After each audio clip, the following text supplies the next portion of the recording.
Big problem with this camera and using these side ports, they get bent, and there's a small USB-C and a small HDMI mini, I believe it is, on the side, and they're notorious for getting damaged. So that is a look at the back of the R5C and the top of it right there. And there's the 35 millimeter anamorphic lens. We're going to go ahead and shoot a segment with that right now, and I'll show you guys in post-production how we take that anamorphic 1.33 image and then we de-squeeze it in post. And what that does is allow much more data to be added to the view. So it basically has a much wider field of view. This is now the small rig tripod unboxing. So let's get this tripod directly out of the box here.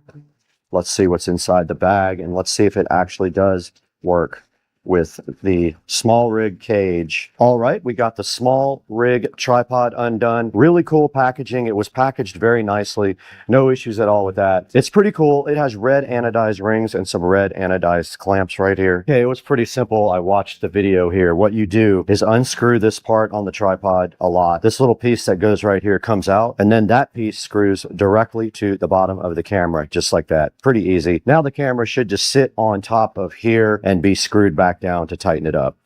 And there we have it. It is ready to go on the tripod now. Super easy. Just of note here, it also did come with this cool clamp for like a phone or a tablet. So if you want to use it for that, you have the ability to do that as well. Okay, before the battery dies in the GoPro, we have a mission now to transfer the DJI mic to the R5C, and it looks like there's an audio input right here. I was able to use the same shoe to attach the DJI mic to the camera. Now all I have to do is tighten down this little clamp right here. So I will go ahead and connect the mic right there, and I'll be done with the mic part. We went ahead and put the tripod on the stand. There is a leveling system right here. There is bubbles on it also to show you that it is not level right now. You can fix this by just opening up these screws and then adjusting the camera till it is level. We're going to shoot some video with just a tiny bit of light. We only have the light in this room and the light from this big lamp pointing at us. So this is what it's going to look like next. You're going to see us shooting from the R5C, the first video ever shot from it. I'm going to try to shoot at 4K, 24 frames per second. Let's see if I can figure out how to do that. All right, guys, so I poked around a little bit inside the Canon R5C menu and watched a couple of videos. I went ahead and changed the lens out to the 24 to 105. You're looking at this lens right now zoomed all the way out. It is shooting in 4K at 24 frames per second. I want to see how that looks in DaVinci Resolve as well. So that is the first look at the Canon R5C at 24 frames per second, 4K with no light except for just available light right inside of this room. Now let's take a look at how you can get your own Canon R5C on Amazon.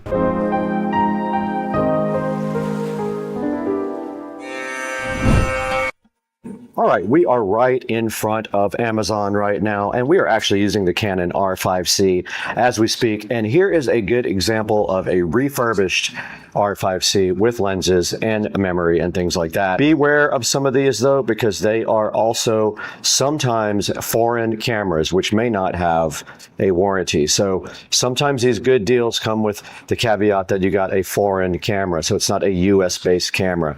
There is a body right here for $29.99 available. That is no lens. That is what the camera is going for right now. $29.99. You would have to buy your lenses completely separately. So the 24 to 105 is what we are shooting on right now. That is a good lens for a starter lens. I am going to buy a 15 millimeter wide angle lens too to do vlogging on. Go ahead and check the link in the description. I'll have some options for you for the R5C. And we want to thank you guys for 108,000 subscribers now. Very cool. This is so amazing of you guys to help us and support the channel. Go ahead and go down in the description and order a Canon R5C if you would like to try one out. Grab a lens. And thank you so much for supporting Supercar Street Racing. Order anything you want also when you go down in the description. You don't have to get the Canon. You can buy anything you want, and it does help us out so greatly. And we got to get out of here, guys, because we have to go to lunch soon. Let's go.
Hey guys, welcome back to the channel. It's early. I probably have tired eyes, but today we are out in the supercar street racing workout room slash sunroom. It is very early. You can see it is only 6:20 in the morning, but I wanted to show you guys my new toy. So I did get this, and today we're going to be talking about it on the channel. Let's take a look at this Peloton today on supercar street racing. Just got this thing.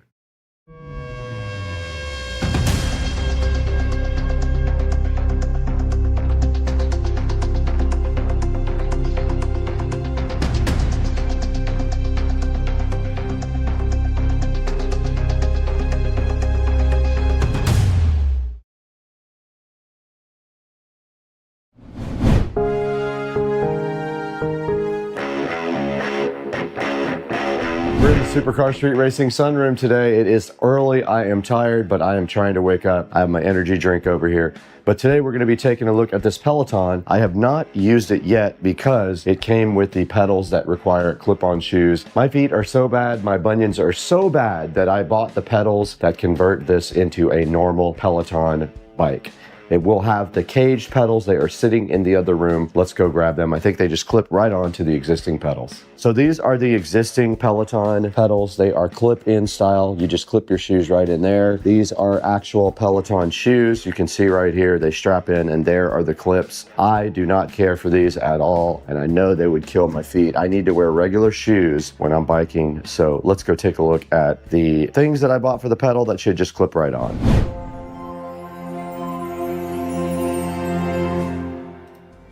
All right, this is me getting the straps ready on the new kind of foot cage pedals. Once again, DaVinci Resolve ruined my audio. I'm never using that again.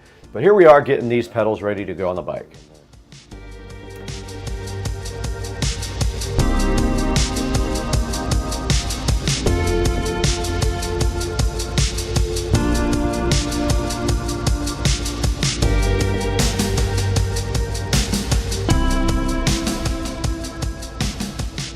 Okay, so I used AI Audio Assistant and it absolutely ruined my video, but this is me getting the new cages clicked in for regular shoes. All you do is push in and turn and they work perfect. They're way better than clip-in shoes for me. My feet hurt all the time. But yeah, DaVinci Resolve AI Audio Assistant ruined most of this video, which is why you're hearing this voiceover.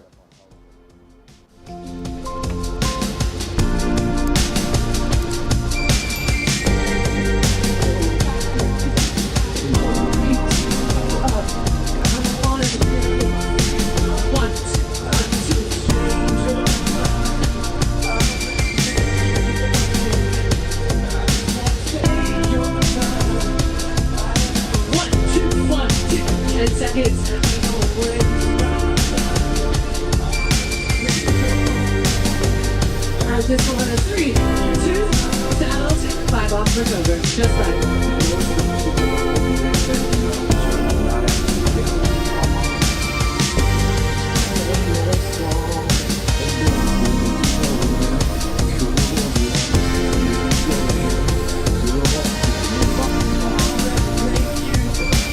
This is a 45-second clip.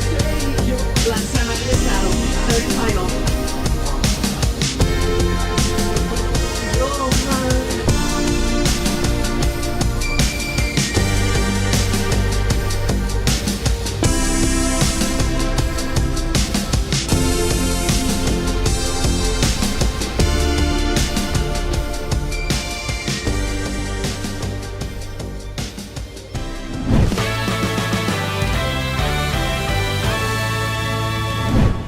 All right, guys, I'm still trying to figure out a way to get my fitness watch to work with this, but so far, no luck. So I'm going to continue working out now. Street racing and also being a supercar street racing on subscriber the Peloton. Supporting the channel by buying all of your products through the affiliate links down in the description.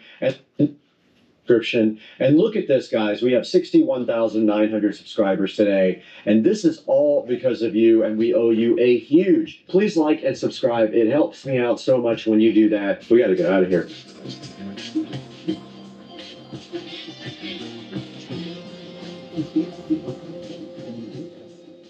All right, we're back out at the Peloton again, and the next step to actually enjoying this bike is definitely getting rid of this crappy seat. I can't understand how anybody can ride this seat. It is the most uncomfortable thing, and if you ride a professional bike, you know what I'm talking about. This is awful. So I ordered a Truly Fit oversized seat with memory foam. I've got it right here. I want to try this out before I invest more money into this by getting like a heart rate monitor and stuff like that. So to take off the seat, you're supposed to just loosen it both sides. Wow, this thing is tight. Well, I need my wrenches. This is not working. All right, we're back this morning and it's 7 o'clock in the morning and we're ready to ride. And I just wanted to show you guys the difference between the Peloton seat and the oversized wide memory foam seat. Huge difference in width in the front and the back. Way more comfortable. It's still gonna hurt me, but I am going to get used to it. So I'm gonna do whatever ride I can find and probably watch YouTube on the big TV while I do that. Now getting into these is a little tricky because they spin downwards, so you just flip them over. Now we can't obviously play this stuff for you because it is copyrighted music, so I'm gonna find something to watch, maybe a scenic ride.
So this is the embarrassing part where I brief you guys on the fact that I did not record audio here, but hey guys, yeah, this is me. After working out on the Peloton, I did subscribe to Peloton. I started using their spin classes. I've been using them almost every day for an entire week. It is really kicking my butt. I love them. I highly encourage you to subscribe to Peloton and get a Peloton bike if you want some really challenging spin classes. But right now, let's throw it to Studio B, where Brad is standing by with real audio, not this dumb voiceover. Let's throw it over there right now.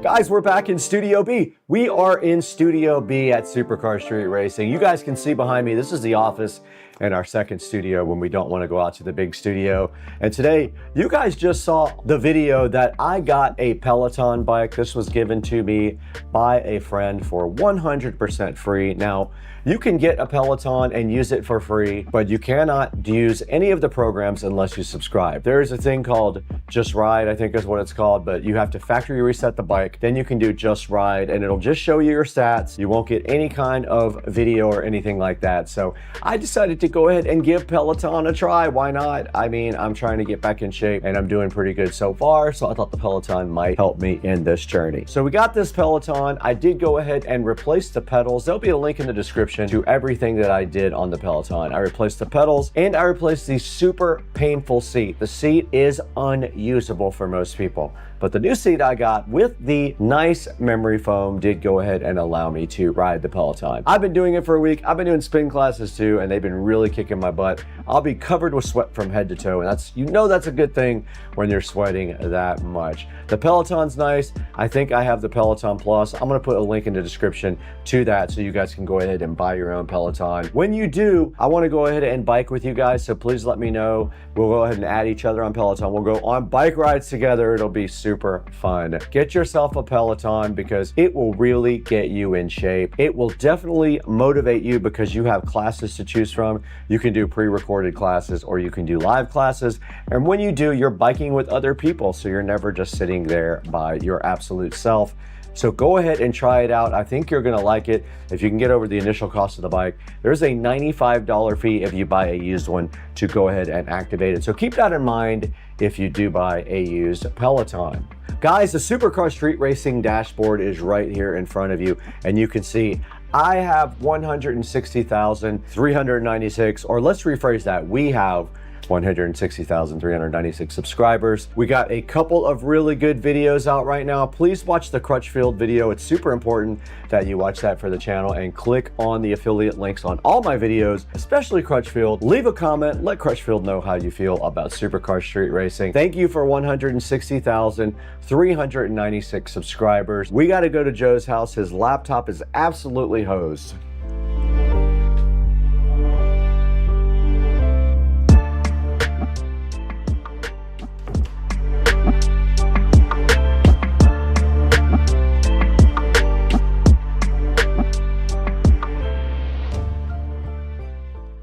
All right, guys, I wanted to give you a quick look at the Peloton app. It's pretty cool. This is where you can track all of your workouts and everything, and you can see right there that I have a 2-week streak going up at the top. I've been active for 5 days. I've done 5 workouts, total of 2 hours and 30 minutes. I've burned almost 800 calories on the Peloton. This is a look at some of the classes that you can play. You can actually play them on the phone, I think, as well. There you go. So you can start that on the phone as well if you want to. You don't have to just do it on the actual Peloton. And then there's some other gym workouts here. You can do that also on the Peloton itself. They give you a bunch of different options. They have weight workouts, they have bike workouts. It's really cool. It kind of gets you motivated, and you can see right here the different types of workouts you can do. You can do stretching, cycling, yoga, outdoor running, etc., etc. And the Peloton app will walk you through all those things and also track everything about your activities, including your heart rate if you do have a heart rate monitor. I ordered a Galaxy Watch Ultra. It will be here probably Tuesday, and that will start tracking my heart rate as well. So I hope you guys enjoyed the video about Peloton. Go ahead and grab one from a link in the description if you want to get one. And thanks for watching Supercar Street Racing. Looks like got a little present while I was gone last night. You have to check this thing out and see what it is. Hawks. Beware, hawkage. 2 hawkage, 1 over there, 1 right there. There was 3. What are you looking at, dude?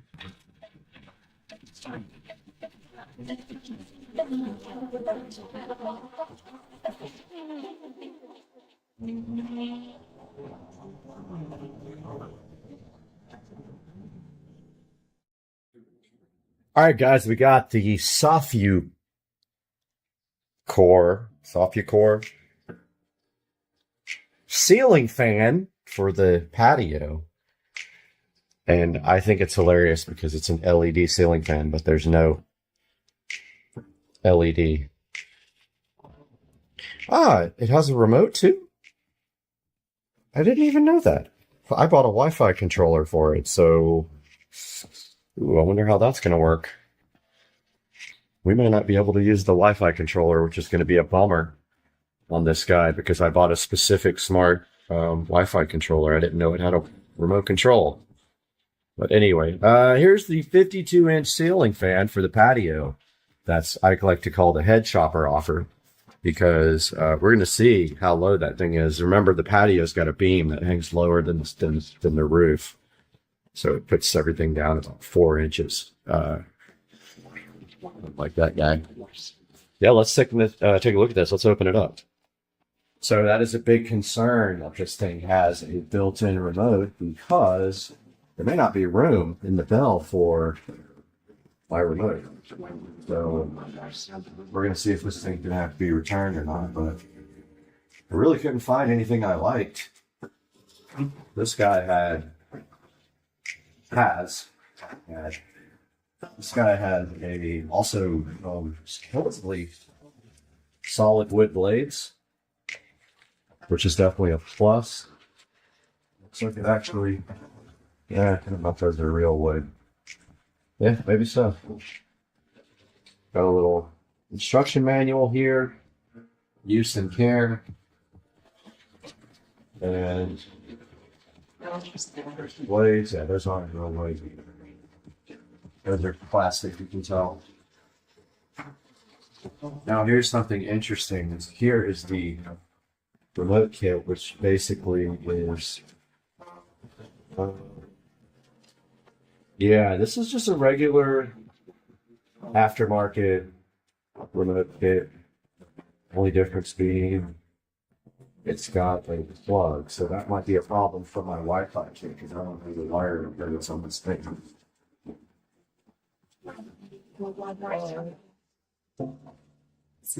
think does kind of hang. It's kind of big, honestly. It's going to hang down quite a bit.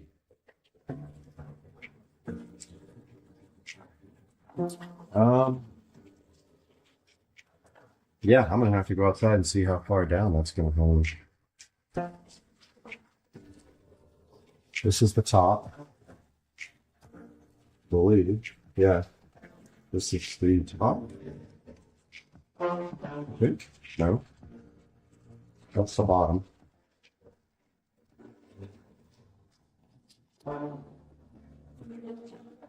And yeah. Interesting. Yeah, because see, not sure how this is going to work. Oh, it does have a wiring diagram. That is kind of a thick. It's kind of way longer than I thought it would be. Well, I'm going to have to take a look at that outside and see how low that's going to be, I think. Really worried about my lights flickering when the fan spins. I'm going to end up having to put these lights on the other side and turn them straight up so that they shine on the ceiling. I bet that's two of the lights are going to be rotating and it's going to flicker.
Guys, I found some way longer screws that make me feel more comfortable, and some washers.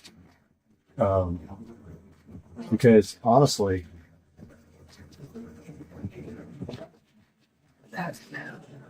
these washers might not even be big enough.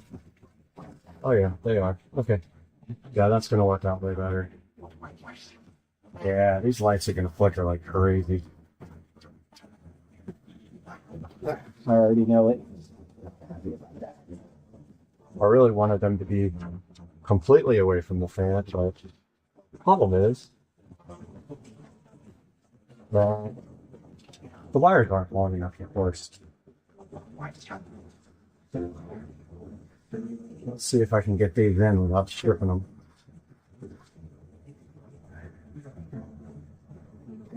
Trying to go in sideways.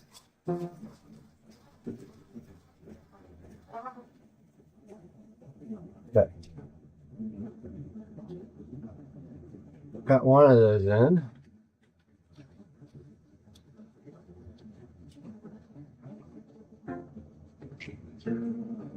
No problem.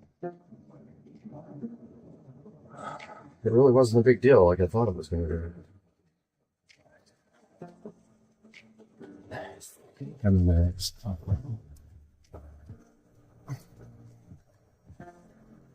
the light's like right. The light's blocked by the freaking. Almost blocked by the plate. Yeah, so it's got to move.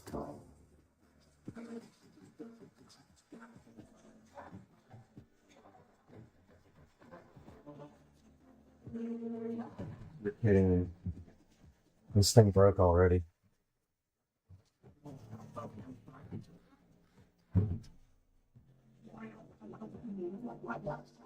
This mounting plate broke already.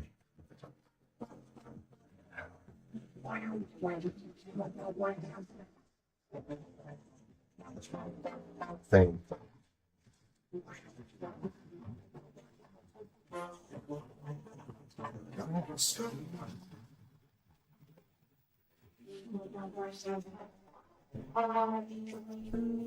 I thought I broke the plate. But actually it doesn't matter. Because the weight isn't supported by this plastic thing. It's supported by the... Yeah, this slides right in the way. Might as well take it off now.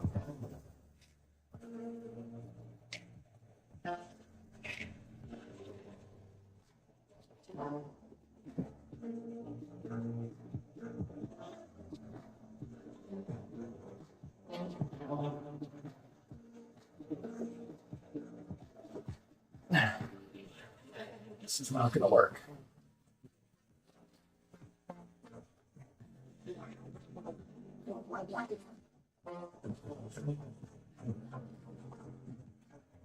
Out of bones. I really wanted these lights to work right there.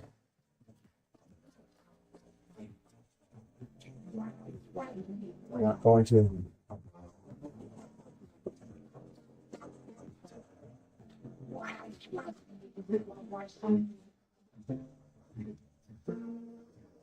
Oh, they were so perfect too. What's the color?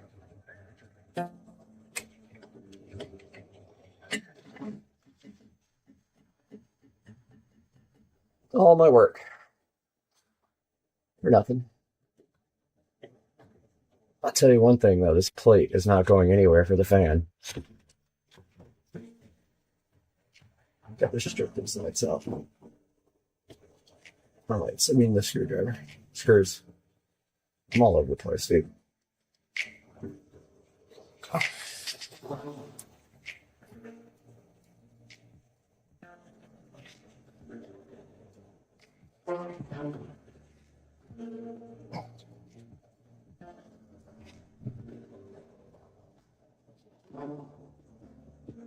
Yeah, this sucks because now the lights are facing the wrong direction. Great. Oh, dude. I might put 2 up and 2 down. I don't know. I don't know if this was blocked or not.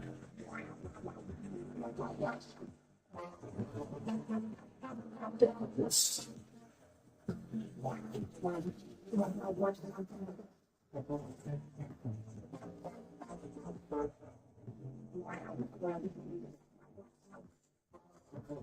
Well, I guess it's going to roll the pool.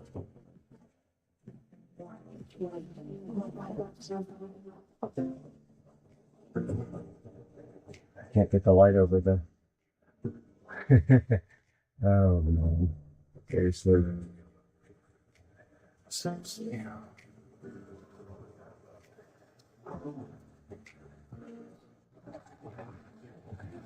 I also brought my level because just remember this thing might not be loving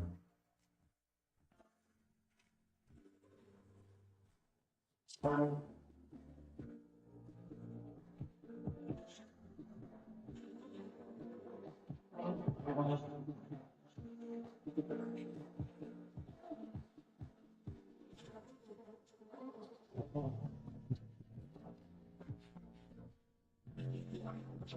the instructions say there's dip switches on this guy.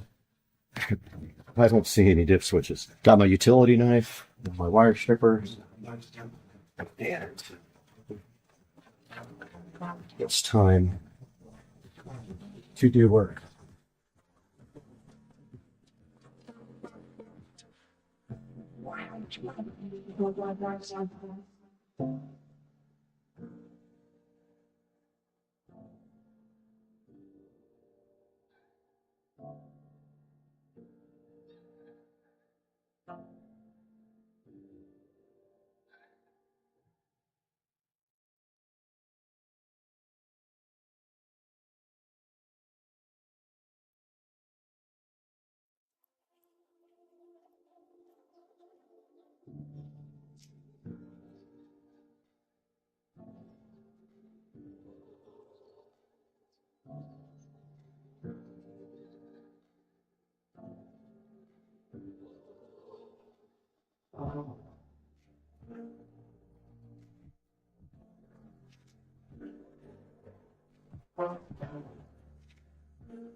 We have a real problem.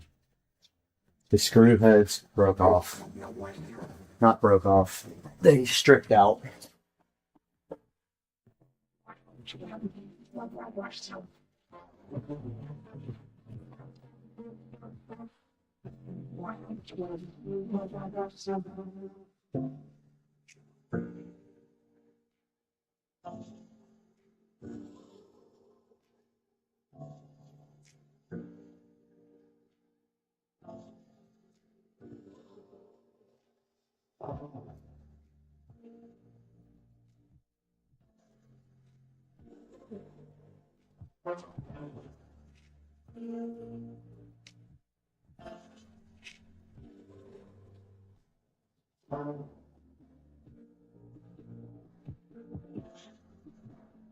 I have no choice at this point. They're doing this crooked, which I knew that was going to be a problem. Really put it on there crooked, if you can see over there. It sucks. Can't use this electrical box at all.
So the blades are in. It's pretty low. I could touch it if I reach up, so that's probably 6'2", maybe 6'3". I'll warn my tall friends if they want a haircut, come over. Okay, install the decorative cover as shown and confirm that it's tight. Here's the decorative cover. That's how low it is. I'm short.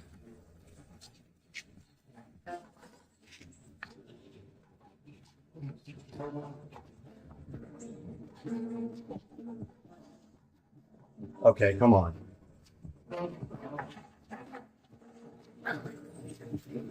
I'm just not quite tall enough. Which is saying how low this is.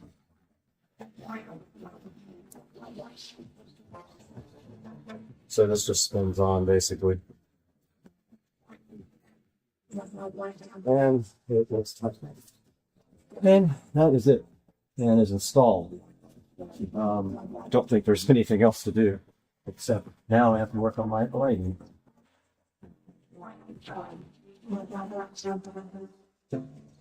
Okay, I got the remote here. Already got the batteries in the remote.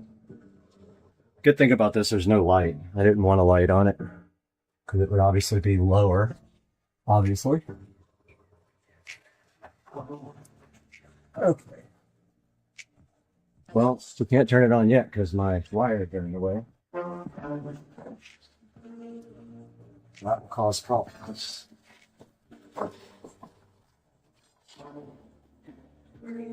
I really don't want to move these lights, but I have to.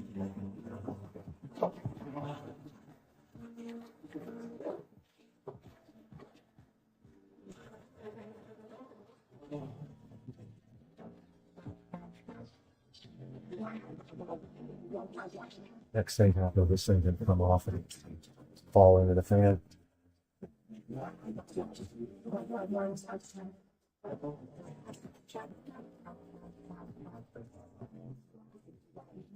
Worse.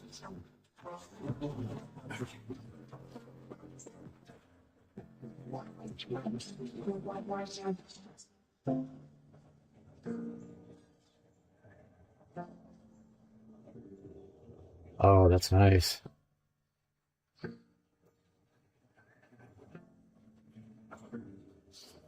That's nice. That makes a nice breeze. I think that's on low too. It's actually not that low. Just warn people that come over.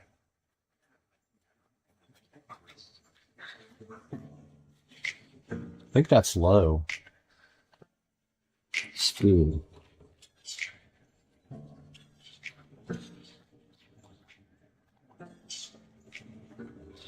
What's this for?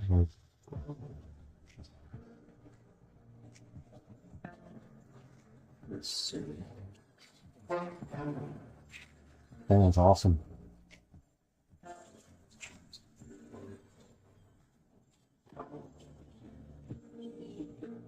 Ah, okay. Fan speed is here on the remote.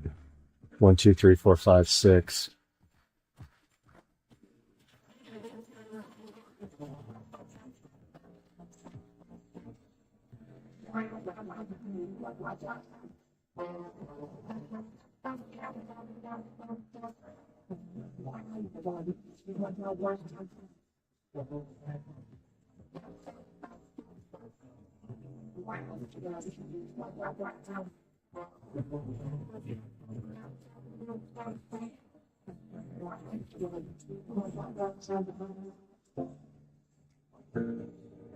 Nice. Doesn't go super fast. Oh, it's also reversible.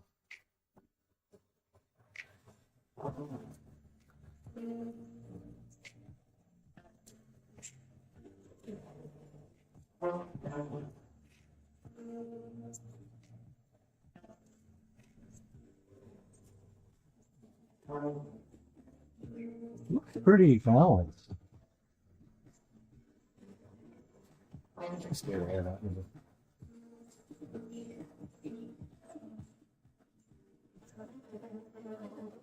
Guys, we'll follow up here in a second.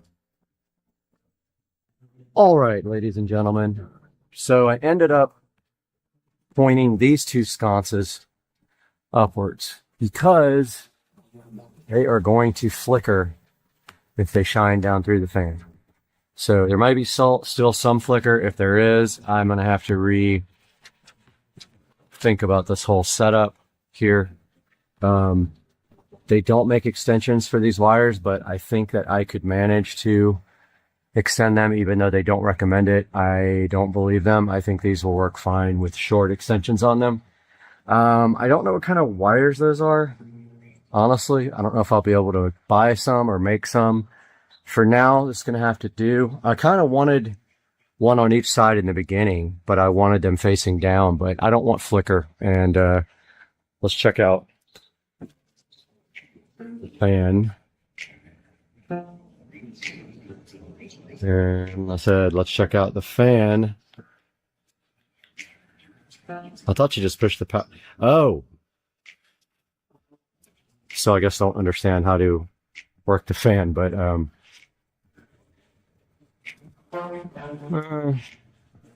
I That might be, yeah, there's going to be a little bit of flicker there. That might not work. I want to see how bad it is tonight. I know shining through the blades, it's going to be really bad. But I want to see how bad it is tonight. With everything turned on.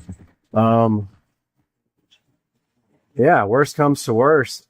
I really don't know. I guess I would have to extend these cables. It looks like 4 pins. So I could get some 4-conductor wire and just literally make my own cables. All I need is about, I don't know, a foot on each cable to get them away from the fan and on the other side of the fans. That's the only way I could do it. But guys, I hope you enjoyed this video about the fan. And I recommend it. It's pretty nice. It's a little low. Lower than I thought it would be. That's not low profile at all. But it's going to have to work and tell people, beware. Hawks. Beware. Hawkage. 2 hawkage. 1 over there. 1 right there. There was 3. What are you looking at, dude? Who's checking me out? Guys, have a good day. I hope you enjoyed my hawkage. Oh, he's looking at the other hawk. Oh, double hawk. I don't know how much of me they will tolerate before they bail, but there they are. They're like, what are you doing coming close to us? No humans ever do. See you later, guys.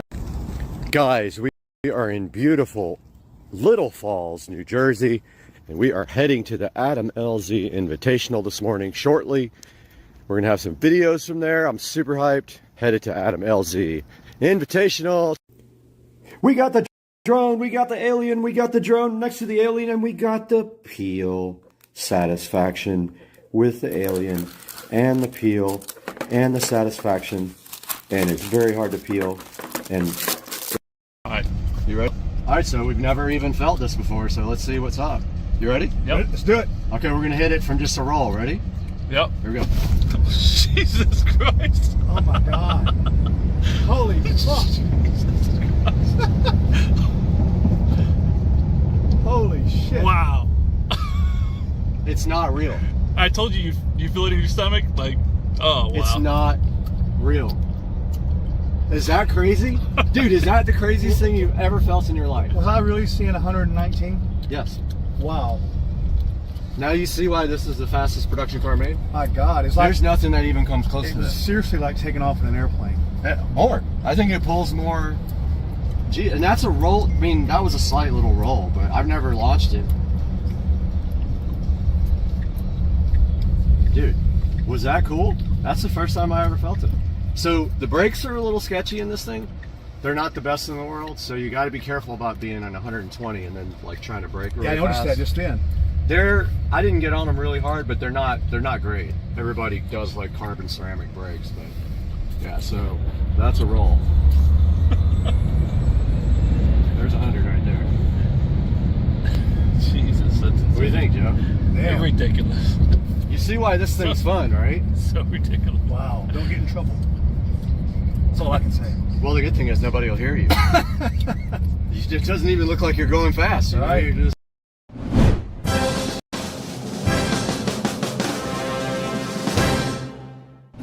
Hey, what's going on, everybody? Supercar Street Racing here. We're in Studio B, and I'm here with the Mucar 892BT. Mucar was kind enough to reach out and send us several products. We have a bunch of Mucar products to check out. This is one of them, the 892BT. A big, nice screen on it. It does everything you need for checking out your car. It's a full bi-directional scanner, so it can do resets and coding and everything like that that you need when you are looking at a OBD2 Bluetooth scanner. Now let's get busy with this today. We got a lot to do. Let's check it out right now on Supercar Street Racing now.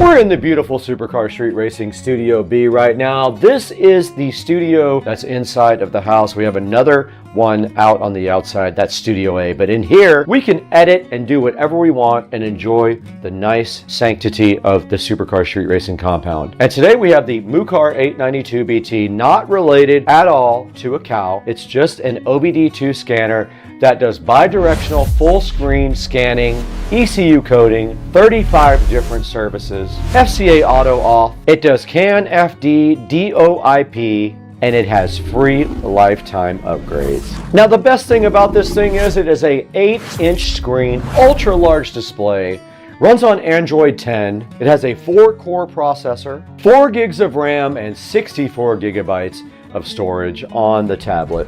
This means that all the responses are rapid and in very big view. Now this thing also has AI technology. I know that is a buzzword these days, but it uses AI technology to retrieve and analyze your fault codes. It supports over 140 brands of cars. And the cool thing also is it interfaces with the actual actuators in the car so that you can interact with the vehicle directly through the scanner. You can reset things like the oil change, fuel injectors, BMS, and lots of other functions are available to be reset with the Mucar 892BT. You can also do coding, so you can code your vehicle for special features that you might not have directly from the factory. Now this thing has both professionals and amateurs in mind, so it's designed to actually do everything you need. If you don't know a lot about cars or you don't know a lot about mechanics, you can still use this thing to check out your car and see what's wrong with it and possibly fix it without paying thousands of dollars to some dealership. And it supports CAN, FD, and DOIP for faster communications. Okay, now that we've looked at some of the features and cool things that the 892BT can do, let's go ahead and get this thing unboxed.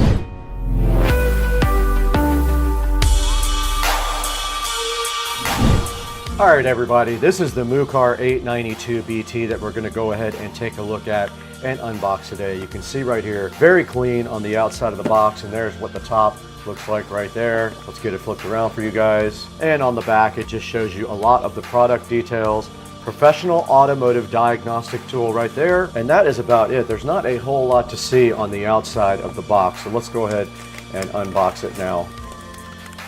Gotta be smarter than the box. And inside of the box there is a cool case, very cool carrying case that comes with it. Very neat. I like the extra touch and the attention to detail by giving you a nice carrying case. Now let's see what's inside of it. And we do have a network cable and some manuals here. Now that is for when you don't use the Bluetooth part of it.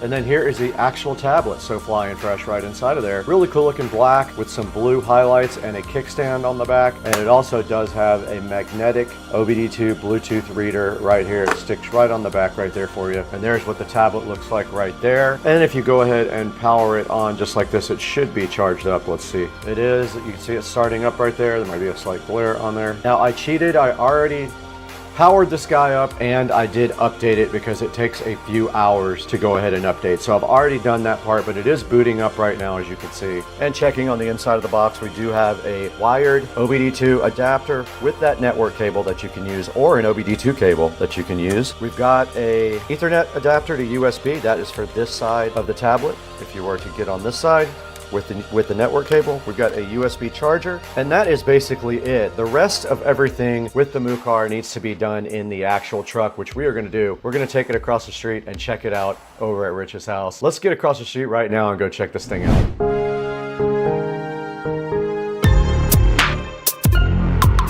Guys, we're out here in Patricia's Kia Sorrento again with the Mucar 892BT. I have not even opened this yet, even though you guys will see that before this part of the video. I have not really opened it, but it will be edited out of order. Here's the Mucar 892BT inside of its box, and this is a cool case it comes in right here. You can see it comes with this bad boy case.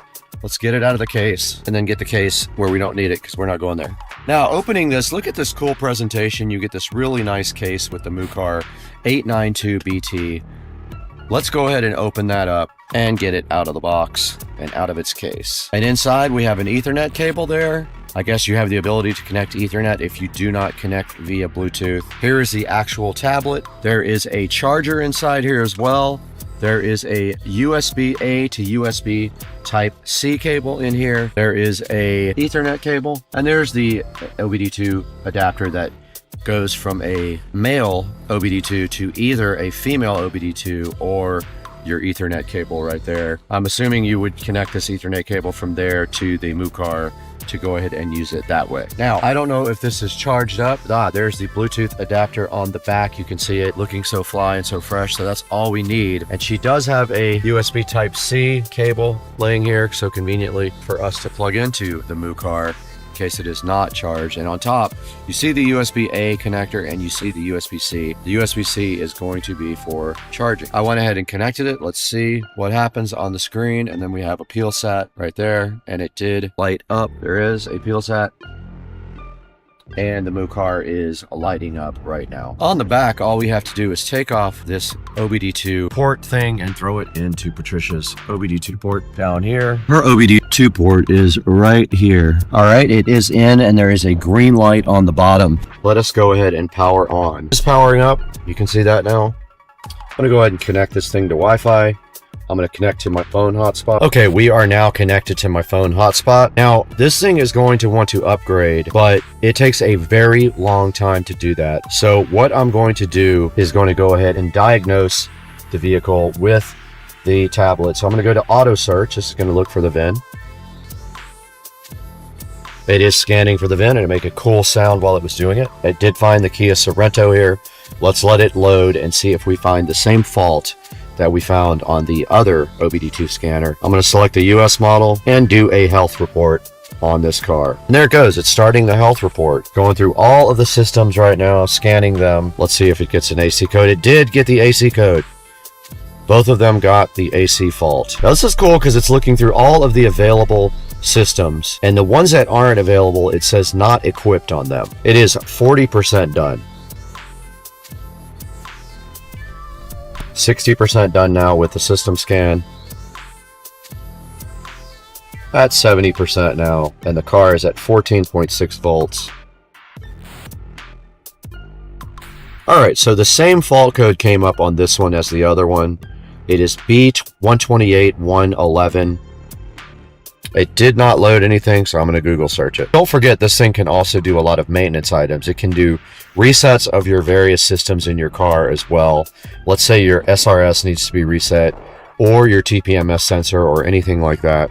And there is some information there about Kia Hyundai Air AC evaporator sensor, and that's exactly what we were looking for. All right, that's how you take screenshots. There's a little icon you can get into from the top by swiping down. So to go back to where we were, we swiped left, and there's a whole description of the code. I'm gonna go ahead and exit that. You can save your reports, and you can email them later or download them from the actual device. Now in OBD2, you can read fault codes, you can clear fault codes, and there is our information and all of the protocols for the vehicle. Here's a history of diagnosis reports. There's the one that we did. There's a community platform for you to go on for dollar fix. Here's a bunch of testing you can do. Read IM readiness, read live data. You can select which live data you want to read and then click OK. Now here is a bunch of live data about what's going on with the car right now in real time. Throttle position sensor, catalyst, things like that can all be read in real time. You can actually record these and make a report. Now I didn't select everything, I just selected some of them. But there are plenty more down here. All your different types of data for your car. Engine fuel rate, engine coolant rate, fuel level, everything can be looked at in real time. I can select all these guys right here and click OK. And we are reading all of that data right here on the tablet. But yeah, this thing does some cool stuff. There is a lot of things you can do with the MUCAR, like resetting diagnostics on your car. You can read your codes. You can look up your codes online or with AI. You can create reports and then send them out. And just so many cool things. This thing just does everything. Here's all the reset functions: air fuel, ABS, AdBlue, adaptive lighting. There's just all kinds of different things. Airbag, brakes. So when you do need to do maintenance on your car, you have the capability to do almost everything that this can support on your car. So this is a professional tool for just anyone, really. You can do everything with this thing. Oil reset, rainfall light reset. So many cool things are available here. All right, guys, that's going to do it for this part of the video for the Mucar 892BT. Make sure you check it out. Let's throw it inside to Studio B to see where you can get your own Mucar 892BT.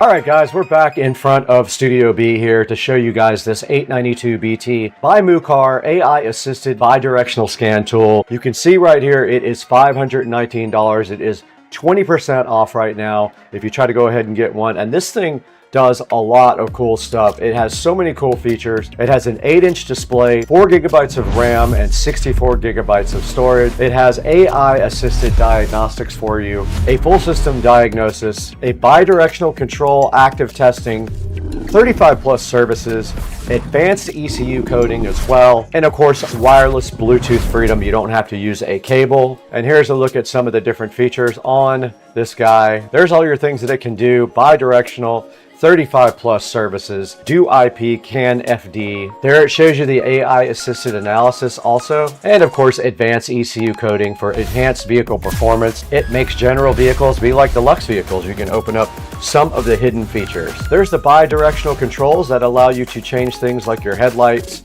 read your codes, clear your codes, mess with your mirrors, your brakes, your wheel speed sensors, etc. And here's all your system diagnostics here. And it says it does 34 services and functions. And here they are all listed on the screen right now. Now this thing says that it has global car coverage. It can reach 99% of all the cars. And here's some of its features as well. It's a lightweight design, powerful processing unit, 28 languages, online support, simple pages, wireless sharing, and lifetime free upgrades for updating the hardware. Mucar is a huge sponsor of Supercar Street Racing. Please tell them that I sent you if you go ahead and pick up one from the link in the description. I think you're going to like this thing. It's going to make any shade tree mechanic become a pro, and I am very happy to be partnered with them. And thank you guys for 225,000 subscribers. I could have not done it without you, but make sure you buy anything you want from Amazon through any of the product links.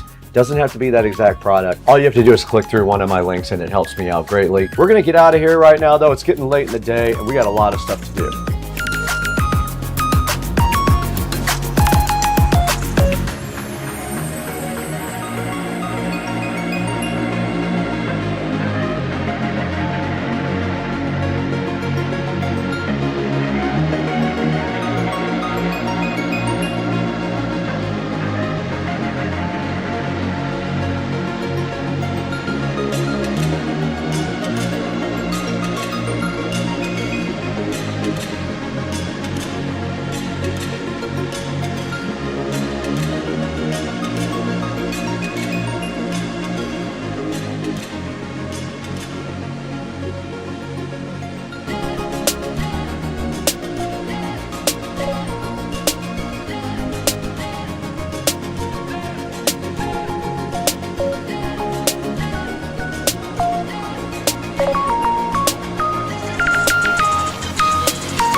All right, now we got the patio lights on, so the string lights. We got the Govee sconces, and we got the Govee LED color changing RGB IC bulb.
Hey guys, welcome back to the channel. Today we got another exciting product to take a look at, and I really wanted to get this out to you guys because I'm super excited about working again with some Govee products. Today we have the Govee RGB IC multicolor dimmable, and they're just like wall sconces.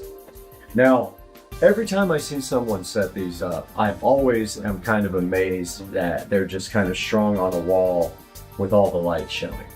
I mean, I guess it's not that bad when you take a look at the package. You can notice here the lights are all connected by wire.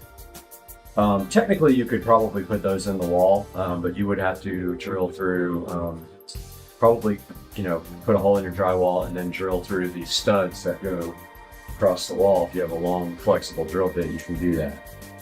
Nevertheless, I do want to take a look at this because these are going out on my patio up on the beam that I installed, which you will get a look at in another video. So these are the Govee RGB IC dimmable multicolor wall sconces. Love Govee, they have so many cool products. We're going to take a look up close now. It's the same for all Govee products. You have to have Bluetooth turned on. You go to the Govee Home app.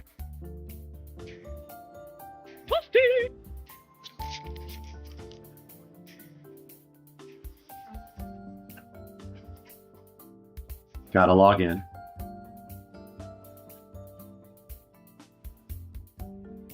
And here you can see my other, this is not mine, so I'm gonna remove it. This is my neighbor's. Okay, so you can see all my Govee products on one page here. So you want to press the plus button at the upper right. And now we are adding, let's see what model number this is. Fixture lights H6087. You can actually type it in the search box. H6087 search. There it is. So it says Bluetooth device nearby, so what it's telling you is to be close to the product.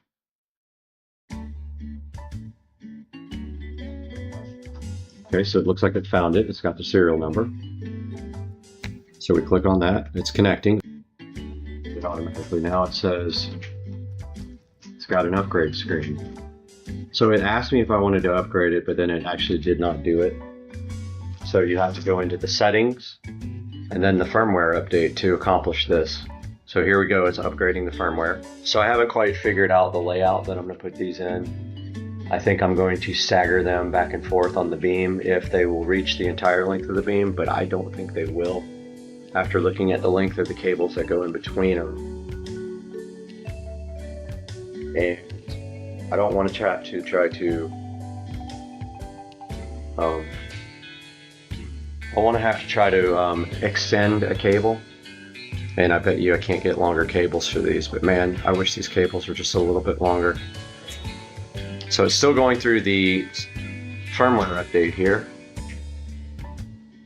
Now this might be okay, the length. Alright, we're at 76% guys. It is upgrading the firmware at this point on the sconces, on the lights. Govee does have a really nice app, and they do stay on top of all the support. 92%.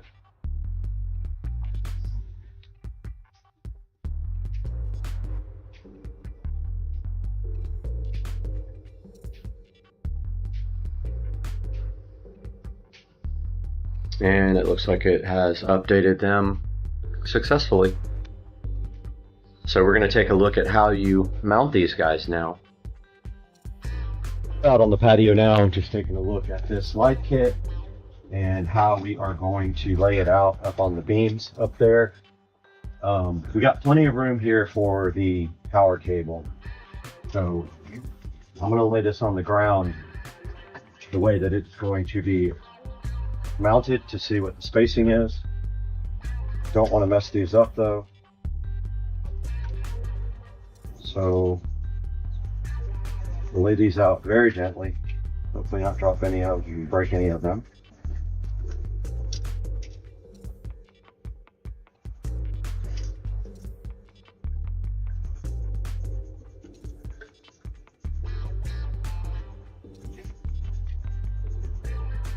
So I'm thinking one on each side to like stagger them out.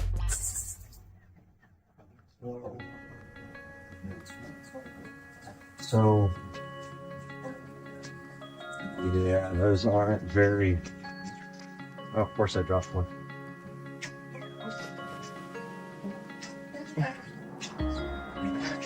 Clip came right out. That's not have been in all the way.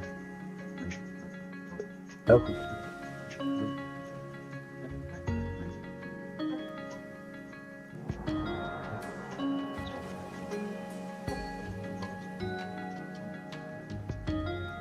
Alright, so now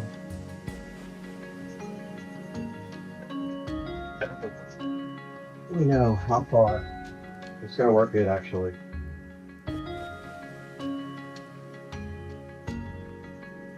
Yeah, that's going to be okay, I think.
Alright guys, check out the Govee sconce lighting on the patio. It looks so sick. So sick. I guess I better get the tablet so we can like run through the patterns and like take a look. But dude, OMG Becky, look at this. Goodness, right? Her. Look how good this is. So this is the Govee sconces. Oh, it looks so much better than I thought it would. It just looks so good. So I'm opening up the tablet here so we can run through some of the effects. But please tell me that doesn't look amazing. Alright. I am in. Oh. Yes. Yes. Okay, check this out. Only thing I'm worried about is the fan spinning. What that's going to do to the lighting. So we're in the app now. We're in scenes. We're in natural. It's not like those ones that just like skip. This is Aurora. Flower field. It's like purple, pink, yellow, and like greenish yellow. Rainbow. It's fluctuating. Starry sky. So these pre-built scenes, you can't modify the speed, and some of them are just way too fast. Let's go to festival. No, those are all like crazy. Emotion. Here's leisure. This is so good. How bright.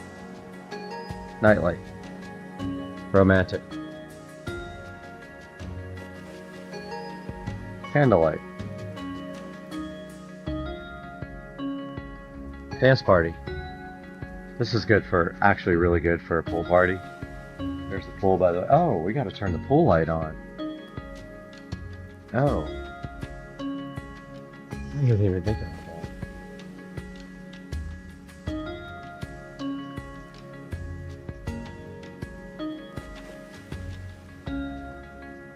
Switch off.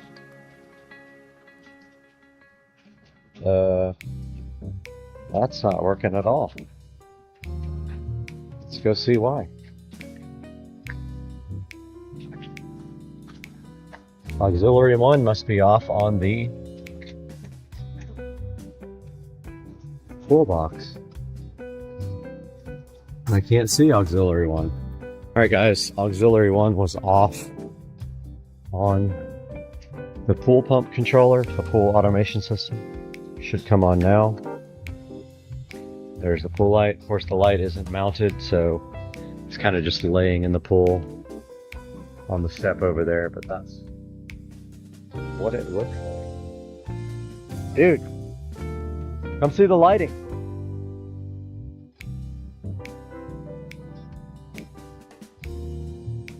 Alright guys, so that's a look at the Gobi sconces. And you can see how sick these things. We don't even have this guy on either. Should we turn that guy on? Yeah, we should. Let's turn that guy on.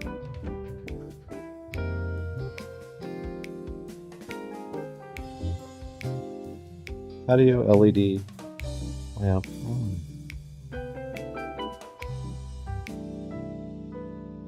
Oh, it can't come on because the lights aren't on. Alright, now we got the patio lights on, so the string light. We got the Gobi sconces, and we got the Gobi LED color changing RGB IC bulb.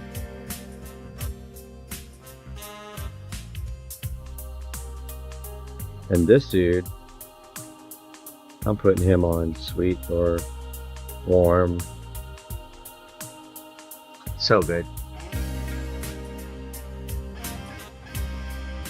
This looks awesome. I am so stoked. And there's the pool light. It's the best ever. Alright guys, hope you enjoyed this video and I hope you like these Gobi lights because I am so stoked on this right now. Okay. Where is that, Brad? You know where it's at? Hold on.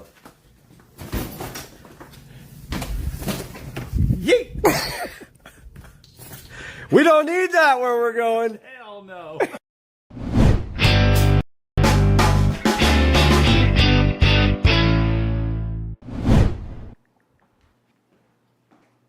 Hey man, what are you doing? Learning calculus again. Why? So I just got a notification on my phone that I think we got a delivery. We might want to go get it from out front so it doesn't get stolen. Should we go out there? I mean, it doesn't fit in the mailbox. Oh. Well, since you have a camera, I guess I have no choice. Let's go. Must be something good. All right. Let's go check it out. They lied. Gotta be here. Oh, wait a minute. There. Oh, what's this? That's a scooter. Big box. This is a nice scooter. Looks like it's a nice scooter. Let's drag it through the house and into the garage. Oh. Get it unboxed. Drag it to the garage. What's that? This ain't your... Bro! You're... What the heck? What's going on here, man? You got two of these things. We do have two of these things. We have two Navi SC3 Pro scooters to play with. This one's already ready to go, but this is yours. This is mine. We're gonna be able to customize them for ourselves, whatever we wanna do to them. We each got our own scooters. So all we have to do is get this thing unboxed. And to do that, we're gonna need some tools. Wow. Thank you, Navi. When you say my scooter... This is yours. You get to take this home with you. Shut up. Come on.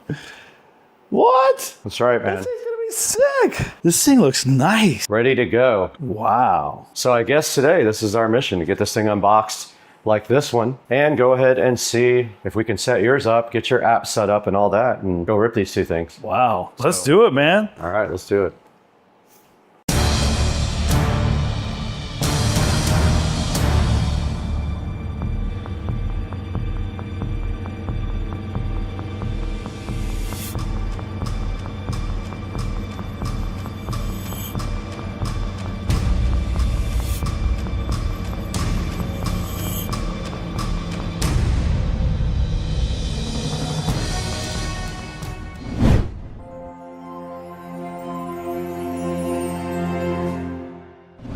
Hey, what's up everybody? We are in the Supercar Street Racing compound garage right now with something special from Navi. They reached out to me a few months ago and said, hey, do you want to take a look at our ST3 Pro scooter? Joe, take a look at what we found outside today. What is this thing? Well, yeah, I was obviously surprised when we went out to the front door to see this sitting there. From the quick research that I did in a few minutes in prepping for this video, like this thing is awesome. This thing has a lot of bells and whistles, including the first thing I love from a security standpoint is it has a built-in AirTag from Apple, which is great. I'm an Apple guy, you're not a big deal, but I'm gonna be able to take both scooters and add those to my account. So if this Wait a thing, minute. What other scooter? What are you talking about? well, you already showed them that scooter.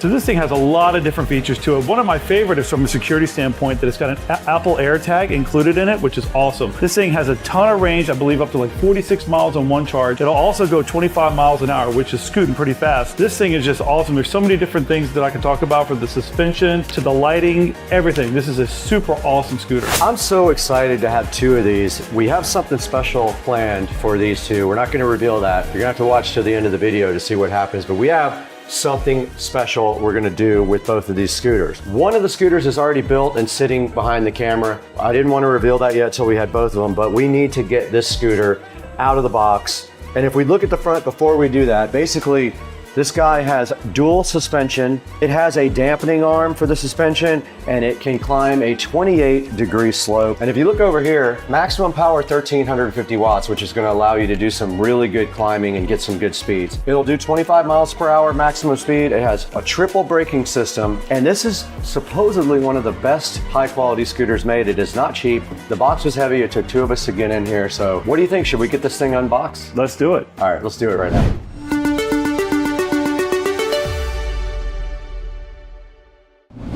All right, I'm here with Dukes of Duval, and we're in front of the Navi ST3 Pro scooter, the best scooter made, in my opinion. And we're gonna go ahead and get this thing unboxed now. Are you ready to do it? Let's do it. Get the knife out, let's go, the Black & Decker. Okay, so the first thing is we just had two straps holding them down, and we have now some tape to deal with. Looks like that's about it.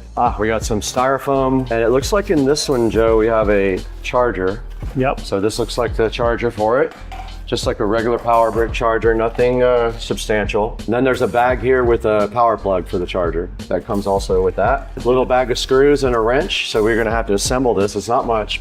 I think it's 4 screws or 3 screws. Wow. I can't remember. And then the actual scooter is now in the box. Another styrofoam. And then the Navi should just come right out of the box. And it does have a kickstand. You can go ahead and put that kickstand out.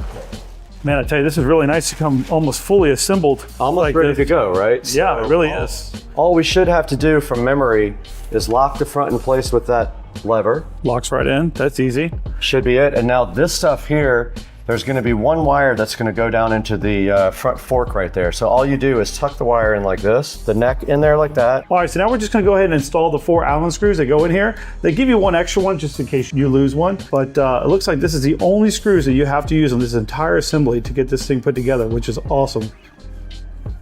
And it looks like there's some thread lock that's put on there. That's the blue stuff that once you tighten it down, these should stay in there pretty nice. So there's 2 in the front and 2 in the back, correct? Correct, yep. Okay. That is going to be the entire assembly, which I love that. You really don't have to do anything. I gotta be honest with you, for something this nice, you know, you'd think it's gonna take a while to put together. It does not. It is very quick. That is the fastest I've ever put anything together. Now there's going to be a couple more steps after that just to get this thing completely unboxed. We're going to need to go ahead and cut off your tag here and take off the plastic and the deck down here. So, all right, so we're gonna go ahead and take the tag off okay. here. Got some plastic we gotta rip off. Just underneath the wheels, huh? Yep. Okay. Looks like you're going to have to take off this protective deck cover as well. Rip that off. This thing's unboxed so good. All right, looks like the display screen has a little bit of protective film on there with some information for, looks like maybe downloading the app that goes with it.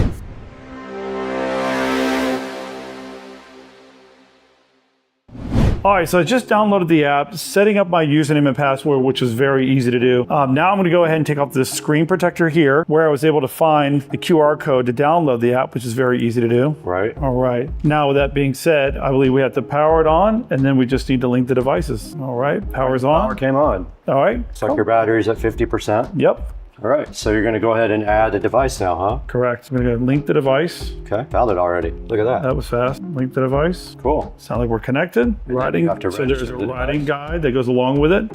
You can skip that. Yep. All right. We're connected. Awesome. So you can see your scooter now and all the perimeters, right? Yep. Okay, we're out here with Joe's ST3 Pro here from Navi, and we did power it on and pair it to the app. What's our next steps here? Yeah, so it's charging right now, which is pretty easy. I think we're gonna let it get to a pretty good charge before we take it on its first official ride. Okay, yeah, and then here's the actual charger. So it's a power brick and it comes with a separate power cable. And basically here, when the bike is charging, it will be red or green when it's fully charged. It'll turn fully green. Now there's some other things you can set in the app, like that has to do with the lighting and the acceleration and the rate of acceleration right off the rip. So all that stuff can be set up in the app. So I'll show you guys that separately, but we're already good to go on this thing. It was literally a 10-minute setup and now it's just got to charge for a little while. It took more time to get it out of the box than it did to assemble it. That's how fast it was. Absolutely. Now let's go get the other one and put it right next to this one while they charge. Sounds good. Okay.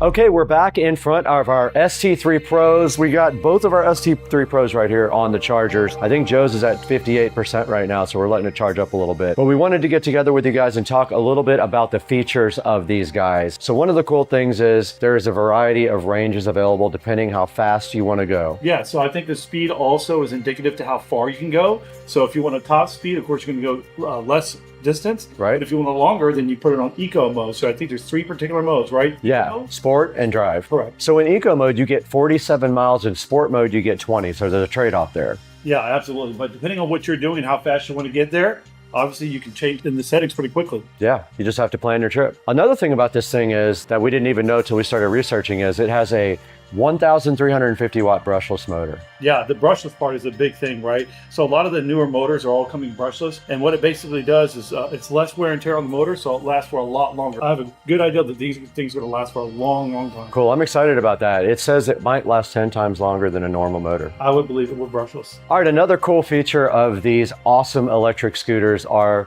the suspension system. This is not a toy. This has a dampening system that uses a dampening arm.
Yeah, and actually there's 2 of them. There's one for the front and one for the back. That's so awesome. So much smoother. It really does. I've ridden them, and what we initially, I think, thought was the bike trying to like pop a wheelie was actually the suspension moving on acceleration, which is very cool. Now these things also have cool lighting effects. Now they have regular headlights and taillights and a reflector up front here, but they also have ambient LED lighting. That's true. Yes, I think it's multicolored depending on what you want, correct? It is, and you can control that all with the app. So as long as you have the headlight and the taillight switched on, you can turn on the ambient lighting with the app, and there's this cool stripe on the side that we'll show you guys on video later. And also to mention is that it has a working brake light. So if you apply the brakes, the light is going to get brighter, which is awesome. That is very cool. So, I mean, it literally has street legal lights on it, even though, and another thing we should talk about is these are legal in the state of Florida to be ridden on Florida roads without any kind of registration, and you don't need a driver's license. So let's talk about the other cool thing about this bike, the braking. Yeah. Now, this thing has 3 types of braking. Yeah, it does. Yep. So you have braking for both the front and the rear. But the third one is the most important, which is regenerative. And as you guys know, we like golf carts, and that's what they have on all those. So it's very cool to see that technology here. So it does have a setting inside of there that I think you can do 3 levels, right? Depending on how much you want the regenerative to stop the scooter itself. But I will tell you, as a person that loves using it, I'm going to put mine on high and allow that to brake for me so that I don't wear my normal brakes out. Okay, so I've only tested on the lowest setting. We actually put both of ours on turbo for regen, so I'm excited to see if that gives us any battery. And I'm excited to see the braking because as in our cars, the regen's awesome. We don't ever have to use our brakes hardly. Correct. One of the great things that I love about this, much like our golf carts, is that they're all aluminum frame, which is really, really good for longevity, right? What we don't want to do is to get out in the elements and find ourselves dealing with a bunch of rust. Aluminum's going to stand the test of time, so I'm really excited about that part. Same here also. And also a cool feature of these guys are they have tubeless tires, almost like a regular motorcycle or car, and they are self-sealing as well. Yeah, so in the event that you run over a nail or something in the road, looks like it seals itself back up. We're gonna find out. And also one other thing, they have a set of ergonomic handlebars on each one, and I have ridden this quite a bunch now, and I'll just tell you that it's all about your riding style. If you can get on it and not just go crazy on the grip, you can actually ride comfortably for a little while, but that does help a lot. And it's got a bell. So one of the great features about this is that it has a thumb throttle, which makes it very easy, so you can still hold on with a nice grip on it as you're riding, so you can use your thumb to accelerate when needed. Also, it's also kind of a safety feature because on a bike with a twisting, you can actually lose the bike and turn it wide open and it can literally fly out from under you. With this, when you let go, the acceleration literally stops. So that's a good safety feature. So one of the other great things is that it has a very wide deck on here, which is good to get your feet in the position that you want for long-term rides. You want to be comfortable, which is great. And it's also rubberized. Very good. Yeah, that does help a lot when you're riding. And it does also have your heel kick right there in the back, as you can see. So this thing also has ABS and it has anti-skid acceleration too. So you don't spin the tires, and it's all configurable inside the app. So another cool feature about this bike is the display here. So this thing has all the information you need to ride. It also is interactive, so it can work with the braking system and the power button to set some of the features on the bike and also to unlock it. And it shows you everything from like Bluetooth to your speed and your battery charge. And I know we talked about this before, but this thing has the ability to unlock and lock from the app. And the fact that it has Find My app built into the scooter itself. So for your Apple users, you know how great that is. So if you lose this or it comes missing, you can obviously track it down very easily. Absolutely, and you can do 2 forms of locking also on the bike. You can set it to unlock with a password, which is configured and unlocked on the actual bike, or you can set it up with a Bluetooth unlock so that when you walk up to the bike, all you have to do is do a certain couple of things and the bike unlocks for you and nobody else can steal it.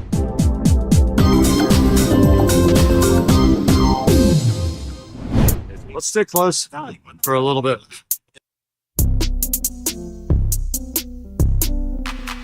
Dude, I did pop a wheelie.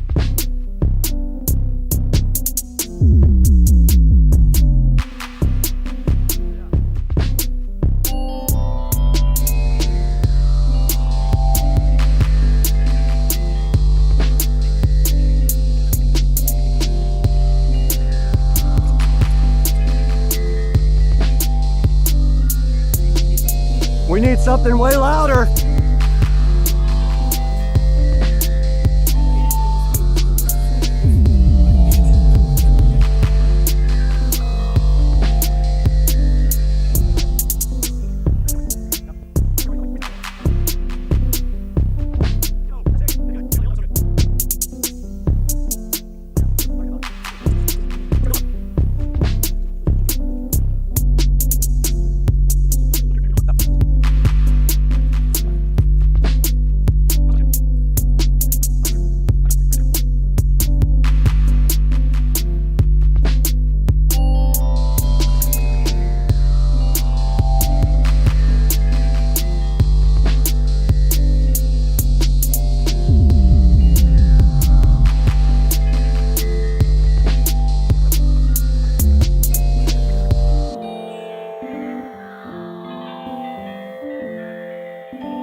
All right, you guys just saw Joe and I test out these awesome Navi ST3 Pro scooters. We did a very long trip on these and it was awesome. We had a blast. Now it's time to see what these guys can do off-road. Let's check me out going through the park right now on the Navi ST3 Pro.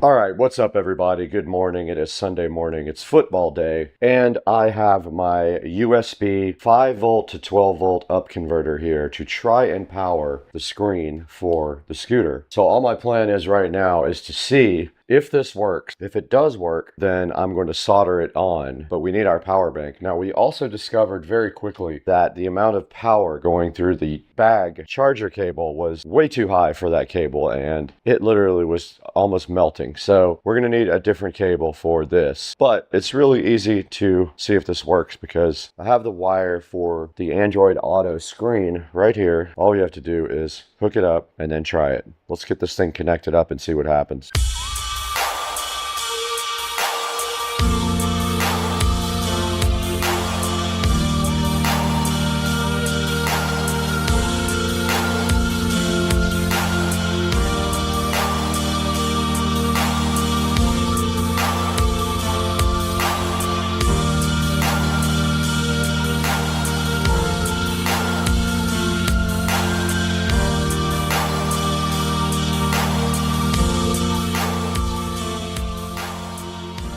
This is our USB 5 volt to 12 volt up converter. So let me see if this will power up our Android Auto screen. Here's our power pack, but I want you guys to see firsthand if this thing comes on. I've got my power pack right here. It is on. All right, it says 12 volts on the display of the power pack. Is our screen on? It is. It is on. Wow, that's so freaking cool, man. I'm so hyped. All right, I have another mission. I am going to go ahead and permanently run the wiring for the screen. All right, we know that works. Let's turn it off. So basically, I'm gonna drill a hole in this bag and run the power through there. Okay, my wire and my screen are tied up nice. It's gonna come right down here and into the back of the bag. I went ahead and got my drill bits right back here. Close as I can to the wire.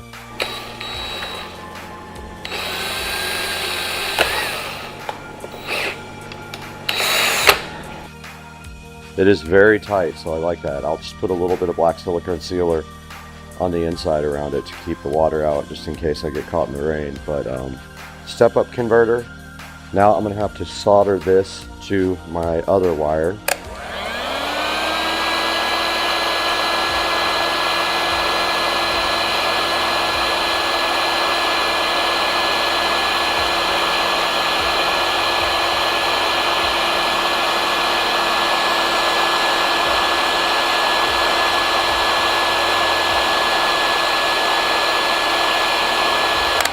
Done. There's our battery bank, the power came on, and our screen is turned on. We're gonna go ahead and heat shrink around this as well. All right, we got our screen installed, we got our converter installed, our battery pack is inside of here powering the screen. The Bluetooth speaker works as well, and we are using Android Auto from my phone, and you can see Waze right here. Okay, so here's some of the things on the home screen. Android Auto, CarPlay, Bluetooth setup, and then setup of the actual tablet and a calendar.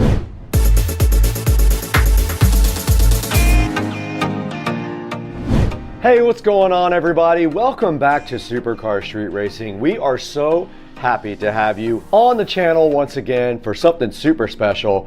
You guys saw what just happened. Joe and I got two Navi ST3 Pro scooters. We went ahead and took them out and did an awesome excursion. We went about 6 or 7 miles at one time. Didn't even get close to coming less than 50% battery power. What you see on the screen right now is the Navi ST3 Pro. Navi sent us two of these and we were so happy to go ahead and check them out, modify them, and in the process, we added another sponsor to the mix. Lamto sent us their 7-inch wireless motorcycle CarPlay system, does Android Auto also, and we put it directly onto our Navi ST3 scooters. It was a very cool project. You see, we can do everything from there and play out the music on our Bluetooth speakers as well. What a cool time we had with Navi and Lamto on this collaboration for Supercar Street Racing. Go ahead and pick up your Navi ST3 Pro. These things are awesome. They are not kids scooters. They have full suspension, so they work great on any ground. You saw me go into the park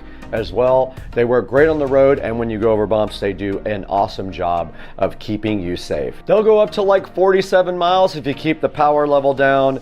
They are very fast. They have a lot of torque. No problems climbing hills or anything like that. The Navi ST3 Pro is the real deal. If you like scooters and you are not a child, this is not a child scooter. You will want to put an adult on this because it is a bad boy. Now I'm going to have a link in the description to both the Lamto GPS, CarPlay, Android head unit for motorcycles, and one for the Navi ST3. Please click through our links in the description to buy all your products for Supercar Street Racing. It helps us out greatly. We get a few dollars here and there, enough to keep the channel going. And also, I want to thank you guys for over 225,000 subscribers. That's absolutely amazing. We couldn't do it without you guys. You are our support system. This video was crazy and it took me forever to edit, so I got to get out of here. I have to get out of here.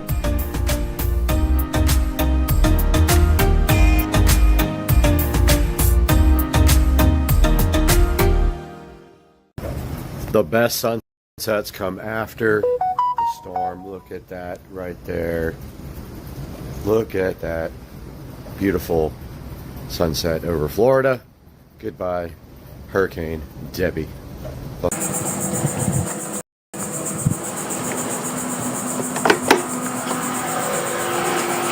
Oh, hey guys. I didn't even see you there. This is pretty cool, huh? Check out this brand new gate and this brand new fence that we just got installed here. Pretty awesome. I'm gonna show you guys and take you along for the ride. Let's go.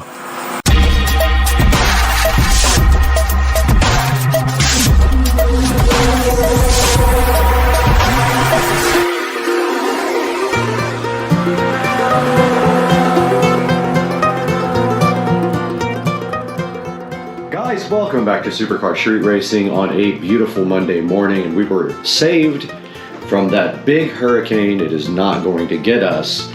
And we have something new outside, which you guys probably already saw. And this is for that. And we are going to be looking at this and unboxing this product today on the channel. Stick with us, man. I hope you guys are having a great day. You previously saw outside that beautiful new addition to the Supercar Street Racing compound in the backyard. And what is in this box today is a controversial product. You get a lot of different opinions about this online, and it's really hard to figure out which reviews are good, which are not. And at this time, I was not ready to do wired lighting to the top of the fence post caps.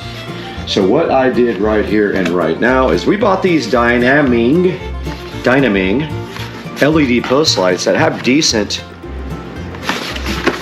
reviews. This is a 6-pack. We have 4, and we will have 2 left over to put on our fence, which is kind of cool. And if I like them, I'm going to order 2 more. But as you can see right here in the package, they do come with these fence post adapters if you have a smaller fence. So there are 6 adapters on top. There are some drywall inserts and screws. And then we have these plastic lights from Dynaming. Let's get them all out here and on the Supercar Street Racing bed. should be 6 in here. And basically, we're going to look at the instructions, but you should just be able to pull off the battery. It's like a removal tab, and then that's it. They are 3000K, which is leaning towards the warmer spectrum. 2700 would be your typical incandescent warm white bulb. And it says right here, it just charges all day and then lights up all night. So basically, you can replace the batteries. It has AA rechargeable battery. So basically, you remove the tab at the bottom to turn the light on for the first time. It says if it's 4 to 6 inches, fix the base on the post by drilling the screws for the hole, and then put light body on the base. So basically, yes, these adapters are for 4 to 6 inch posts, and we have a 5-inch post. So it will probably not sit all the way around flush. We're gonna find out when we move outside and take a look at these Hdmi LED post lights in just a minute. So this is the outside of the Supercar Street Racing Studios, and you can see that I added nice lighting up there. That is the studio itself, and we're having trouble getting someone to be able to install a door on this guy, but I'm gonna keep on trying. But as you can see right here, this past week, we got the new fence installed around the pool equipment and the air conditioning, and it's very exciting for a couple of reasons. One, it actually covers up the ugly pool equipment and it covers up the ugly AC system, but also it knocks the sound down quite a bit, and I can already tell a difference with the pool pump being on because you can barely hear it from outside here. Also gave me a nice place to put the grill. The grill just sits right up against the side of it right there. And we did get all this stuff installed last week, and it costs, I want to say, around, I don't know, $1,500, which is not bad. And now we have some nice LED solar fence posts to put on here, which should be awesome looking. So let's go grab those right now and take a look at how we have to install them on the fence. And if you take a look at any kind of fence like this, basically they come in different fence post sizes, and you just remove the cap right here. And the new LED fence post caps just go right in place of those. They started to glue these on, and I was like, do not glue them. And they said, oh, they'll come right off, but as you can see, it doesn't come right off. So we'll have to pry that one off. We only have 4. Unfortunately, there's no post over here. This is connected directly to the building there, so we will not be putting anything there, but that's okay. The main thing is the little door will be lit up, and over here it'll be lit up really nice. So let's grab those things right after my 9:30 meeting and take a look at them. All right, we are back outside in the Supercar Street Racing backyard, where it is absolutely beautiful today. And right in front of us right here, you can see we have these brand new solar fence post lights that we're going to be testing out. And I want to remind you guys that I did order these with the Asurian protection plan. Make sure when you buy anything like this, you have this plan, because these things will not last. They tend to say that they're waterproof, and they absolutely are not waterproof, and they won't last. But up here, all we have to do is remove this fence post cap here, and you can see the lights come with 2 different type of adapters. That one is way too big, but they provided this 5-inch, and you can either put a screw on either side. Now, do we want the screw facing this way or this way? It really doesn't matter. You're going to see it either way, but I think that way you won't see it when you're at the pool. And then you simply just take this light and you pull this tab out, just like this. You pull it out and it literally lets the battery touch, and it has a rechargeable AA battery right there. And now you can see that it has screws on the side that just go directly into that. So we put screws there, we put screws there, and that is the extent of what we need to do now.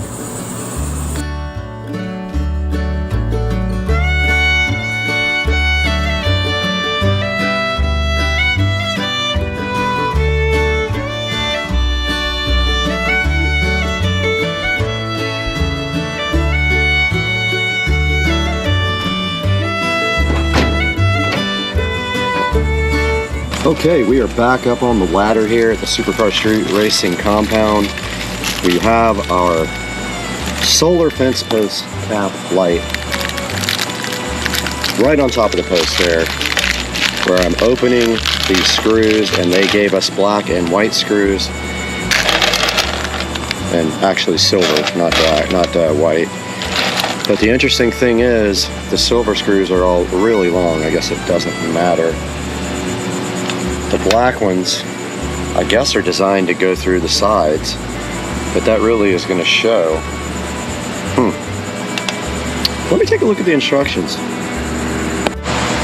Always fighting the batteries and GoPros that don't last, but we did go get some silver screws for the sides because I think that will blend in better than the black ones.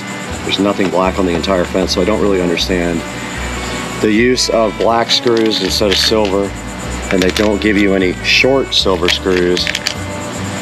So I got something similar to mount both the light to the adapter.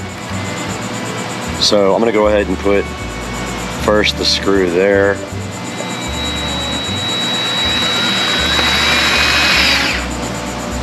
I don't know if we need two, but I think one on each is fine. They're not going anywhere.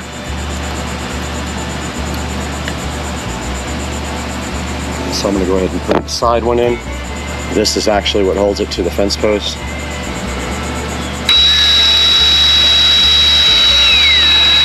That is the only negative, is that you have to put a hole in your fence post.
Okay, these posts don't have the, damn it.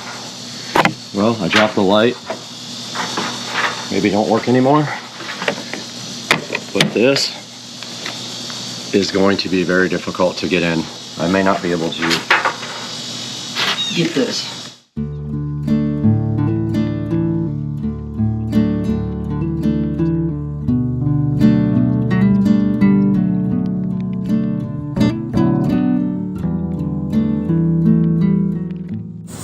All right, if the camera doesn't overheat, here's my plan. I'm gonna snip off this back part.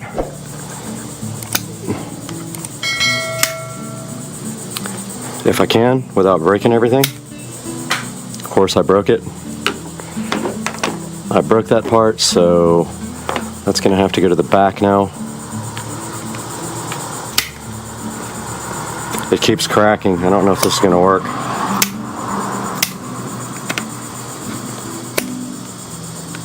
I'm just snipping off this back so it'll fit.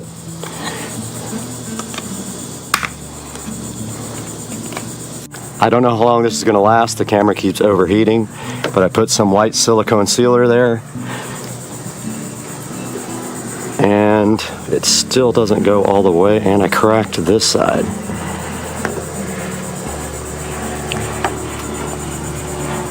It still doesn't go down all the way. Oh, I guess I didn't cut enough. Alright, whatever GoPros are almost unusual, they overheat no matter what. I did take that to the grinder and got it knocked down. And now I'm going to put a screw in it.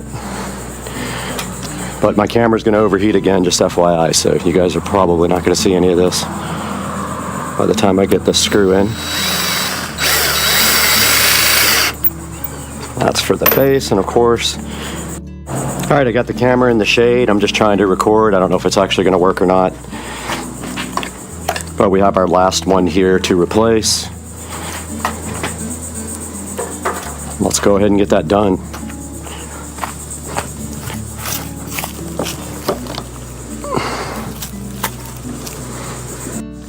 Guys, we successfully completed our fence post solar cap project, as you can see right here and right now. And there are the new fence post caps all installed. We got 4 installed right here, which you saw most of that. And then if we walk right down here to our other fence posts, which is the gate, we got 1 installed there and 1 installed right there. We had to do some work on this cap. We had to trim the back of it because it's right up against the house. I did seal that up with silicone sealer though. And now I am in the cleanup process, and so I will be picking up all the tools and the ladder and moving the ladder to the back for a different project.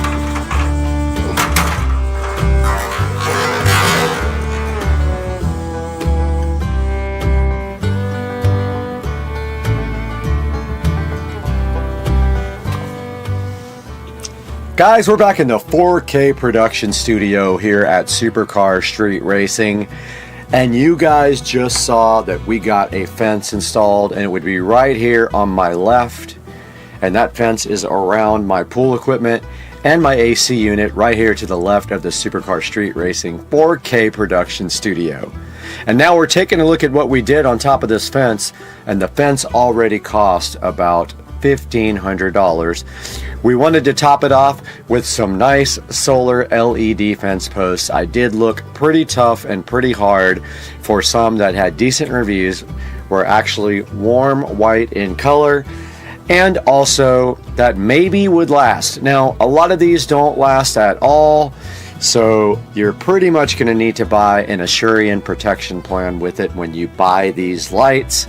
They are going to fail eventually. They last anywhere from 4 to 6 months to a year. These ones actually had decent reviews and said that they will stay lit up all night long. We're going to see that. It doesn't actually matter if it does. As long as they light till at least midnight or 1 a.m., I'm totally fine with that. So this is 6 solar post cap lights, and they are $49. And there is also a promotion if you buy something else. It says, let's see, it says save up to 3% on Dynaming solar lights. So this company is Dynaming is the name of it, or Dynaming, however you want to call it.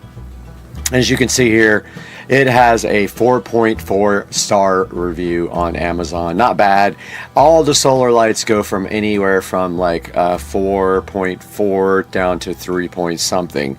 Now you could go ahead and get low voltage 12 volt powered lights for your fence post caps.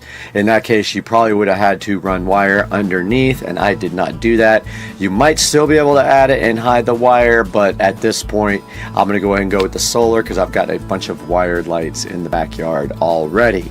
So that is a look at the Dynaming 6-pack of solar fence post lights. And after this, when it gets dark outside, we're going to go take a look at these in the dark and see how it came out, and we'll let you guys know that in just a second.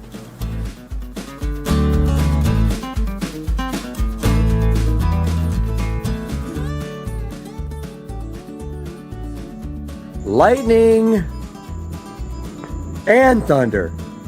Oh, that's epic. Look at this, guys.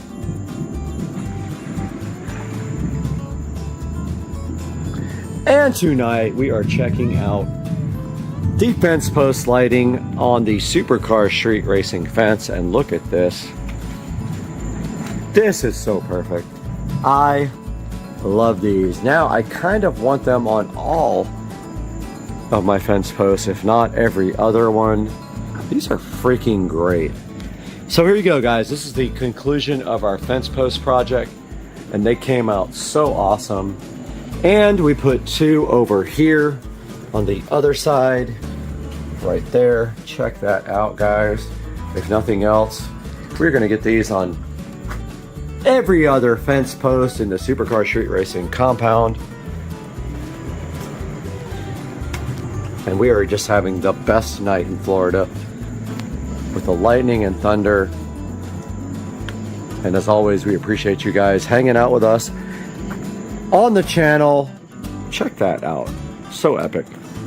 And we'll see you guys next time. Thank you for joining us on Supercar Street Racing. We love you. Cheers. Out here at Tuners Inc. I almost called it Speed Fab. Tuners Inc.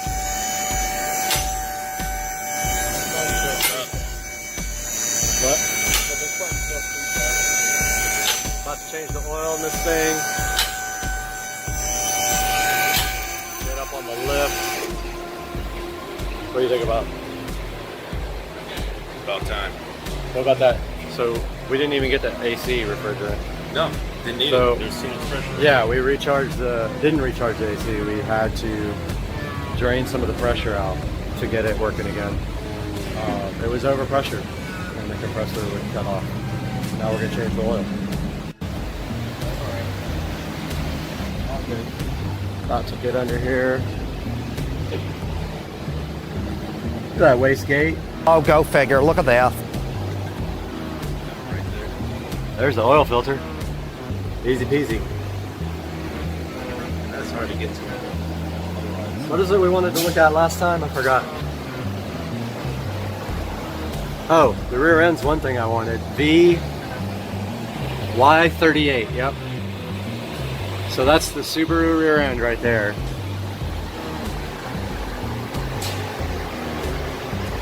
Oh, this axle's leaking.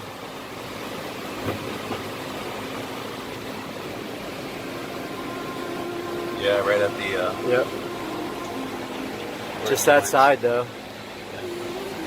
Yeah, it's throwing up quite a bit of grease. Yeah, Right there. look at that. Oh, go figure. Look at that. Yep.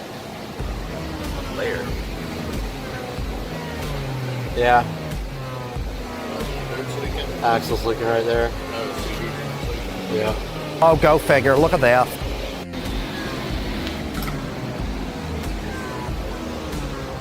Hot oil coming your way.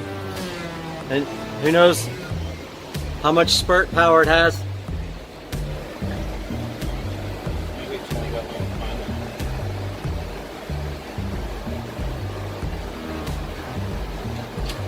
Oh, look at that. Oh, look at that. Perfection.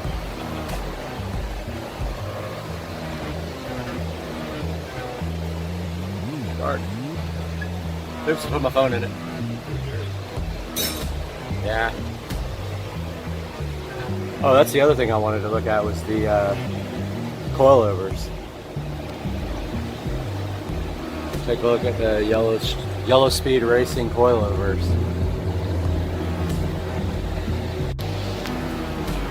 Look at the coilover.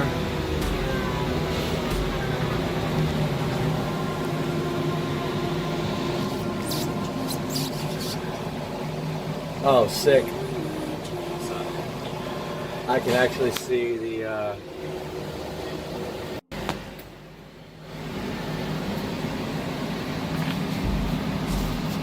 premium performance. Yeah, that's the ones that we thought. Yellow Speed Racing Premium Performance. And man, they got 3 inches of.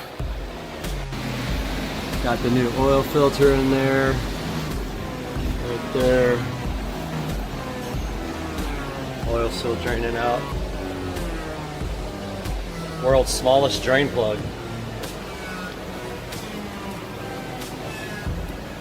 That's the tiniest hole I ever saw. That's what that girl said. I know. Went over and tried.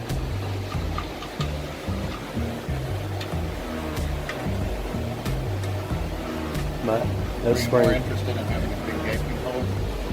Oh, what? Are you more interested in having a big gaping hole down there? No, it's a good size, I guess.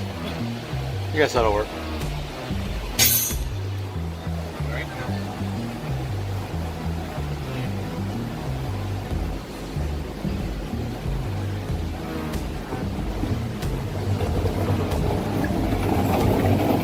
Cleaning up all the oil from the oil filter. Still dripping.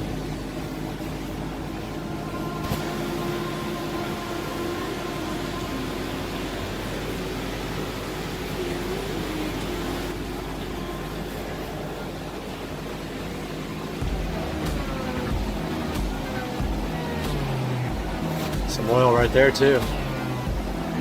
It's a tad bit. Right here? Yeah. Wonder what's going on there. Here, too, so it's going for the fuel. Oh yeah, it might have just been from the engine. Yeah. Yeah, transmission's like brand new. It is brand new.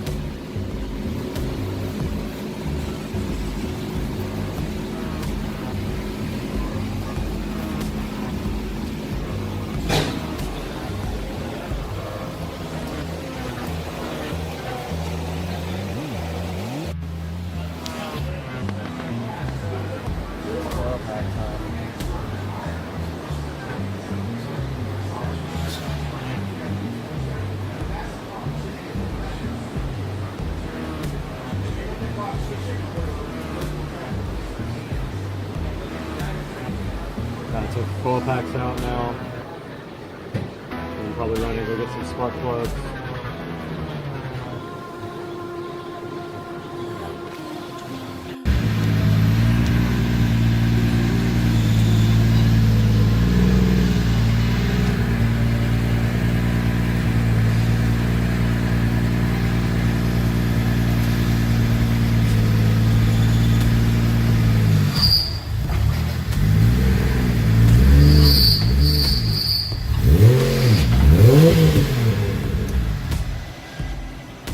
Tracy's getting the car up on the dyno.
not sensing boost on this. We don't have the thing hooked up. You can see it from here. Here we go, dyno pull 2.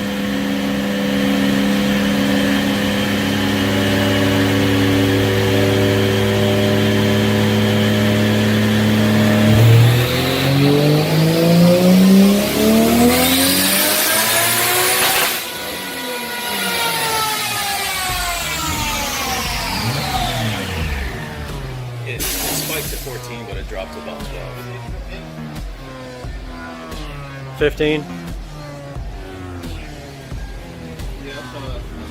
it spiked to about 14 and then it came down. We could put the manual on there and run it up to 30 and see if we can blow it up. I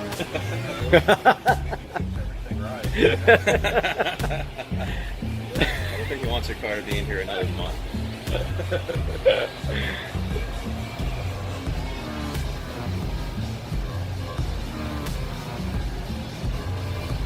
Well, Lexus.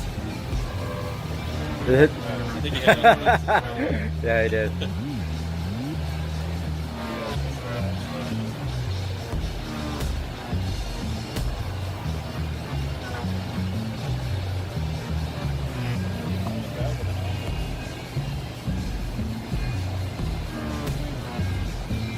$428 at 14 pounds, 15.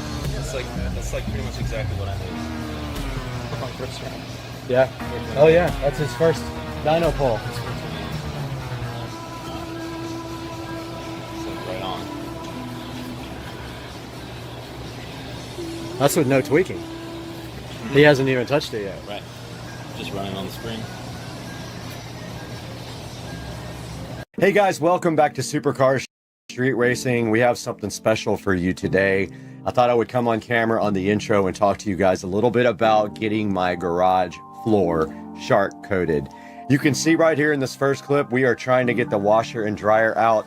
But before that, I did a lot of organizing and stuff. Let's get this started. I'm so hyped for you guys to see this. Let's go.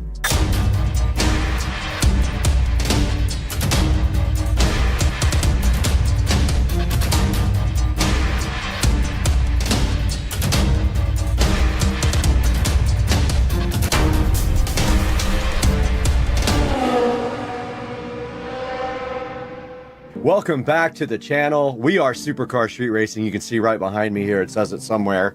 And today we have something special for you on the channel. And that is we got the garage shark coated, and you'll see what that means in just a little bit. But first we had a lot of organizing to do. So let's get straight to that. We had to get a lot of stuff out of the garage. And so we did it, and we moved stuff around and we made it happen. Let's watch. All right, so what you're seeing here basically is me in the kitchen, and I have already taken the cabinet out of the garage at this point. So what I'm doing here is there's a space over my pantry where we were keeping the cleaning supplies, but I decided that I was gonna put the car cleaning supplies in here instead, and then move everything from the cleaning supply area for the house underneath the sink. So let's watch.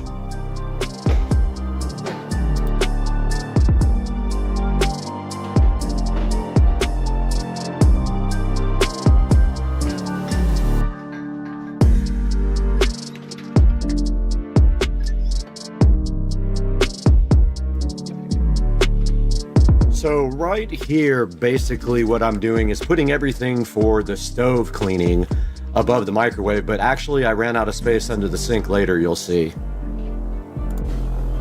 All right guys, as you can see right here, we got all of our cleaning products in here. It is a tight fit, unfortunately, but that is all the space that I have. I also have some overflow going up here where I will put some stuff that won't fit down there, but that's how it's gonna have to be from now on. And now I have to move the car products into the top here on this very top shelf because I can't fit all of the house cleaning products there, so it only makes sense. I just don't have a lot of kitchen storage here, so let's get busy putting the car products up here on this top shelf.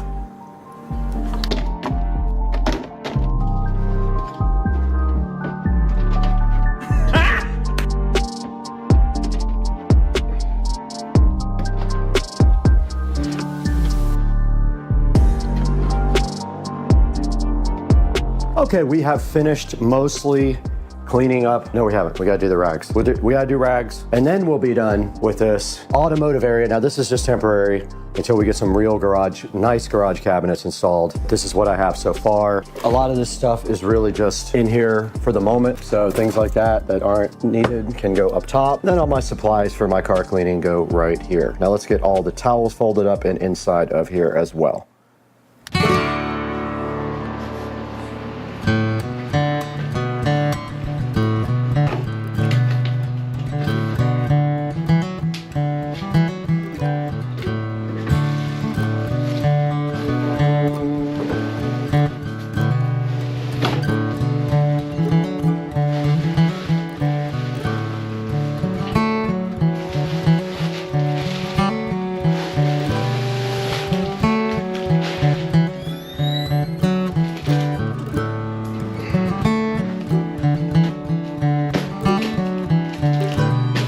All right, guys, we are back in the Supercar Street Racing Garage, and we have finished part 1 of the video about our new garage floor being put in. Tomorrow, we have to get this washer and dryer out tomorrow with them. They're gonna help me. And you can see that this floor has gone through some abuse in the last 4 or 5 years, and it has tire marks on it, and it actually peeled up the epoxy here when the tires were hot on it, which is why I put the mats down. And you can see that the mats have basically melted onto the floor.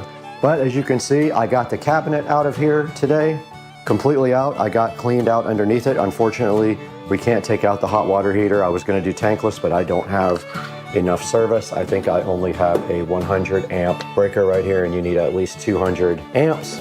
I can't do that. We got all of our products out of there, out of our garage cabinet, up into the cabinet up here and up there. We got all of our cleaning products out of there and move them down underneath the sink right here. And then we put the rest of the overflow right up here on top of the stove.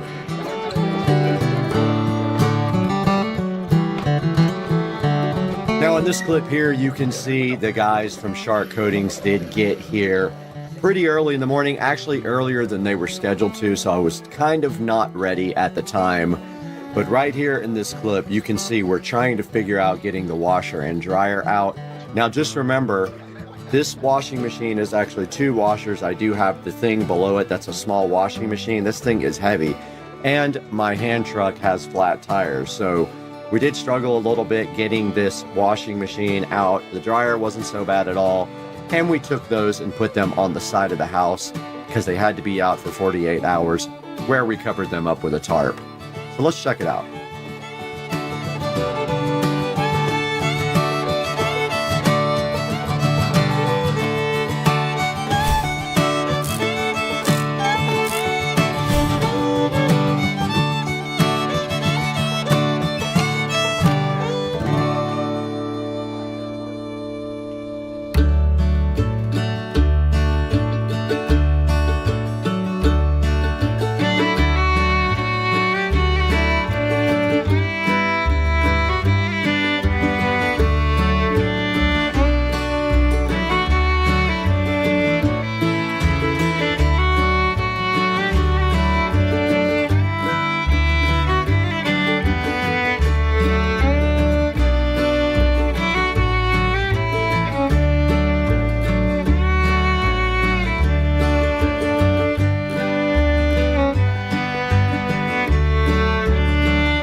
All right, guys, you saw my garage floor get shark coated. Such a cool process.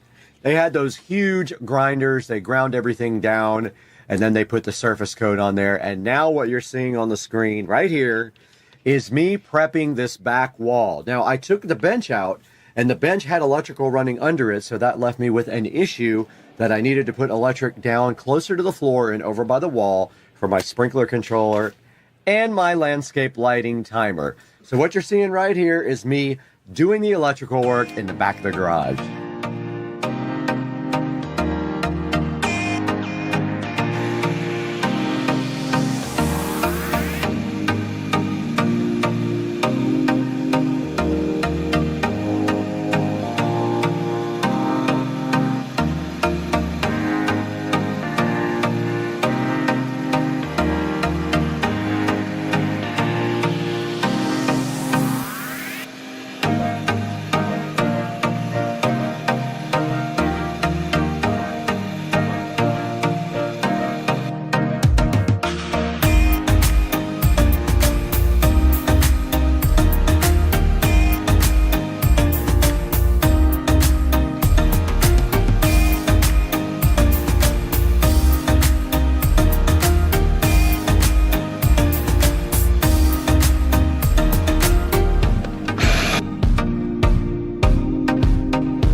We are out in the supercar street racing garage, and you can see right here and right now that the floor has been shark coated completely. They did that yesterday, and I let it dry overnight, and it is safe to walk on, but not safe to put the car on yet. It will be later tonight, and then tomorrow we can move the washer and dryer back. But as you can see over here, I'm already working on electrical for this wall, which you guys saw me doing a minute ago. I basically cut holes so that I could run power down to the corner for my landscape timer and for my sprinkler controller.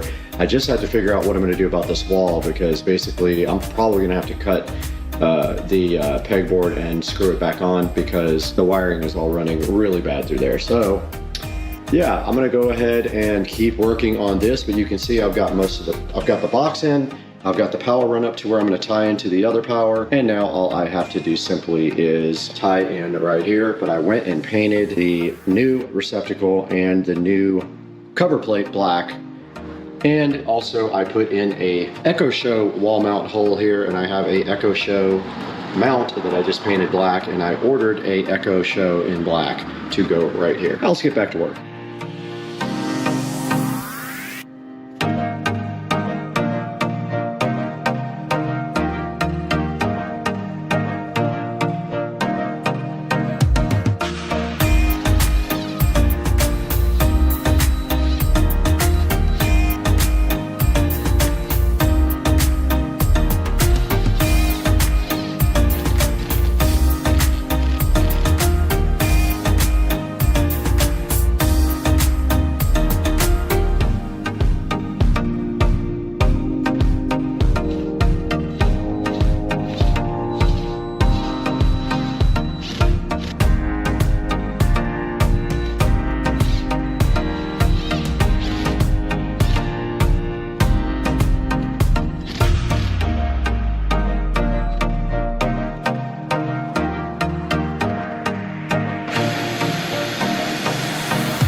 All right, guys, you just saw the last scene where I was doing electrical work. And basically what I had to do was tap into the existing electrical outlet so that I could get power for my Echo Show 5. I did have to cut the drywall to do that, so then I had to patch and paint, and that's what you're seeing in this next clip. And I also added a receptacle down in the lower left if you're facing the rear wall. And that's gonna be for my irrigation system controller and also for our landscape lighting. So let's take a look at what I did here next by patching and painting the back wall, which was never painted due to the washer and dryer being there.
All right, a little update from the garage, and I have finished the paint project. And let's take a look as we step back, and I'll go through everything that we did. Yeah, that peel satisfaction. We did have the floors sharp coated, and then we put the washer and dryer back up against the wall here on the newly sharp coated floors.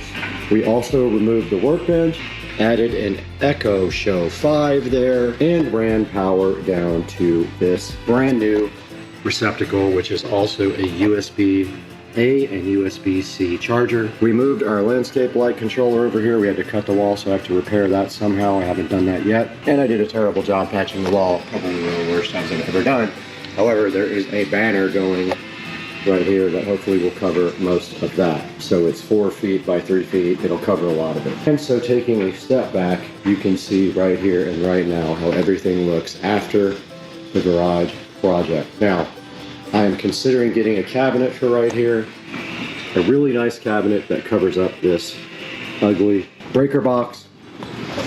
We'll see if I can get one found, and it would just be as tall as I can possibly get it and then cover from about here to here, or all the way across here to cover up this hot water heater. Eventually I would like to go tankless, but for now I don't have enough electrical service. Let's get the car pulled in here and see how it looks. All right, we did get the car all pulled in now, and we have the golf cart in as well. And stepping back, you can see how much space we have now. And I did pull the car in kind of sideways, but you can see there is a footer down here that you have to be careful of. I could go back more and over maybe another 6 or 8 inches, but now we have much more room in the back because the workbench is now gone. I could come back another foot easy there. And you can see I moved the charger cable to the wall here as well. And there is our Echo Show looking so fly in the wall. And so we have the Echo Show ready to go there as well. And stepping around, we have plenty of room here now to detail the car.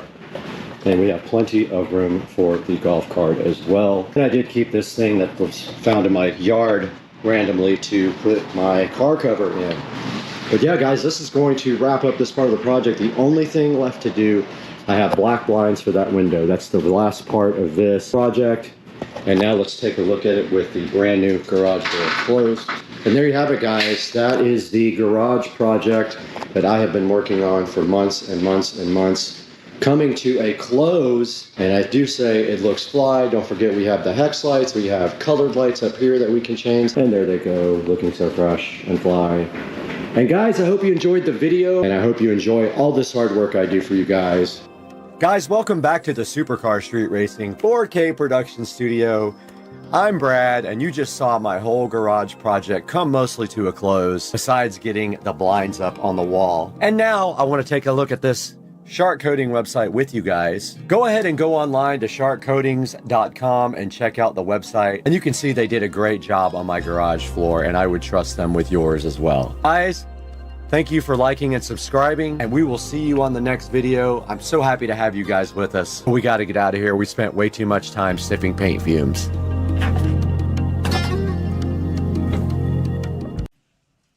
We load the liquid oxygen as late as we can in the countdown. It's densified. That means it's ultra cold. All right, guys, we are live here today. Hopefully the audio is working. And getting it onboard the vehicle just before liftoff means it won't warm up. I think it is working. However, let's see if that's loud enough for you guys to hear the stream. In the quantities we want, so it stays nice and cold. It doesn't bleed off, and that gives us the performance we need on Falcon 9. Continuing on, Falcon 9. I think so. So let's take a look at what's going on today with SpaceX. So this is the Axiom 1 mission, and so that basically is, oh, we lost video for a second there. Axiom 1 is a private astronaut mission to the International Space Station. I am hyped about it. I got my Kennedy Space Center hat on here, my NASA shirt, as you guys can see. So yeah, this is the first all private astronaut launch to the International Space Station. It's the 5th flight for this booster, so this booster is being reused for the 5th time. Let me turn that down so it's not feeding back for you guys.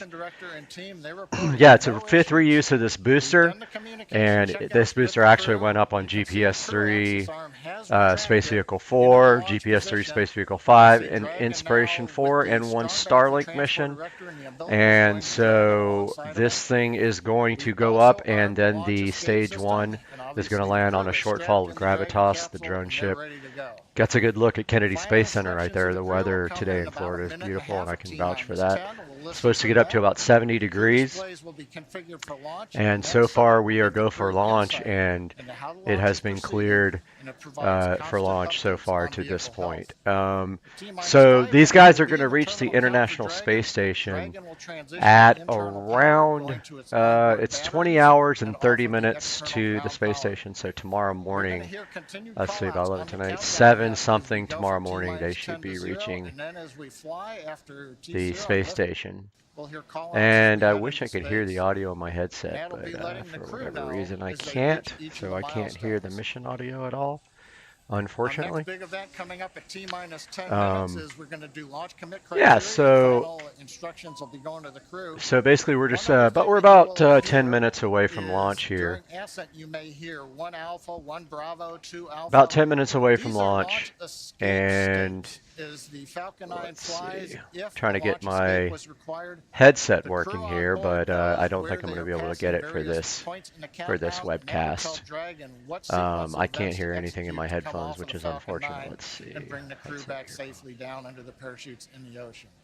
Right now, I'm just playing around with these settings while we're waiting for launch. But yeah, guys, we got the Axiom 1 launch coming up here in 9 minutes and 57 seconds.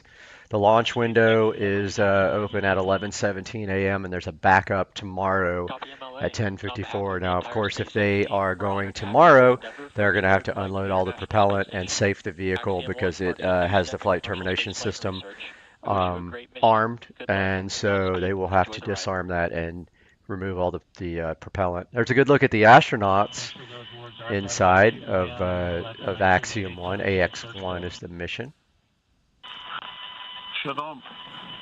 And still not able to get my earphones working, so I wish to share with you the words of the Greek poet there it is. Constantine Cavafy that well describe the perspective of our marvelous crew. Now I can hear the mission audio in my ears. In your mind. Arriving there is what you are destined for, but do not hurry the journey at all. Better Yeah, so for years. So you are old by the time you reach the island. we're listening to the Axiom 1 crew speaking now. And just talking about the mission and giving his little commentary about the mission. So these guys are headed up to the International Space Station, and they're going to be doing educational outreach stuff, research experiments, and other things while they're on the laboratory.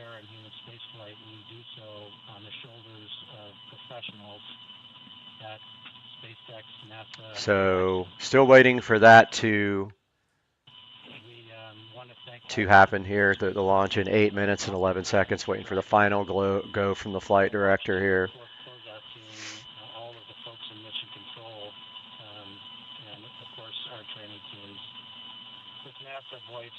Coming up on 7 minutes and 50 seconds till liftoff here. So we're going to see the propellant loading conclude if it hasn't already. So we're waiting for updates here from Mission Control and SpaceX.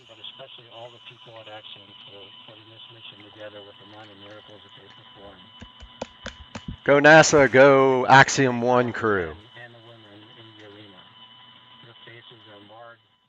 Yeah, so, all right, so Axiom 1, first private astronaut mission to the International Space Station. Guys, this is history today being made.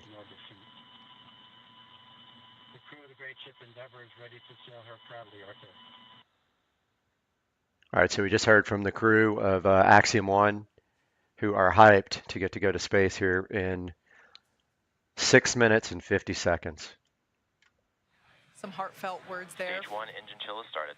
So they just started engine chill. All right, so there was the call that we have begun to Next thing is the strong back retract. On the first stage. So what we're doing right now is flowing a little bit of the super chilled liquid oxygen. 6 minutes till liftoff here. M1D engines, there's 9 of them at the base of the first stage. And that's essentially bringing them down to the temperature of that super chilled liquid oxygen to prevent any thermal shock to the hardware. Just before that call, some really heartfelt words from Commander MLA and mission specialist. So a little bit different from the old way of doing launches. They actually fuel the vehicle while the crew is on board. That has never been done before in the history of spaceflight. And the reason they do that is because the colder that fuel is on launch, the more performance they get out of the Falcon 9 and the engines there, the Merlins. So fully loaded on both the first and second stage. LOX loading continues on both stages.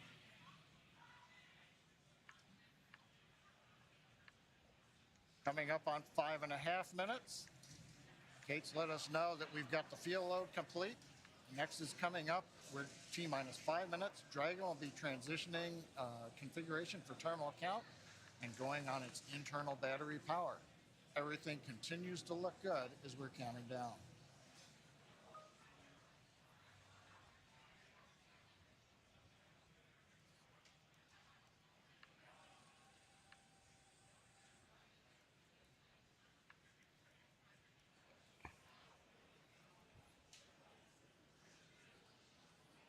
all right, guys, sorry I had to answer an email. We got about 4 minutes left. Falcon 9 tanks are pressing for strong back retracts.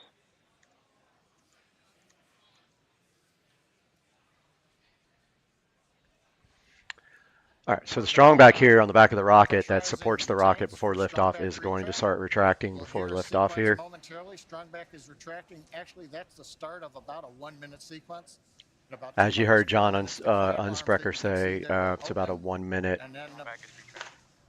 1 minute process for that strong back to retract there. That's the start of the sequence.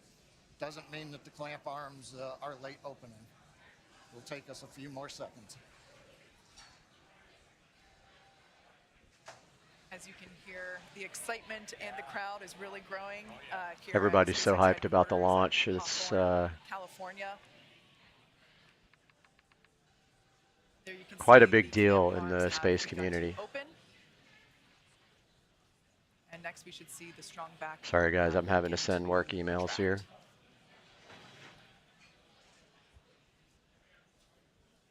Got about 3 minutes and 45 seconds till Axiom 1, the first all-private mission to the International Space Station, is going to take off here. So just a reminder, they will attempt to land stage 1 after stage separation. There will be a boost back burn, an entry burn, and a landing burn in order to slow the vehicle down and attempt to make the landing on the shortfall of Gravitas, the drone ship. RP1 fuel is About 3 fully loaded minutes. on first and second stage.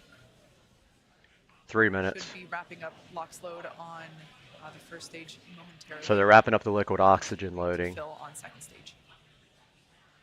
Stage 1, LOX load is complete. There we go. Stage 1, liquid oxygen is done loading.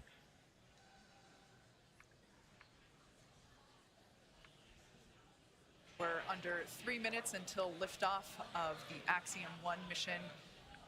Dragon is in terminal count and is on internal power. All right, there we heard that Dragon is on internal power. As I was saying, we're getting close. The crowds are growing. The excitement is palpable. You can see there on the left-hand side of your screen, mission control here in Hawthorne, California, just behind where John and I are.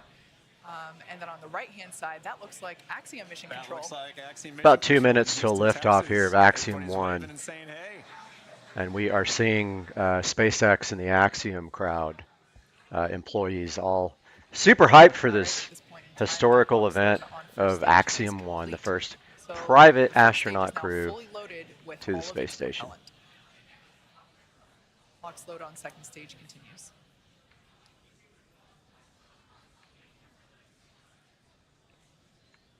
As we've mentioned before, Stage 2, LOX load is complete. There's stage 2. The liquid oxygen is done loading. About 1 minute till liftoff now. Dragon is fully loaded with all of its propellants, nearly 1 million pounds of that propellant. 1 million pounds of propellant, she says. About a minute and a half till liftoff here. Right now, the gas closeouts. We finished pressurizing the storage tanks on board the Falcon 9. They gave the crew the heads up, and they hear some loud venting noises. We're also going to vent down the liquid oxygen line that carried the LOX up to the second stage.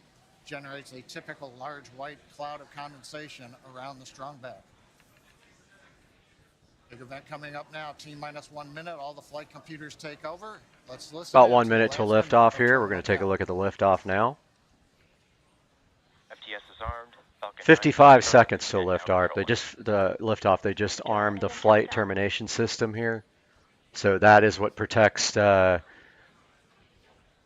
that's what protects the ground when if they have an issue when they lift off. Go for launch. That was the flight director.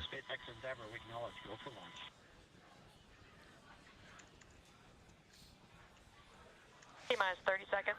30 seconds till liftoff here.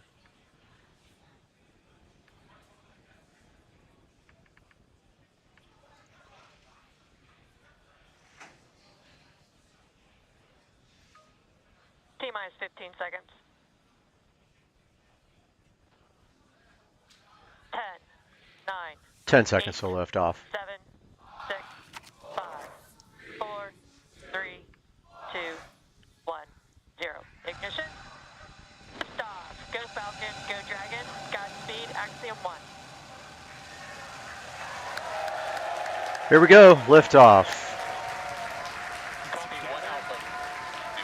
15 seconds, already up to 190 kilometers per hour. So our first event here we're going to see is max Q. That's the maximum aerodynamic pressure on the vehicle.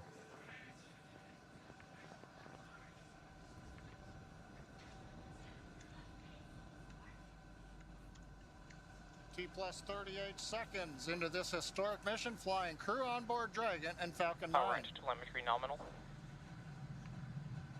Everything looking good on this launch. You can see there the cape fading away in the background as the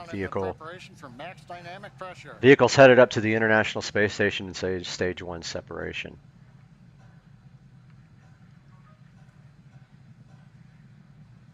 Falcon 9 is supersonic.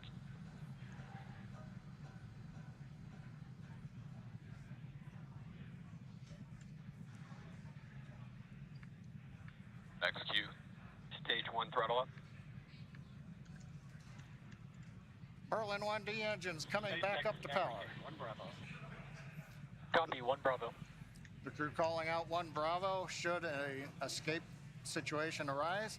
It tells the Dragon flight computer what profile to fly using the Super Draco engines. But everything is looking good on Falcon 9. We're getting nominal callouts from all the engineers. Everything looking good here. Next step here is going to be main engine cutoff. And they're chilling the stage 2 engines for that. Beginning to chill in the second stage turbo pump in preparation for its ignition coming up in just over half a minute from now. Coming up on about 3.5 G's acceleration for the crew. We'll begin throttling down the Merlin engines to hold that level of acceleration. Coming up on Miko here. Sorry, have some issues going on here I'm dealing with on the side. Next event coming up. We're going to get main engine cut off of the 9 engines. Get stage separation and ignition of the second stage engine. You've heard the throttle down call out. We're holding 3.5 G's for the crew.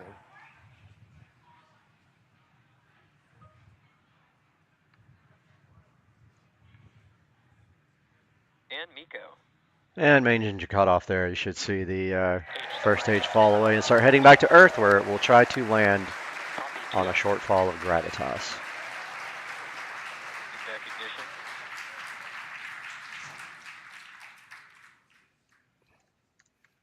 Successful stage separation, ignition of the second stage engine. On the left, the titanium grid fins beginning to slowly deploy. Great views from the first stage camera. The first stage now begins a slow flip maneuver. You can see the white nitrogen gas plumes as we reorient for an entry back through the Earth. There's stage 1 heading back to Earth here. Second stage, we see the engine nozzle glowing red. Everything continuing to look good on the second stage.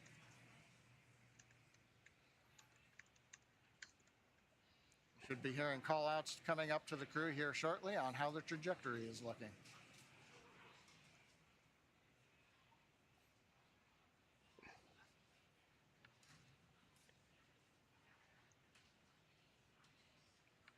Dragon SpaceX, trajectory nominal.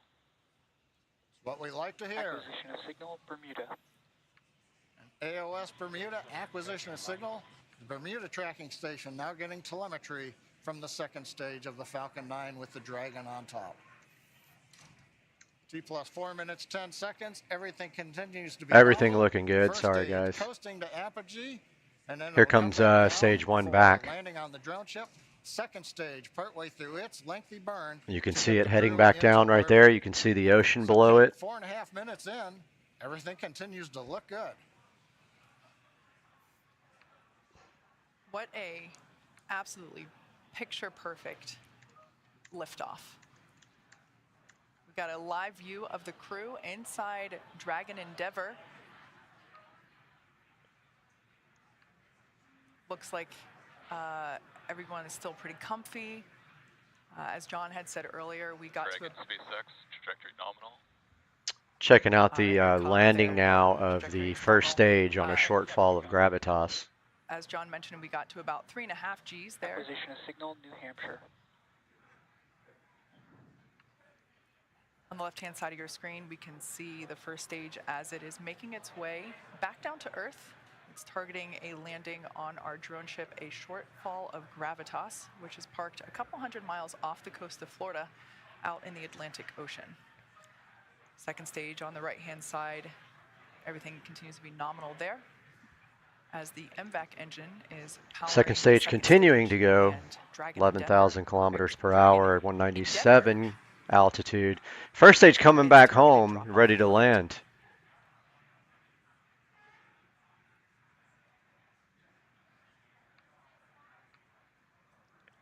Absolutely beautiful views of both the first and second stages. SpaceX, trajectory nominal.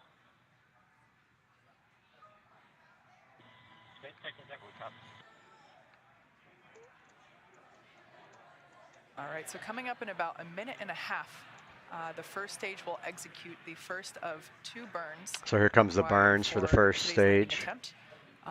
At about T plus 7 minutes and 30 seconds, we'll see the entry burn begin.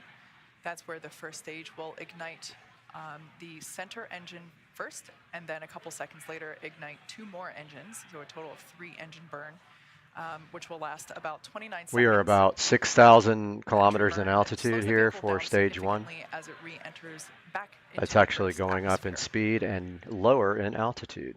The first stage sees high drag, which scrubs roughly 70% of that velocity by the time that the landing burn begins. Stunning view where you can see the curvature of the Earth there on the left-hand side.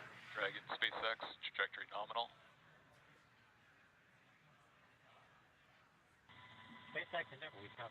Trajectory nominal, so everything's going good for both stage There 1 you and can stage see 2. The nitrogen gas thrusters, so that's the puff of gas that you see there occasionally. That's used for Talking about the coal attitude gas control thrusters, which systems. actually We also maneuver the utilize those vehicle when grid they're in fins space that and you there's see. no There are 4 atmosphere. of them, And you can see them placed all firing there around by the grid booster. fins.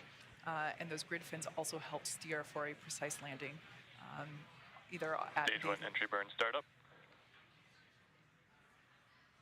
Stage 2 flight All right, termination. there we can see that that entry burn has begun. We are targeting a landing on our drone ship, a shortfall of gravitas today. Everything continuing to look nominal with trajectory and MVAC performance there for our second stage on the right-hand side.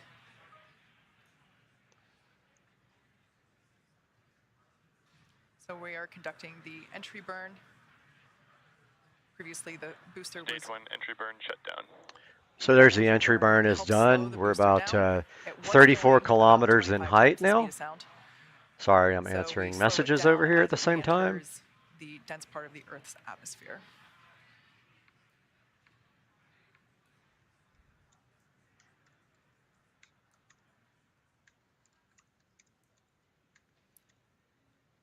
The next event is second engine cutoff, or SECO 1, as you see it there on the timeline at the bottom of your screen.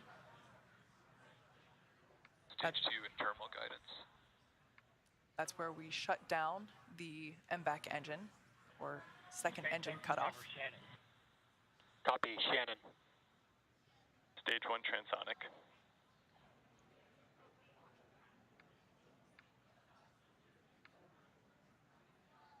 Note that our landing burn and second engine cutoff will occur about the same All right, time. about 3 miles from landing here on stage 1. You can see it coming through the clouds now. Dragon Endeavor there on the right-hand side of your screen. This will be its 6th landing. Landing burn has begun for the first stage. Dragon, SpaceX, nominal orbit insertion. All right, great news there. Dragon Endeavor, nominal orbit Nominal insertion. orbit, here comes the land.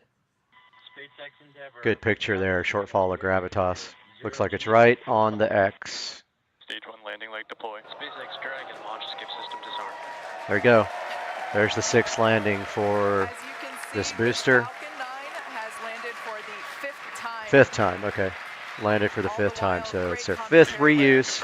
The 6th is going to come up next time. Perfect landing out there in a shortfall of gravitas. Sorry I wasn't 100% there. I was dealing with other things, and I hope you enjoyed this broadcast. We're going to try to do these more when I have more time. And guys, have a good day. We'll update you maybe when they get to the space station. There you can see a live view inside our Dragon.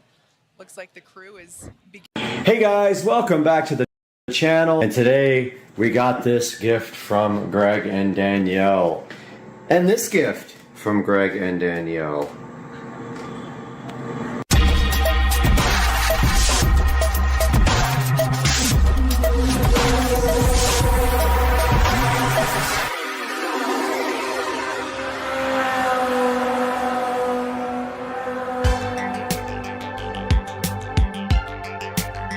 Hey guys, welcome back to Supercar Street Racing, and today we have this little project which should be fun.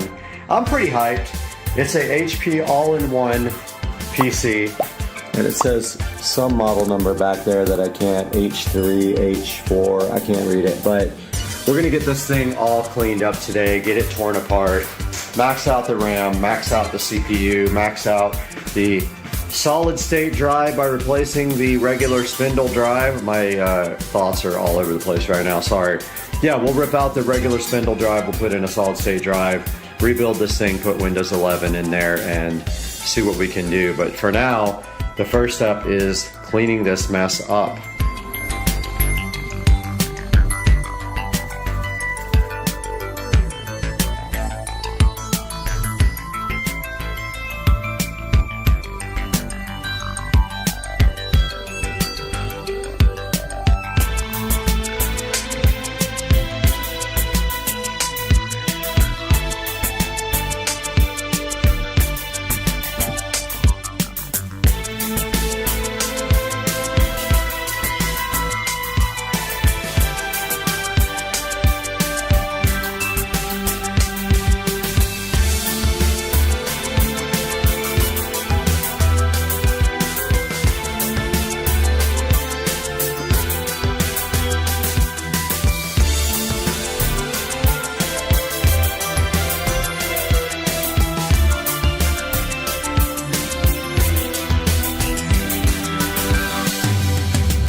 Alright, I found a solid state drive, and so we are going to be replacing this drive in this computer, and I have no idea how to do it, so we're just going to go for it here, people.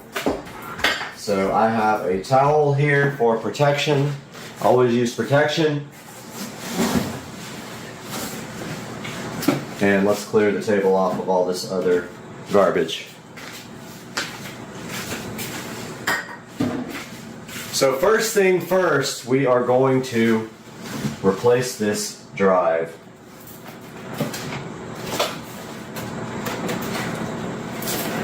And there are a number of screwages. So I'm going to grab my little lithium-ion screwdriver.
We got our Kingston SSD now, 120 gigabyte drive going in here, and I don't know really how we will secure it, so let me figure out if I've got some double-sided tape for this.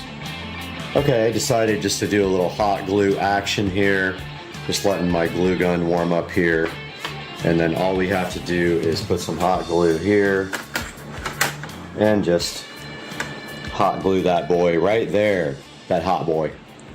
So I'm really curious about the RAM in here. This is some kind of shield that doesn't need to be there. And if we can just eliminate this completely, we will.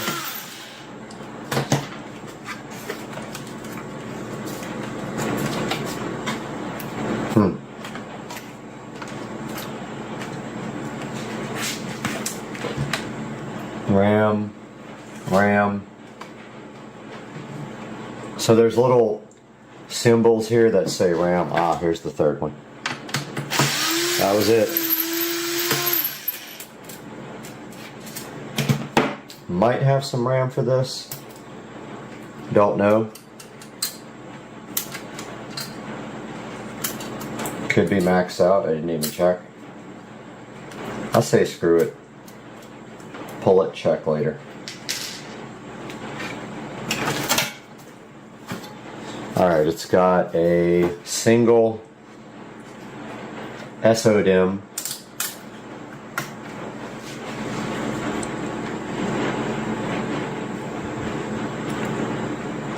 And I'm going to have to take a picture of this to see it. Yeah, this is an 8GB PC3 12800, and I do not have any other RAM for this. So I have nothing to replace this with.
Okay, I'm pretty sure I wasn't that aggressive, but I had to bend the memory module clips back together to get the memory to seat correctly and get no beeps. But hey, if that's what you gotta do, that's what you gotta do.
So it's probably going to reboot now, would be my thought.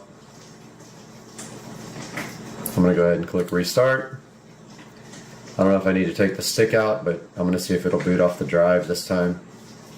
I'm assuming it will. That's what it's supposed to do. There it goes.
Good morning, everybody.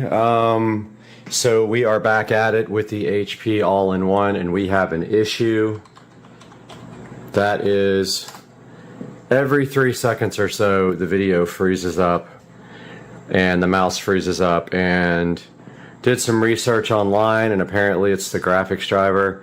I did try a solution that someone else suggested that worked for them, but it did not work for me, and that is an older version of the AMD driver for HP. So now I'm just researching, trying to figure out if this is going to be fixable or not, or if I'm going to have to back down to like a super old version of Windows or go to Linux or whatever. But for right now, I'm just kind of playing with different versions of AMD drivers, trying to see what I can do to get this working. I'm digging around on Reddit, and I found graphics driver 17.4, I believe it was, and there is a good chance that that worked. Oh yeah, look at the smoothness. Heck yeah, I'm hyped. All right, now we can get some software installed on this beast.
Alright, a little status update on the PC. We got it all working now finally with the AMD Radeon drivers that we downloaded that I got off of Reddit.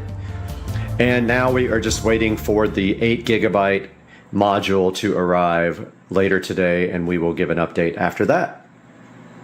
Alright, we got the memory module for the HP all-in-one right here, so we will be doing a little installation on that up next. Alright, we're back here in front of the HP all-in-one. We got to take the back off again, and I forgot to shut it down.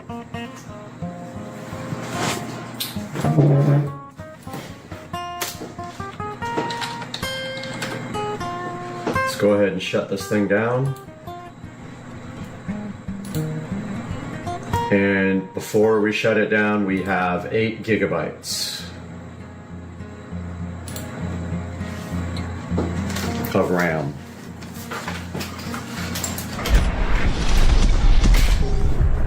And right here we have, hopefully, another 8.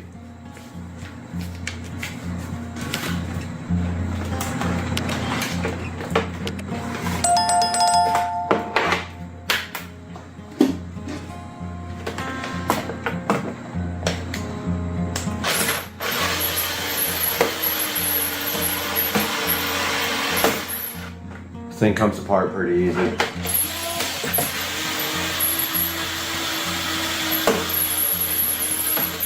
Really takes itself apart. And there is the extra RAM module spot right there. Let's get our RAM opened up.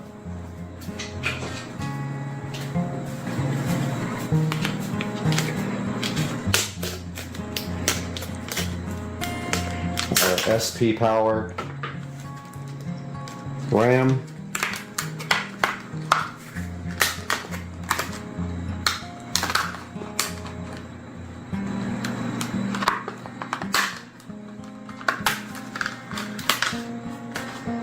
And hopefully this will work with this board. If not, it will be returned.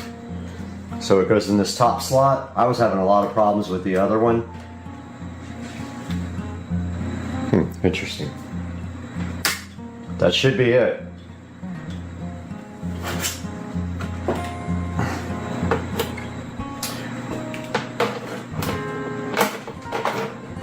That easy.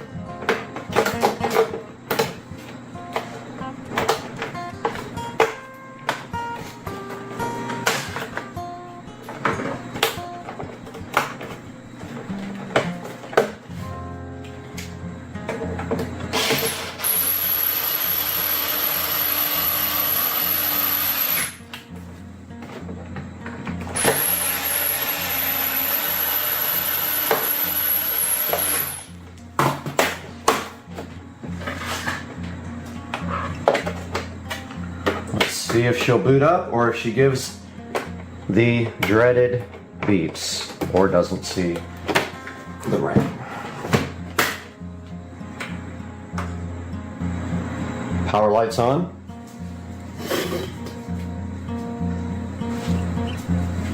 Aha, we have HP.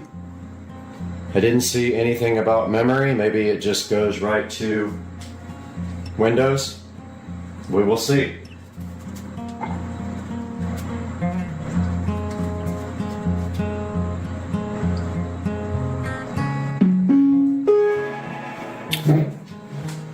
Let's see if we even have 16 gigabytes.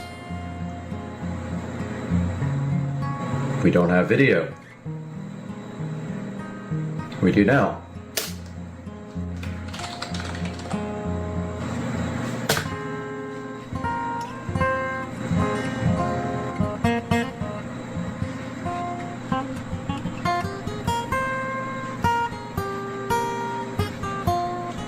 Let's go to system information.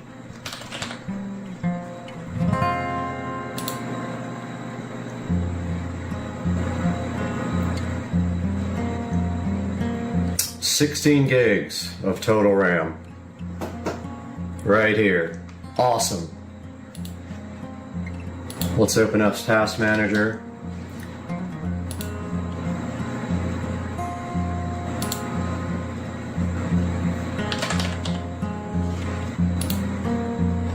This should be substantially faster. And we'll go up here to memory.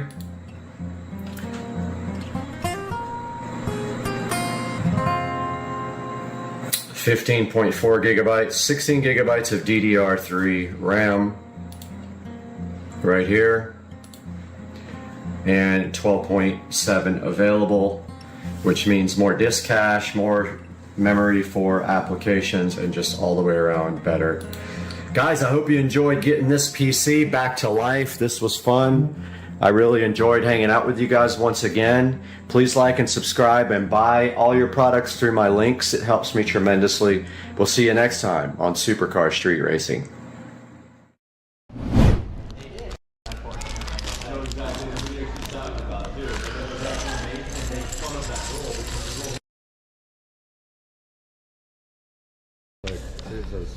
That's really cool. They gave me a choice of things to get. Like there was a neon YouTube light, and there was this. I figured this would be cool to put in the background and Yeah, it's really cool. and stuff.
So what's this build?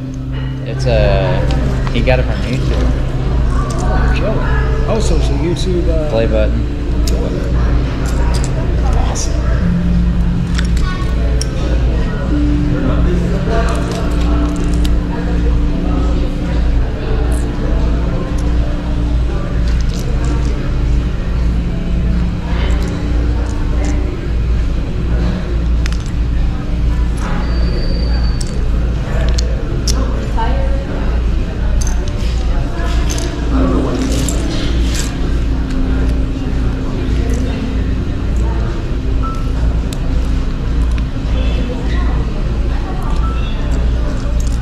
Do you have any idea what system left with it? Shoot up the best. Operator? Yeah.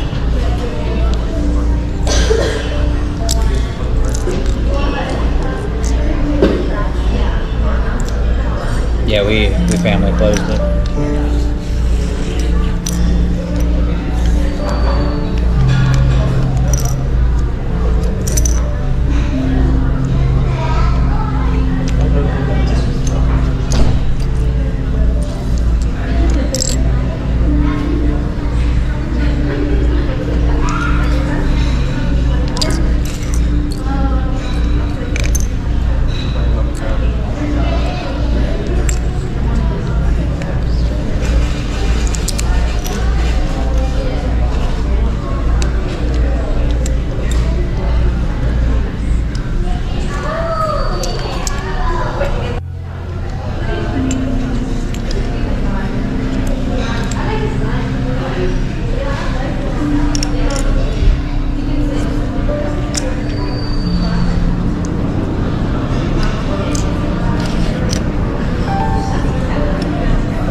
too, man.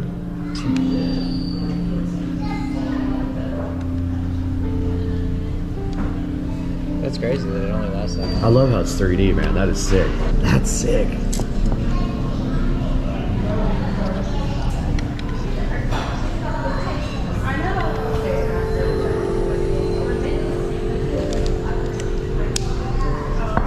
I gotta do my job real quick. These nuts. Ha! Got it. Ha! Got it. Oh! Go for it, man.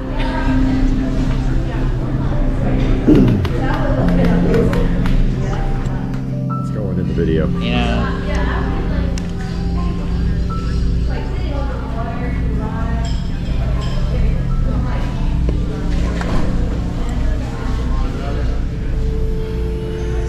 People are gonna be upset about my tattoo. About what? My tattoo. What? Upside down cross. These nuts. Ha! Who cares?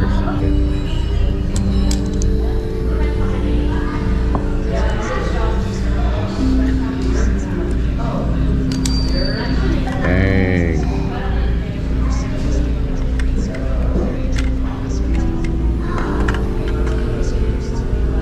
That one looks crooked. Look, the corner piece looks crooked when you flip it over. Yeah, it'll straighten out. It automatically. Dude, I just thought it was close.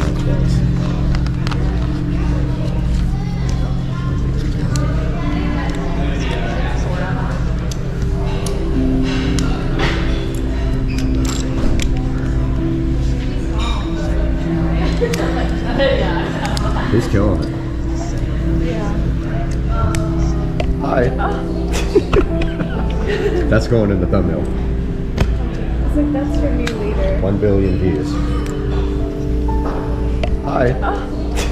You know, honestly, it's like, it's really enjoyable to like build off of instructions and not like off from my mind. Do they usually not come with instructions? Well, not when I build like things for the city.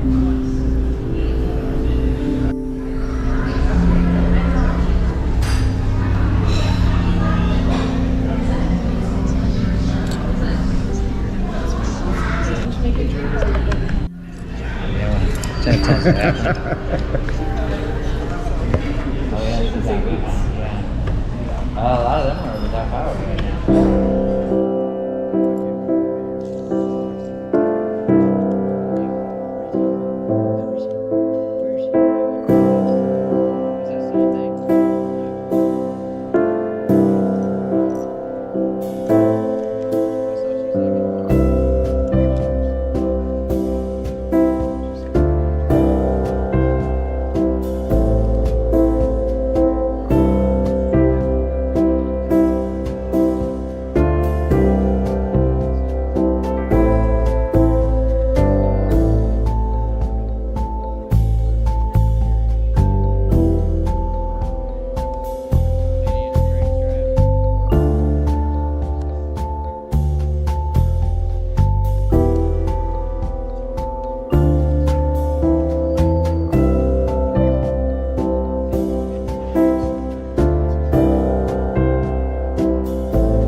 Going to be looking at a Lego. I was like, oh, that's a woman. Yeah, that's what I came over here for. Look at this.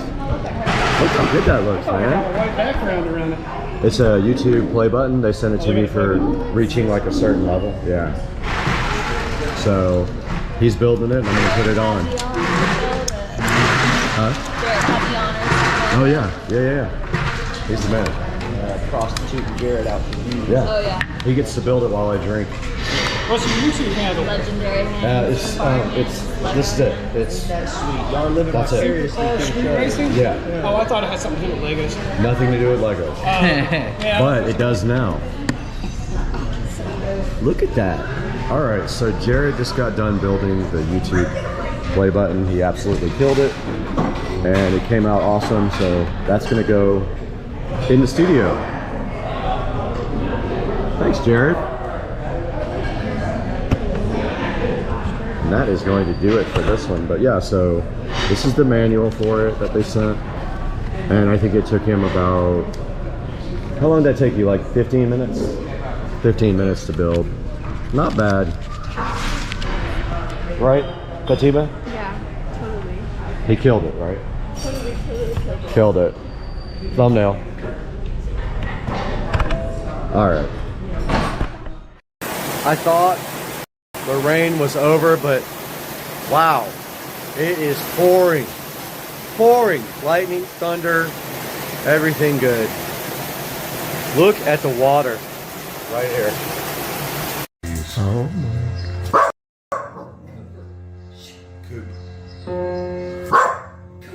Oh, he's so into it.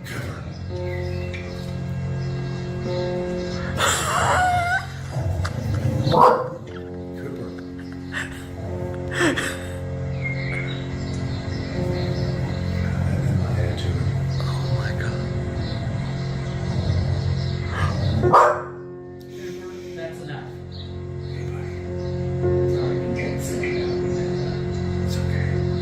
Oh, I can't. He jumped on the screen.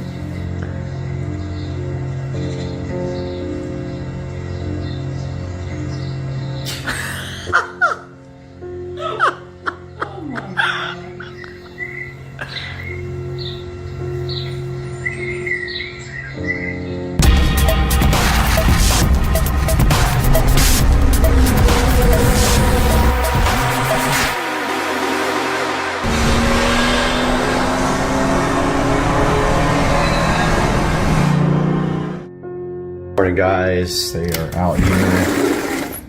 Going to start on the step tile. So looks like he went ahead and marked off his design here. So there's going to be one stripe of step tile on these steps, and then on the step out there, and that will be this tile here.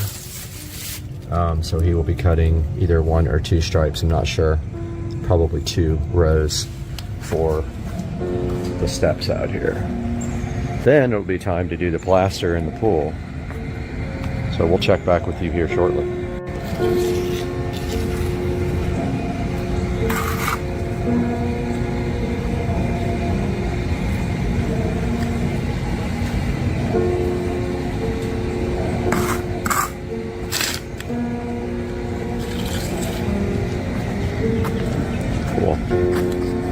Now the tile just goes right in that inside that line? Okay, awesome. And then they plaster the rest? Yes. Oh, okay. That's the time to make it smooth when it's thicker. Okay, gotcha.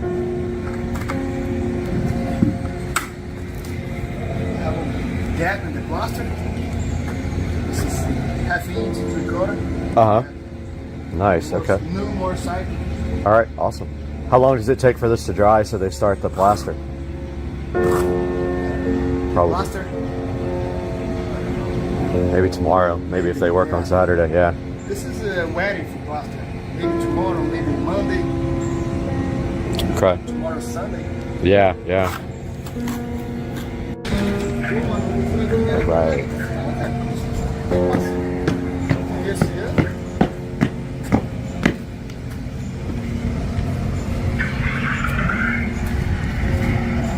Looks like that's where it's going to go on this stuff.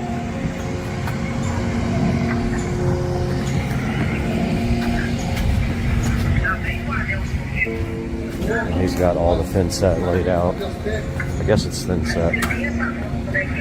Maybe it's plaster. Oh yeah, it's thin set. It's this stuff, Cool Bright. Swimming pool finish. That's what he's mixed. Or no, it's thin set. Okay, maybe it's both. So a little bit of progress happening here.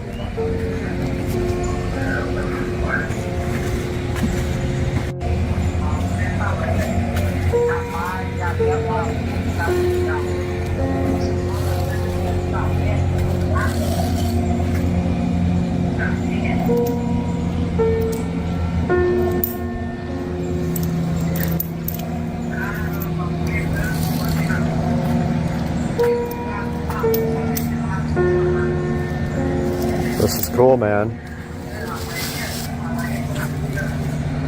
So two stripes, right? Yeah. Okay, gotcha.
Looks so good, man.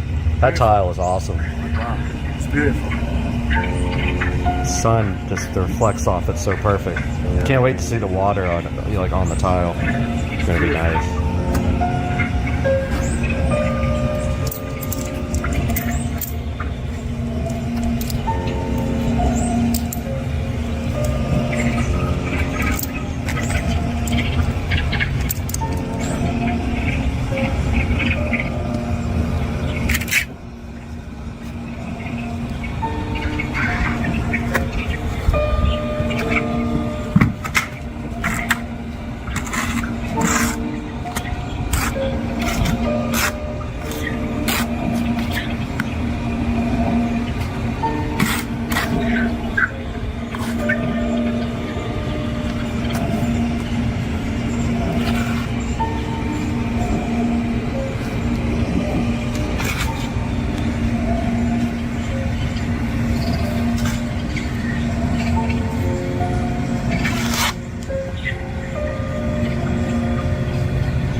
No. I'm just checking it, make sure it's ready for plaster. All right.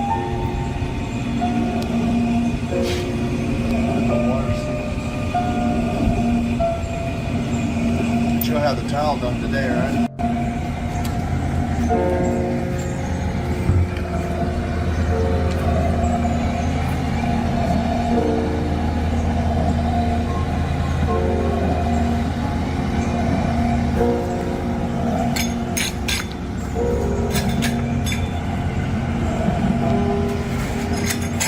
When are you guys scheduled to start the plaster? Tomorrow? No, I don't need a scheduling. Oh, okay. I'm just here to make sure it's ready for me. Gotcha. Okay. You guys work on Saturday though with the plaster? Not too often, sometimes.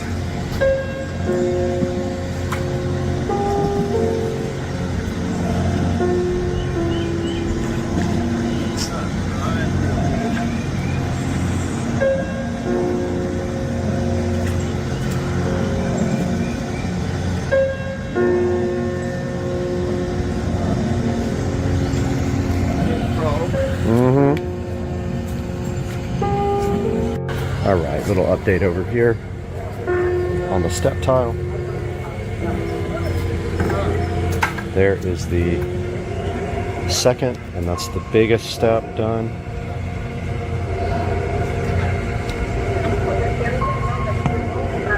It is hot out here. So yeah, he's working on the third step now. That's a good view of what it looks like. Right there.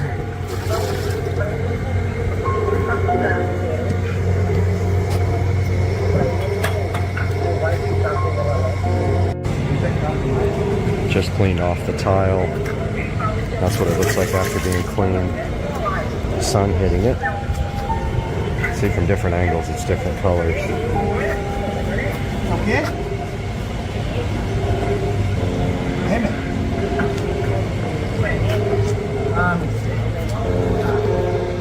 Just straightening the extra ones that are a little bit crooked.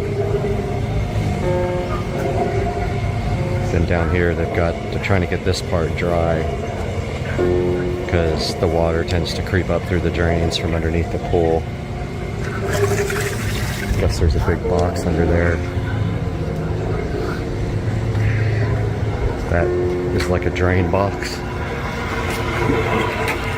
And the water will keep coming up. They're going to try to get that dried out. So he's also putting some kind of sealer around where the ports were and also around the niche.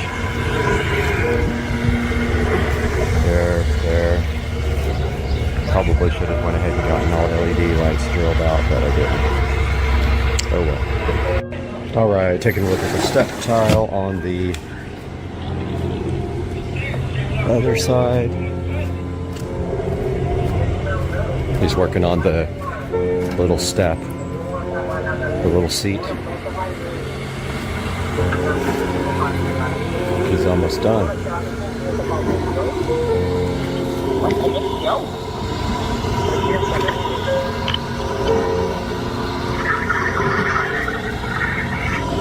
Give you guys an update. That's great. Alright guys, taking a look at the step tile now in its completed process. All done. Check it out, guys.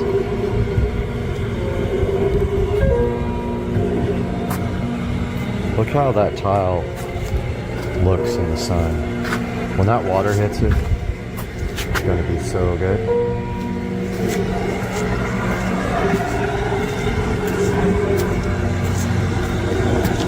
And there's still water in it. I don't know when that's ever going to dry up if we keep getting water in it.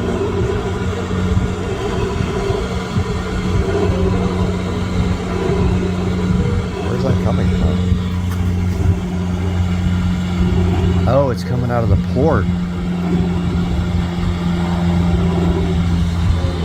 Maybe I'll stuff something in there.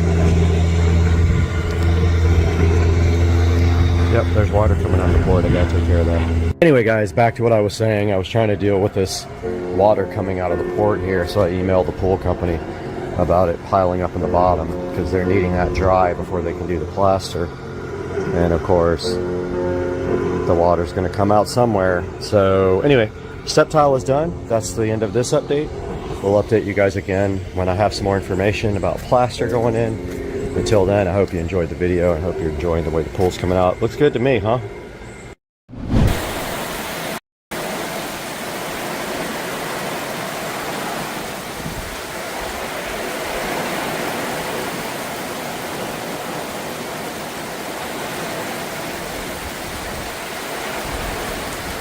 There is something strange in this room that is out of place, and it is right here.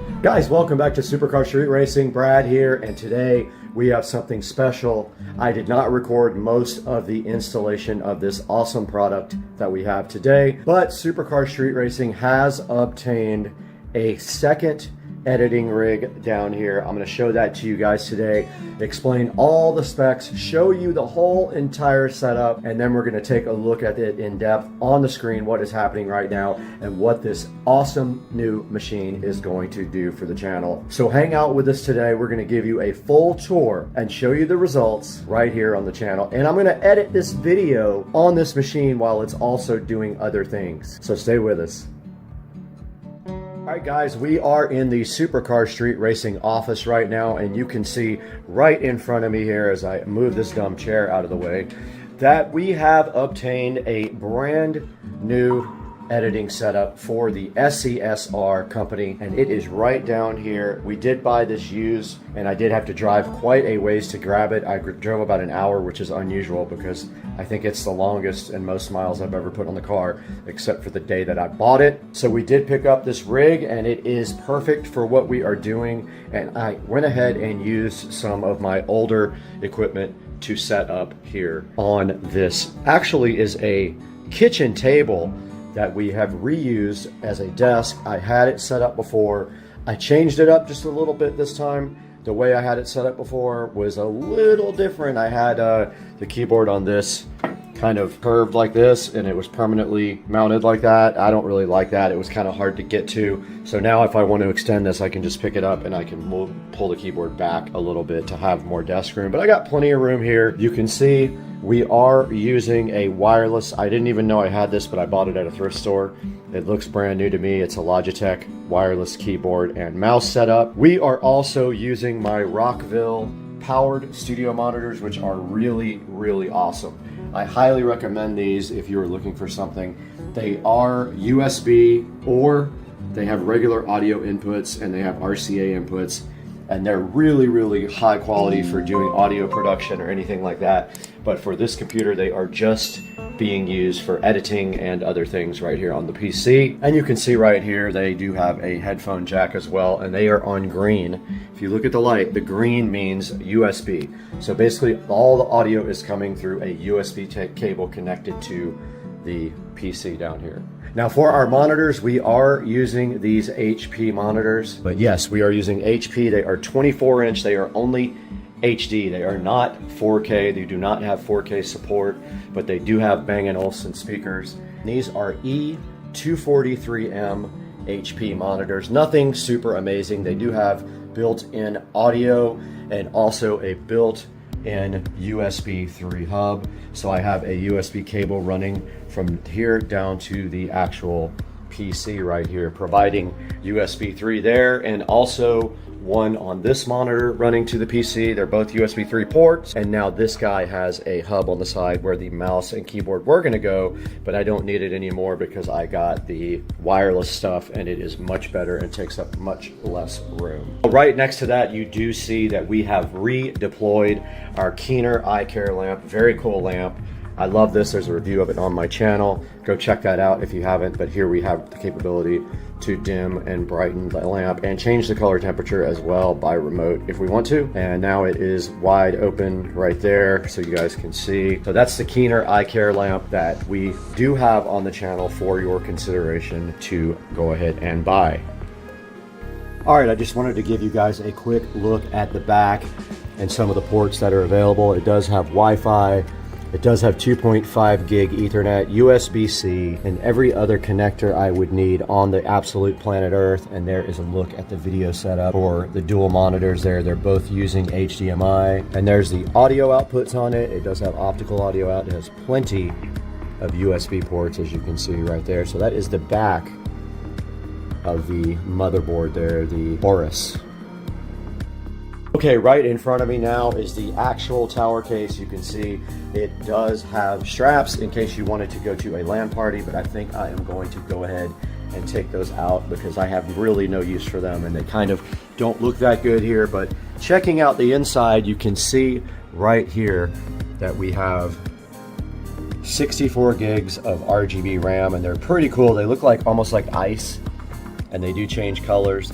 We have the Aorus motherboard, we have a i9, and we do have the Gigabyte RTX 3080 video card.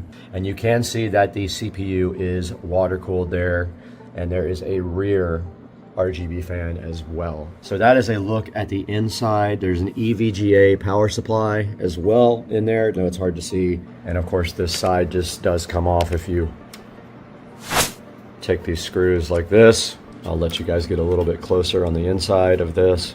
So there is a good look at the inside of the Aorus motherboard. There's the GeForce 3080 and the power supply and the very cool RGB RAM. I love it. And then up top there is the cooler, the water cooler. Don't know what kind it is. I'll have to look that up. It doesn't have the brand on it. It just has that little symbol. If you guys know, drop it in the comments section. But yeah, that is the inside of the brand new streaming and editing rig for Supercar Street Racing. Just a little update. I was able to open up the RGB utility for the Gigabyte motherboard, and I did get the Gigabyte logo turned on there and cycling in color, which I am super hyped about. I love that. Very cool. Now let's see what else is available on this app. So it says the motherboard is all set to one color. Oh, the RAM went to yellow. Okay, I put sync mode and color cycle on all of them. And there they go, all synced up, everything. Very cool. I did not even know that was there because I was actually going through the App Center here just looking at this for the first time. Okay, SIV is system information here. I just opened it up. It looks like it's calibrating the fans. It's set on standard mode. I'm gonna leave it there. It is not very loud. There's an advanced mode here where you can set up stair-step modes on the fan. Very cool. And then there's some alert setups here that you can check and see if you want it to alert you when certain things go over a certain amount. And you can see right here the system information. It is a i9 11900K, the Rocket Lake, and it is running 64 gigabytes of RAM, so there are 4 slots. And this is a Z590 Aorus Master motherboard, BIOS version BIOS version F3. Yeah, can't open data connection. None of those work, so you have to go get a file manually. So I'll do that another time, but I just wanted you guys to see this software here. There is one called EasyTune here. I'm assuming it overclocks, and it is on default. And I have not tried to clock the GeForce yet, the RTX 3080. Don't really need to yet. I haven't seen any reason why I should have to do anything on that at this point. So I'm not going to overclock right now. It's not necessary yet. All right, taking a look at the task manager here, we actually do have 10 gigabit available on the, that is downloads happening in the background. I'll explain that in a minute, but we have 10 gig Ethernet available here. There is the CPU. It's running at 4.97 gigahertz right now. There is the 64 gigs of RAM, and it is using 11.7, 30.8 gig cache. There is the 2 terabyte SSD. I have 2 terabytes of NVMe SSD. There's Ethernet, and there is the GeForce running at 63%. No issues right there, running at about 63%. And all it is doing right now is streaming, and I will show you that here momentarily. There's a look at what it is using. It is dedicated GPU memory, 10 gigabytes. All right, let's take a look at what we're doing with this right now on the channel.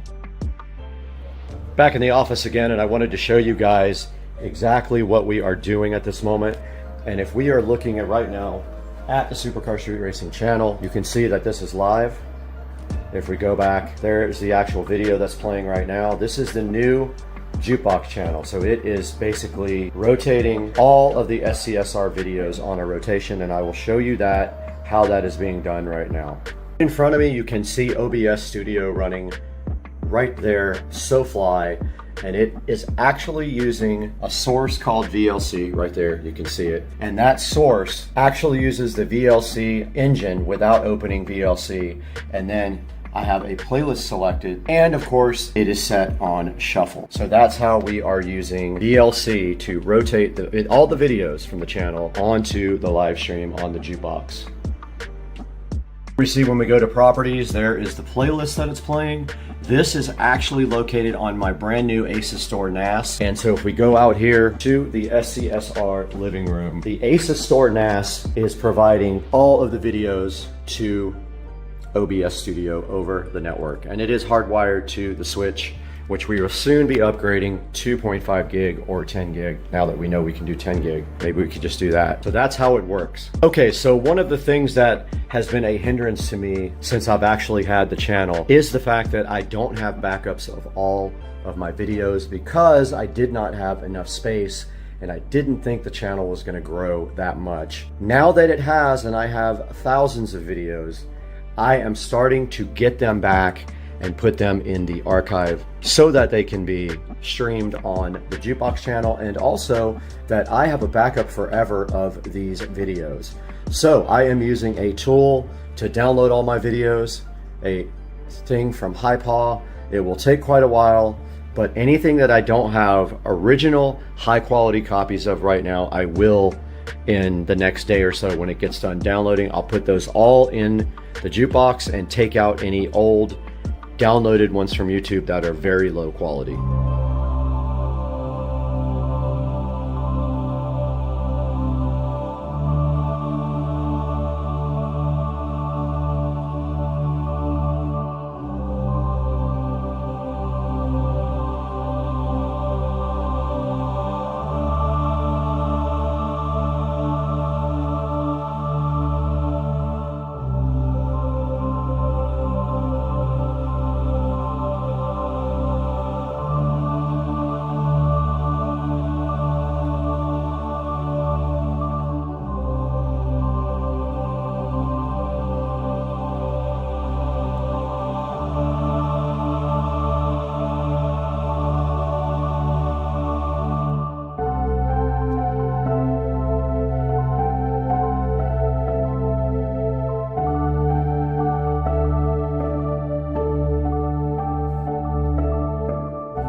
What's up, guys? Welcome back to Supercar Street Racing, and today we have a special thing for you right here in this big cardboard box. Yard Care reached out to me and asked me if I wanted to show you guys their 2-in-1 dethatcher and scarifier, and of course I was like, yes sir, I would love to rep your products, so go ahead and ship me one out. They did just that. It's right here in the box. So today on Supercar Street Racing, we're gonna get this thing wide open. Let's do it today on Supercar Street Racing.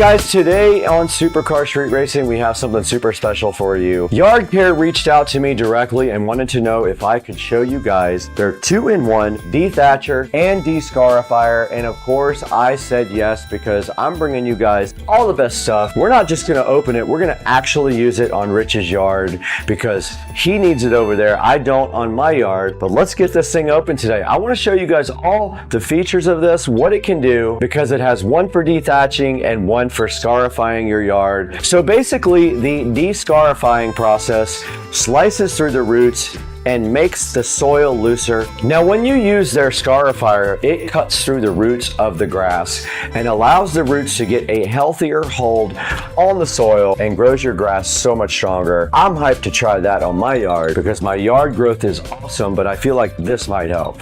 Now this guy is fully adjustable. You can adjust the scarifying depth and the dethatching depth up to a certain amount. So whatever your yard needs, if you need a certain level of each one, this guy will allow you to adjust both, and I'm hyped about that.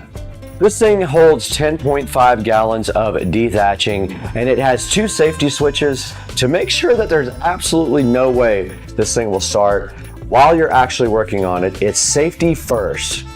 Now this thing also has 7-inch front wheels and 5.5-inch rear wheels. The tires are also puncture proof. Now the Yard Care dethatcher and scarifier doesn't have many reviews yet, but both of them are 5 stars. I'm gonna get this thing out of the box now and show it to you, and then after that, we're gonna go ahead and use it and see what it actually does on Rich's yard. Now I don't know what depth to put it at. I think that's an experiment for the future. We'll have to figure that out.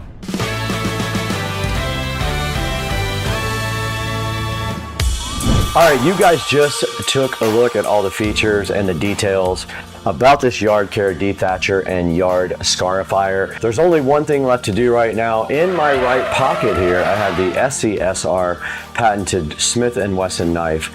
This thing right here is ready to go ahead and open up the box. Well, let's get it sliced open. I already took the exterior condom off. All we have is the actual box. Let's get that opened up. All right, I did completely honest, 100% truthful. There were a lot of things inside the box rattling around, and I see now what that is. It is basically just like parts that have to be assembled. And on the very top of the box, we have a nice manual here for you guys to check out at some point. So this is the electric dethatcher and scarifier user manual. Right on top of that, it looks like we have some parts to put together. This was rattling inside the box.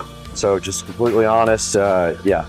This stuff here is not packaged, it's just in the box. Here is a bag of accessories here. It looks like things that you tighten up. And here we have another metal wire frame here. Here is the bag. This is a catcher bag.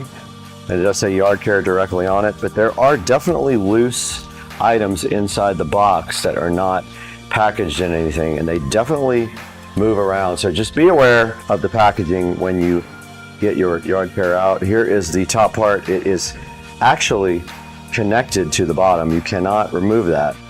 So here's the handle, and that won't come out either, so I've got to figure out that. All right, so the rest of everything is this one piece with the handle connected to it, and it just does come right out, and it is pretty light. To be honest with you, it probably weighs 15 pounds, no more, and that is the complete unboxing. Let's get this thing on top of the chair for you guys to check out.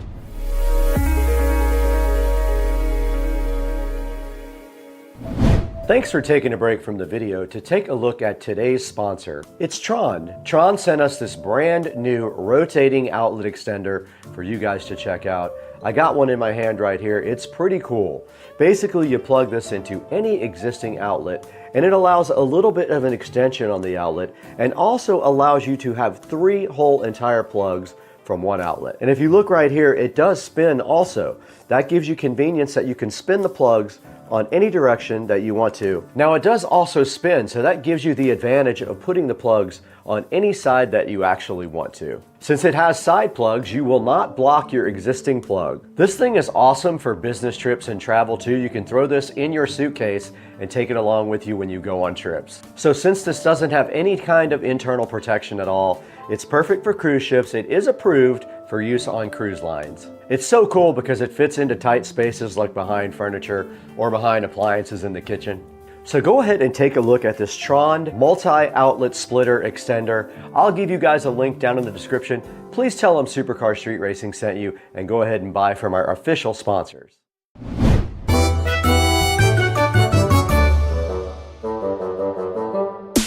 And there it is. There is the yard care detacher and scarifier on top of the Supercar Street Racing stool right here. So I guess we have to put this together, and it looks like this guy goes right here. There's a control here for the depth of the detach or the scarify, and I guess you would have to play with that in your own yard to see what your custom depth would be on yours. Let's break out the manual now and see how you actually build this.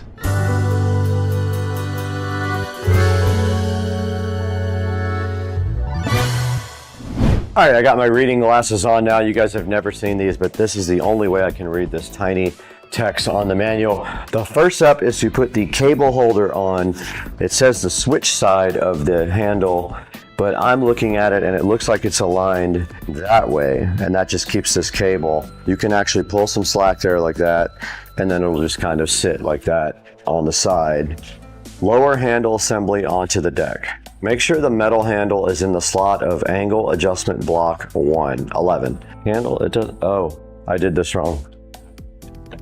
This is completely incorrect. Robert, it goes down. No, it don't. It do go down. Oh! All right, guys, the next step in the process is putting these side handles on there. I'm looking at pictures to see which way they actually go. You need to make sure that the offsets are on the outside, not the inside. Both on there. They're both to the outside, like it shows in the picture. Okay, these next bolts go to the outside.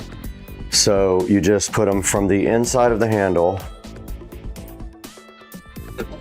to assemble the handle.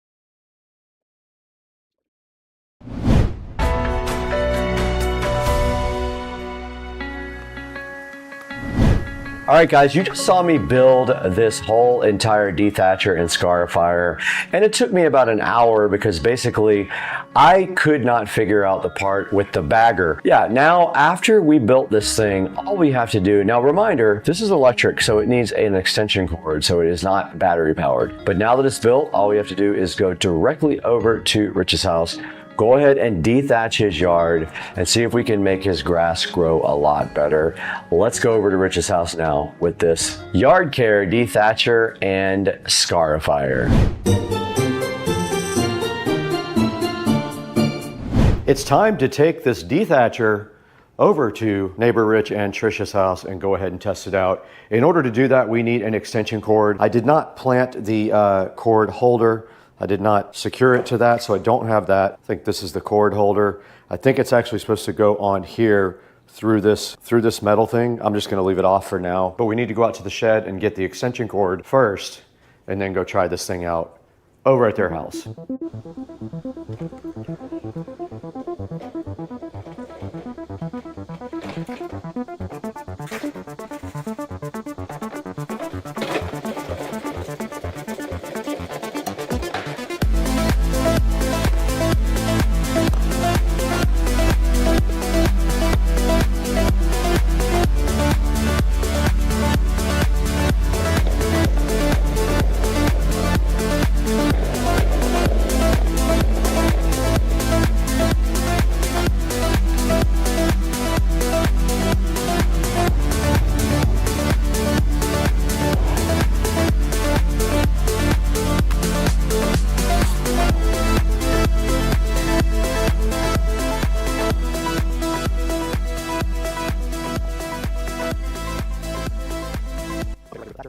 Okay, we're right here with the dethatcher. I'm not sure of the height.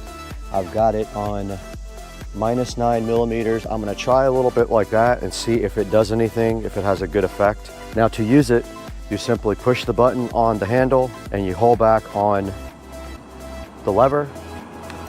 You can hear it. and see it working.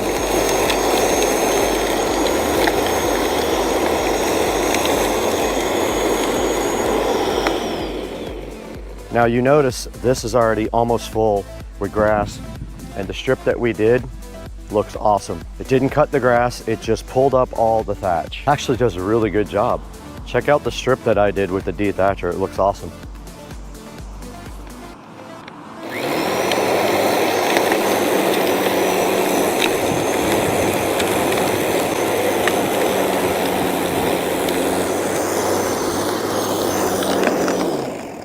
And it did just fall right out.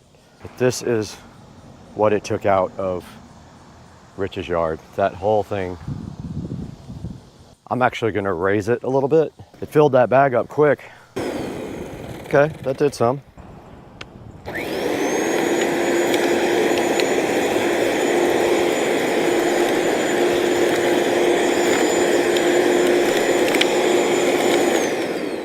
But you can see there, we have a full bag of different stuff from the yard. That's exactly what this thing is designed to do.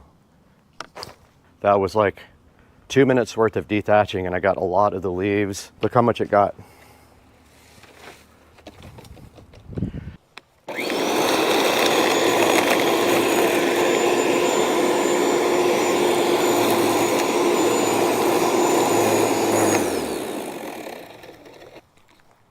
Now the other blade is for chopping up roots and growing your yard better by letting it aerate your yard. I'm not going to attempt that on my yard or Rich's yard, but you get the idea. That's kind of what the dethatcher will do. It pulled out all of these dead grass roots right here.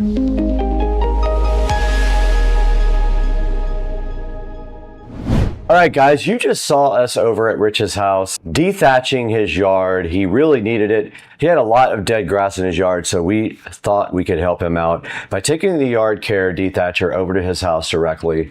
But now let's throw it to Supercar Street Racing Studio B with me. I'm going to tell you guys how to order this on Amazon. There'll be a link in the description for you to go ahead and order that. It helps us out greatly. If you can order all your stuff through any of our affiliate links, you don't have to buy this product. If you buy anything, we get a little bit of dollars and it helps the channel grow. And thanks for 160 something thousand subscribers. Let's throw it to Brad.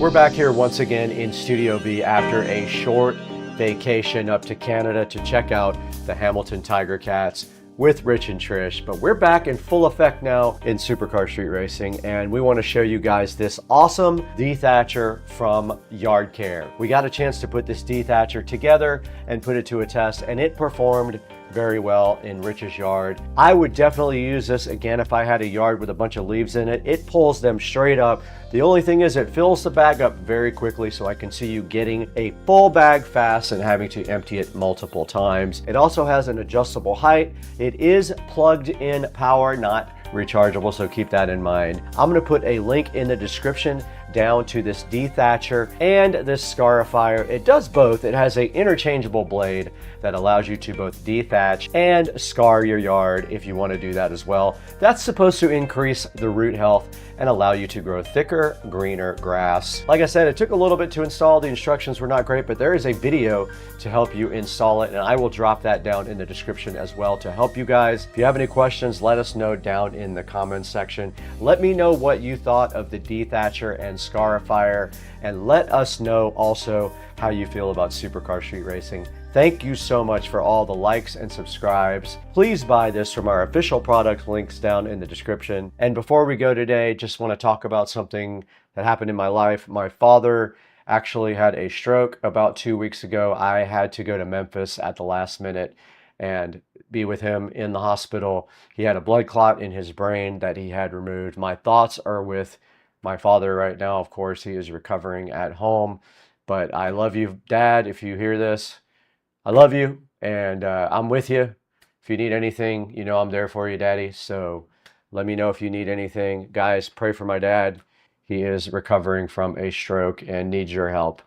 But that's all we're going to do today. We got to get out of here. It's almost dinner time. I'm very hungry, and I have a date tonight. Let's go.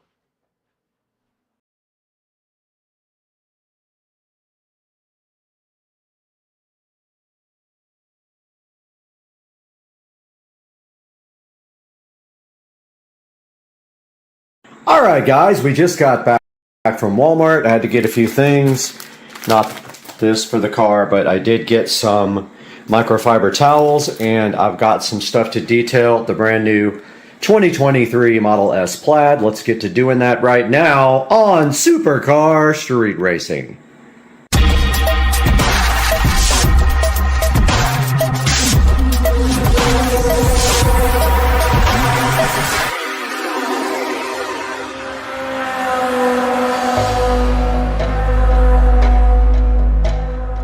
Guys, welcome to the garage, and today we are going to attempt to detail the inside of this car. Literally just wipe it down. How close was I? 2 inches. Good parking job, huh? Almost got that front plate holder. And we have some unique products here to use. First of all, we have this aerospace protectant that you can literally use on anything. It says the instructions right there. And we have this Chemical Guys quick leather detailer. So my plan is right here, right now, to use this on the seats and this on everything else, and go ahead and wipe down the interior for the first time ever today.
All right, we just finished wiping down the interior of the car. I tried both the Chemical Guys Quick Leather Conditioner and the 303 Aerospace Protectant. I like them both. I used mostly the Chemical Guys on the seats, and the 303 everywhere else, even though this is not leather. This is fake leather, wannabe leather. But yeah, let me get you guys a better shot here. All right, so here we see the interior fully detailed, and took me about 20 minutes to do the whole car, and it came out looking really good. That's the first time I've wiped it down, and I guess we can go ahead and remove this condom and go get our brand new lithium ion vacuum and go ahead and vacuum out the front seats. And we have the brand new lithium ion Black & Decker to go with the lithium ion Tesla, and we are going to right here right now get all the dirt off of the ground.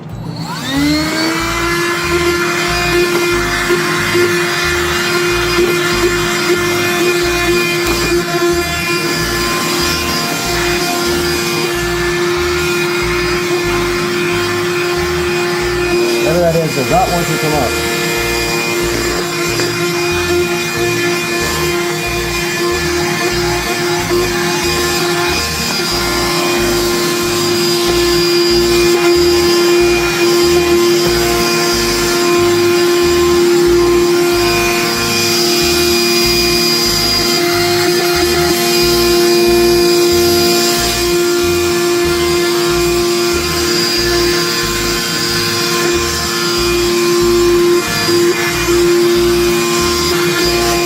And now the other side.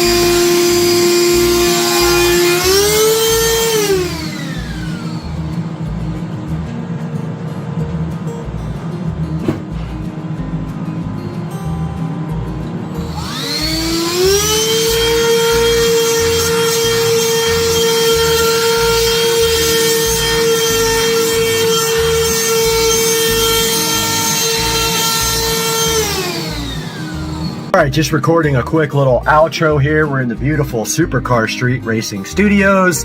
Good to see you guys. We just got back from the LZ Invitational and we were finishing up this video, and I just wanted to do a quick outro. The products that I used did leave a little bit of streaking on the car. I don't know if that's related to the actual leather that Tesla uses or the fake leather that they use, but it did leave a little bit of streaks, which I think will go away, or just wipe down and it will go away. But overall, completely happy with the first wipe down of the interior of the car. And the car did go over to All Set Auto for tint, and then to Tesla for some paint correction stuff that they need to do from the factory. Guys, thanks for joining us today. We'll see you guys again really soon on Supercar Street Racing. It looks crazy out here, dude. The camera does not do it justice at all. But this is post-hurricane Florida life. Alright guys, I was able to find my own nut and bolt and finally MacGyver that thing back.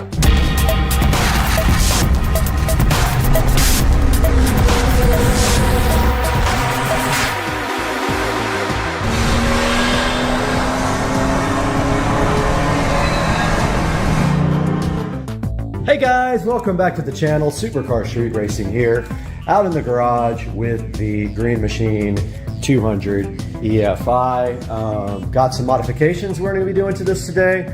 We are going to remove the top speed limiter, and that limits the cart to 25. However, the cart does 28. We are also going to be installing a battery tender on the cart so that it stays charged when I'm not using it. And we are taking a look at the part of the cart that is annoying, and that is the backup warning chime. We are going to be removing that. So let's start with the backup chime. All right guys, taking a look at the speed limiter on the cart, it is mechanically limited to 25 miles an hour with this set screw. So I removed the bolt from underneath the vehicle. All we had to do now was just pull out this speed limiter here. And what we're going to do is, I have a little baggie for it marked in case I ever sell the cart. If somebody wants the speed limiter back on, we've got our speed limiter right there. So the top speed is now unlimited on the golf cart, whatever the motor can do. However, the guy who I bought it from said don't keep it at high speed for a long period of time because the oil will run up stay in the top of the engine, and it will do damage to the engine. So you're not supposed to run it hard for a long period of time. The next thing we're going to do here is we are going to install our battery tender so that we keep this battery charged when we are not using the cart. So we're going to get our tripod out and go ahead and do that now. All right, we are back out here in the garage with the Green Machine 200 EFI, and here is the battery. Looks like it is just your standard hex nut with screw terminal. Now here we have our battery tender that has the screw holes to attach it permanently to a battery. We're going to use this, and what we are going to do is look for a good place under here that we can secure the connector on the end to, so that when we want to use the battery tender, we can just reach under and plug in the cord here. So here's the end that plugs in. It's a quick connector. We're either going to try to do that in the front of the cart or the back of the cart. The front is more convenient. The cable is not very long at all. That's the only issue, is we may not have enough to really do that. We may have to extend this cable. Yep, I think we got to extend this cable because I kind of want it to be underneath.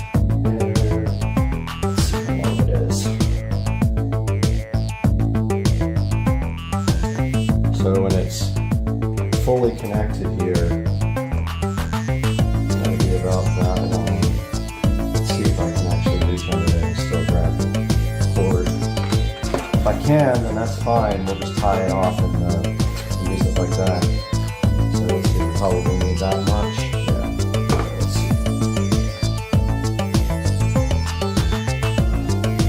So it's kind of inconvenient. I think I am going to go ahead and extend this cable. So we will go ahead and do that now with my new heat gun and my new connectors. All right, guys, we are back, and here is the original cable. And if we take a good look at this cable, on the red side, there is some markings, some white markings, so we can keep the red, the positive, and the negative separated. We've got our heat shrink tubing here, and we've got some extra wire, some landscape light wire that's kind of perfect for this if we can get it inside of these solder shrink guys. So I'm going to go ahead and cut towards the end, not all the way to the end, but semi towards the end. And maybe right there is fine. Okay, now let's go ahead and separate the wires.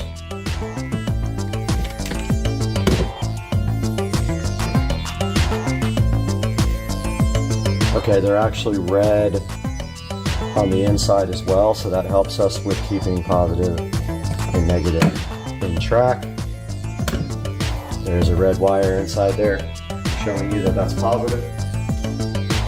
Got my wire strippers here. I opened the freaking heat shrink connectors from the wrong side. They all fell out of their little pockets, so yeah. So they were nice and organized, but now they're not. All right, we're gonna take and strip back some wire.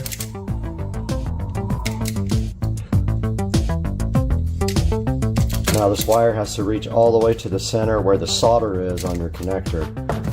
If you look right here, so it's got to go all the way to the middle. So we're going to do the same with the other side.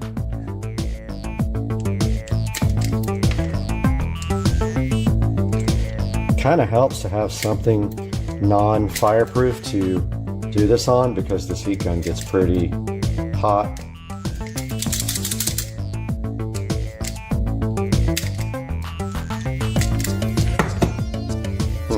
Not working very well on that one.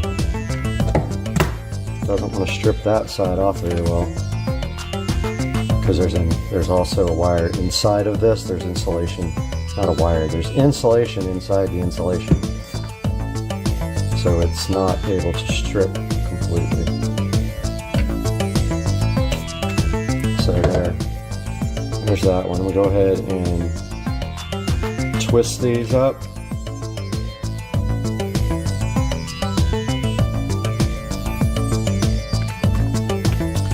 And then we got our heat shrink solder terminal here. It's a little big. We gotta do this twice also.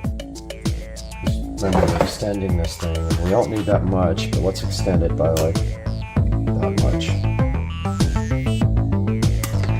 So here's our, we're using landscape lighting wire, which is fine. And then of course, we want to make sure that we get heat shrink tubing also over it before we connect, or we won't be able to do it afterwards. So I want to see how big this insulation is on this pretty thick insulation, because outside the wire tends to deteriorate fast. So the other wire is a little bit too big for the yellow size, but I think it's perfect for this. Let's see. Go ahead and twist this up. Now we got to make sure we get positive and negative correct. So we're going to do positive with the white marking on our landscape wire. It actually fits perfect on these. So what you do is you put it inside the tubing to the solder point. Then you insert your other wire, the same amount, but we already messed up because we need heat shrink tubing. So we're going to go ahead and put heat shrink tubing on this. Do I have enough? Yeah, I have 4. So let's pull that back off. Well, actually, we could have done it from the other side as well, but let's pull it off and put our heat shrink tubing on. Yeah, this is the only size that will fit.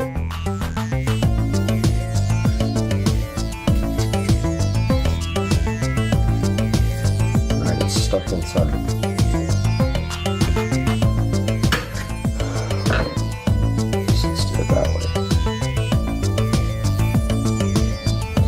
Shrink on this side.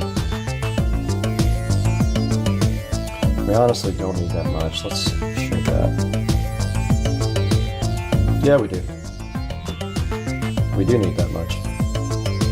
Let's put it back through.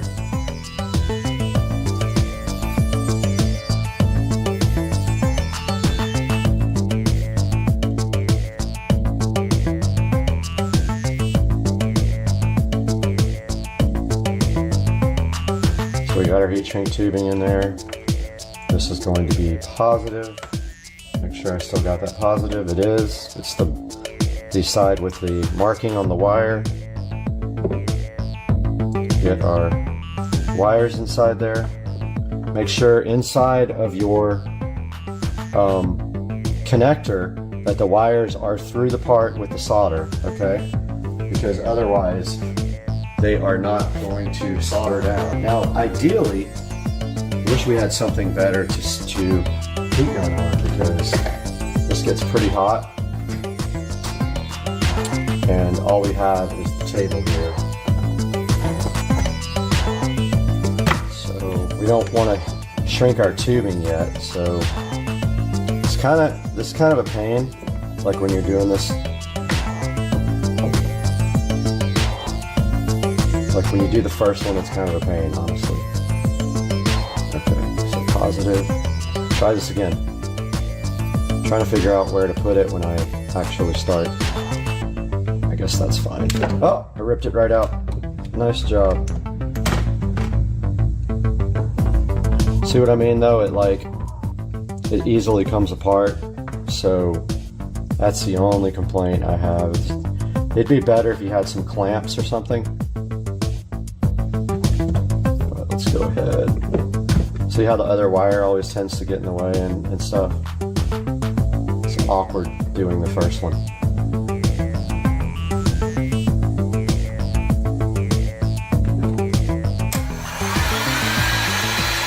When I do this, I do the plastic first so that it goes ahead and holds the wire in.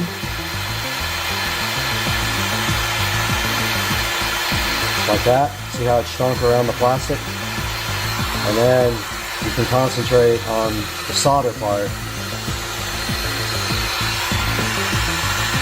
Wires are right in the way. Now you melt the solder in the center.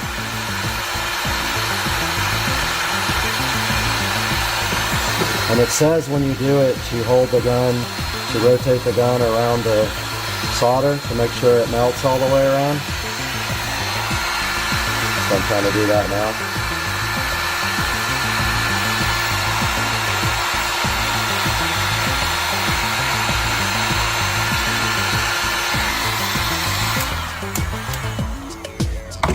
Alright, I think I got it. Remember, this is very hot. It'll melt whatever you put it on. So yeah, that looks good. I don't know if you guys can see, but looks like I got it done. Now I've got the heat shrink tubing right over it. Might be kind of big for this, but I don't think I can get neck size down on here. Let's see. Oh yeah, that's hot. Let's see if I get the neck size. No, that's not going to go over it. So it might be loose. This heat shrink tubing, when we get done, might be a little loose. Let's see.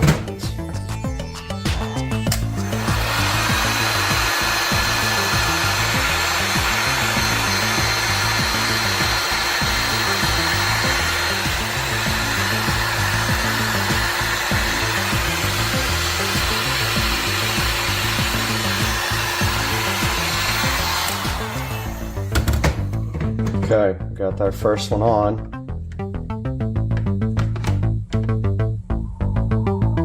And now it's time to do our second one.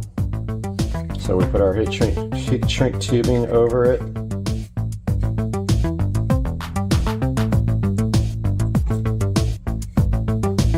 And we got our connector here.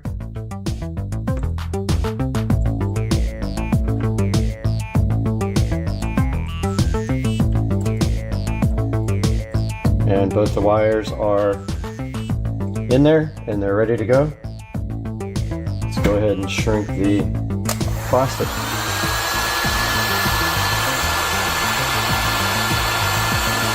Plastic is shrunk. Now I'm going to work on the solder part.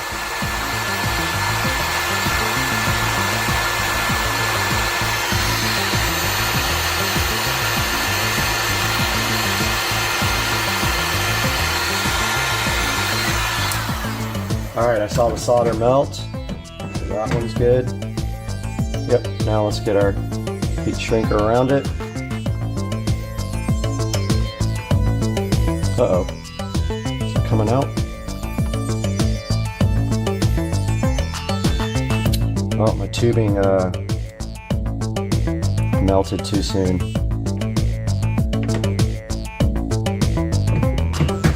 Yep, that one kind of got messed up, guys.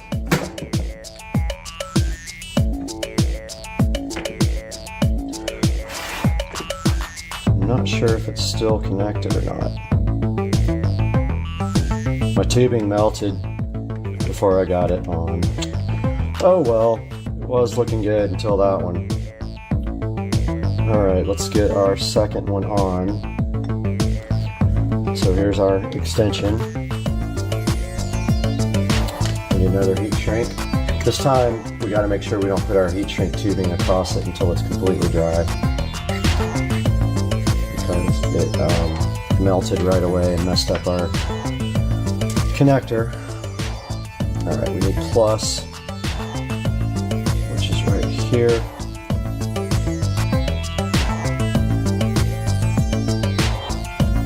And plus right here.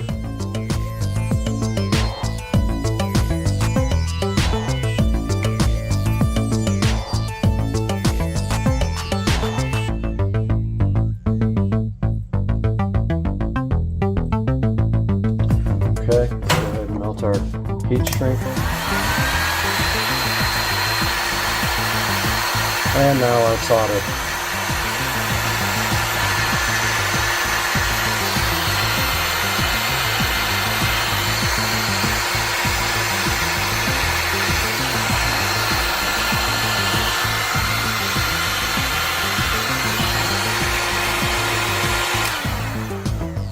Okay. Now it's got to cool off a bit before we pull our heat shrink over it. Lesson learned.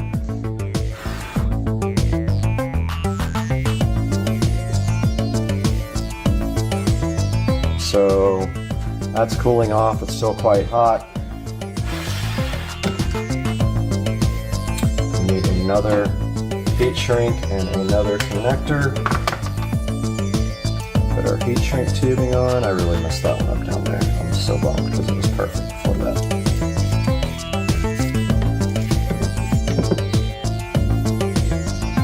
Okay. Got our tubing ready. Put our wire through it.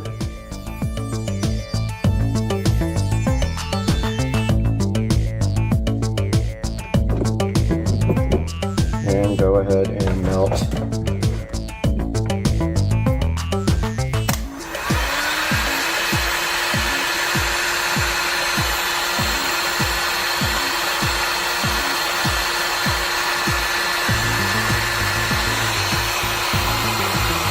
Melt the solder.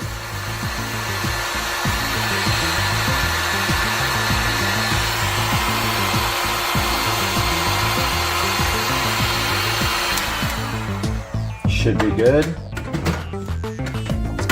Don't forget this gun is very hot. Okay. So that one I think is cool enough for heat shrink, hopefully. Let's go ahead and do that.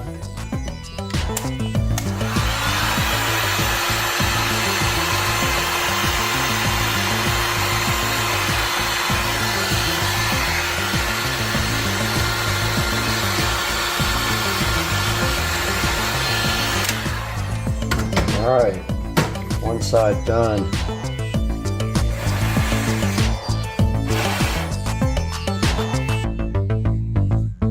Okay, other side.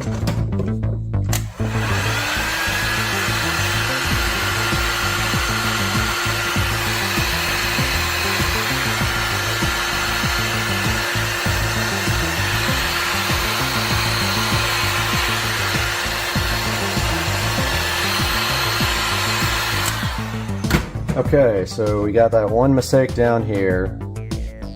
Pretty crucial.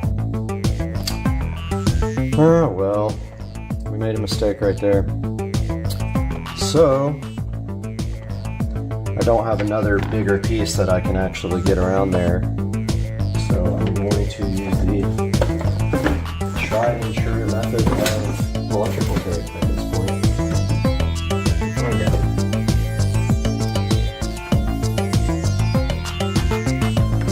Go ahead and wrap this guy up. Hopefully this works. I didn't test it yet.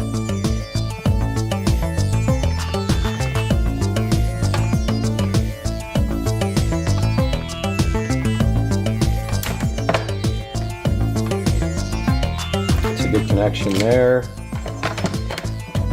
Go ahead and do this side. All this really is for is to keep the wires nice and neat. They're already insulated.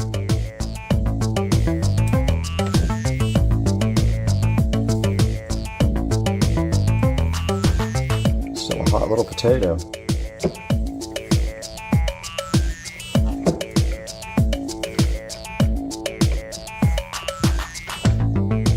All right, guys, we have our extended battery tender cable here. Let's go ahead and put it on. All right, we're back out here trying to install our battery tender. So we are looking for the right size wrench, and it appears to be metric. I don't think I have it. I don't have a lot of metric wrenches. Let's see what I have here. It's not an 11, so it's pretty small. I don't know if I'll be able to get a socket on it.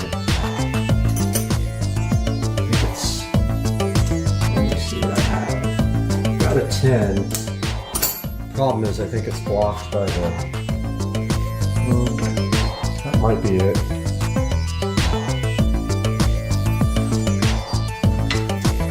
Might be a 10. Let's see.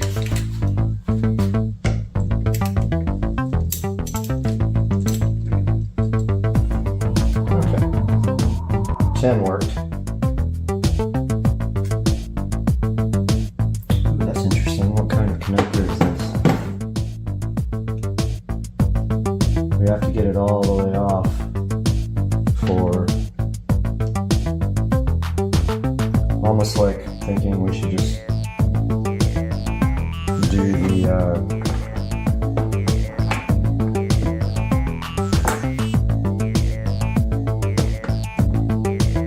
was thinking maybe doing the can't even talk. Negative last, but I guess it doesn't matter.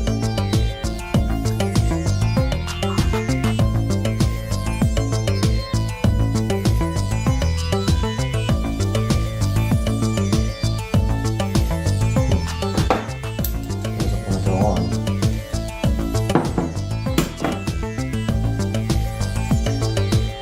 Let's see. Maybe need a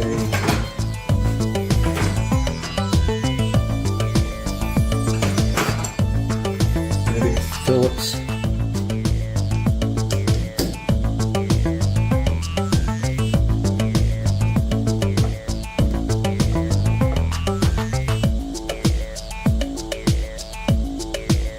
Okay, what did I do? Oh, there's a nut on the bottom.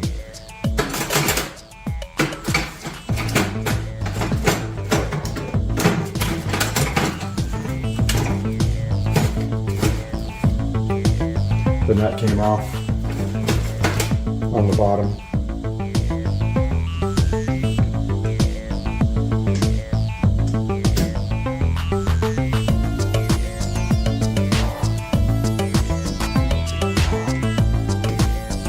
Dude, really?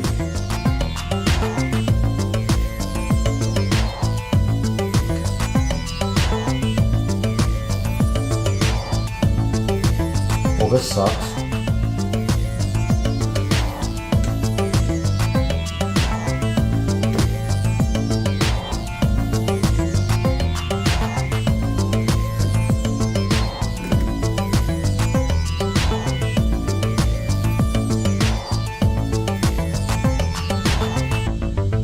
Well, this is a pain.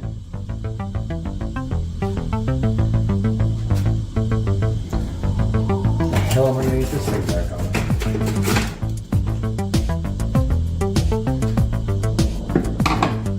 Dumbest design ever.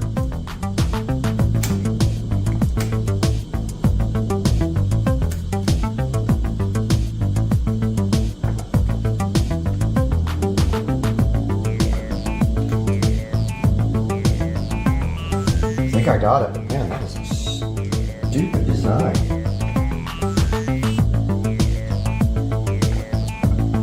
Yeah. That did it. Now, when you do this, you gotta make sure that you don't touch any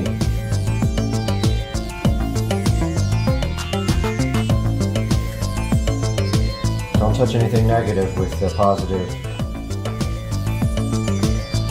terminal.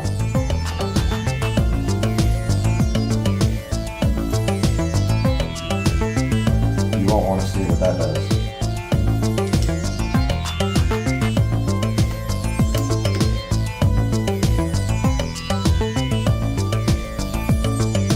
Once again, it's screwed. The nut is like way down in there.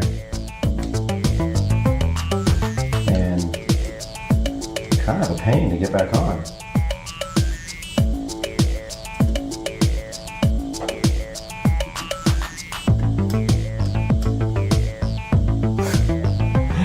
This is such a stupid ass design.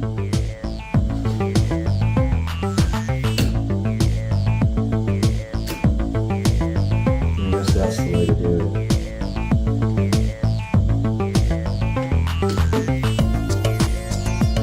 Make sure you don't touch your screwdriver or anything while you're doing this.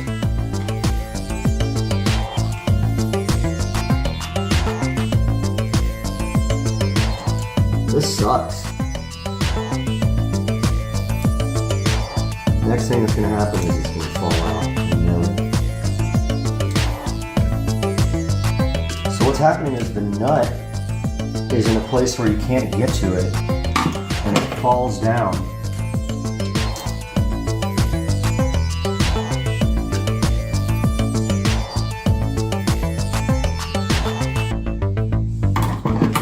Makes it very hard to put back on.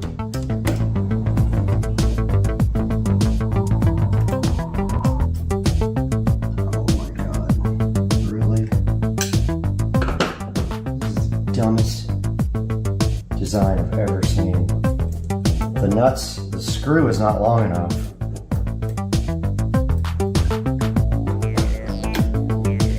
The screw's not long enough on either side to just get the nut. So it's like maybe one thread too short.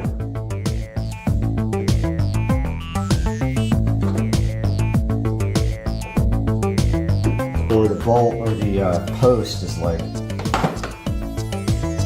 you can't get a screwdriver in there either. This thing sucks. I hate it. I gotta figure out a better strategy for that one. Wish you guys could see this dumb design. It's like there's a nut that holds. There's a nut that you have to screw down into, and you can't get to it. It's the problem is the bolt itself is too short. If it was like one thread longer, it would work. But it's not long enough to bite on the screw. You need literally 3 hands to do this, or 2 people. Or you gotta be lucky. And I think I got lucky on that one, on the negative cable.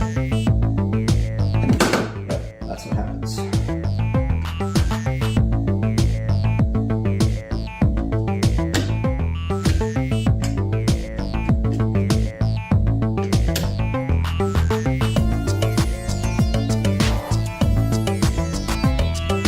Yeah, now the nut's like coming out.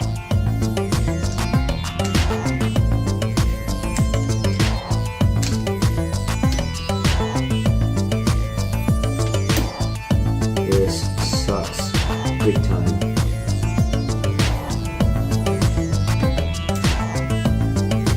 This is the dumbest thing I've ever seen. Why?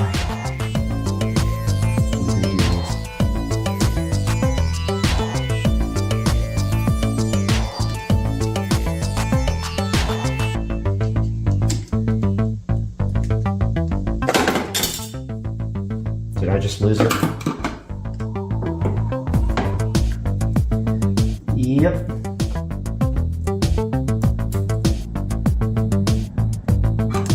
This is a dumb design. I'm sorry.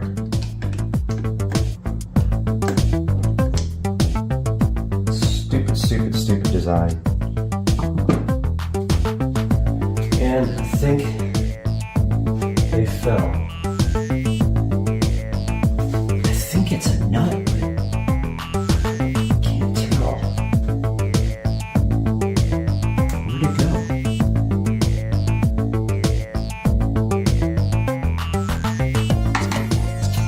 Well, I think I lost. I think I lost it. Great. How could it go? Alright guys, I don't know what to do about this guy because other side tightened right up. This guy's not tightening. I lost a little thing, I think. I heard it fall, but I don't see it anywhere. Unless it fell on this tray.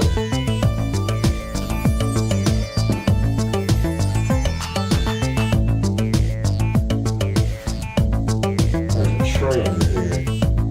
Could have fallen into. Don't see it.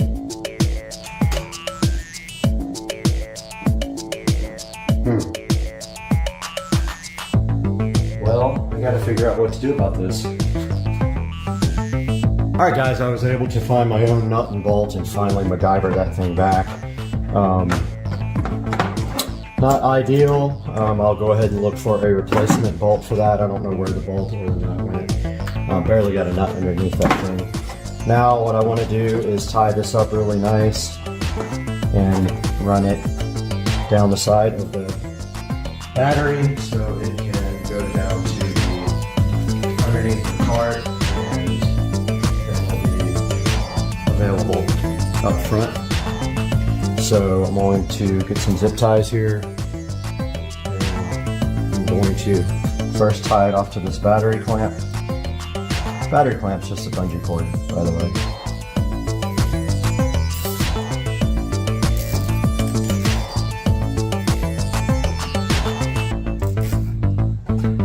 Just like that. Cutters to trim the zip tie off.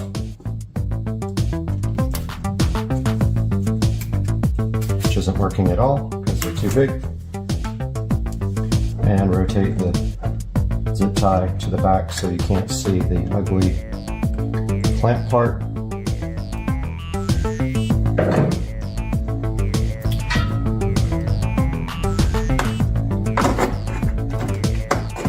And then the rest goes down here.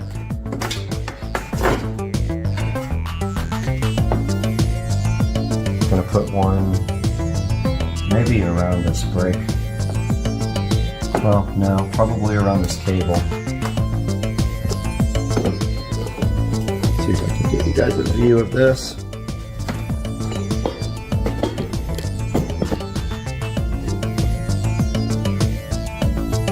You might not be able to see this, it's hard to get a camera view, but I'm going to tie it up to, there is a throttle cable or something here.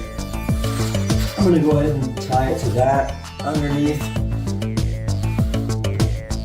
which is really hard to get to, by the way. Yeah, it looks like that might be that's one of the brake cables, I think.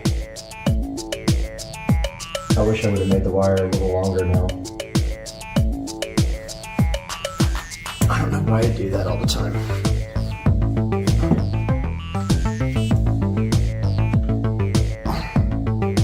It's not quite long enough to be effective, I don't think. Which means it's going to require a little bit of getting underneath the cart to connect, which I don't like. They do sell these longer, so I have that option. And also I can get a little bit more slack out of it. Right here. Need my scissors. Grab my scissors real quick.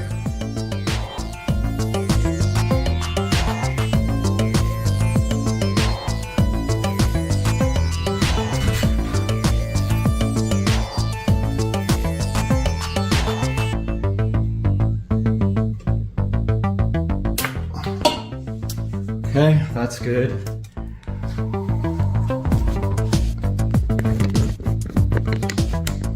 So what I'm doing now is up under here, I am tying it off to this cable. You guys won't be able to see that, so I'll be right back. All right, we're back in the garage with the Green Machine 200 EFI. We got our battery tender connected, running down through the bottom. We have it tied off right here. And if that looks bad and I start seeing it, I will move it. But for right now, it's ready to go. And we've got our battery tender right here. I'm gonna go ahead and plug that in and then plug it into our cart, which probably will take 2 hands.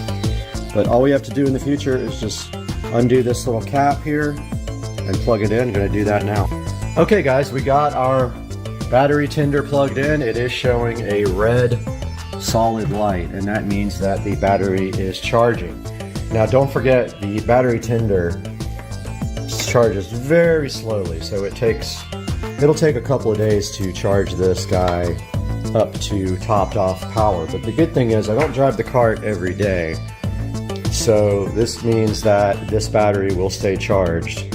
Now all we have to do is button up the top and we should be good to go. All right, so that was the first time I ever took the top off, the hood. There is the hood, and really it just slides in down here, and then it has 2 latches at the top that just twist. So I think that's all the way in.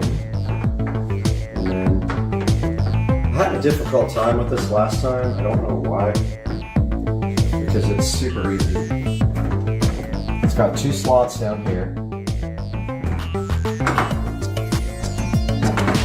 Bummer, every time I do this, I get fingerprints on it. Alright, so that one's it. This one gave me the last time. It's in. Now, we just gotta clean off all our fingerprints.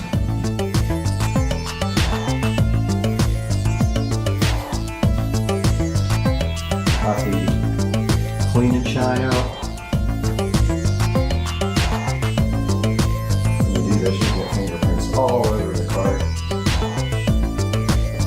Clean and shine will get it right out.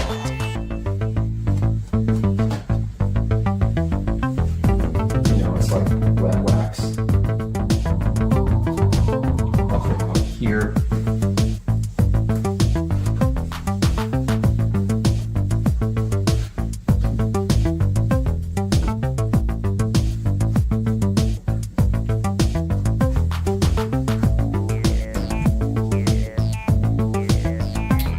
Okay, guys, I hope you enjoyed this episode of modifying the golf cart. That will charge now for, say, probably 24 hours. It will flash green first, and then when it is fully charged, it will stay green. That is the Battery Tender Jr. and the Green Machine EFI 200. Like and subscribe. Love you guys. Peace out. Fantasy Factory. Since nobody knows, 777 South Mission Road. That's it. Peace. What's up, buddy? It is Tuesday morning. I'm over here at S&S Custom Exhaust, waiting for these guys to get here. Gonna get some brakes put on finally. Gonna get some lowering links put on. That's gonna be awesome. Wheels and tires will be here on Friday probably. I'll give you some more updates on this later. Wait for these guys to get here. Come on, bro. Let me in. Just picked up the car from S&S Exhaust.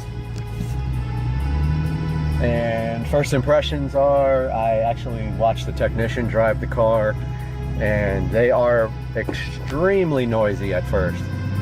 So you can expect them to be squeaky and noisy when you first get them. They do take some bedding in. Gonna take quite a few really hard stops from like 80 to 20 or 60 to 20 to get that pad worn in. I did call the manufacturer and verify that. So don't be surprised if when you first get these rotors, they are pretty noisy. When I get back to the house, I'll shoot some pictures of the rotors on the car. On the way home, in the process of bedding these new rotors and pads in, it's going to take probably good 10 or 15 stops from 80 to 20 to get the pads and rotors nicely bedded in. So after that point, later down the road, maybe 1,000 miles or so, I'm going to make another video and do a review of how these things are holding up. But already the car feels so much better than before. The factory rotors were warped, and when you tried to stop from high speed, it would vibrate your face off. And even at low speed, you could feel like a slight shuddering in the brakes. Back at home, take a look at the factory. These are the factory links that were replaced by the lowering links. That's all they are. There's the key for a size comparison. They're tiny. Walk out here and take a look at the car. So the car is now 1 inch lower with the lowering links. Keep in mind that the wheels that are going on this car are going to be 20-inch wheels. So that wheel well is going to be 1 inch more filled. So, yeah. So, I'm gonna switch I'll grab a light real quick.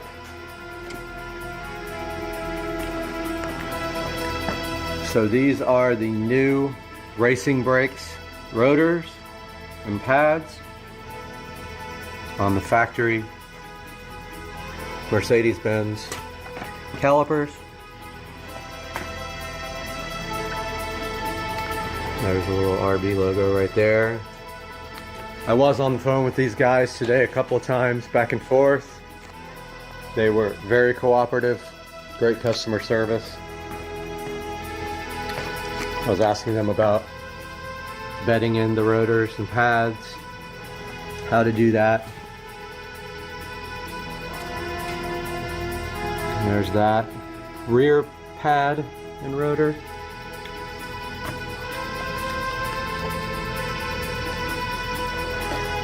So, once I put a few thousand miles on these, I'll be able to report back and let you know exactly what I think about these things.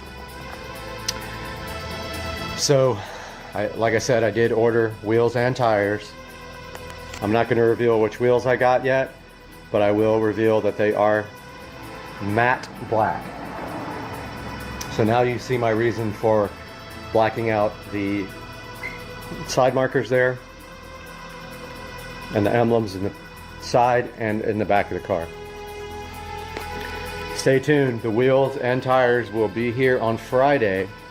We're also rolling these fenders because the new tires are 305s, these are 285s. Putting some more meat back here.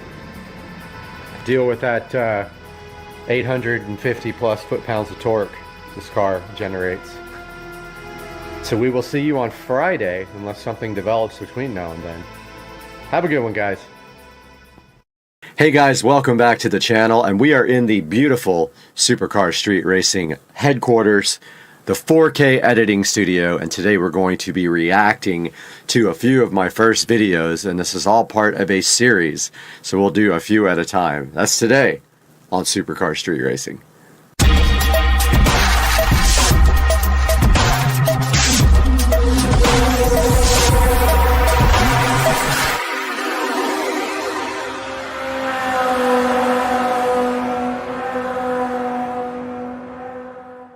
Welcome to the Supercar Street Racing 4K editing facility, and today we are going to be reacting to some of my first videos. This is going to be the first in a series of reaction videos to my racing videos from back in around 2008, 2009. And we're going to start here, we see on the screen. So what happened was I had the channel, and it was just called Brad D Supra. And I did start Supercar Street Racing, and I pulled all the videos from Brad D Supra, and I actually had to download them all from YouTube because I didn't have them anymore. Keep in mind, some of these videos are shot on very old camera equipment, and they are not great quality. But we're going to start with the first one on the channel, and it's me and my Civic, and I guess we're going to Las Vegas, me and my buddy Matt, which I haven't seen in years. And it just says that I am going top speed in my Civic.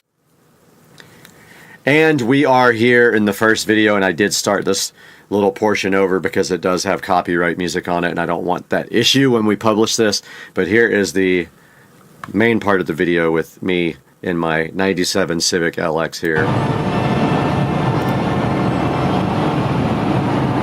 So it looks like we're trying to go top speed. Top speed in the Civic. Looks like around 100, 120 miles an hour. Yeah. Oh, we hit the speed limiter. We hit the top. Look at this guy. We hit the top speed limiter at 120 in the Civic. So we topped out the Honda Civic in that video. That's interesting. Some of these other ones might have copyrighted music too. Maybe not. This is my CLK 55 AMG that I had. This one has a few hits, 55 to 120. We can check that out. We might get ad playing on it, but we'll see. Yeah, we did. Let's skip. Another bad camera quality video here. This is my CLK55. So slow. Look how slow this thing is, and I just thought it was great. 350 horsepower, I think. V8. Non-supercharged. This is before they supercharged them. That's all that video is. Alright, what do we have next? So there was a series of those. And then I don't know what this one is. When I pulled all the videos down, I changed all the thumbnails to like try to get more views, you know, to just try to clickbait people. But let's see what this is. This single turbo Supra is faster than your car. So I don't know what this is. Oh yeah, we can't play music like that. All wheel spin. So I don't know what I was doing in this video actually. Can't recall. Jesus Christ! That was awesome! I don't remember who that was either. Oh my god. That was, I don't know who that was riding in the car. Hopefully we don't get a copyright strike on that audio. Second gear was worthless. There's the Supra and me giving someone a ride in it. Might have to mute the audio if it does happen. Alright, so that was just me giving someone a ride, apparently. I don't remember, but that was somewhere back in the 2007 to 2008 range. Let's take a look at the next one. There was more CLK55 videos. This says Street Racing Insanity. Supra runs 170 miles per hour on AEM engine management. Let's see what this is about. Okay, that's got some stuff from... Officer 108. That's from the movie THX 1138. This is back when I used to do like crazy intros and had movie clips and stuff on it. Called it DV 1138. Like THX 1138. So this is 16, looks like 615 rear wheel horsepower setting.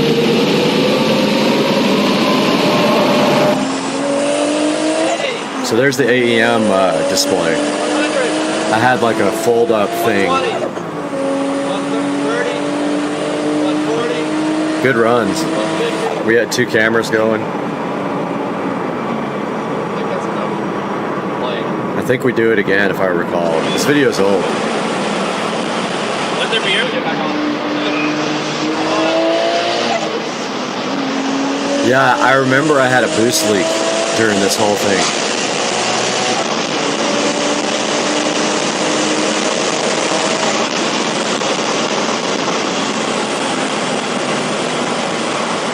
This was cool though that I could actually like display the AEM dashboard. Very cool video. Let us be thankful we have an option. Okay, so that's pretty cool. Let's take a look at another one here. These are all available on Supercar Street Racing. They're the oldest videos on the channel, published in 2017, and they're from 2007. Alright, so this is just, looks like we were just dyno tuning. Let's see. What if you could do SEO smarter and faster? With Wix, you can edit your meta tag. Oh, I think this has copyrighted music. No. That's just me being silly.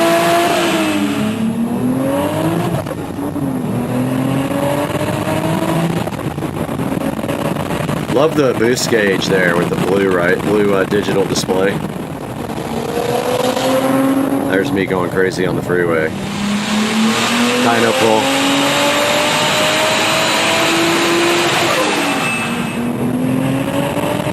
Car was pretty quick. Nowhere near as fast as the Model S Plaid. Not even close. Even on 800 wheel, it wouldn't have even been a contest. There's the dyno sheet. Wow. Okay. And let's take a look at another one here. That's pretty cool. That was a good video. All right, so this is just I went to a Seafoam party. Let's make sure this doesn't have any music in it. Dude, that is so fucking weak. How am I supposed to get a chick in that? No, don't worry, dude. You couldn't get a chick if you had a $100 bill hanging out of your zipper. Oh yeah, from that movie, from the guys from South Park. This is giving somebody a ride at the Seafoam party.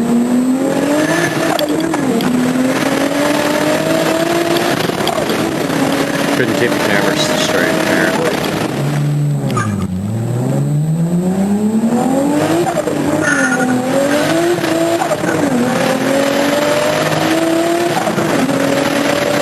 I was ripping this thing, man. Missed that car. Dude, quit thinking about yourself for... Yeah, that's pretty cool. One more in this part of the series, I believe. We get this over 10 minutes so we can actually make money on it. Let's take a look at some... Oh, this is a kind of a good one. And I think I had to take the music out of this one originally. I want you to go in that bag and find my wallet. Okay, so yeah, this is me racing a bunch of different people. Okay.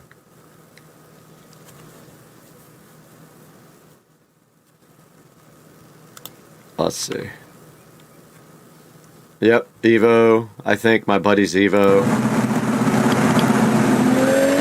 The video quality is absolute junk. 240p. The camera was terrible. But I'm smoking everybody. You can barely see it.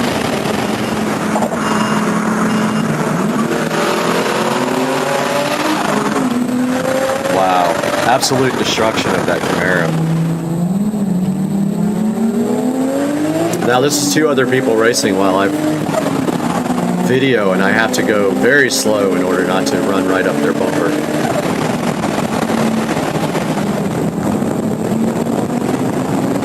And then these guys are racing and I just like join right when they get next to me.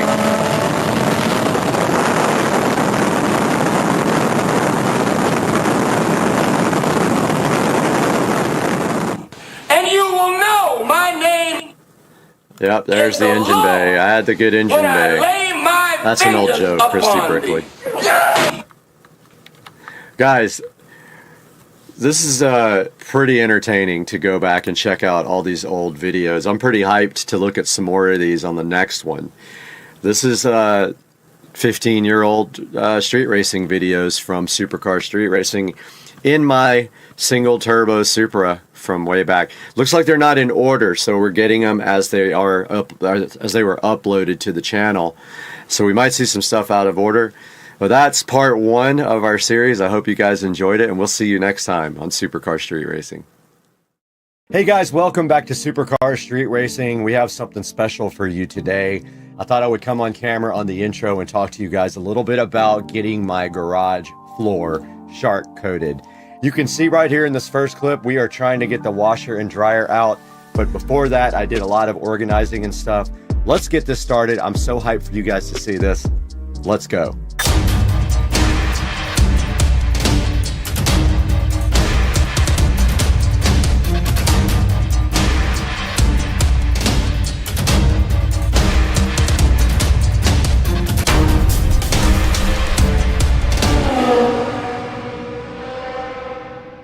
Welcome back to the channel. We are Supercar Street Racing. You can see right behind me here, it says it somewhere. And today we have something special for you on the channel. And that is we got the garage shark coated, and you'll see what that means in just a little bit. But first we had a lot of organizing to do, so let's get straight to that. We had to get a lot of stuff out of the garage.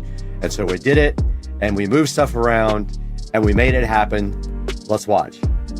All right, so what you're seeing here basically is me in the kitchen, and I have already taken the cabinet out of the garage at this point. So what I'm doing here is There's a space over my pantry where we were keeping the cleaning supplies, but I decided that I was going to put the car cleaning supplies in here instead, and then move everything from the cleaning supply area for the house underneath the sink. So let's watch.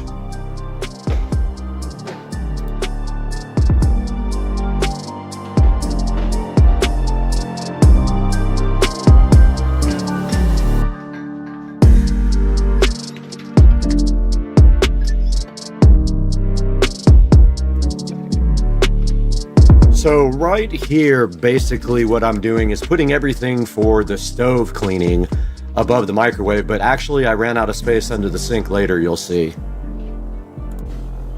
All right, guys, as you can see right here, we got all of our cleaning products in here. It is a tight fit, unfortunately, but that is all the space that I have. I also have some overflow going up here where I will put some stuff that won't fit down there, but that's how it's gonna have to be from now on. And now I have to move the car products into the top here on this very top shelf because I can't fit all of the house cleaning products there, so it only makes sense. I just don't have a lot of kitchen storage here, so let's get busy putting the car products up here on this top shelf.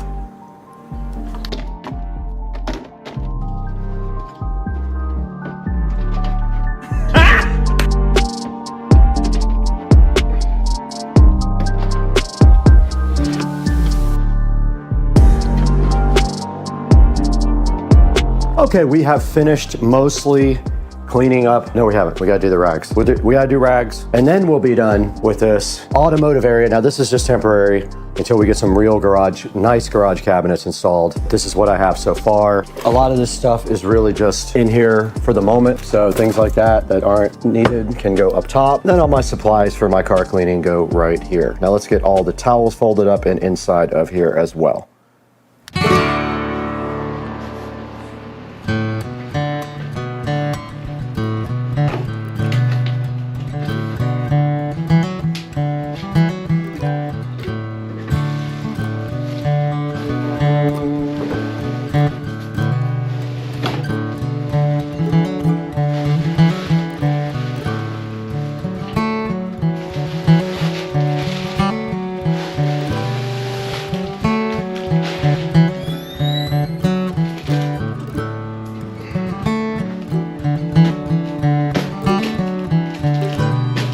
All right, guys, we are back in the Supercar Street Racing Garage, and we have finished part 1 of the video about our new garage floor being put in. Tomorrow, we have to get this washer and dryer out tomorrow with them. They're gonna help me. And you can see that this floor has gone through some abuse in the last 4 or 5 years, and it has tire marks on it, and it actually peeled up the epoxy here when the tires were hot on it, which is why I put the mats down. And you can see that the mats have basically melted onto the floor.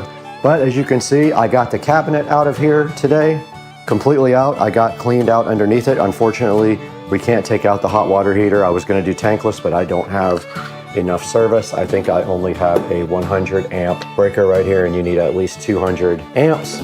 I can't do that. We got all of our products out of there, out of our garage cabinet, up into the cabinet up here and up there. We got all of our cleaning products out of there and move them down underneath the sink right here. And then we put the rest of the overflow right up here on top of the stove.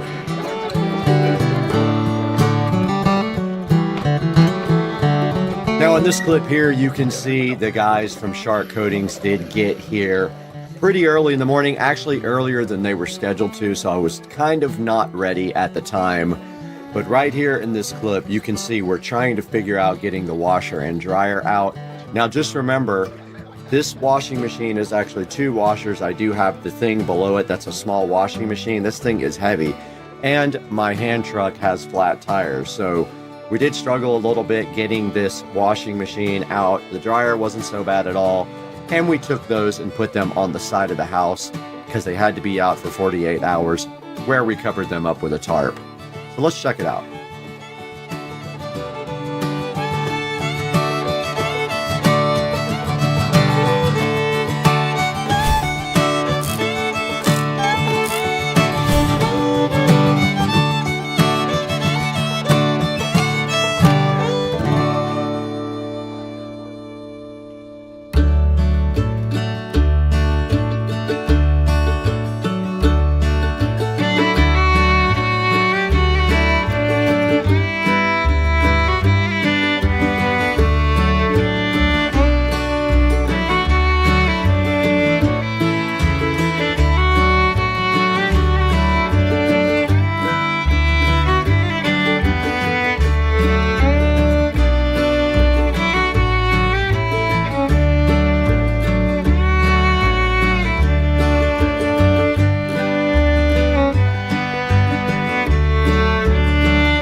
All right, guys, you saw my garage floor get shark coated. Such a cool process.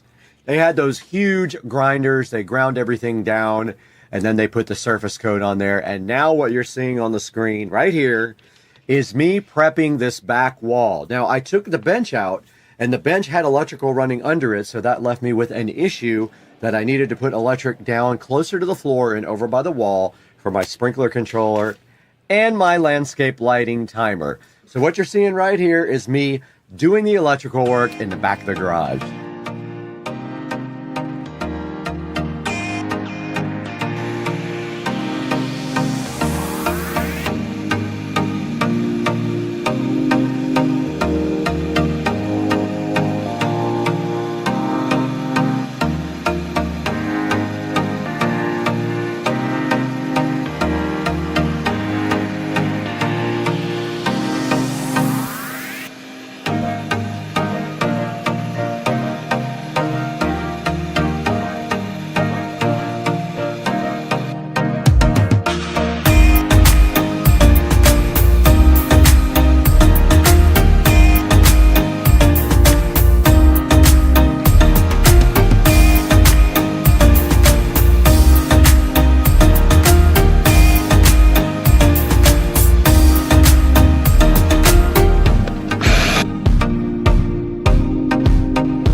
We are out in the Supercar Street Racing Garage, and you can see right here and right now that the floor has been shark coated completely. They did that yesterday, and I let it dry overnight, and it is safe to walk on, but not safe to put the car on yet. It will be later tonight, and then tomorrow we can move the washer and dryer back. But as you can see over here, I'm already working on electrical for this wall, which you guys saw me doing a minute ago. I basically cut holes so that I could run power down to the corner for my landscape timer and for my sprinkler controller. I just had to figure out what I'm going to do about this wall, because basically I'm probably going to have to cut the pegboard and screw it back on, because the wiring is all running really bad through there. So yeah, I'm going to go ahead and keep working on this, but you can see I've got the box in. I've got the power run up to where I'm going to tie into the other power, and now all I have to do simply is tie in right here. But I went and painted the new receptacle and the new cover plate black, and also I put in a Echo Show wall mount hole here, and I have a Echo Show mount that I just painted black, and I ordered a Echo Show in black to go right here. Now let's get back to work.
All right, guys, you just saw the last scene where I was doing electrical work. And basically what I had to do was tap into the existing electrical outlet so that I could get power for my Echo Show 5. I did have to cut the drywall to do that, so then I had to patch and paint, and that's what you're seeing in this next clip. And I also added a receptacle down in the lower left if you're facing the rear wall. And that's gonna be for my irrigation system controller and also for our landscape lighting. So let's take a look at what I did here next by patching and painting the back wall, which was never painted due to the washer and dryer being there.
All right, a little update from the garage, and I have finished the paint project. And let's take a look as we step back and I'll go through everything that we did. Yeah, that peel satisfaction. We did have the floors sharp coated, and then we put the washer and dryer back up against the wall here on the newly sharp coated floors. We also removed the workbench, added an Echo Show 5 there, and ran power down to this brand new receptacle, which is also a USB-A and USB-C charger. We moved our landscape light controller over here. We had to cut the wall, so I have to repair that somehow. I haven't done that yet. And I did a terrible job patching the wall, probably one of the worst times I've ever done. However, there is a banner going right here that hopefully will cover most of that. So it's 4 feet by 3 feet. It'll cover a lot of it. And so taking a step back, you can see right here and right now how everything looks after the garage project. Now, I am considering getting a cabinet for right here. A really nice cabinet that covers up this ugly breaker box. We'll see if I can get one found, and it would just be as tall as I can possibly get it and then cover from about here to here, or all the way across here to cover up this hot water heater. Eventually I would like to go tankless, but for now I don't have enough electrical service. Let's get the car pulled in here and see how it looks. All right, we did get the car all pulled in now, and we have the golf cart in as well. And stepping back, you can see how much space we have now. And I did pull the car in kind of sideways, but you can see there is a footer down here that you have to be careful of. I could go back more and over maybe another 6 or 8 inches, but now we have much more room in the back because the workbench is now gone. I could come back another foot easy there. And you can see I moved the charger cable to the wall here as well, and there is our Echo Show looking so fly in the wall. And so we have the Echo Show ready to go there as well. And stepping around, we have plenty of room here now to detail the car. And we have plenty of room for the golf cart as well. And I did keep this thing that was found in my yard randomly to put my car cover in. But yeah, guys, this is going to wrap up this part of the project. The only thing left to do, I have black blinds for that window. That's the last part of this project. And now let's take a look at it with the brand new garage door closed. And there you have it, guys. That is the garage project that I have been working on for months and months and months, coming to a close. And I do say it looks fly. Don't forget we have the hex lights. We have colored lights up here that we can change. And there they go, looking so fresh and fly. And guys, I hope you enjoyed the video, and I hope you enjoy all this hard work I do for you guys.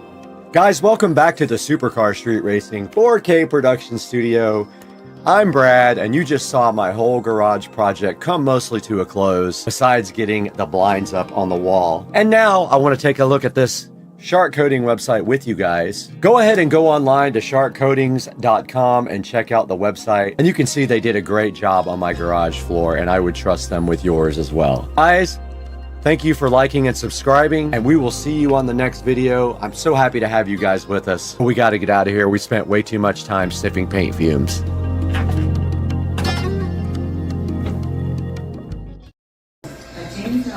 Bubba, look at Cat TV.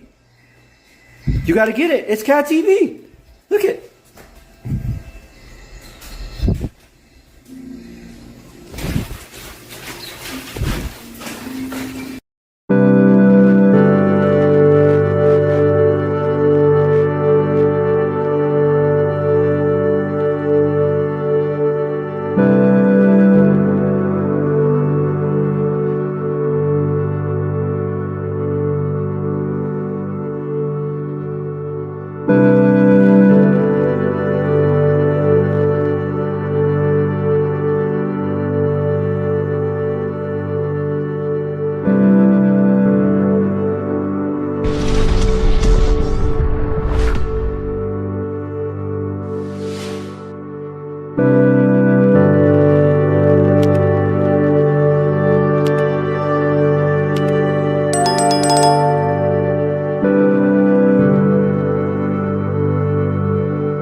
Guys, welcome to Supercar Street Racing, and today I'm going to show you how to add LED strip lights to any bed for a nice look of ambient lighting.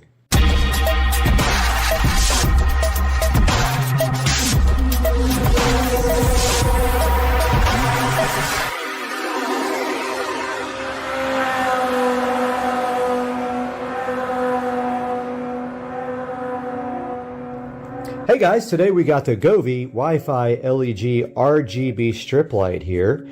And what we are going to be doing right here and right now is adding this light to underneath the new Wayfair bed. And what we're going to do is unbox this, and basically we're going to zip tie it all the way around the bed. And we're going to start doing that now.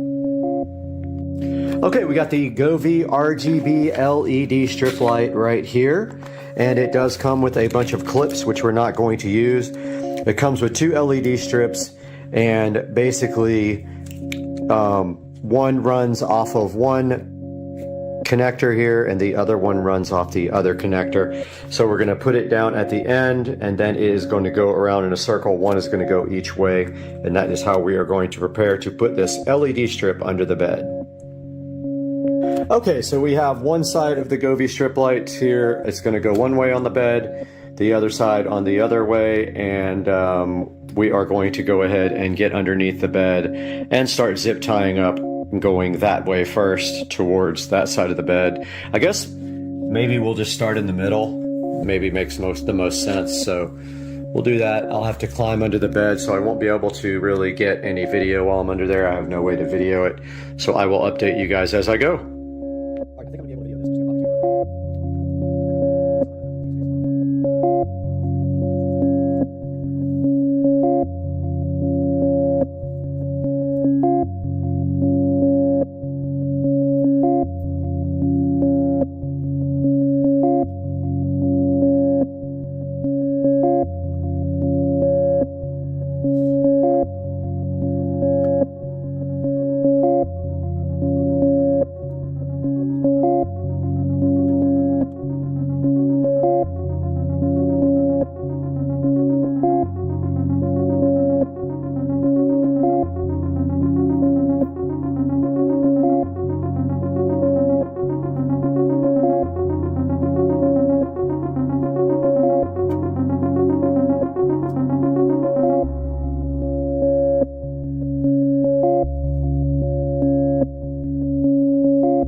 All right, so I got the LED strip lights all tied up underneath.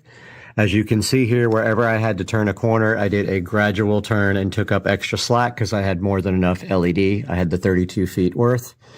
And I put zip ties every 2 or 3 feet and anywhere that I made a turn or had to go around something. And then back here, I just have to finish dressing up all the wiring, which I'm going to do now. I bought this USB / extension thing for this box. I'm going to see how it works out now. It's got USB-C, USB-B, and puts ports on the side for power. I'm going to go ahead and get that installed now and see if that's going to work. It's going to put the bed off the wall just slightly. Guys, I just finished up the wire management for the Govee underbed lights and basically got the wire management done for the side tables. And I did not plug the USB for the side tables into the top. I ran it down the back because it looks cleaner. And you can see here that we have the finished side tables. I don't really like how the wires have to come out to the receptacle over there, but that is no other choice unless I run it to the back of the bed and I'm all out of power back there. Also, the bed can't push all the way up against the wall because of the power back there. So I want to get a couple more pillows back here or maybe a headboard. I don't know what I'm going to do yet. But as you can see, we got our lamps back in here that were belonging in here. And we got the underbed done. And you can see how it works right there. I added it to the Govee app. And now it is smart controlled. Echo, turn off the master underbed lights. Echo, turn on the master underbed lights. These are also Govee bulbs. You could sync them if you want to, or leave them independent. They are currently independent. You can put them on scenes or routines so that when you say one thing, all these lights might do something. Or do separate things, or do the same thing. And yeah, I am hating how this thing is bunching up. I don't understand that. This blanket is like bunching up on the inside. I don't know why it's doing that. But I'm going to take it off and remake the bed. And this project is done. Get a good look at the underbed lighting. We'll see you guys next time on the channel, guys. Dude, that is so fucking weak. How am I supposed to get a chick in that? No, don't worry, dude. You couldn't get a chick if you had a $100 bill hanging out of your zipper. Yep.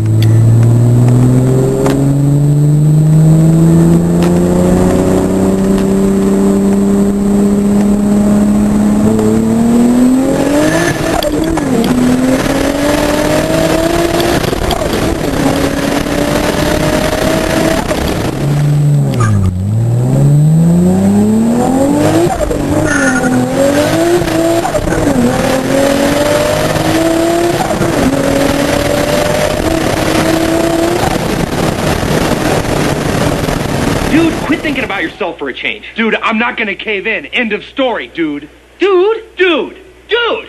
Dude. Dude. Dude. Dude. Dude. Dude. Dude. Dude. Dude. Dude. Dude. Good morning, everybody. Supercar Street Racing here. Just just wanted to give you guys a little bit of a idea of what XHP Stage 3 looks like. So this car is flashed with Stage 3, and right now it's on sport mode. So you can see how it shifts. Shifts are very crisp. That was about 3/4 throttle. I like Stage 3. I haven't tried Stage 4 yet, which is supposed to be all race. When you have it in sport, it will stay in 5th gear until, I'll show you when it shifts. So it's in 6th now at 80 miles an hour. So for driving around town, it's awesome. I definitely keep it in sport. But on the freeway, if you're not going to get up to 80, put it in D, like that, with that over to the right, and it will shift all the way up to 6th as soon as it can. Now, also, so the biggest difference here is that the shifts are optimized for RPM. They're also optimized for, they've also increased the line pressure quite a bit, and you can even, they recommend Stage 3, I believe it is, for a single turbo car. So basically you can also still,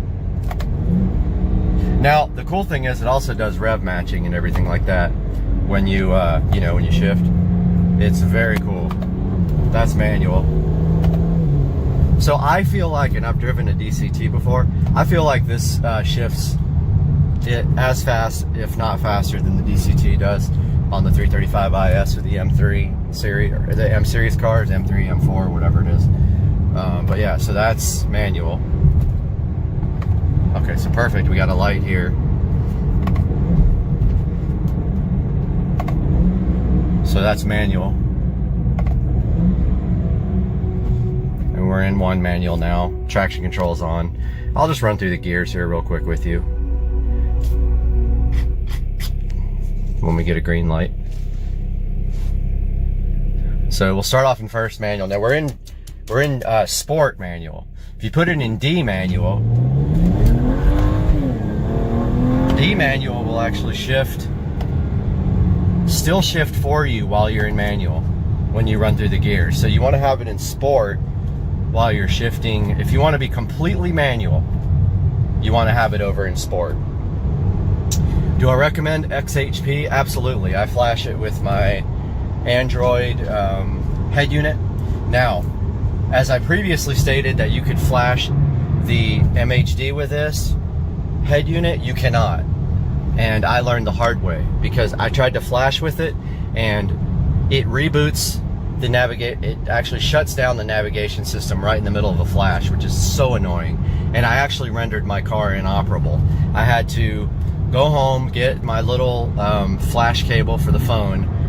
I was at the gym actually when I flashed it, and I had to come back and flash the car with my phone in order to get the car running again. So that's XHP in a nutshell. Great little add-on app for the N54, N55 6-speed auto transmission. Pick it up as soon as possible. You will love it.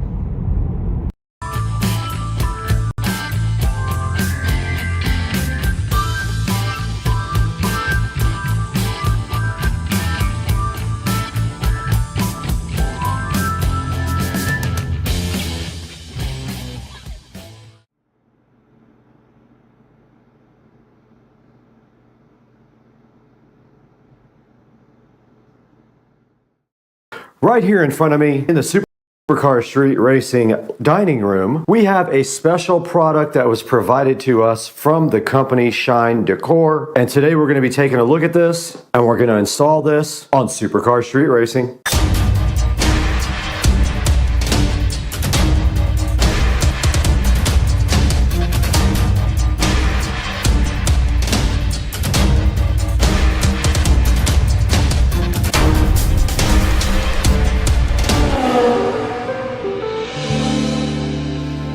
I have directly in front of me the smart LED silicone light kit here. Now this was sent to us from the company Shine Decor, and today we're going to be opening it, see what it's like, install it, and let you guys know if it's worth the price.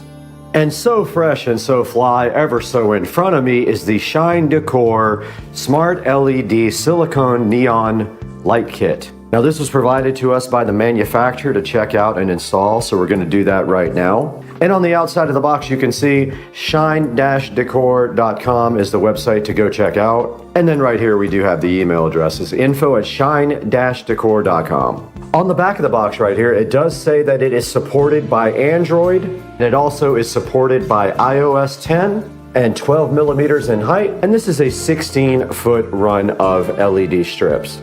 Inside of the box, you get the neon light kit, you get a remote control, a power adapter, some screws, mounting clips, cable caps, end caps, and a quick guide. As you can see at the bottom here, they are IP65 waterproof. They do have a timer, have a mic function, can sync to music, and they are dimmable. Now that's a look at the outside of the box. What's inside the box? I have gone ahead and cracked open the Shine Decor LED light set. You can see right here, it is a flat looking kit. Now I don't see any 3M tape on the back of it. Now these are cuttable, it says. I don't think we will need to do that, but it says there are indicators on the back that are dark spots to cut. Also in the box here, we see some cap connectors for the end caps. You see some metal mounting brackets here. It looks like we might have some 3M tape right here. Taking a closer look at these clips, basically these screw onto something and then you slide the LED strip simply right through these metal clips, and that is their mounting point. There is no 3M tape on the rear of these strips to actually tear off and mount. Now mounting these guys seems easy enough. I will be using zip ties, but I kind of want to see which side of the light actually lights up or if it's both. And I definitely don't see a 3M tape on the back. We now have power, and then that 12-volt adapter goes to the LED driver, which looks like it's infrared.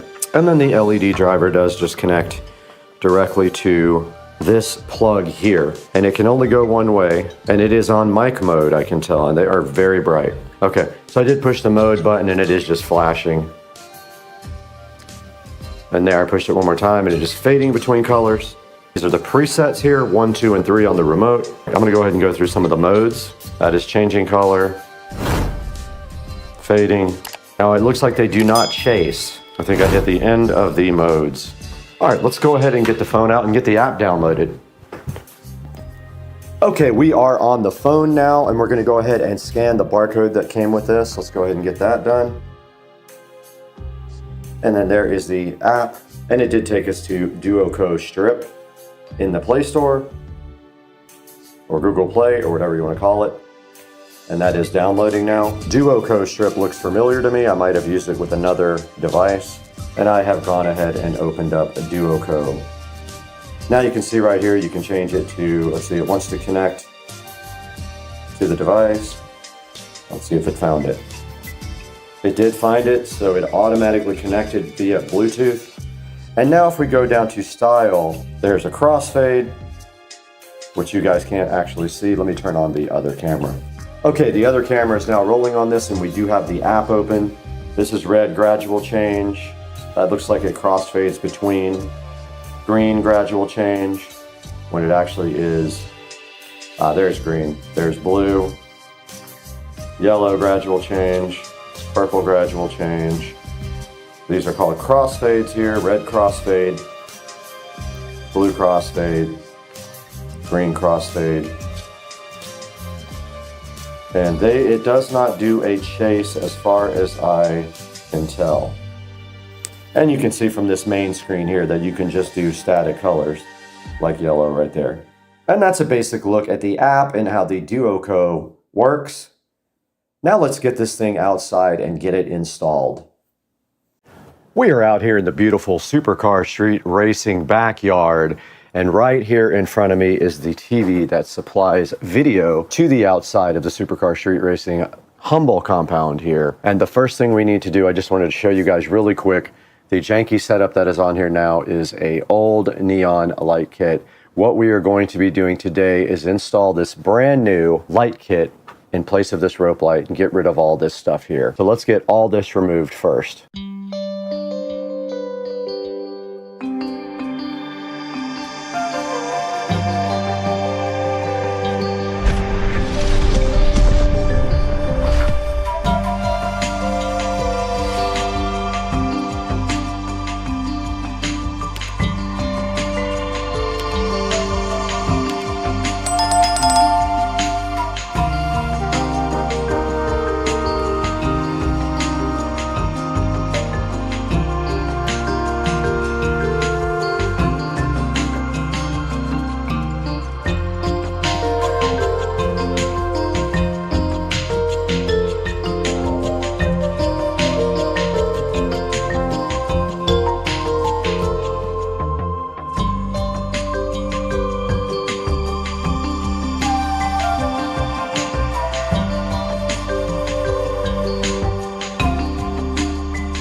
All right, we're back out here in the SCSR backyard with the new strip, and what we want to do, our goal is to end somewhere around the bottom here. Now, if we do put power to this guy, you can see here that the light is just on one side of it.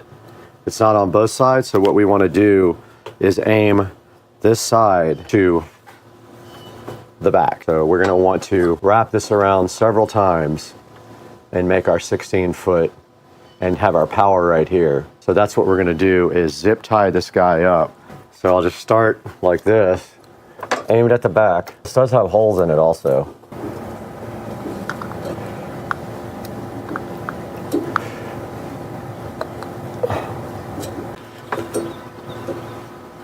We'll go ahead and get one on this end as well.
Okay, we are all done with the neon LED rope light installed. Now we just have to clean up the power wiring, so that is next.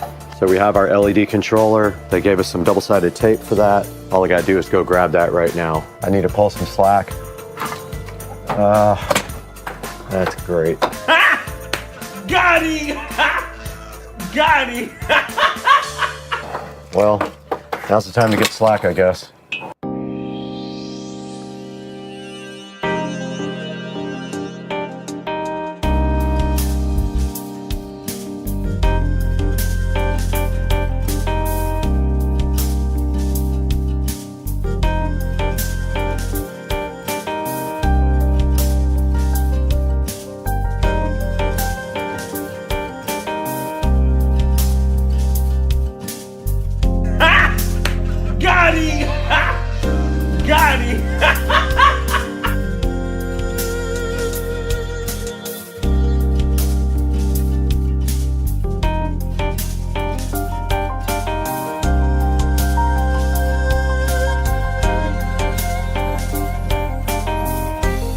Okay, we are all done with the install of the neon LED rope kit, and tonight I will show you guys the final results of this install. But for now, we are finished, and we'll take everything back inside until tonight.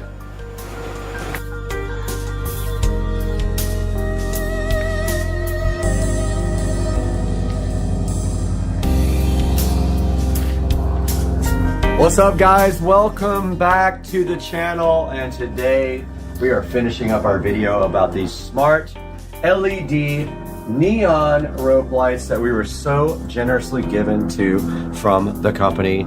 And today we have installed them on the back of this television, and you can see right here and right now they are glowing a nice green glow in the back, like a minty fresh unicorn.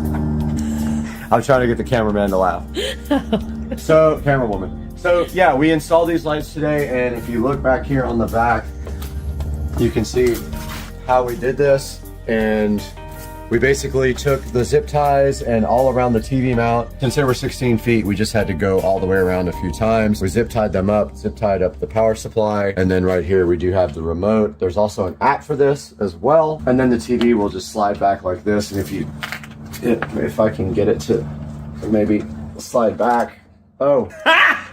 Okay. Got him! All right, that wasn't planned. Got him! Oh, did you just hit the little thing up there? No. The flash. There we go. Oh. Okay, yes. All right, it's back. So, Power surge. unplanned is the best. All right, so we do have the remote here in our hand, and there's also a smart app for this. We are shooting on the phone now because it has better low light video. But on the remote here, we have a bunch of different options. We can go with just a color, and it's actually infrared, so you have to be in line of sight when you select it. There's a brightness control here. So there is actually a brightness control on the remote. And this mode, you can see it can flash between colors or it can fade between colors, but there's no chasing. So it's not going to chase around the strip like the more expensive ones. But for the price, it's actually kind of a good deal. And if you step back, you can definitely see that it accents the wall very nice. There's also a speed control here. So if we want to go slower on the fading, we just press speed right here. There's also pre-programmed patterns if we press this. And then we can go the speed down. There's another pattern. It also does microphones, so you can actually play music and the lights will react to the music. And so that's what it looks like with all the other lights on out here. And we want to thank our sponsor for today for providing these lights for us. And now let's throw it back to the studio. We'll take a look at this online and see how you can buy your own set.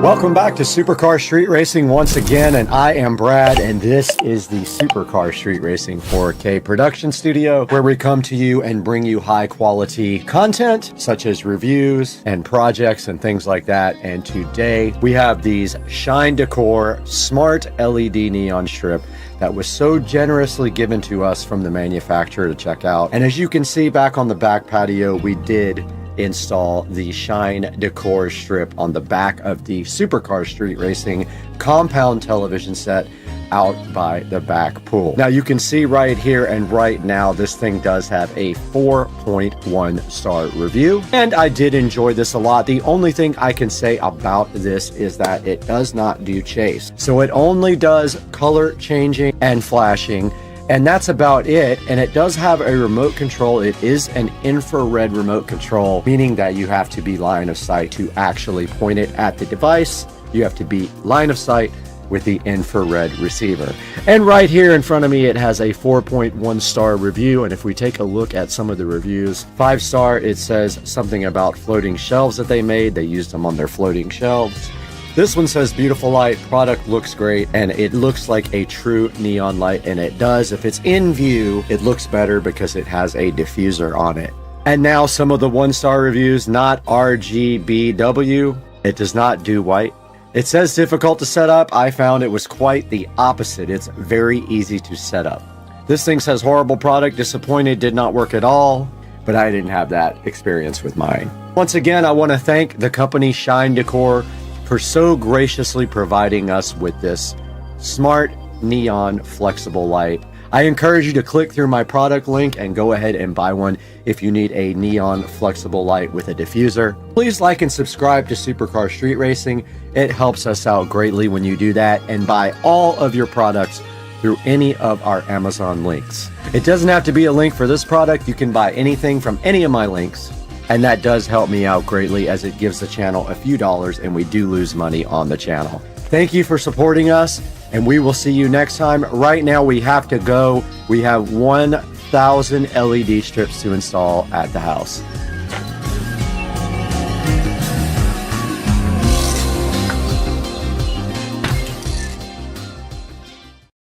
All right, you're still out there? John, where you going, buddy? Get some more trim, man. Ah, fuck! Fuck! Shit's hot!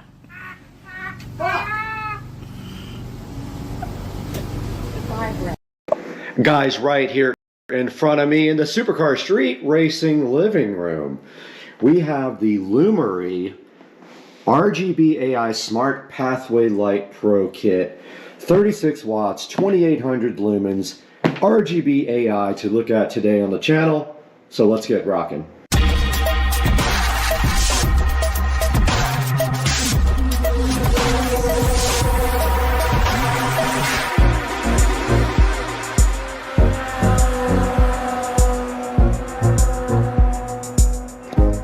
Looking so fresh in this box, and it's sitting right here in front of me, and it is right now also in front of me. The Lumery RGB AI Smart Pathway Light Pro is a 36 watt, 2800 lumen smart RGB AI light designed for outdoor use. It is rated at IP65, which we will explain later, and it has 48 feet worth of wire. It is a 4-pack, and today, in about 30 seconds here, we're going to be unboxing this in front of you guys and let you know what we think. We're going to set it up, see how it looks at night, and let you make a decision on whether you trust your money with Lumery. So let's get busy. The Lumery RGB AI Smart Pathway Light Pro sits in front of me inside of this box, right next to my drone. And we're going to open this guy up right now and see exactly what it is made of. But before we do that, we need the Supercar Street Racing knife. All right, inside the box now, and we can see this nicely laid out packaging here. And we can see that one light here and one light here, and a nice instruction manual on top from Lumery. And inside of this little package right here, the styrofoam package, we do see the stakes.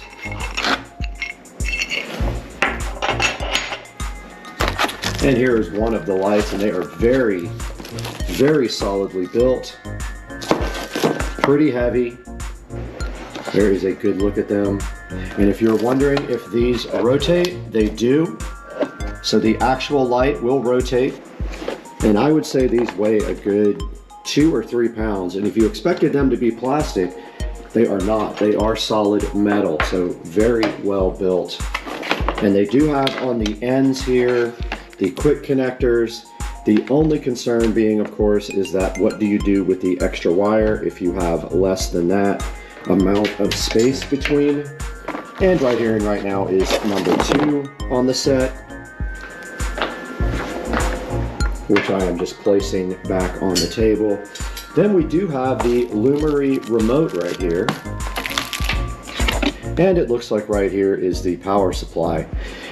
And if you're wondering if you're going to be able to use a plug, you can't. You have to use this brick. And then underneath, the same exact thing on the bottom. Let's get all these out of here, get them plugged in and connected to Wi-Fi, and see how this works. Now, my plan was going to be to use these on the dock. I do see that there is a large amount of wire. They give you a lot of extra wire, which in most cases is helpful. But in my case, it's going to mean a lot of wire to hide. And if you look at the control box here, there is a larger plug on this, and that goes right into the bottom of this AC power adapter. And they have it keyed, so you can't do this incorrectly. This will only go in one way due to the keying on the bottom. Let's get this connected. Back with the Lumery LED lights, and the very last light will have a single connector on it. All the other ones are Y adapted, so that you just go in a chain and it makes your life easier. So let's get these connected up the way that they're supposed to be connected. It took about 10 seconds to connect these lights together. They are keyed in between the connectors, so you can't do them wrong. And right here we have the remote control for these guys, but there is already a control right here that allows you to turn them off and on. We do have the app open here, and it wants the Wi-Fi information. All right, so we do see Lumery Pathlights Pro there. It did come back on and ask how many bulbs we have total, and we do have 8, so we hit confirm there. And now we can see the nice little screen here with the colors. It is set on warm white now. Go to color, we can go ahead and set them to whatever we want. I love how bright these are. Our next step is going to be getting them installed on the dock. We do have a challenge. We're going to put one at each corner on the dock and clamp them to the dock using this tape here. This has screw holes in it.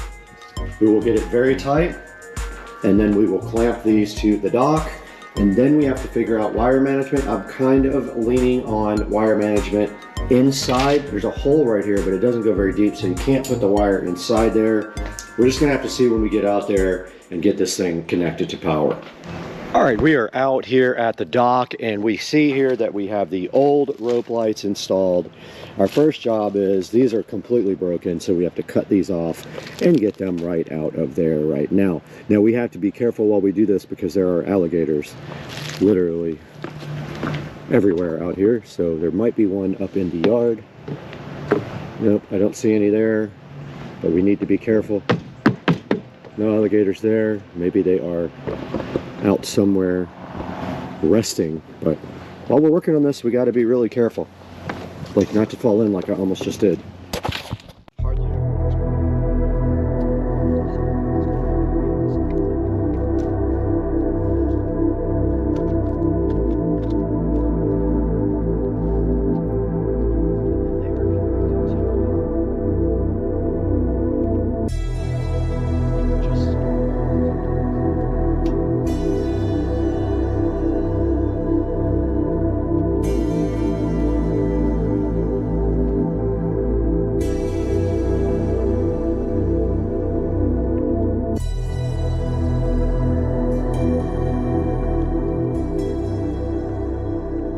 All right, we have our little friend out here watching, but we have our first light, and what we're going to do is connect this light to this power source here, and then we are going to attach it to the bulkhead, or sorry, the dock, not the bulkhead.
All right, I should have painted the other one before I got it on there, but I'm gonna go ahead and pre-paint these black, just the fronts of them, and let them dry for a little bit.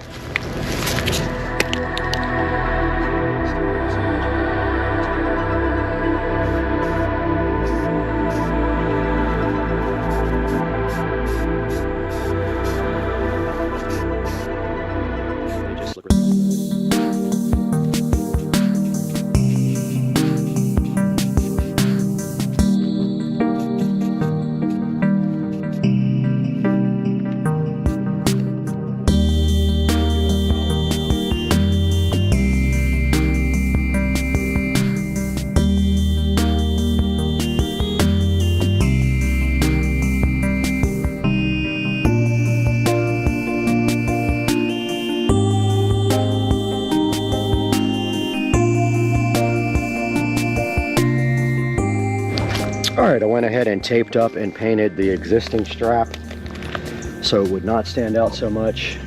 Just waiting for the other plastic straps to dry now. Alright, I'm going to go ahead and pull the tape off and put some clear silicone behind this guy to start holding it.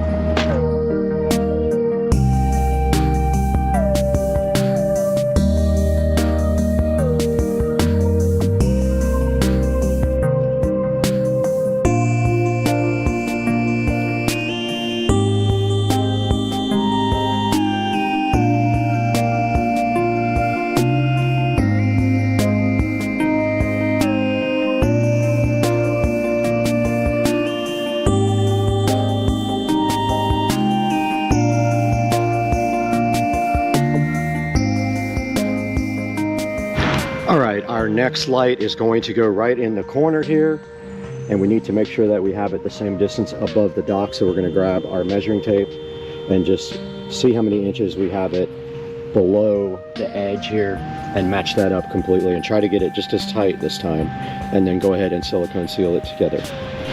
Okay, it is supposed to rain today, so I went ahead and put a plastic cover over the other one so the silicone could dry. It is not fast drying. Unfortunately, I don't have any. That is a bummer. But I'm going to go ahead and get to work on the second one now that our paint is dry on the strap.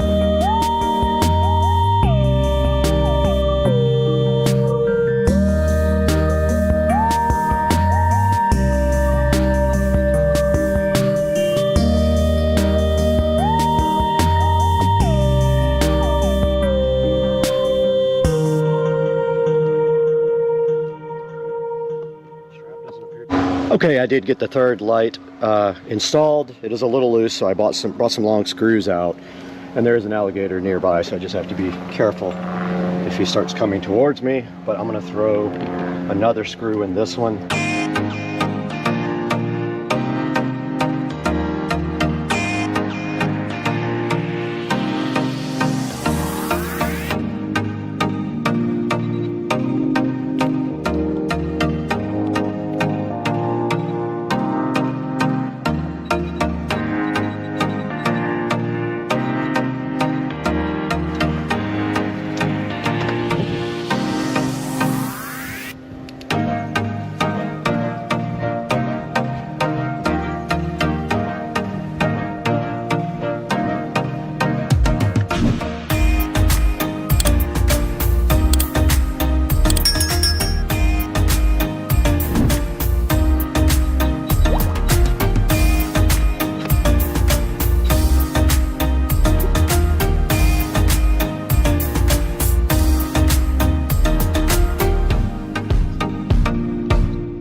All right, we have finished attaching the lights to the dock and siliconing around the base. And now all we have to do is run the wires and clamp them up. And I brought clamps out for that. I have a whole kit. So I'm gonna go ahead and connect these and try to keep them from going into the water. And then we have this big control box that we have a lot of wire going to here that we don't need. So we have to tie that up somewhere too and get this control box out, probably up on top of the deck here, the bulkhead. So let's figure this out. All right, we have a ton of power wire and control box wire. We are fine there. That'll be the last thing. But we need to get this wire secured under the dock somehow.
All right, we have successfully finished tacking up the wires for everything else. Now we have to worry about this super long amount of wire for the controller and how we are going to get that. And I think that we are just going to have to bite the bullet and just tie it up here and be done with it. So we have a good amount on each side here to zip tie up and somehow tack the controller somewhere. I'm thinking right about there.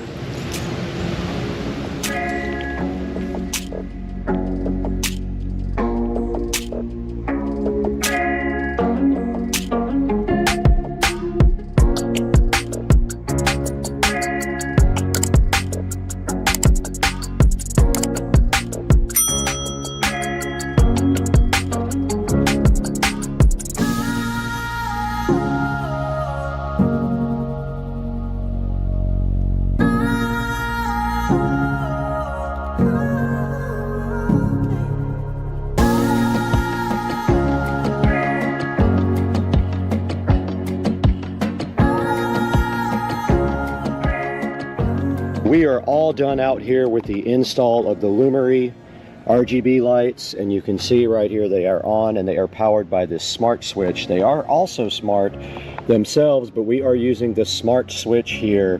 It will come on at a certain time, and whatever these guys were set to in the past, they will come back on. We did use these clamps, and we used some clear silicone also. When that dries up, it'll be nice and tight. And we did get the wires all tucked nicely up underneath the dock there. And you can see right here, the lights are on at the moment, and there is what I did. That will all turn clear, so it will not be weird looking. And then we got one over here on this corner and one over here on this corner. And we can turn them one onto the dock and one onto the water to try to make kind of a cool lighting effect. So tonight we'll come back out when it gets dark, check this out, and see how the project finished. All right, we're out here at the dock, and it did turn dark, and Dukes of Duval came over. He's over here chilling underneath the patio, and this is what it looks like at night with the Lumery RGB AI outdoor path lights. You can see that we have one of the two spotlights aimed onto the dock and the other spotlight aimed onto the water, so it lights up the water quite nicely. And it came out really good. It took me about 3 hours to finish this project, only because I had to do special mounting to get them here on the dock with the plumber's tape.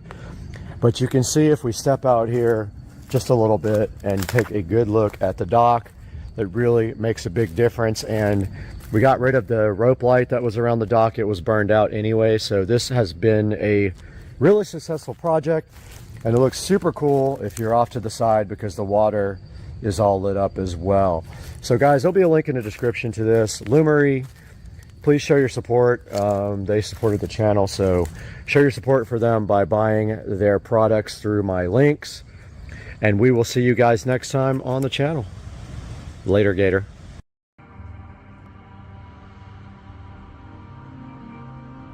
There he is. He's tiny though.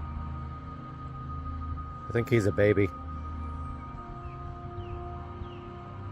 Little guy.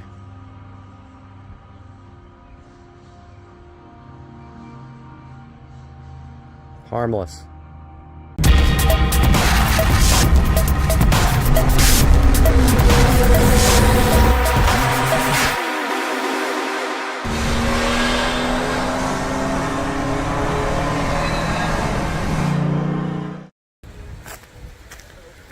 Trish went fishing and caught a monster. Oh my God, that is crazy. Yeah. That is insane. That's a snapping turtle too, by the way. Come here, dude. How the hell are we gonna do this? I'm just gonna freaking bring him over here and grab it. You wanna grab him? I'll grab him by the back. Here, baby, got this. Yeah, it's caught in his jaw. It is. Yeah. Yeah, we might have to cut it. I don't want to lose your hook though. I don't care about it. I don't want. I hate to see him. Yeah, I'm trying to help him out. Yeah. Come on, buddy. Shoot him! Shoot him! Wait, where's our knives? Hey, you got stuff in here, buddy? I do. He pretty much like is giving up. Yep. I'd like to get that hook out of him, but. You want scissors? You want? I mean, if he gets a hold of us, he's gonna do some damage. I'm not getting my hand near him. He'll carry you up. Here, let me cut it. Right. Well, can you cut it under the hook? I'll do it. You want to get it close to his mouth? Yeah, hell yeah. As long as you video it. All right. You video. Okay, it's already on. Okay. Is that another snapper? It's turtle season. No, that's a soft shell. Oh, yeah. We can grab him and take it off. All right. He's a snout nose. Come here, dude. Come here, buddy. We can't. You want to film this? I'm trying to get it up there where you can get it. This is crazy. He's barely. Whoa! Right? Look, he's got paddle arms. Oh wow! I know, that's a soft shell. That's pretty cool looking. See if we can get it off of him. Hang on, let me go around this way. Hold on. I'll grab him. Come here, buddy. He's slippery. To grab him. He's not about that life. He's not about being grabbaged.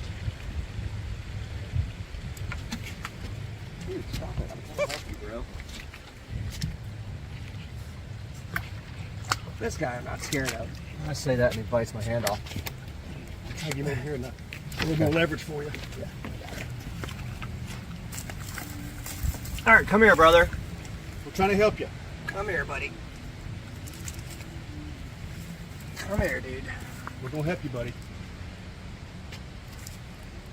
You want the pliers? Oh, he's fish hooked for sure. Come on, man. Don't go in. You want the pliers? I feel bad. He's trying to... I think we're going to have to cut it. He just keeps... He won't let me. Panic attack. Yep. Come here, dude. Keep the flowers out of here. It's alright. I don't want to cut it, though. I'd rather be able to get it off of him. Yeah. I think I can. Come on, buddy. Let him get it off of you. Come here, Slippery. Come here, buddy.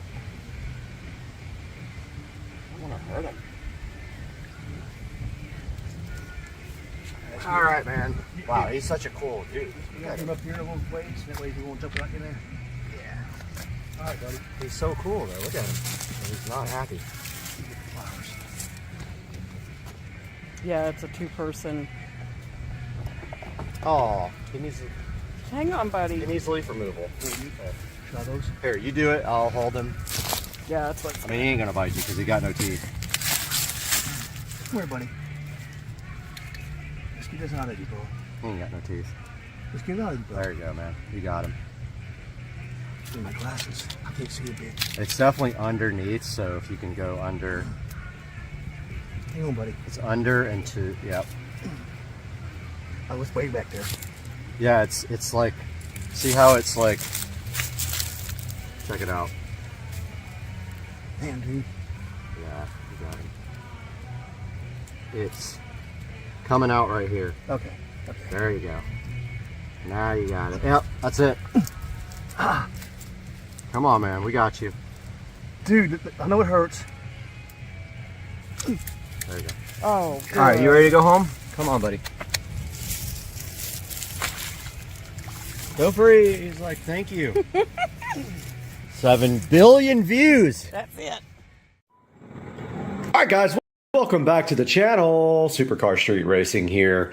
Today we have a product here we're going to take a look at, see how it works for us. It is the Orion MotorTech fluid extractor. We're going to get this thing opened up and see what is actually in the box.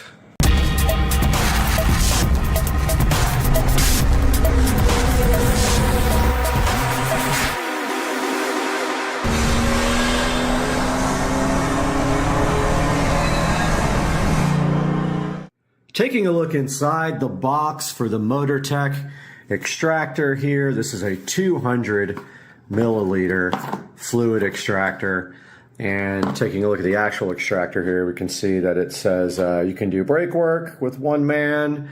And the reason that we got this extractor is because on the golf cart, the oil change is super difficult because of having to take off the bottom tray out of the vehicle. So we're going to try this and see if we can extract the oil directly out of the crankcase through the dipstick reservoir, and then we will be adding oil back with this as well.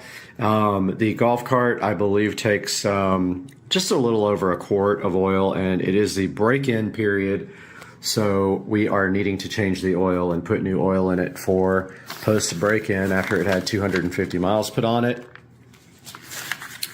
See right here, the instruction manual is for the little 200 milliliter extractor from Orion MotorTech.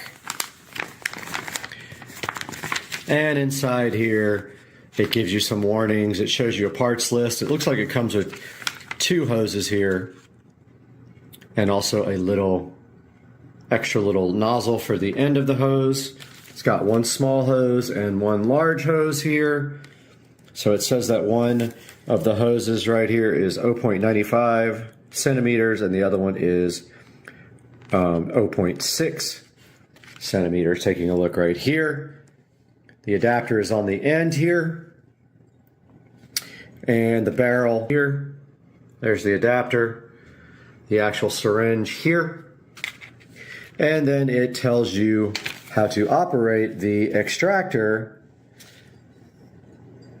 And it says be careful because some fluids will affect the paint of your vehicle if you're using it. So what we're going to be using this for is, like I said before, we will take the little dipstick screw thing out and try to pull the oil out of the golf cart without having to take off the drain plug, because the drain plug is blocked by a big under tray with about 30 screws that have to come out. And I'm hoping this will do the trick to change the oil in the cart. Okay, we're out here in the garage now. We need to get set up. So what we're going to do first is go ahead and get some lighting under here. I've got a little fluorescent light that we can run underneath the cart.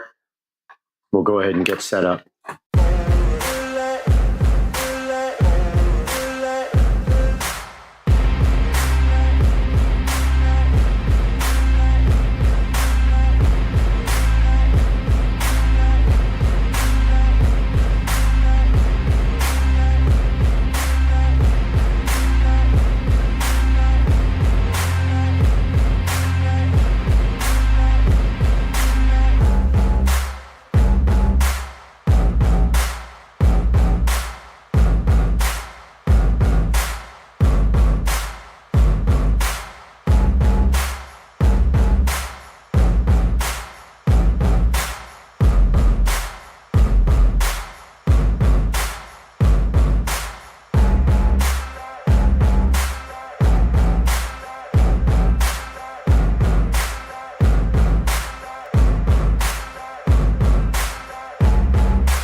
So what I'm going to do now is, you can see that is the dipstick area.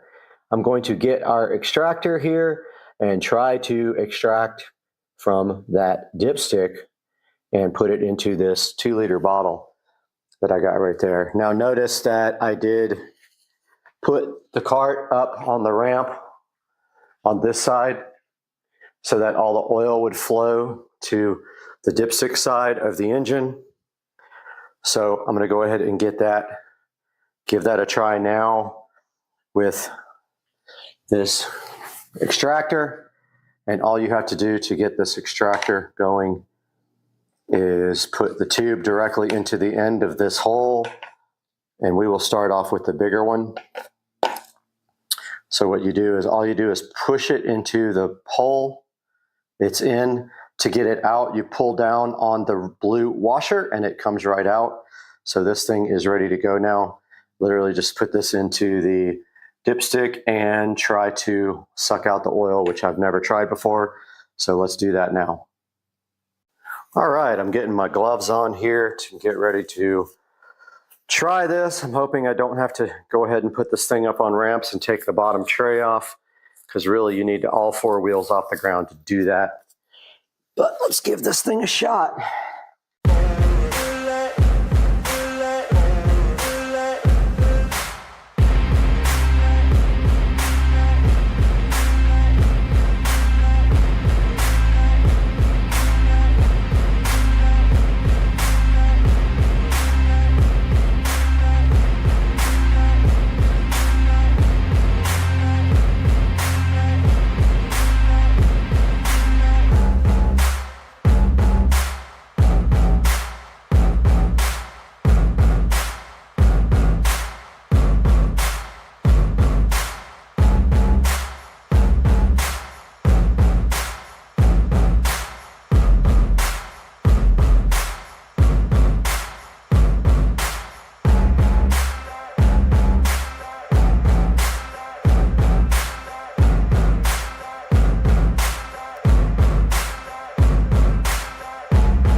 right, I did some research.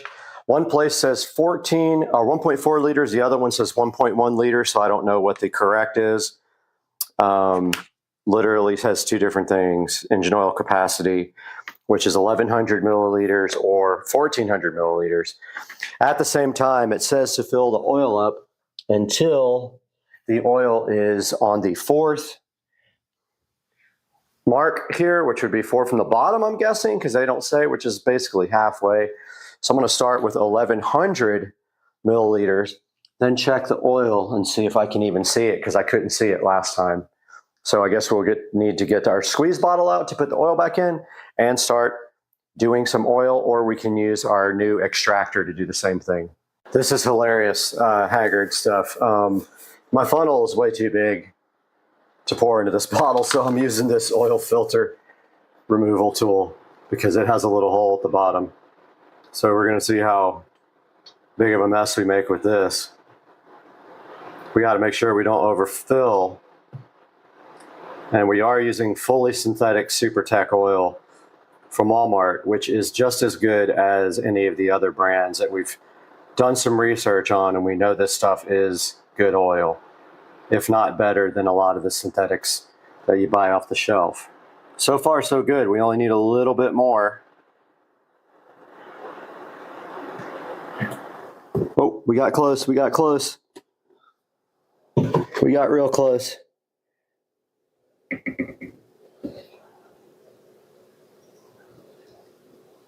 And that should do it.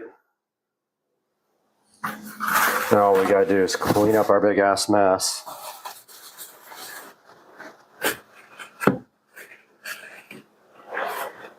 Should be about 1,100. The difficult part's going to be checking it after, because you can't really tell on the dipstick what is what. It's very hard to see.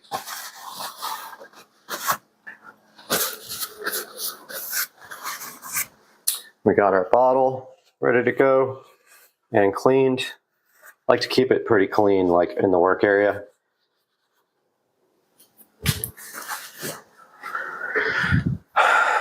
And this is how we will be adding oil back. It is to the top. It couldn't be more full. Actually dripping out because I squeezed it. Don't squeeze the bottle while you're working on it. Okay, this thing's ready to go. Let's head back out to the garage.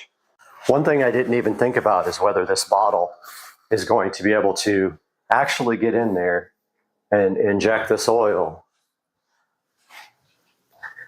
But we're going to find out right now. I think we're okay. There is a exhaust right in the way.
Getting the oil back in is very tough. I had to wrap some tape around the end of my funnel to get it to work because it was too big.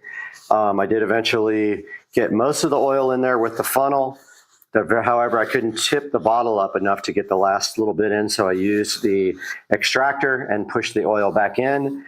And now the oil change is done. We have to check the oil though, and if it needs any more, we'll have to get it out of the quart bottle, the 5 quart bottle that we got inside of the oil. Now there is a procedure for checking the oil here, and it says that we have to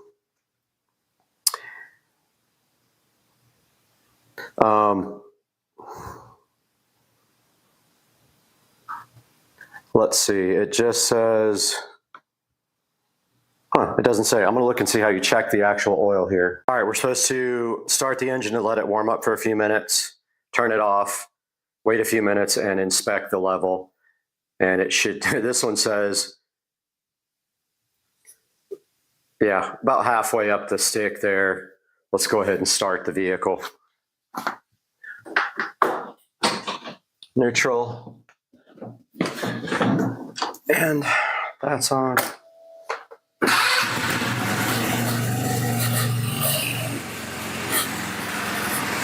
All right, we're gonna let this warm up for a couple minutes, then check the oil.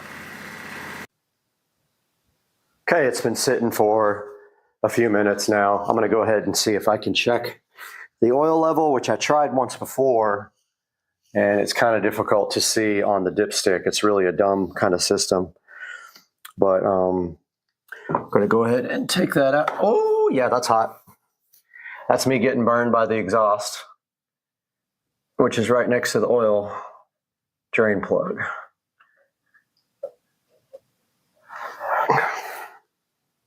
Yeah, I mean, you can't really tell.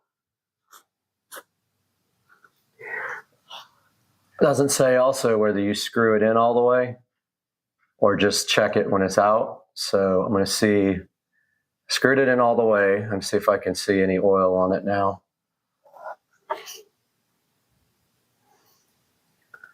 Yeah, I mean, you can't tell at all. It's just ridiculous. It's got oil on it even when you don't screw it in all the way. I'm just going to leave it like that. I'm not going to add any more oil. I only put 1100 and it says do not overfill. So I'm going to go ahead and leave it like that. And so that's going to do it for this video. And this is the extractor that we use. This is the OMT fluid extractor we use to change the oil. And I would highly recommend it. It works great. Did the job perfectly, actually. So yeah, go ahead and pick up one of these if you can, and we'll see you soon on Supercar Street Racing.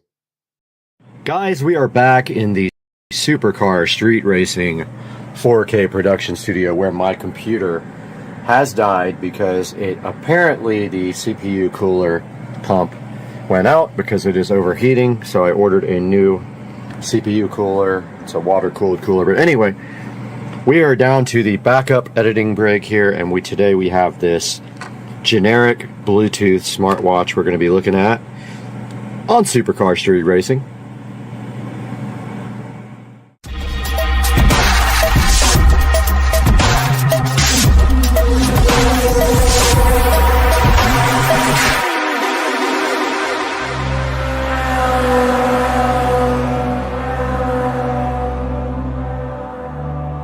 Good afternoon, guys, on a Saturday here in the Supercar Street Racing Studios where it's going to be 100 degrees outside today.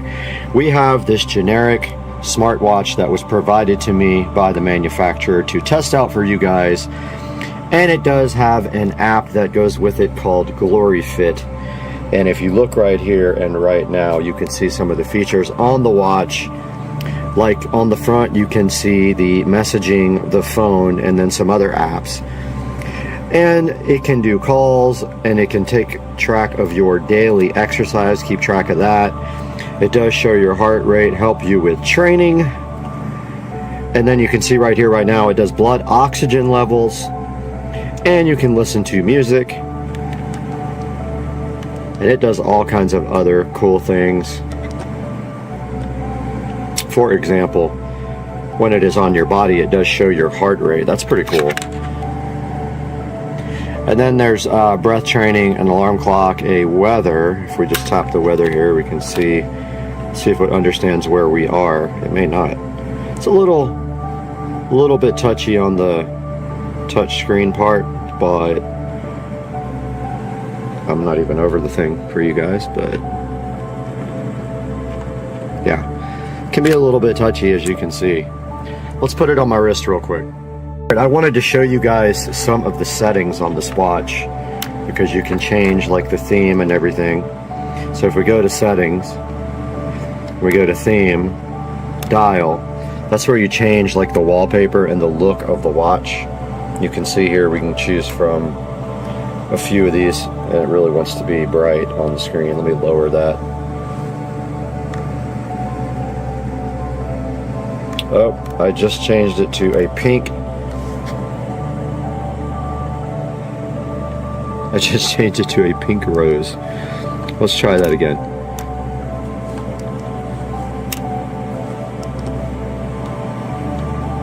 Alright, settings. Theme.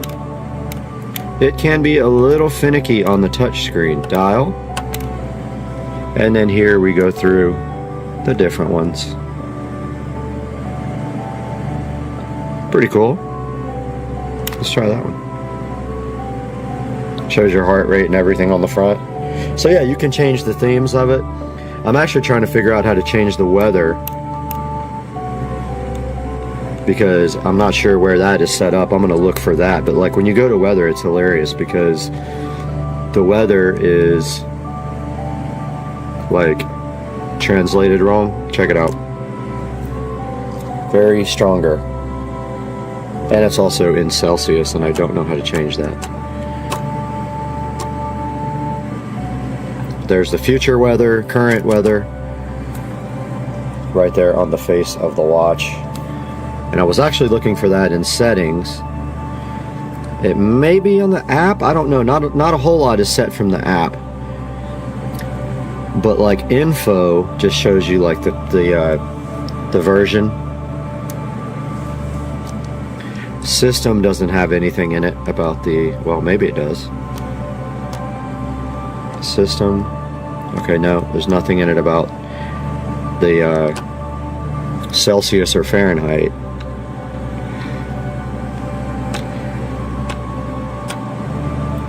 Huh. So there's the three themes available. List, grid, or nest. It is currently set to list. And there is no place in here to change. Yeah, there's nothing in here to change the Fahrenheit to Celsius or vice versa. Let's check the app. Alright, we are now on the phone and we're going to take a look at the GloryFit app here. Here's GloryFit, and right on the front here, if you see home, it will show you your heart rate. I'm not wearing the watch, so let me put it on. It is connected to the watch. It connected through Bluetooth when I opened the app the first time and said it was synced. And now I am wearing the watch. And it says that my heart rate is 73 beats per minute. I have taken no steps today. And it doesn't have my blood oxygen level. But what we're looking for first is the settings. Device. Let's see, universal settings, unit. There we go, British. Let's see if it actually worked on the watch to change the weather. Oh no, the weather still says 31 Celsius. It didn't change. Okay. So here's all your settings for the actual watch. Here's where you sync your contacts, enable your Bluetooth calling, which it does work. I already tried it. Your heart rate monitoring. These are all your switches to tell your app how to act. You have to have this SMS reminder on to get text messages on the watch. I did find that out. Not sure what the quick reply does. I guess you can reply from the watch. Ah, okay. So you can choose from all these and just pick one. I don't think you can actually text from the watch itself. Here's where you actually check and see if there's an update for the firmware. And I am on the latest version available. And here's like some of the sports settings. Running, cycling, jump rope, badminton, and it can keep track of that with the watch.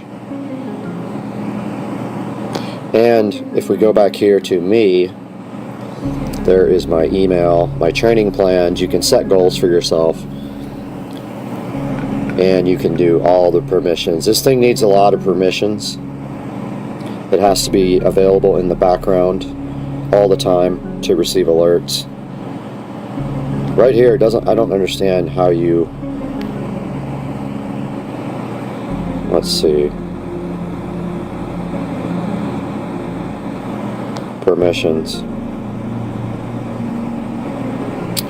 Well, I thought I already had that set up, the background permissions. It hasn't complained, but that's your permission settings.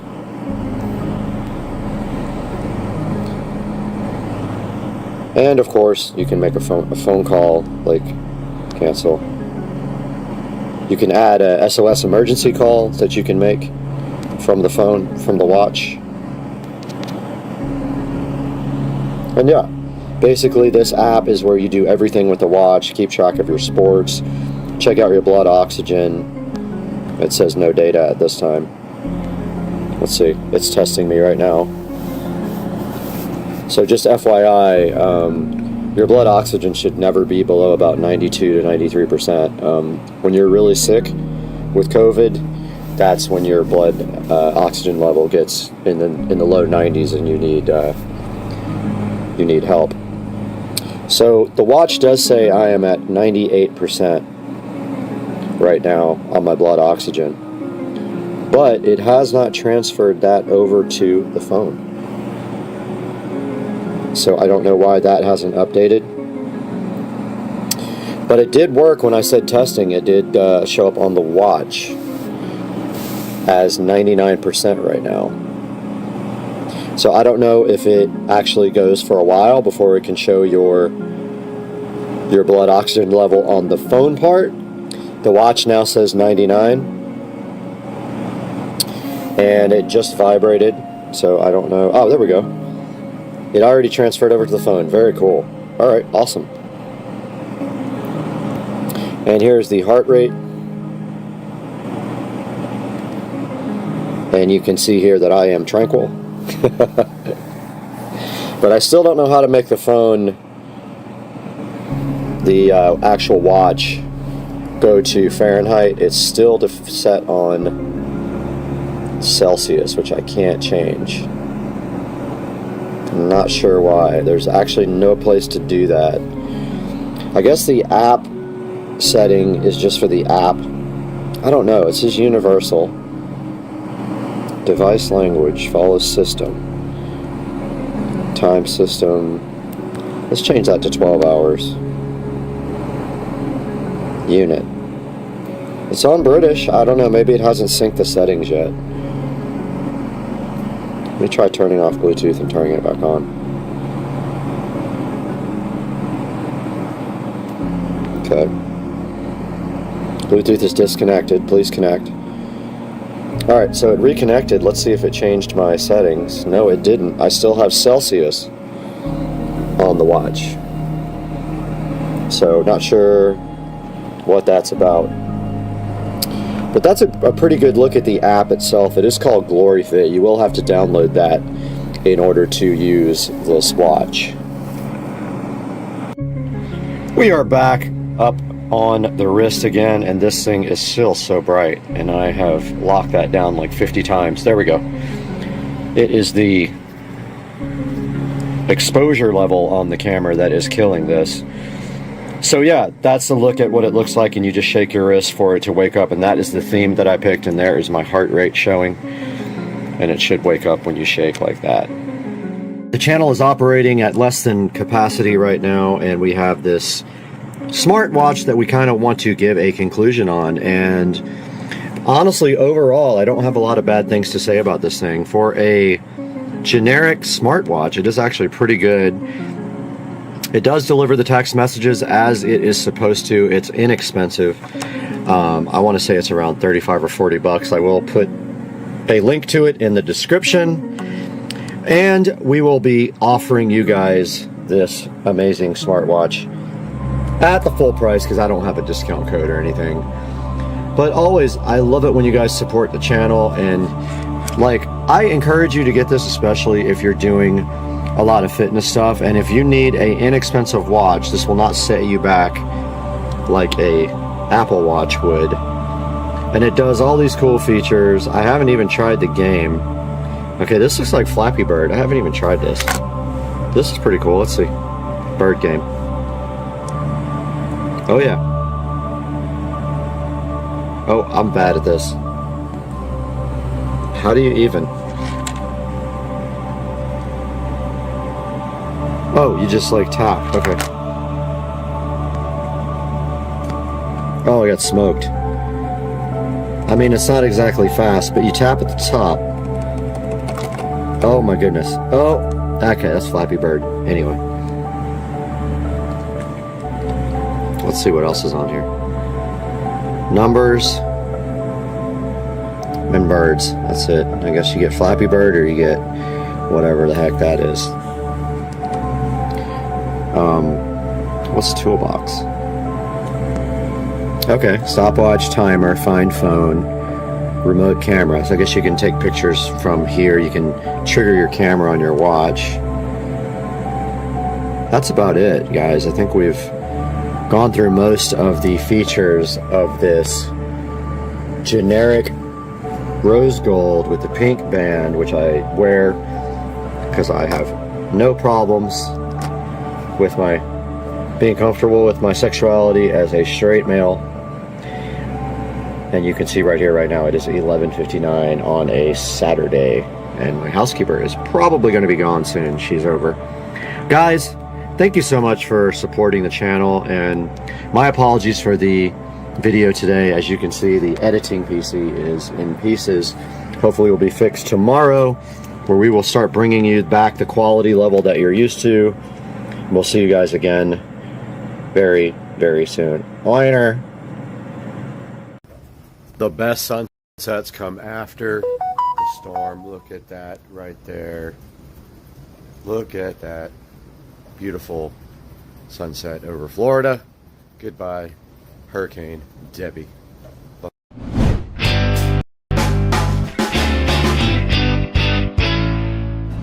Welcome back, everybody. This is Supercar Street Racing. If you are new here, welcome. And if you're a long-time watcher, I really appreciate you guys coming back and watching the videos.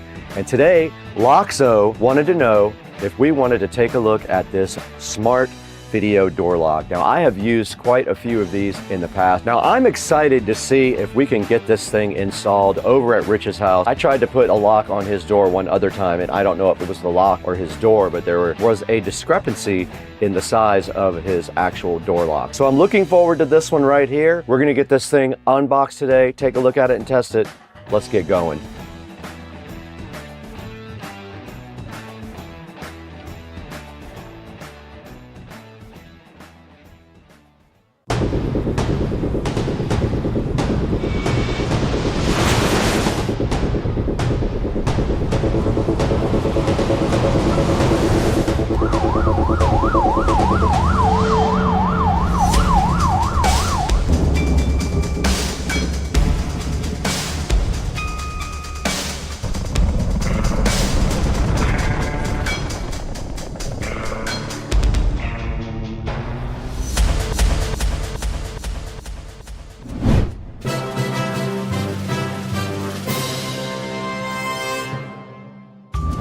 Today we're out in beautiful Studio A at Supercar Street Racing. This is our main editing facility, and I built it myself not too long ago, and there's some interesting videos of that. If you're interested to see how I built this whole entire thing, I did almost everything myself. But what we're working with today is this Loxo 3-in-1 security lock. Now what this is a video doorbell lock, and it is awesome. It has multiple different ways for you to be able to enter. You can actually use a keypad on the front of it. You can use the app, you can use voice control, or you can use a manual key. It comes with that as well, just in case something happens with the battery. And yes, you can have multiple people registered in it to do biometric fingerprint entry. And this is it up on the screen right here. You can see how cool looking it is. And this thing is actually rechargeable. So all you do is take the battery out and put it on a USB Type-C charger, and it will charge in a short amount of time. It does have motion sensors built in it as well, so it can warn you if someone comes up to your door. And the camera resolution is 2K. There's also 36 cool different ringtones for you to use. It also does two-way audio. You can actually talk back and forth to people who are standing at your door when you're not there or when you're home. And it has built-in Wi-Fi, of course, so all you have to do is join it to your home Wi-Fi, and that's how you communicate back and forth with the Loxo. Now, Loxo says this thing is weather resistant for long life. I do have another smart lock.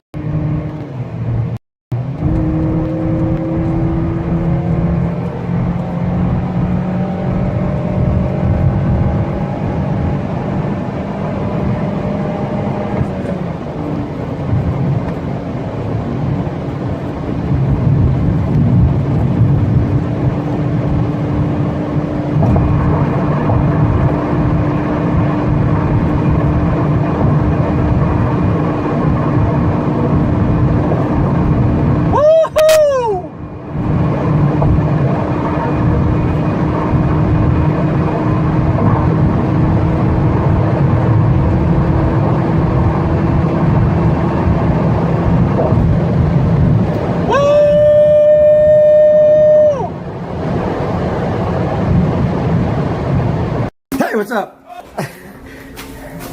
She didn't even jump for my video. You did? I asked if you wanted me to go back to public, but you didn't answer. Oh, I'm sorry, I'm busy. Golly, what are you doing? All right, guys, we are headed over to All Set Auto today on Supercar Street Racing.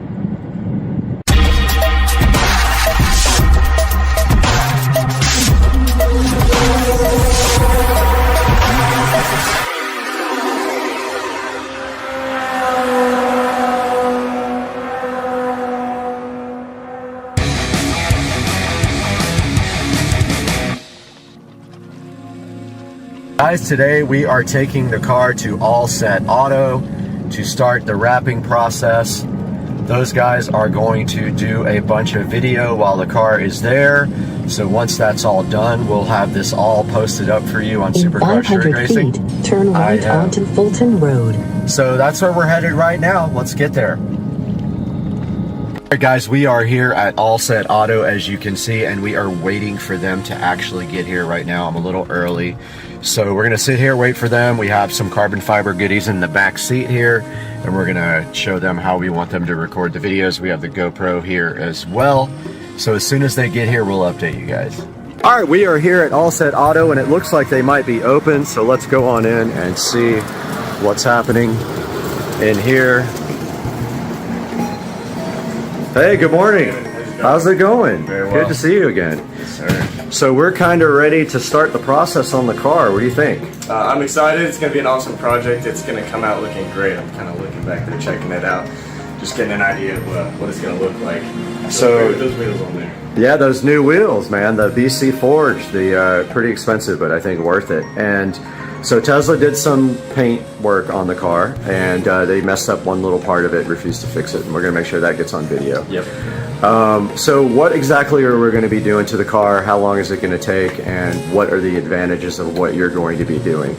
So we're going to be doing a couple different things. The big project is we're going to be doing a satin conversion, full PPF wrap on the entire car. Okay, perfect. So we're going to be using Lumar satin matte cap, right? It's called, and every single painted panel on this car is going to be wrapped. It's going to go around every edge. It's going to be a full color change. The way you should look at that is a color change on the car. Right.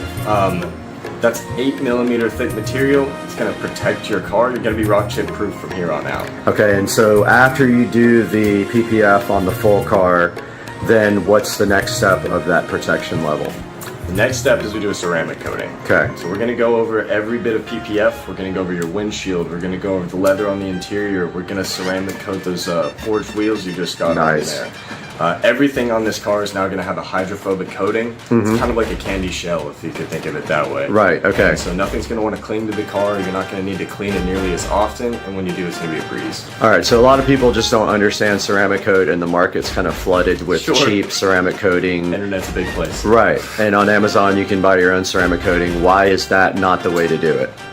So it does take a little bit of expertise when it comes to applying it. Right. It is a liquid that's applied, so as far as actually installing it on there, it's not that difficult, but there's a lot that you need to take into consideration before you just go put ceramic coating on your car. Understood. We're talking about a product that if you're looking for something quality, something comparable to what we do here, it should be about a 5-year protection on there.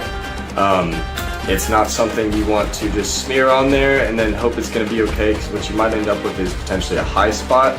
What that's going to look like is, if you could imagine like a handprint on your car that will not wipe off. Gotcha. Okay, so you guys are professionally trained to do the ceramic coating, and is there any kind of guarantee with the film or the coating or anything like that? We have a lifetime warranty on all of the film we do here. The ceramic coating should be good for 5 years. Okay, perfect. And the wheels are going to get coated too, which is great for like brake dust and all that. Yep, and we're right in the middle of going into summer right now, like in the heat of it, and it's raining like crazy right now.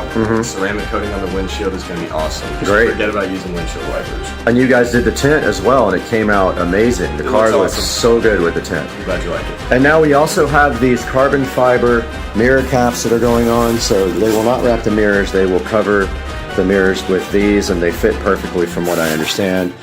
We also have these carbon fiber door handle overlays that stick right on as well. These are going to be going on. That should also accent the look, since there's not a lot of carbon on the outside. It's all matte carbon to match the spoiler that comes with the Tesla from the factory. So we're pretty hyped about getting that stuff on. What you don't see here is the front V by the logo that is going to be installed as well. It's a matte carbon fiber piece, and you guys are going to black out the Tesla logo as well, which is, I'm hyped about that. I don't want any kind of chrome on it. I'm excited about that front V piece. I've never installed that one before, so that's going to be a unique look. So we were just talking about that. That came from T-Sportline. T-Sportline also makes the camera cover carbon fiber, but they are back ordered. They're brand new because the 2023 has a different camera. So when they did hardware forward, they changed the camera cover, the shape. So the 2023 is not out yet. It should be July-ish. So how long are we looking at when I will see you again, see the car again, and it'll be ready to go? We're looking at just over a week. So it'll be ready towards the end of next week. Awesome. Very good. All right, well, you guys are going to shoot some video. They have the GoPro in the bag right here. They're going to be shooting this, and then after it's all over, I'm going to sit down and put together, a nice piece with some montages and some pretty glamour shots and stuff like that. And then hopefully the car looks good enough to get on websites and be featured places. It'll be up there. You'll see it. All right, man. Thank you again for taking care of the car. I know all my viewers are hyped to see this happen. Nobody's even seen the wheels yet, so that's coming out in the next video. So we'll see you in a week. You got it, buddy. Thank you. Hey guys, and we are here in the 4K production studio for Supercar Street Racing. We're so glad you could join us today on this journey. And basically what's happening right now is my 2023 Tesla Model S Plaid is over at All Set Auto in Jacksonville, Florida, which is where I live. And they are doing the full satin PPF on the car as we speak right now. I have seen some pictures, but you guys are going to have to wait until it gets back to see what it looks like. I will just tell you this. It looks amazing, and they did comment that this was probably their unique, most amazing car they have ever done in All Set Auto, which makes me super happy. I did see some of the carbon fiber bits getting put on, which is what we're going to go over today. We have them up on the screen right here. So first of all, we have the Model S Precision Carbon Fiber Side Mirror Caps. Now you can see right here, this is tsportline.com, and I will put them in the description of the video. And you have a choice here of gloss or matte carbon fiber on these guys. I of course got the matte carbon fiber because it matches the current rear spoiler on the Tesla Model S Plaid directly from the factory, and the inside carbon fiber in the car. The car has all matte carbon fiber on the inside and outside from the factory, so you kind of want to match that look. So this is called the Tesla Model S Precision Carbon Fiber Side Mirror Caps. They are $299 for a pair, and then you can set here. They are different for the different models, so you have to choose like which model you actually have because the car changed in 2023. And so those are a good look on the outside of your Model S Plaid. As you can see right here, they give it a look that it should have from the factory. Honestly, the Plaid does not have enough carbon on it from the factory, and for the price it should have a lot more. So that is the first item from T Sportline, and that is the carbon fiber mirror covers. Now the other product here is the door handle overlays. They are real carbon fiber, and what happened to them? Yeah, it didn't. There we go. So here are the door handle overlays. They are $93 for a set of 4 of them, and literally they just peel off and stick right on the door handle.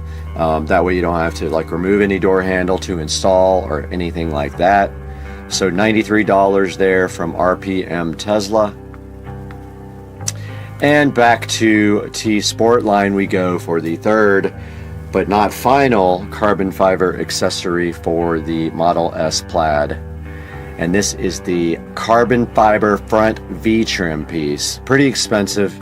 You can see right here it is $249, but it gives the car a unique look that nobody else will have unless they go ahead and buy this. Let's go ahead and get a closer look at what this looks like.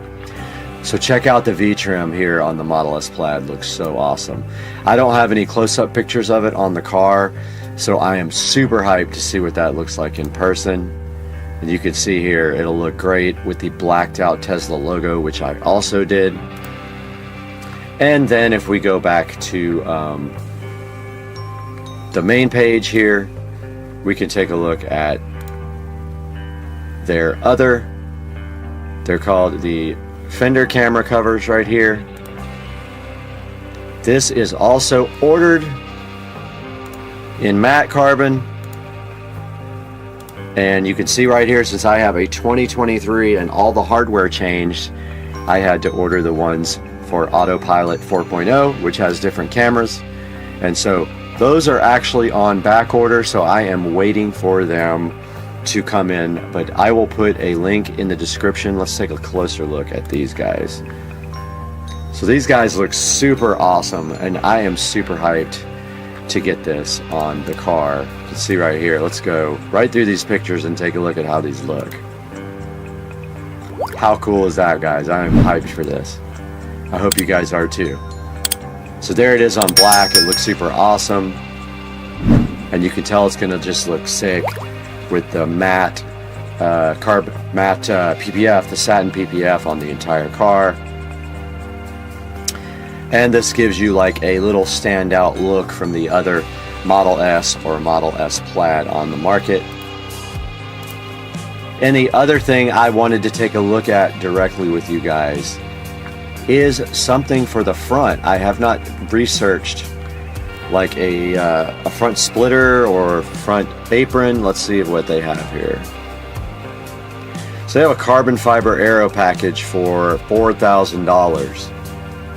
Don't need that, I already have the rear spoiler. Let's go back and look at the front apron. 2023 front apron. So the front apron looks like this. Pretty cool. What's that difference between that and the front spoiler? Let's check it out. Let's see, Model S, carbon fiber. Yeah, I think it is this must be the rear spoiler. Yeah, okay. So what we want is the front apron.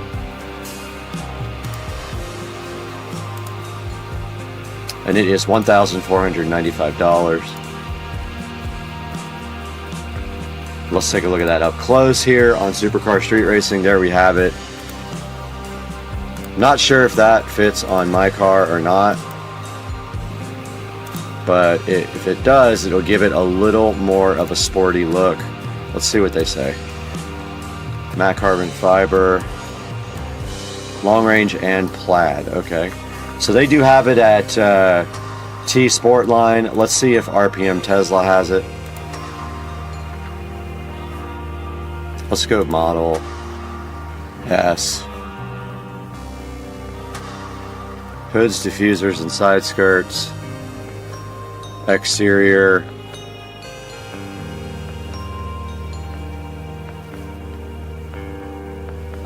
Let's see. Not finding it here. spoilers. Let's see if it's there. There we go. That's not carbon fiber.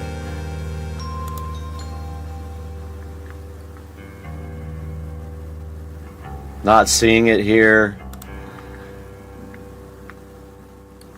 So I do have a carbon fiber hood for the Model Y. That's kind of cool. Alright, let's go here to Model S 2021 Plus, Model S Plaid, and Long Range. Alright, this is all the stuff for the Plaid. I do really love these carbon fiber seat backs. I think I'm going to go for those as well. They look awesome. They're like $800. They look so cool. And I don't see a front lip for... Yeah, I don't see it for my car. Wait, there's 2 more pages. Okay, let's see.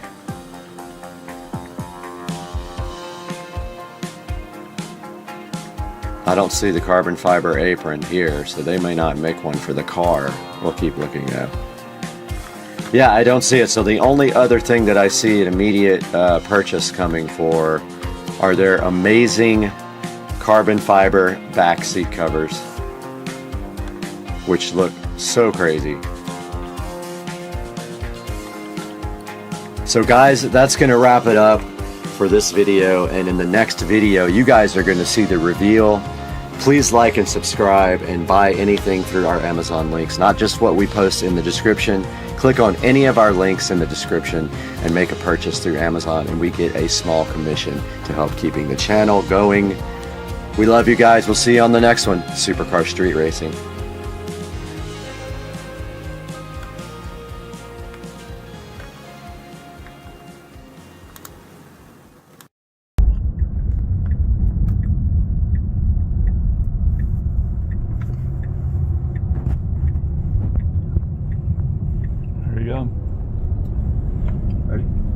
If nobody pulls out in front of us, oh, there's somebody behind us.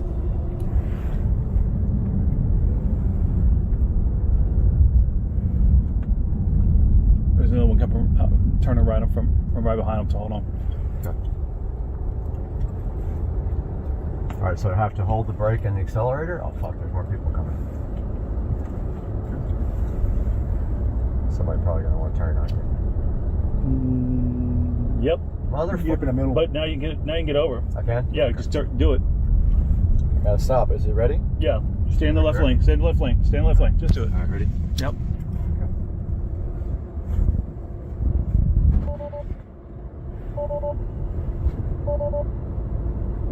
Wait, it says both pedals pressed. What did I do wrong? It said both pedals pressed. What do I do? Hold down the brake? Yeah, you hold the brake down. And then you push both down at the same time, all the way. I did. Wait. Firmly hold the brake down with your left foot. Fully press and hold the accelerator pedal down while holding the brake pedal. Okay, yeah. Try that.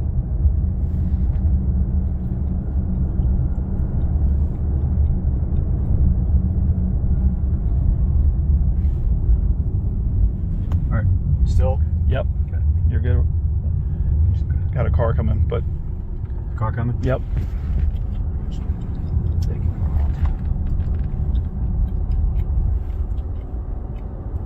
Oh, there's an old lady right there. I don't want to be calling the cops. No, they ain't gonna call the cops. She won't even hear it. She won't even hear it, dude. Come on. Alright, here we go. Yeah, there's another car coming. That's okay. They're gonna be in the right-hand lane. Fully depress and hold the brake. Okay, hold the brake Fully down. Press and hold. Now hold the gas all the way down, and then let off the brake when it's ready, right? Here we go. You ready? Yep. Preparing for launch. It's squatting. Ready to launch. Now what do I do? Just let off the brake. Pedal. Yeah, foot down. Oh, shit. Oh, fuck.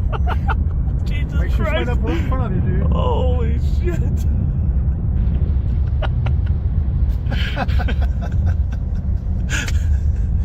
Oh, shit. That's crazy. Woo!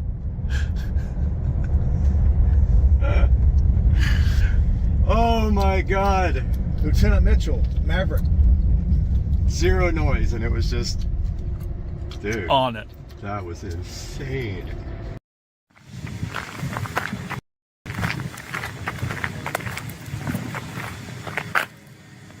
This fool left his garage open. Look at this guy. Garage wide open. And look what I got. Common key. Guy, some kind of YouTube star. Got him.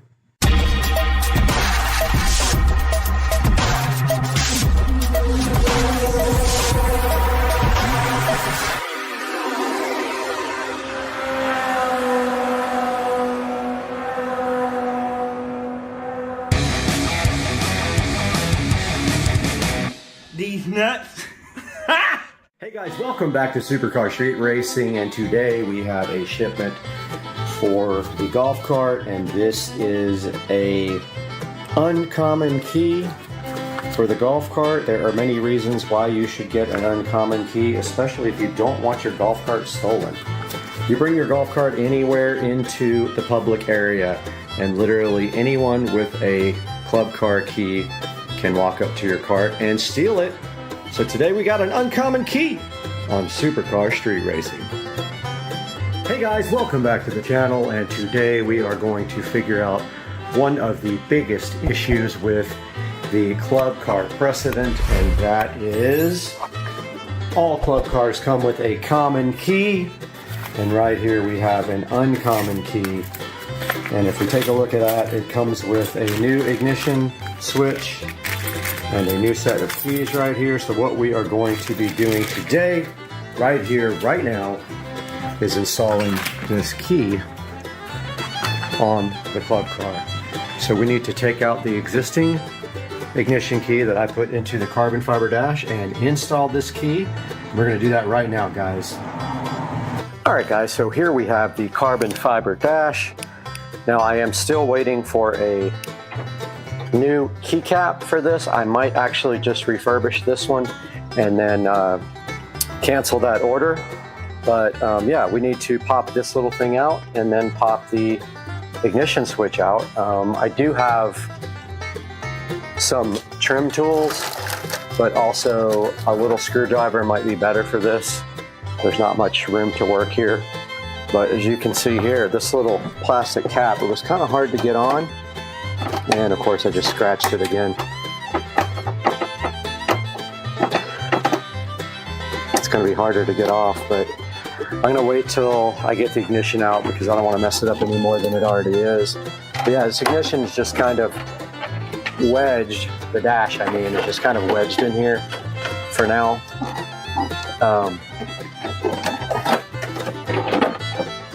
I got to take off this steering cover.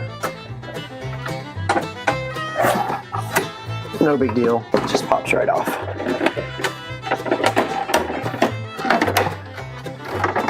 So that is it. That's how you get out the dash. Now here is the ignition switch, clearly labeled from last time.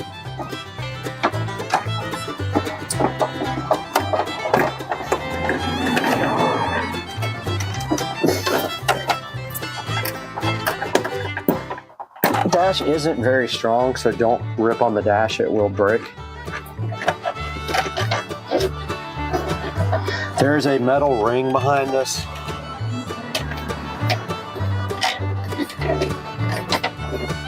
And then a little lock ring. So we need to undo the little lock on the back.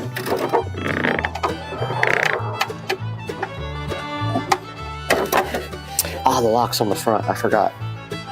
Yep, we're gonna have to get out that. We're gonna have to get this ring out off the front.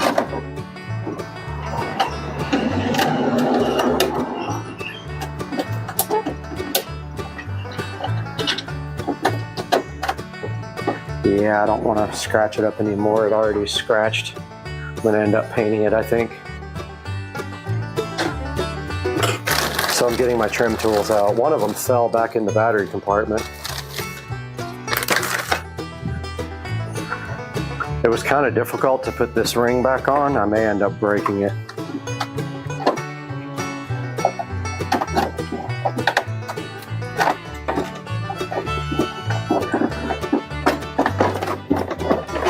Yeah, it doesn't want to come out.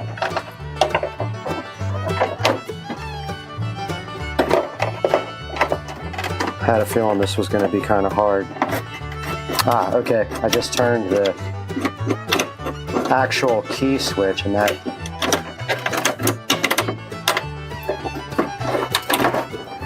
I just turned it and it actually came out.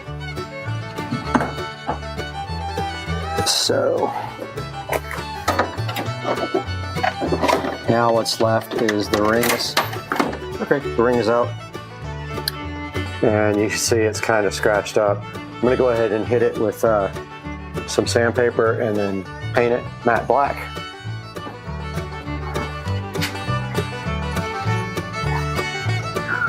Where I have all my other stuff here.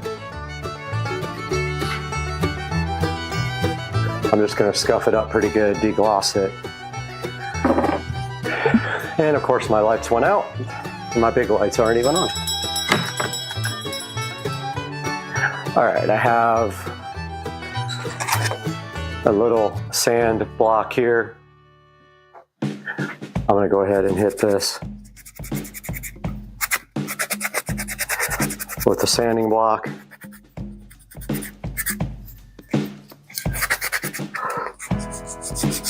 Try to get some of the scratches out of it.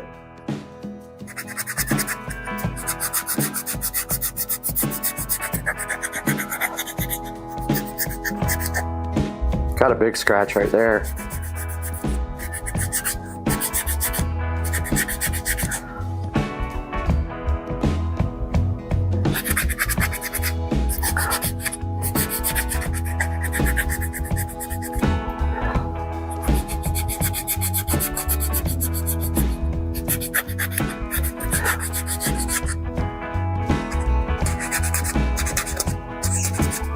So I'm just scuffing it up really well. So the paint has something to stick to and get all the scratches out. But I think like hitting it with a couple of coats, it'll hide all the scratches.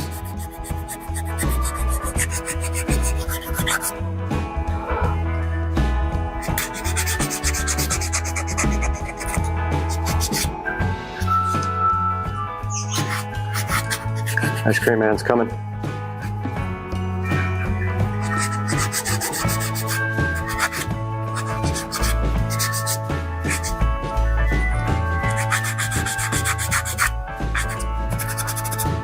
Okay.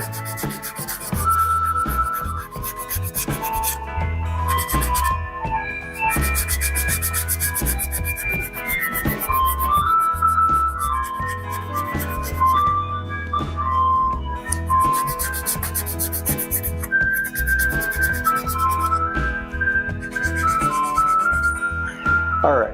Okay, we're going to take our sanded down plastic piece and hit it with our deglosser, which allows the paint to stick better, even though it didn't work very well on the cart. With the Plastidip, this should let the paint stick. So here's rubbing it down with deglosser. I'll see if there's any deep scratches. I'll probably put 2 or 3 coats on it. But yeah, that looks good so far. Just remember, don't touch it with greasy hands after you degloss it. Okay, we are back over here with the new uncommon key switch. Taking a look at what's in the actual packaging, and it looks like we got a new retention nut, but we do need the ring off the back of the old ignition switch. This was actually part of the dash, so we have to take that off, and it has to align with the non-existent notch.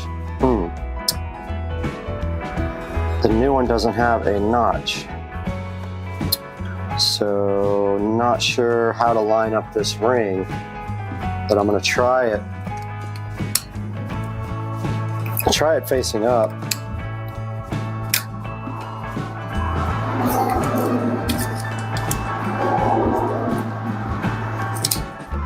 This came with the new dash, so it's not part of the stock ignition system. It's so you can mount this to the carbon fiber dash. So new key has a flat spot there, old key has a notch. So I'm just going to look at, I'm actually going to try the key and see if to the right is going to turn the cart on. Here's the new key.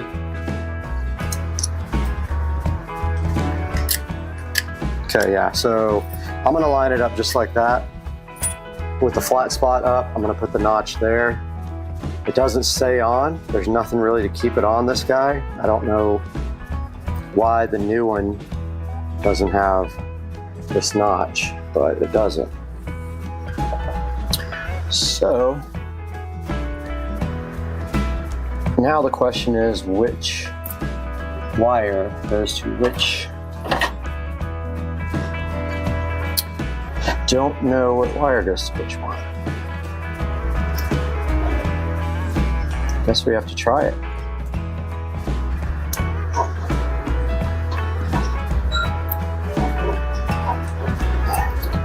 Wow. Okay, well, maybe.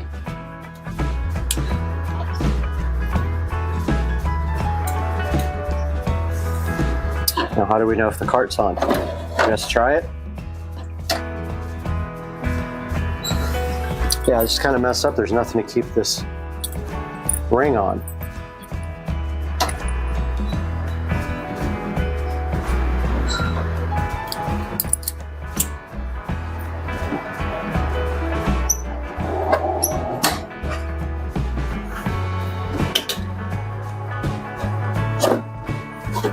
Okay, I'm trying it.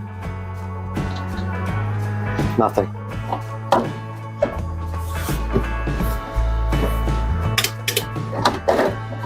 Okay, that does nothing. Trying the opposite wiring.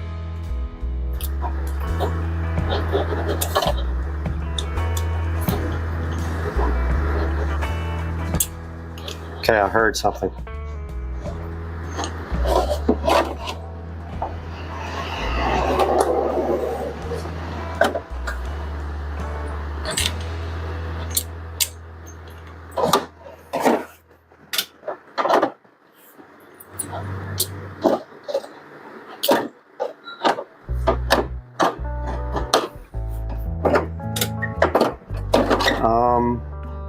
Nothing works.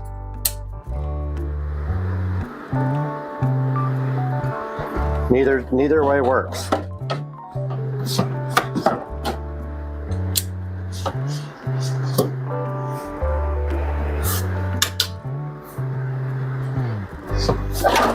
What is happening?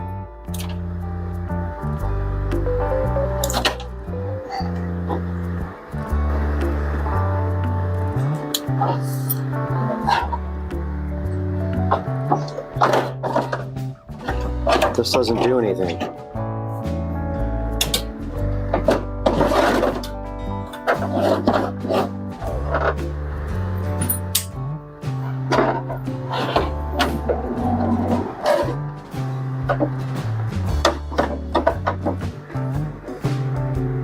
Oh, maybe it's because it's plugged into the charger? I bet you that's it. Maybe I'm an idiot. Okay, yeah. I did not know that.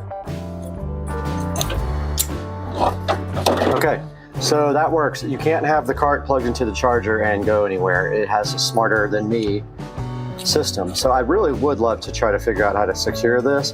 It kind of stays in place, and also these don't stay in place. I might have to open these up a little bit, or I mean they're there.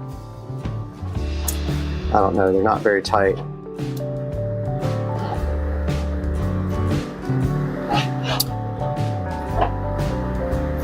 And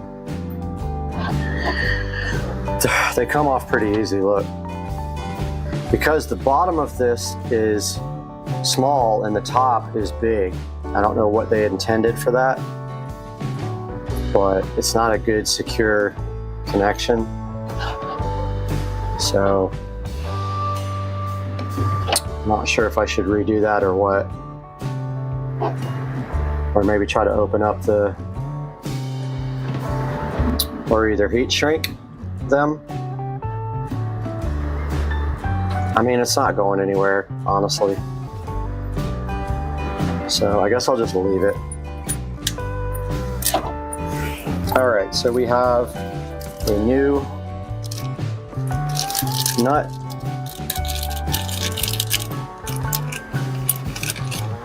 And all we have to do is put this through.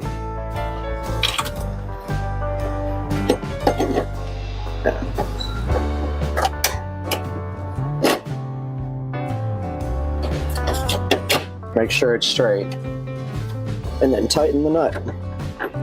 The trick is getting the cap on, because there's no room to put the cap around.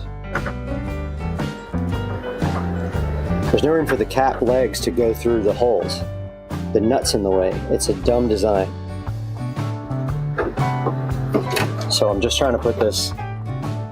There's a cap thing right there. There's holes for the cap, but the nut gets in the way.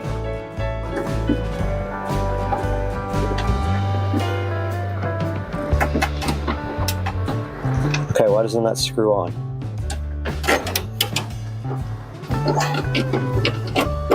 Alright, so the nut doesn't screw on. It's just difficult. It's not impossible, it's just difficult.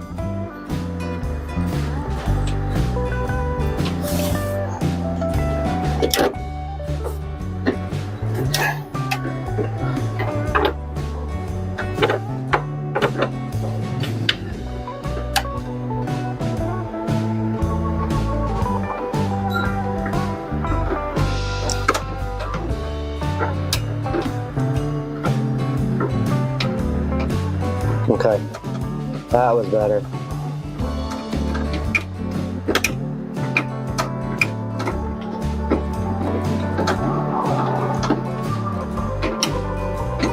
Okay, I know it's hard for you guys to see what I'm doing.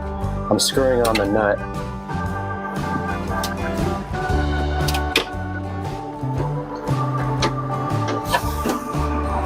I mean, I guess I could, I don't even think I have a socket that big. And I definitely would scratch the dash if I try to use pliers.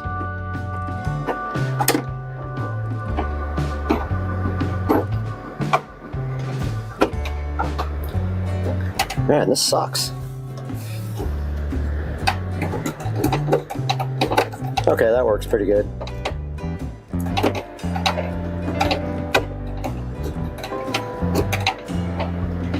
So my plan later is to come back with 12 volts from the back to power another USB thing that's a quick charger. But for right now, the problem with this cap thing is you have to fit it around there and the nut blocks it from pushing through. It's a really, really odd design. Kind of makes no sense.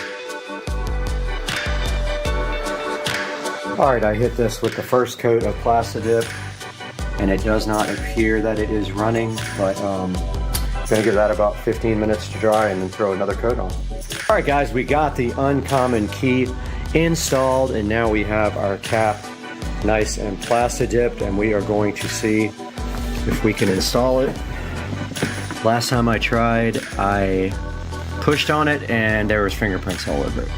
So I Plastidipped it, and now it is ready to install, but I am having a hard time seeing.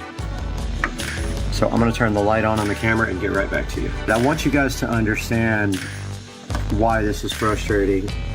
Look at that. So do you see the holes there? So that is where it has to mount. It has to go between those little, has to go between the nut, and the nut has to be just perfect in order to do that. So I'm gonna grab my pliers and go ahead and adjust this until I can maybe get it perfect. All right, guys, the key is installed, and I did get the cover on there and it looks fine. I'm gonna see if I can cancel my Buggy's unlimited order because that looks perfect. Guys, thanks for joining us today. Hope you enjoyed the channel and have a great day. We'll see you next time. Hey guys, welcome back to Supercars Street Racing. We have something special for you today. I thought I would come on camera on the intro and talk to you guys a little bit about getting my garage floor shark coated. You can see right here in this first clip, we are trying to get the washer and dryer out. But before that, I did a lot of organizing and stuff. Let's get this started. I'm so hyped for you guys to see this. Let's go.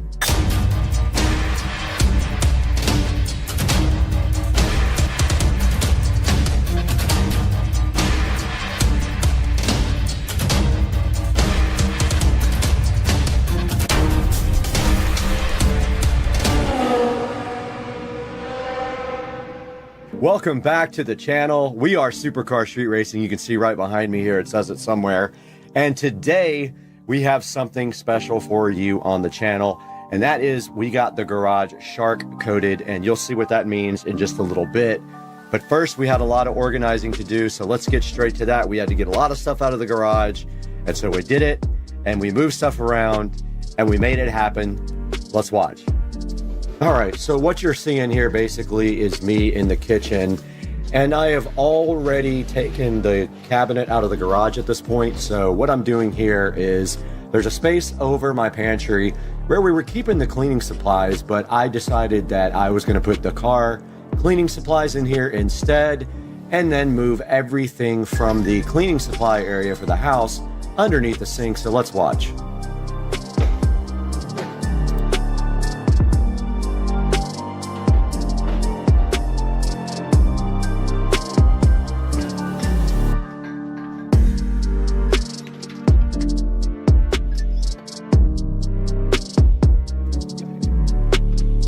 So right here, basically what I'm doing is putting everything for the stove cleaning above the microwave, but actually I ran out of space under the sink later, you'll see. All right, guys, as you can see right here, we got all of our cleaning products in here. It is a tight fit, unfortunately, but that is all the space that I have. I also have some overflow going up here where I will put some stuff that won't fit down there, but that's how it's gonna have to be from now on. And now I have to move the car products into the top here on this very top shelf because I can't fit all of the house cleaning products there, so it only makes sense. I just don't have a lot of kitchen storage here, so let's get busy putting the car products up here on this top shelf.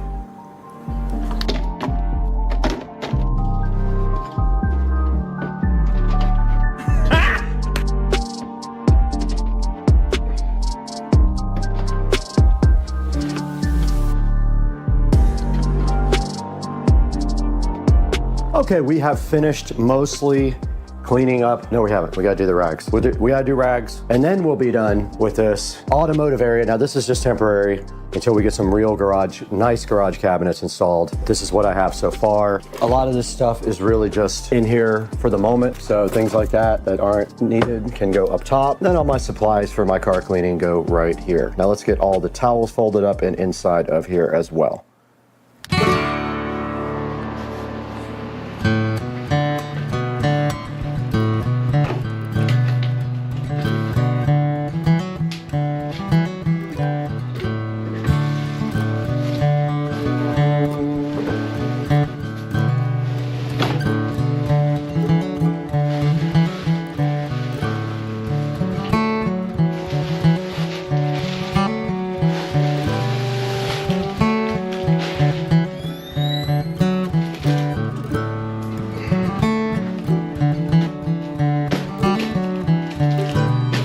All right, guys, we are back in the Supercar Street Racing garage, and we have finished part 1 of the video about our new garage floor being put in tomorrow. We have to get this washer and dryer out tomorrow with them. They're gonna help me. And you can see that this floor has gone through some abuse in the last 4 or 5 years, and it has tire marks on it, and it actually peeled up the epoxy here when the tires were hot on it, which is why I put the mats down. And you can see that the mats have basically melted onto the floor. But as you can see, I got the cabinet out of here today, completely out. I got cleaned out underneath it. Unfortunately, we can't take out the hot water heater. I was gonna do tankless, but I don't have enough service. I think I only have a 100 amp breaker right here, and you need at least 200 amps. I can't do that. We got all of our products out of there, out of our garage cabinet, up into the cabinet up here and up there. We got all of our cleaning products out of there and move them down underneath the sink right here. And then we put the rest of the overflow right up here on top of the stove.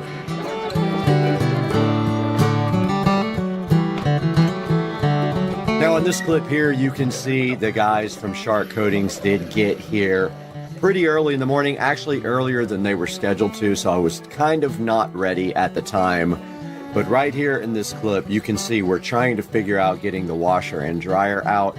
Now just remember, this washing machine is actually 2 washers. I do have the thing below it that's a small washing machine. This thing is heavy, and my hand truck has flat tires, so we did struggle a little bit getting this washing machine out. The dryer wasn't so bad at all, and we took those and put them on the side of the house because they had to be out for 48 hours, where we covered them up with a tarp. So let's check it out.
All right, guys, you saw my garage floor get shark coated. Such a cool process. They had those huge grinders. They ground everything down, and then they put the surface coat on there. And now what you're seeing on the screen right here is me prepping this back wall. Now, I took the bench out, and the bench had electrical running under it, so that left me with an issue that I needed to put electric down closer to the floor and over by the wall for my sprinkler controller and my landscape lighting timer. So what you're seeing right here is me doing the electrical work in the back of the garage.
We are out in the supercar street racing garage, and you can see right here and right now that the floor has been shark coated completely. They did that yesterday, and I let it dry overnight, and it is safe to walk on, but not safe to put the car on yet. It will be later tonight, and then tomorrow we can move the washer and dryer back. But as you can see over here, I'm already working on electrical for this wall, which you guys saw me doing a minute ago. I basically cut holes so that I could run power down to the corner for my landscape timer and for my sprinkler controller. I just have to figure out what I'm going to do about this wall, because basically I'm probably going to have to cut the pegboard and screw it back on, because the wiring is all running really bad through there. So yeah, I'm going to go ahead and keep working on this, but you can see I've got I've got the box in, I've got the power run up to where I'm going to tie into the other power, and now all I have to do simply is tie in right here. But I went and painted the new receptacle and the new cover plate black, and also I put in a Echo Show wall mount hole here, and I have a Echo Show mount that I just painted black, and I ordered a Echo Show in black to go right here. Now let's get back to work.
All right, guys, you just saw the last scene where I was doing electrical work. And basically what I had to do was tap into the existing electrical outlet so that I could get power for my Echo Show 5. I did have to cut the drywall to do that, so then I had to patch and paint, and that's what you're seeing in this next clip. And I also added a receptacle down in the lower left if you're facing the rear wall. And that's gonna be for my irrigation system controller and also for our landscape lighting. So let's take a look at what I did here next by patching and painting the back wall, which was never painted due to the washer and dryer being there.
All right, a little update from the garage, and I have finished the paint project.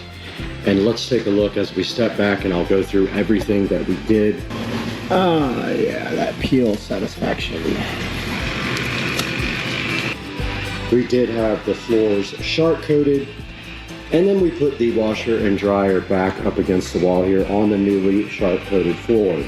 We also removed the workbench, added an Echo Show 5 there, and ran power down to this brand new receptacle, which is also a USB-A and USB-C charger. We moved our landscape light controller over here. We had to cut the wall, so I have to repair that somehow. I haven't done that yet. And I did a terrible job patching the wall, probably one of the worst times I've ever done. However, there is a banner going right here that hopefully will cover most of that. So it's 4 feet by 3 feet. It'll cover a lot of it. And so taking a step back, you can see right here and right now how everything looks after the garage project. Now, I am considering getting a cabinet for right here. A really nice cabinet that covers up this ugly breaker box. We'll see if I can get one found, and it would just be as tall as I can possibly get it and then cover from about here to here, or all the way across here to cover up this hot water heater. Eventually I would like to go tankless, but for now I don't have enough electrical service. Let's get the car pulled in here and see how it looks. All right, we did get the car all pulled in now, and we have the golf cart in as well. And stepping back, you can see how much space we have now. And I did pull the car in kind of sideways, but you can see there is a footer down here that you have to be careful of. I could go back more and over maybe another 6 or 8 inches, but now we have much more room in the back because the workbench is now gone. I could come back another foot easy there. And you can see I moved the charger cable to the wall here as well, and there is our Echo Show looking so fly in the wall. And so we have the Echo Show ready to go there as well. And stepping around, we have plenty of room here now to detail the car. And we have plenty of room for the golf cart as well. And I did keep this thing that was found in my yard randomly to put my car cover in.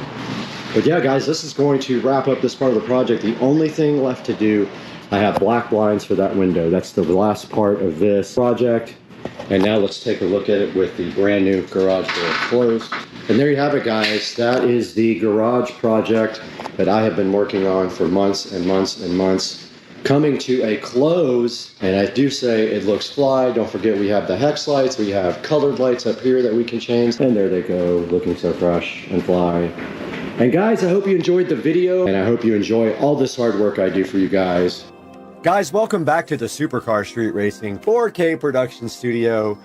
I'm Brad, and you just saw my whole garage project come mostly to a close, besides getting the blinds up on the wall. And now I want to take a look at this Shark Coating website with you guys. Go ahead and go online to sharkcoatings.com and check out the website. And you can see they did a great job on my garage floor, and I would trust them with yours as well. Guys, thank you for liking and subscribing, and we will see you on the next video. I'm so happy to have you guys with us. We got to get out of here. We spent way too much time sniffing paint fumes.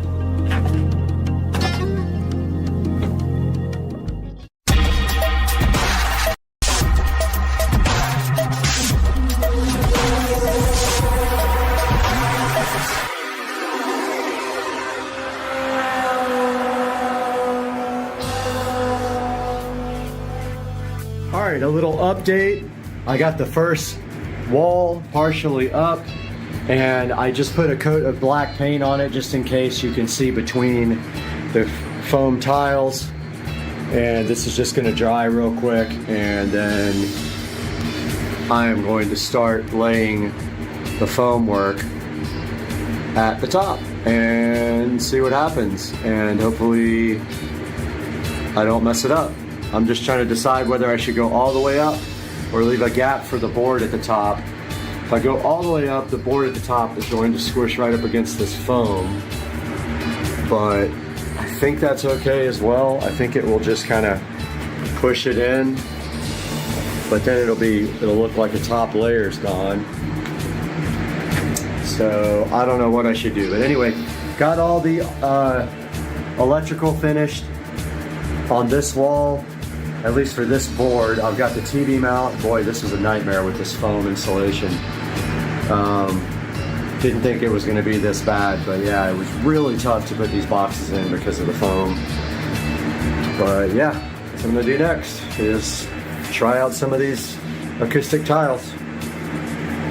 Hey guys, welcome back to the channel, and I just wanted to give a quick update video and let you guys know that we are live online right now on Supercar Street Racing channel with the studio build, but I kind of wanted to go over everything that I have done in here before I keep working. So stepping back towards the door of the studio, this is kind of what it looks like. It's kind of a mess right now, but as you can see here, we basically have all the wiring done for the speakers. So we're gonna have 7.2 audio. So there's speakers. My main speakers are these Harbinger powered monitors that will go up in that corner and that corner. We have a center channel going there. We have side surround here and side surround there. And then we have the rear surround there and in the other corner. You can also see here that we have HDMIs run for the 50-inch 4K monitor there and the 50-inch 4K monitor there.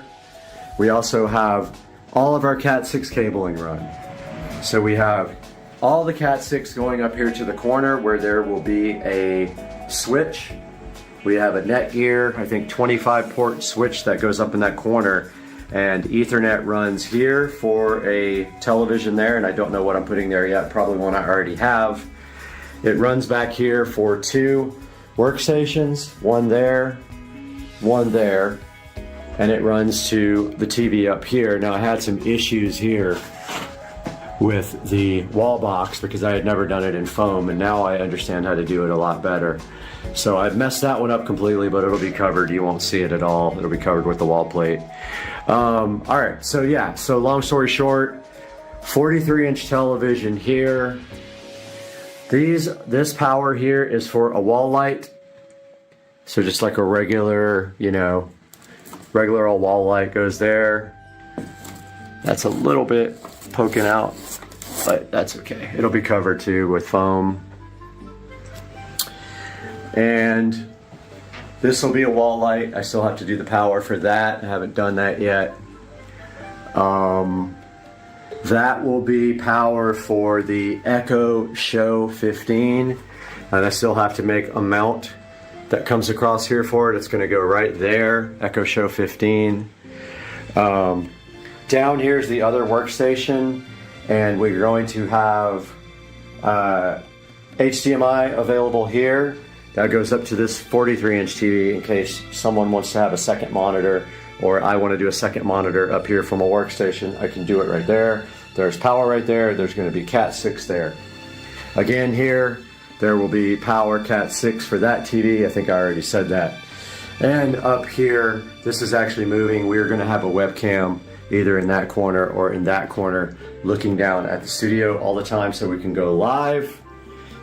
And I have all the power pretty much run everywhere. AC unit is going down here at the bottom, right at the very bottom. It is remote controlled, so no big deal. And I want to be able to plug it in right here. So super easy, reach over there, plug in. Futon will go over here. This whole wall will be completely covered. I already started sealing the door up. It is mostly sealed.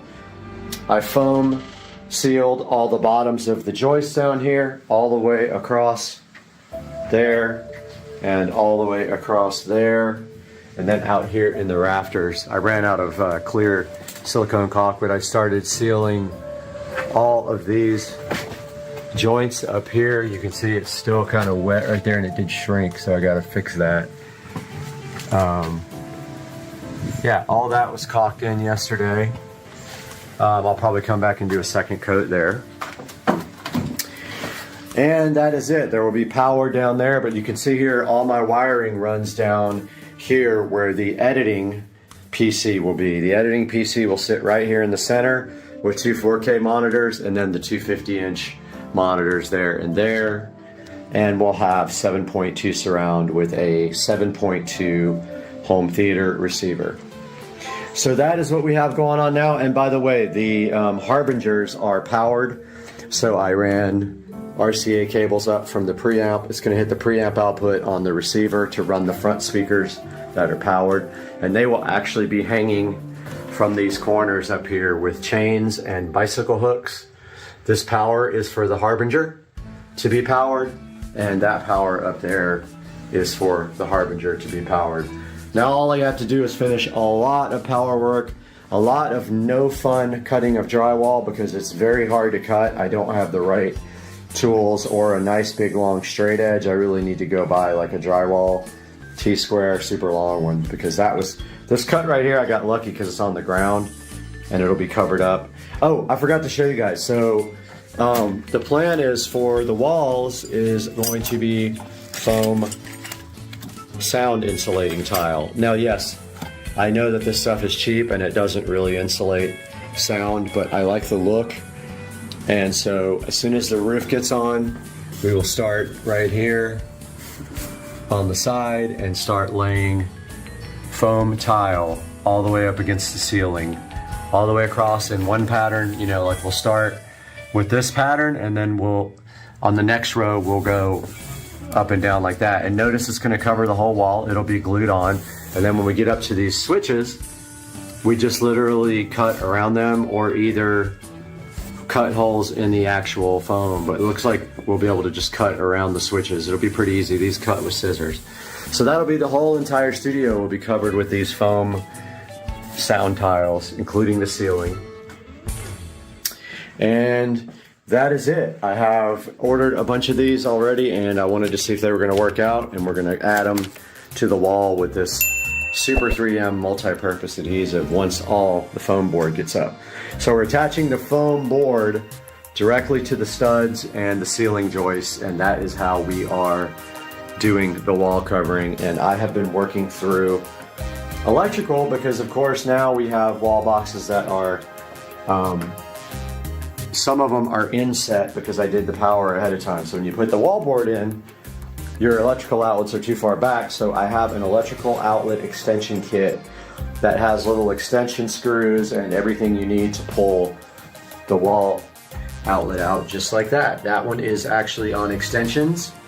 And then I used this box here for Ethernet. So that is a,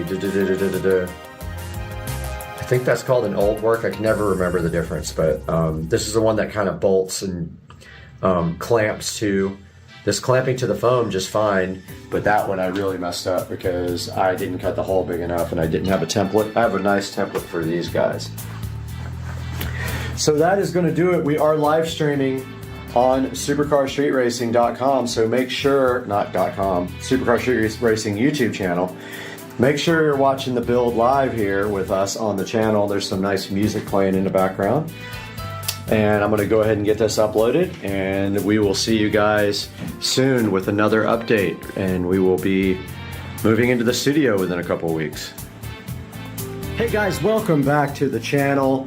I'm giving another studio update today, and today we got a lot of work done in the studio, probably another 5 or 6 hours worth of work, so I kind of wanted to go over what I did and what I'm about to do. So I got the TV mounts fixed. So what I did is I spanned across these joists, or actually studs, and I made mounts for the TV that look just like that mount. And so basically on the outside of the foam insulation, the TV will mount directly to these boards, and they are bolted to these boards, and the TVs really don't weigh that much anyway now. So I've got like 4 screws in each one. That should be fine. I've got them bolted to the studs on the side. So I got that done today. I got more Ethernet run. So I made another run from the switch is going to be up here down to where I'm going to have an HDMI cable here running up to the 50-inch monitor and an Ethernet jack, so that you can actually plug in another computer here and feed this monitor. And I also ran Ethernet across here. It's actually down there right now. For the same thing on this side, it will basically be a Cat6 cable and an HDMI port for that TV. So I have all that stuff now. I have all the stuff from Amazon to put that in. I actually connected power today. So I connected power there on that side to all the accessories that are getting power.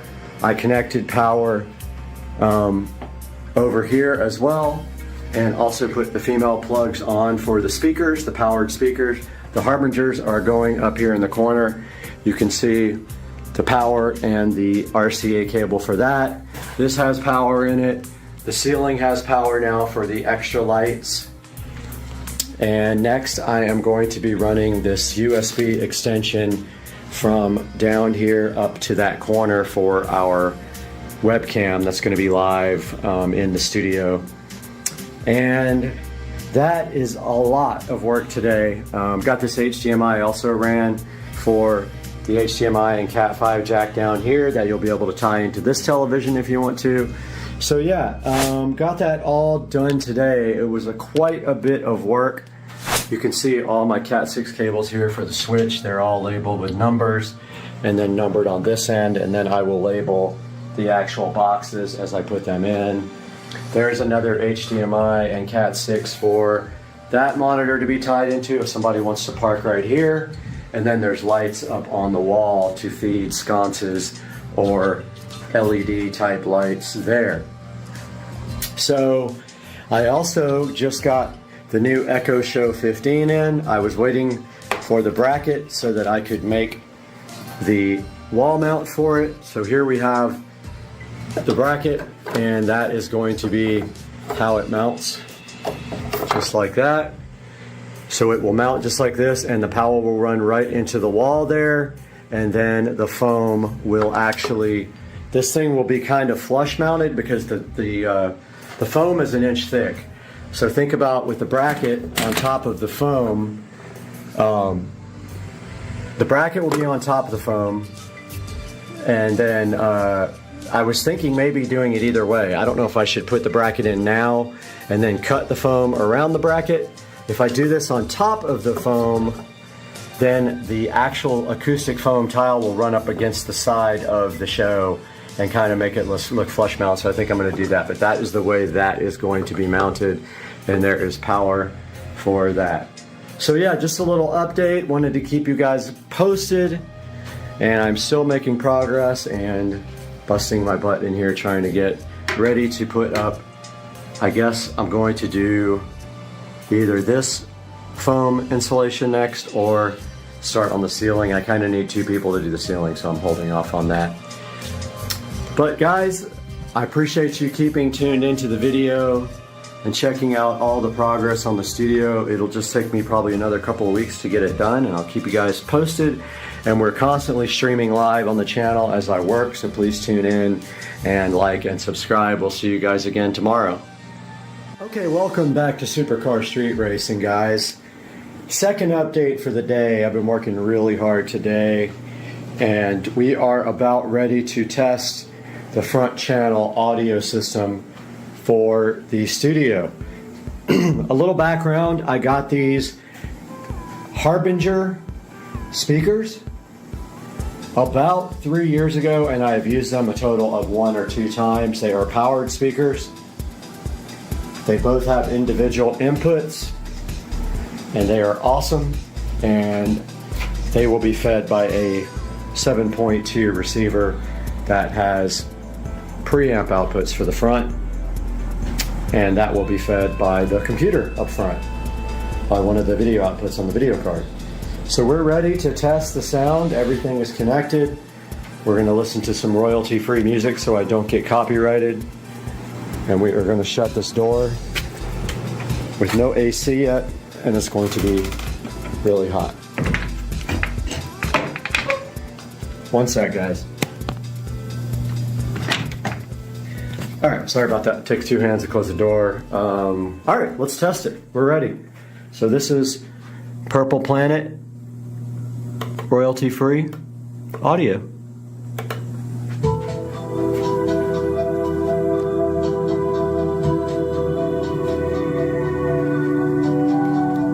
The phone is stereo, so you should hear the actual representation.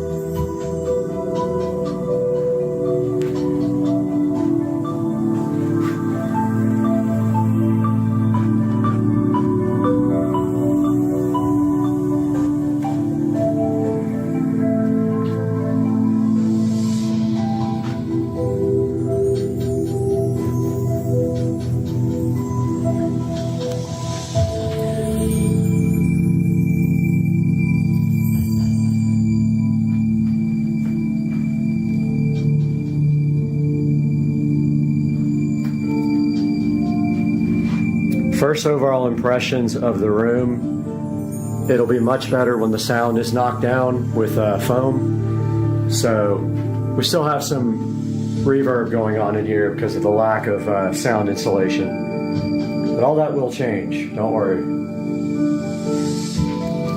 They actually sound really good. They're turned down almost all the way. So those will be flying up in that corner. We'll have hooks into the studs there, and they will be flying from the top corner, angled down at you. And then the center channel will be in the ceiling. You'll have side surrounds there, and then rear surrounds back there for the ultimate surround sound studio. And we'll either have, most likely we're gonna have a futon right there for guests, and then 2 workstation setups here for guests if they want to sit. But that was a test of the front stage of the upcoming studio sound. I did get some more wiring done. I got the HDMI cables run for the second output of these monitors to feed a workstation if we want to. Same thing over here, got everything labeled really nicely. And now all we have to do is put the wall boxes in when we put the foam insulation up. Guys, thanks for watching. We'll see you next time.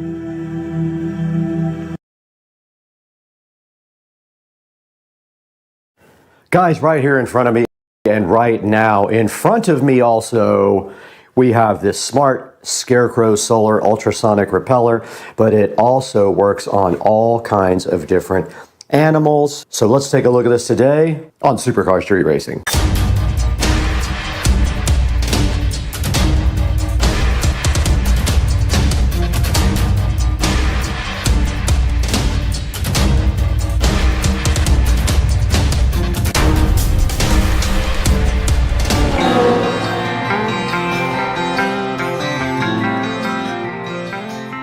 In front of me today with a plethora of other products that are awaiting our look is this smart Scarecrow solar ultrasonic repeller. And we're going to be looking at that today. And as you can see on the front of the box, it does indicate that it does repel a bunch of different types of animals. Now, this solar repeller was graciously provided by the manufacturer for us to take a look at and unbox and test and give an update later. Okay, the battery did die on the microphone, but that's not going to stop us from checking out this solar pest repeller.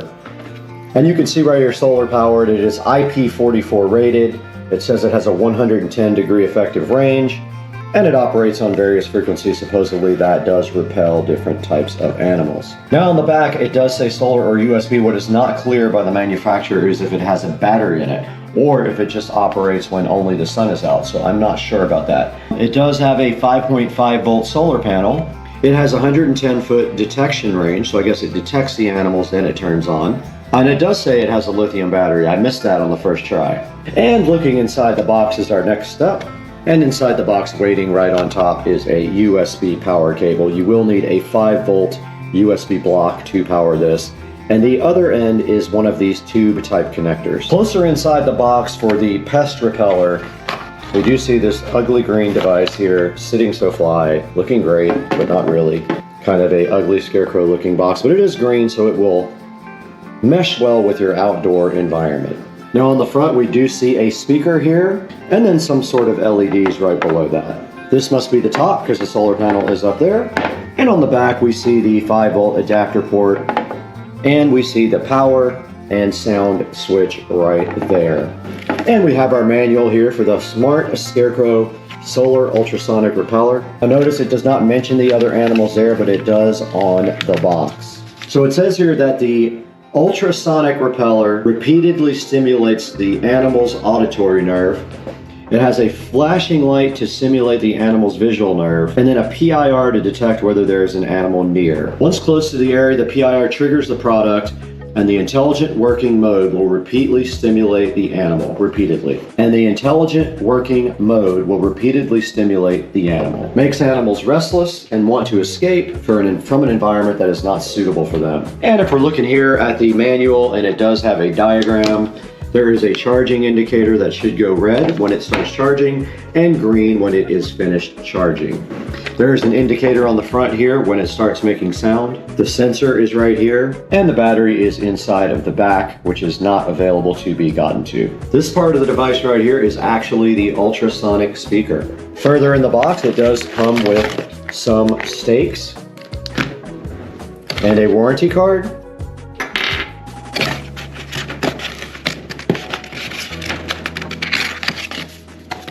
Here's the warranty card. And basically you just turn the on-off button on for 1 second to switch it on, and it enters a self-test mode. The horn's going to be 3 times, the 3 LED lights in the front and the red light on the right side will light on in turn. And after 5 seconds, this device will go into a standby mode. When it is in standby mode, if any animals come close to this, it's supposed to detect them and trigger the product automatically. Now when this is triggered, it will run for 7 seconds, and the ultrasound and light will work for 13 seconds, and then all 3 things will work for another 5 seconds. So the entire process to scare the animal off is a 25-second process from the pest repeller. Now there is also a silent version where there is no alarm, so you can choose whether you want this to make noise when it detects a pest, or whether you want it to be silent and work ultrasonically as well. Now to operate this, you simply press the on-off button and the alarm sound can be turned on-off. Now we do need to go ahead and get this thing charged, so let's get it on a USB now. All right, do not lose this cable. It is proprietary. It has this different tube type charge connector on it, but let's go ahead and get this guy plugged in.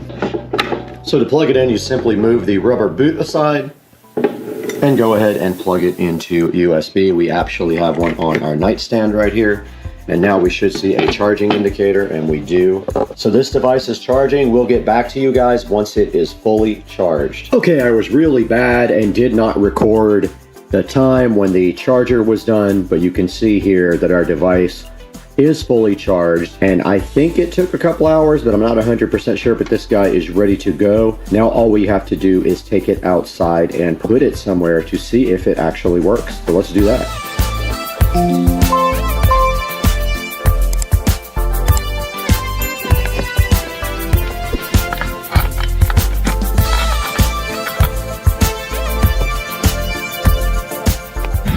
thing really does look funny. It looks like a monster. 2 eyes, a nose, and a mouth right here. Okay, we do have the device plugged in now, and it is still red.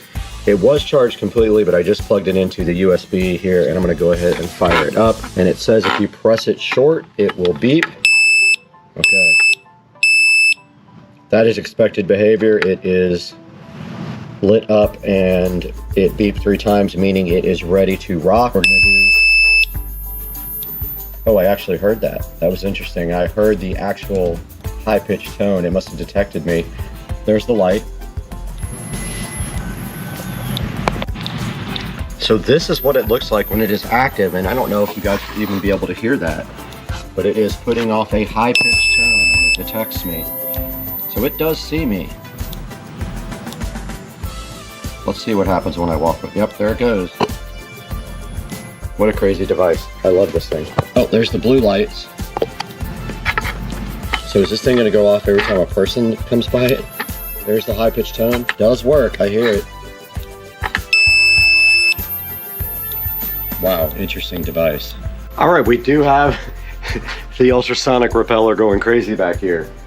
And it is going nuts and making sounds and doing everything that it's supposed to be doing. And I have no doubt if there's a rat or a mouse that comes near this, or a squirrel, it's definitely gonna drive it away because it's killing my ears as well. Now let's take it into the, there it goes again.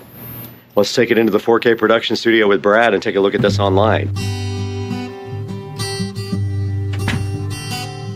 Hey guys, and welcome back to the 4K production studio. I'm Brad, and it's a beautiful cold day outside at Supercar Street Racing here in the studios, where we bring you high quality videos and audios every day. And today we have this weird ultrasonic solar animal repeller. Now, the manufacturer was so kind enough to send me a copy of this repeller, and this thing does repel more than one type of animal. It can do cats, dogs, skunks, squirrels, deer, it says. And right in front of me here in the picture, we can see the different types of animals that it does repel. And you see cats and dogs here. You see raccoons, you see foxes, squirrels, looks like a pig or a boar, and I'm sure a bunch of other types of animals. Now, right here kind of shows you what is on the actual device, and it does have a solar panel, an LED flashing light, a PIR sensor, which is a motion sensor, and a variable ultrasonic frequency speaker. And it is also waterproof. Right here, you got to take a look at the amazing English. Protect your effort at proper placement. Rodents never come nearly.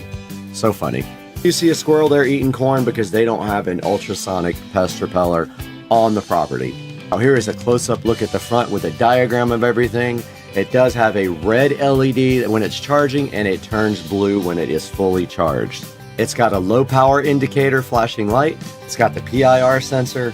It's got 3 1-watt LEDs and the ultrasonic speaker. And it does have a 5-volt charging port that will charge with any USB 5-volt adapter. It's got a solar panel, and it's got hooks to hang on the fence and a power button right on the back. Now right here, it shows that somebody did wall mount it with the 2 hooks. And it also shows it here going right into the ground with the stakes, and you could technically take your power cable and run it underground if you wanted to. Right here, it just shows you the 3 easy steps for putting the stakes in. You just put the stakes together and then push the stakes up to the bottom of the device. And right here, it shows you the different places you could use your device. You could put it in the garden, you could put it in the yard, in your orchard, or in your kale yard, whatever the kale yard means. I guess that's where you grow kale. And now back on the front page here, you do see that it has 4.6 stars, and if we break that down, it's got 5 stars at 62%, and then it's got 4 stars at 38%, and that gives it a grand total of 4.6. Now below that, it says that it has humane animal deterrence. It says it's got a triple technology blend. It says it's got 2 working modes for effectiveness, versatile power options, because you have 3 different ways to get that thing powered up. And then finally, it is IPS65 waterproof rated. The question is, who rated it? We never know that. Now, right in front of me, guys, you do see the Supercar Street Racing YouTube channel, and I wanted to talk to you guys for a minute about supporting the channel. When you guys buy something, if you click through a link in the description, it helps me out greatly. We get a few dollars from everything you click in the description. And also, you don't have to buy the product in the description. You can buy anything you want from Amazon, and we get helped with just a few dollars here and there. Now do me another favor also and click the like and subscribe button and click that bell icon. We want you guys to be aware when we put out a video. We try to do videos every day. We can't always do that, but we try to put out a video every day. So I want you guys to be aware when that happens. And we really appreciate your support and your love on Supercar Street Racing. But we got to go. We got 1 million squirrels in the backyard we have to get rid of.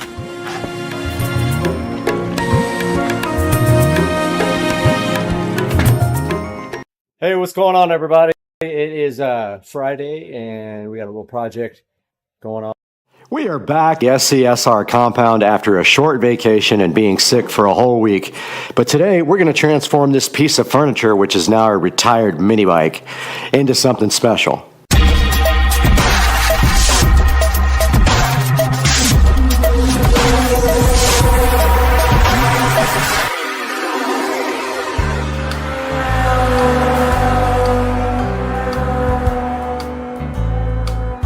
Welcome back, everybody, to Supercar Street Racing. I'm Brad, and you know where we are. We're in the Supercar Street Racing compound right now, and I was gone for about a week on vacation, and I just got back last night. It took me like 3 hours to unpack, and I was sick the whole entire time. But nevertheless, we are back today with an important project because this retired mini bike will never ride again, and it is now a piece of furniture. I have decided to dedicate it to the SCSR compound here, and so we're going to make this thing something special today and make it stand out as a piece of furniture. Okay, during my roof replacement, one of the LED strips in the sunlight did fail. They were banging on the roof and banging on the roof, and this one failed. So my plan now is to replace both of these with RGB IC because I did put the wrong ones in. This one is done. It is replaced. I ordered that one. It'll be here tomorrow.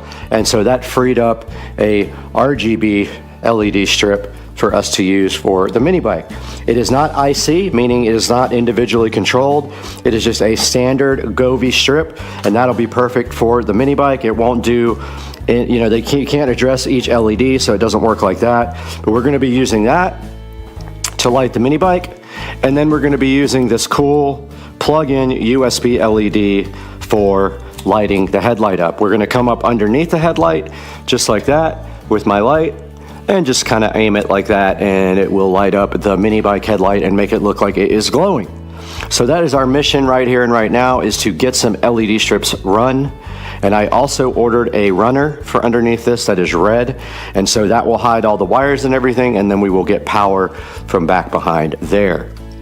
So let's get to work on running this Govee RGB LED strip now.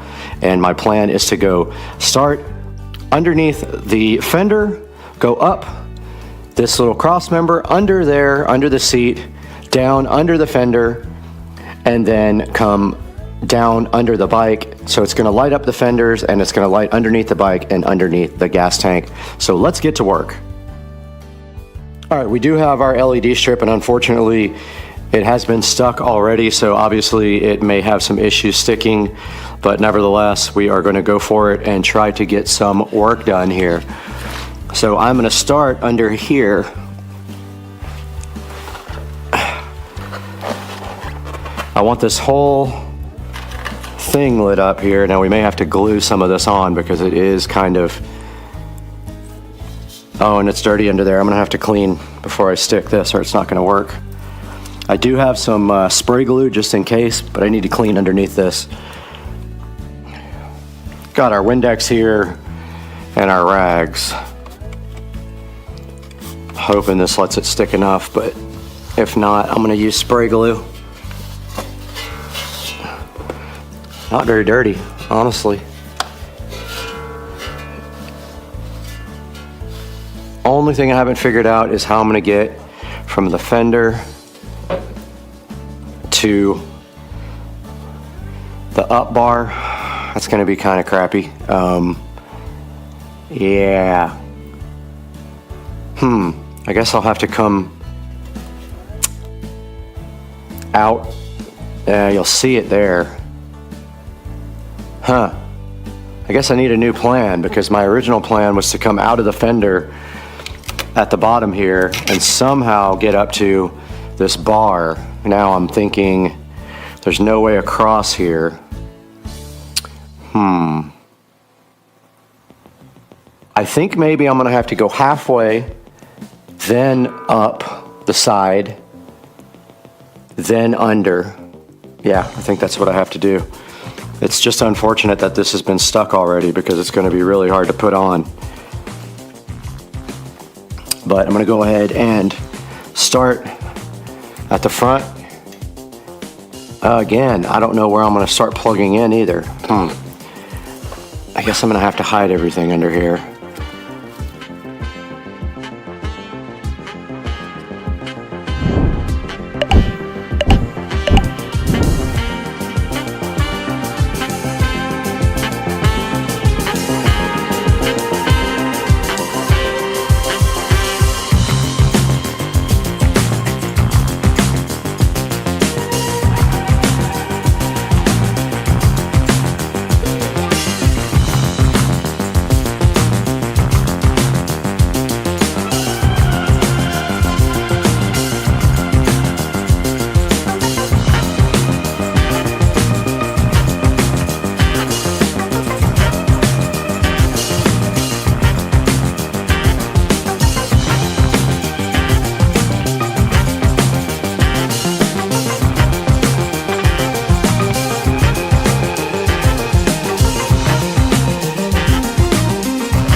All right, so all we did is just glue the LED strip underneath that, and then we're gonna come out the back here and then come up this fork to the side of the fork and then up and then underneath the gas tank.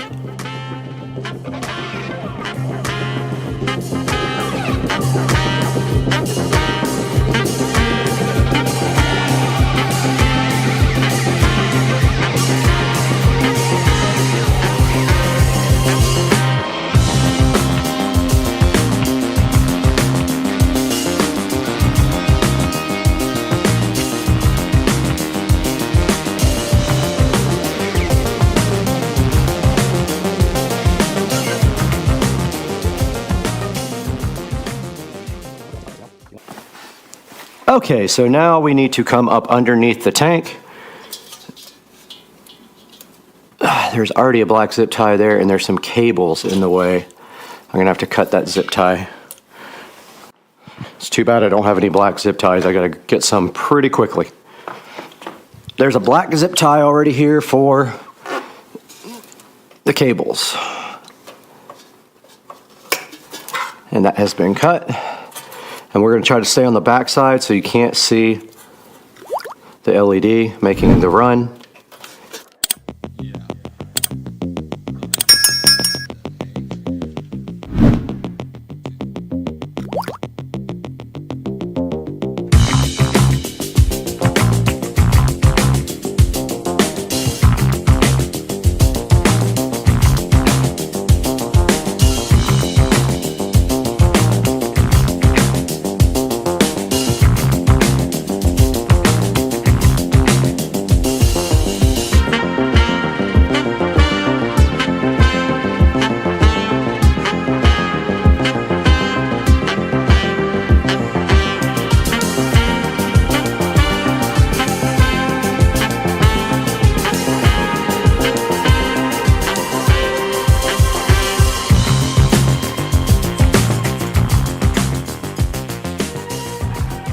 Okay, a little update here, and I did get the LED run under the fender, and now it comes back out from the fender. It is zip tied to this frame here, but it is not completely good yet. So what I need to do now is finish zip tying it right here and then run it down underneath the body. So I think I'm going to put the stickiness is completely gone. So I'm going to put a zip tie down here.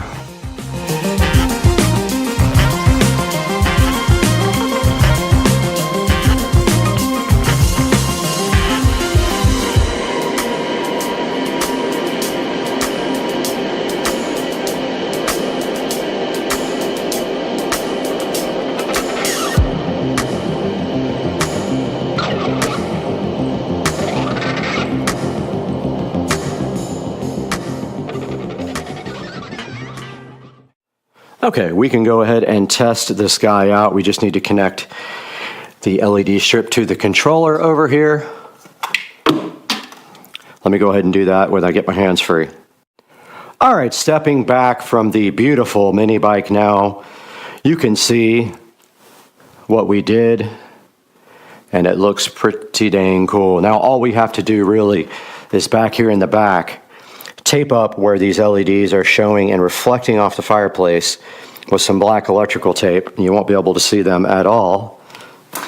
And then get some of this LED strip stuck down where it's supposed to be and tied up, and then we will be looking great. So check it out. It goes underneath the gas tank, underneath the fender, down and below the bike. So it pretty much lights up everything underneath the bike. And we will be able to control this with Wi-Fi. And if we come here, we can then make it change colors.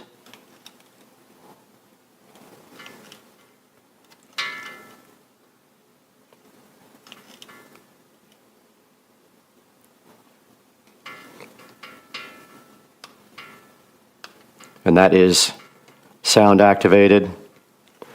And so we can go into the app and do more things, but what we want to do now is get our headlight rigged up as well. Okay, we need a more permanent solution to mounting this controller here. So what I'm going to do is bring it out of the back and hide it somewhere back here and zip tie it up all nice. And so I think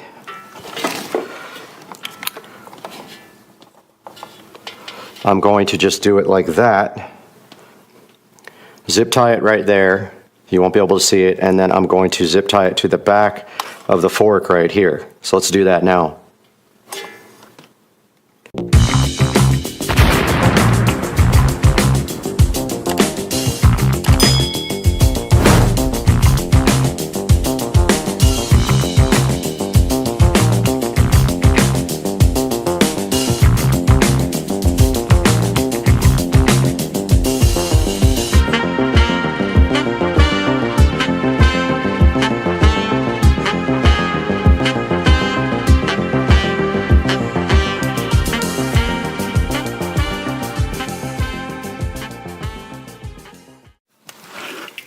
Our LED for our headlight needs to be mounted somehow, and it is directly powered by a USB brick here. So my thought was an extension cord hidden back here. Ouch, just banged my head. And then this guy just back here somehow, but I think you're going to be able to see the cord. So I don't know if that's going to work. I'm going to give that a shot and see what I can figure out doing. I really want it to be somewhere right in here. We got our extension cord tied up nicely with our little LED light, but the question is, can you see it? It's questionable until you get right up on top of it. So it's going to have to do for now until I can come up with another solution.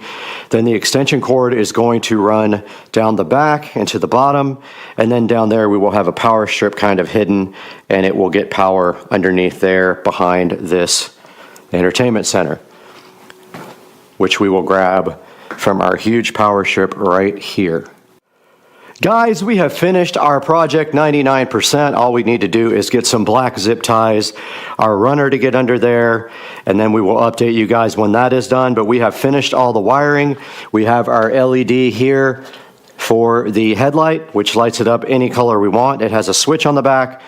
We have our LED underglow there, which is controlled with the Govee app, which I will show you now. All right, we have the Govee app open right now, and you can see that this is set on blue. We can switch it on green there, orange, or if we want to, we can go into a scene. Like emotion, we can go to enthusiastic, and we can go to happy.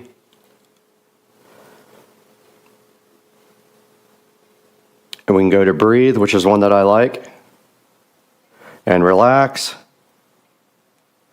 And yes, everything is controlled with the Govee app here. We just have to rename it because this used to be the Skylight.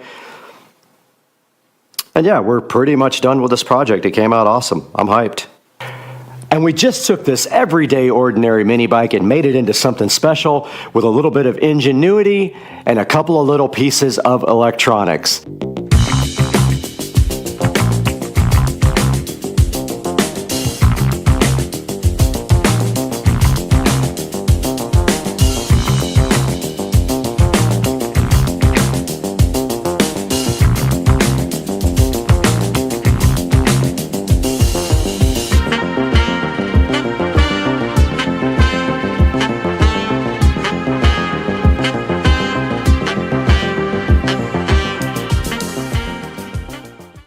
Alright guys, welcome to part 2 of the bedroom makeover with a 65-inch 4K home theater system. And the first step is going to be painting this place, and I am going to be painting the ceiling as well. It really needs it. First step though is I'm going to paint this upper trim, and then I can tape that off and come back and paint the ceiling afterwards. But I got to get all these lights down and get these speakers like at least dropped down and uninstalled. So you have to use a tiny little screwdriver to get into the mesh. And then there is 4 screws here on the outside that have the little tabs. We're gonna take those off now, and then I'll get back with you guys. All right guys, I got the speakers a little bit off the ceiling. Kind of decided I might just paint the edges because they're kind of off-white and ugly, and I think paint will actually look good on there. I might just paint them instead of removing them and painting underneath. I mean, I'm still going to paint under, but I'll probably also paint the little rings. I started taking the guitar holders off the wall. I totally forgot how much work this is going to be. Got to deal with the curtains as well. These guys are held in with drywall inserts. So it's just like that. And we will be back. Okay, we had a bad spot behind the door where the tape was coming off the drywall. It's always been bulged out. I scraped that off. I'm going to attempt to fix it with just putty, but a lot of times that will just crack eventually. So for now, I'm going to try that. If that doesn't work, it's going to have to be retaped. And now I'm going to pop out the lights.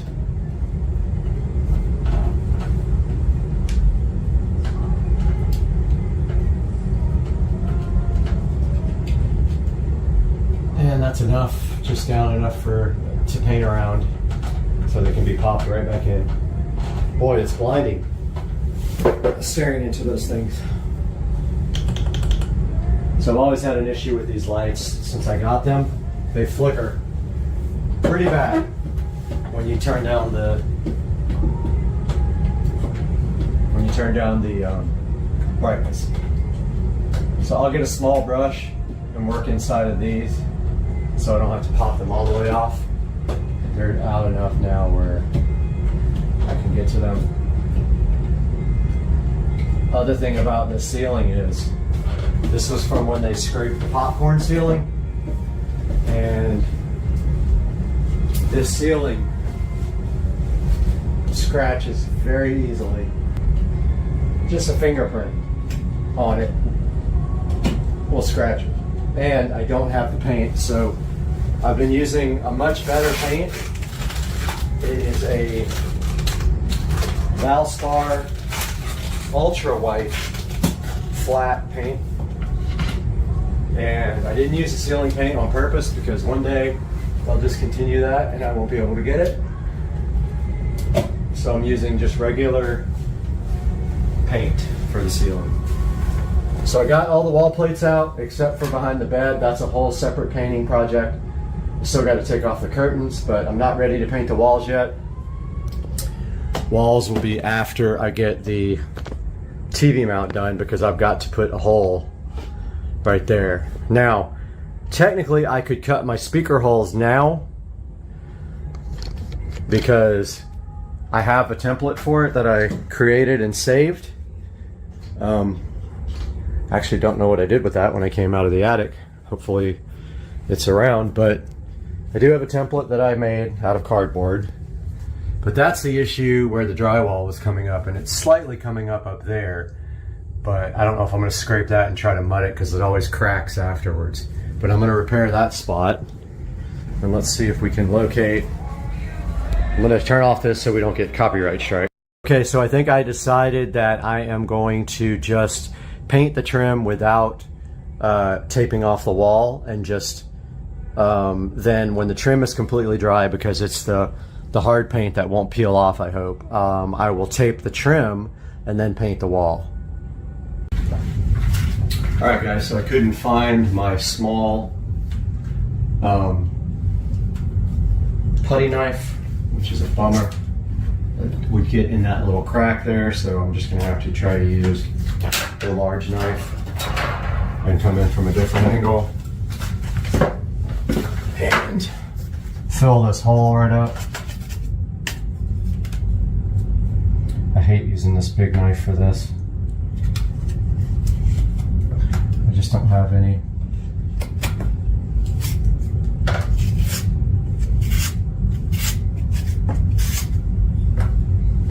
This probably isn't going to work, actually.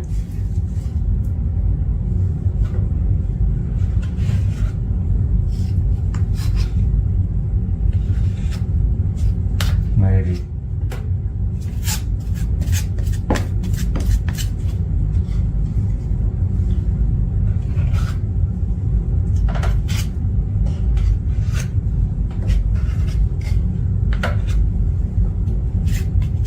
This is in a spot that you can't really see it much. Is the only good part about this.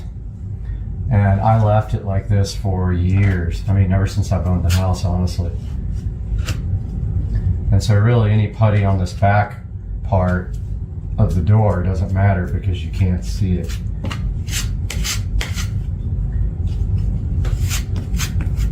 You can kind of see like where the tape is on the wall as well. So I'll try to fix that if I can.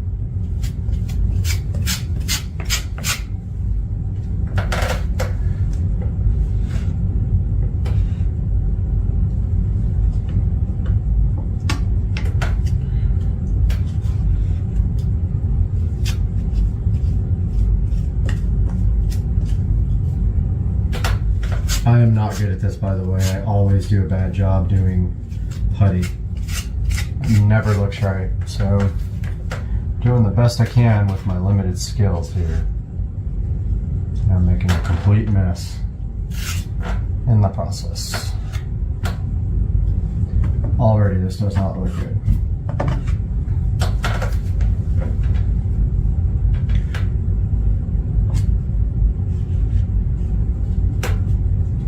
I think this putty is like half. There we go. Like I said, this is behind the wall, behind the door, I mean. You can't really see it, but still. I wish I was better at this stuff.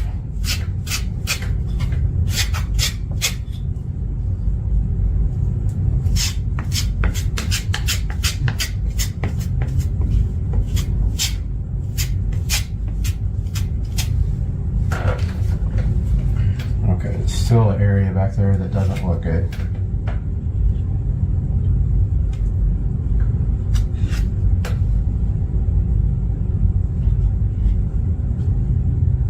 Wow, it's just getting worse.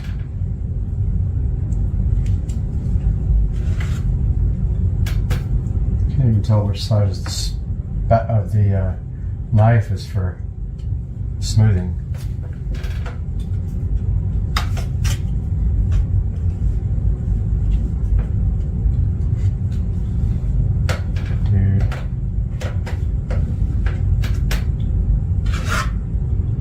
Irritated at this thing. There's one little spot in there without mud on it, and I keep trying to hit that spot and it just,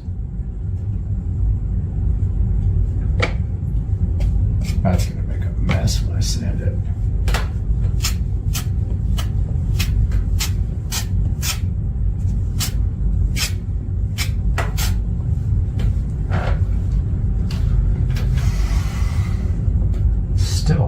spot there.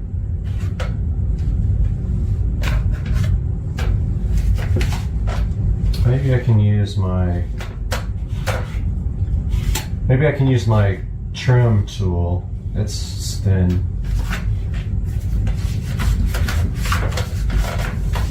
And it is right here. It's got a thin little edge on it. Thinking maybe I can get that in there.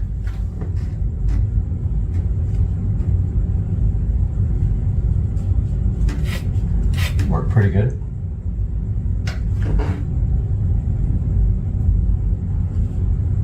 Works okay, actually. Not great.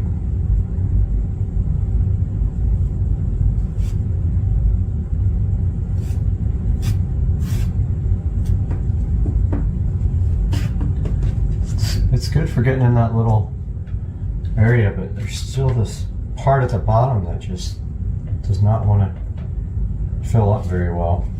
I think I gotta start lower.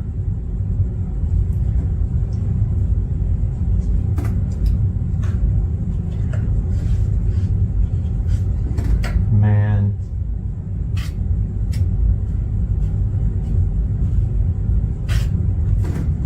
Yeah. This looks like absolute hot garbage.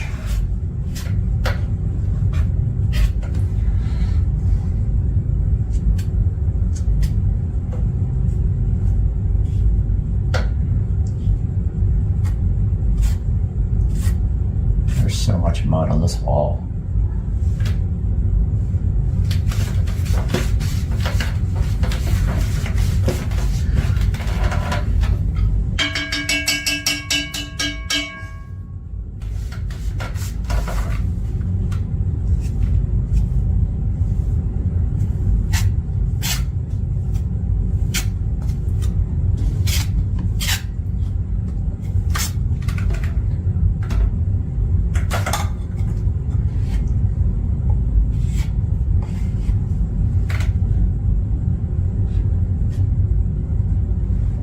So I'm just going to leave it like that because I'm making it worse.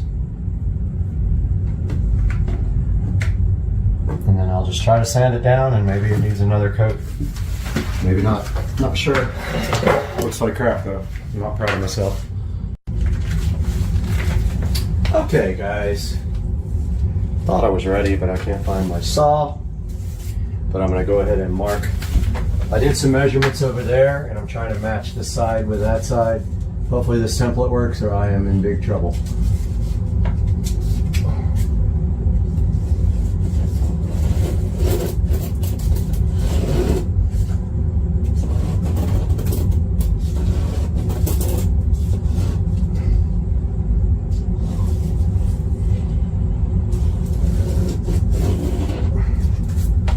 That is the hole.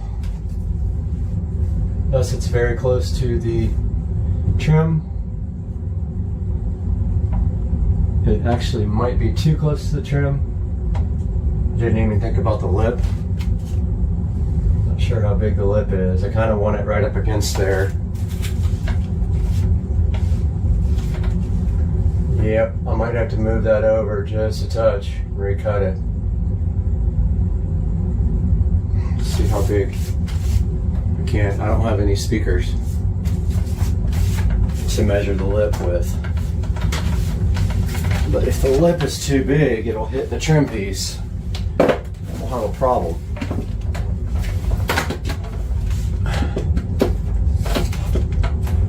That one's not out far enough.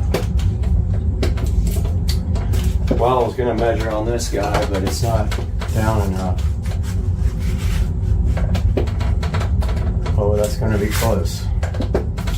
That is going to be real close.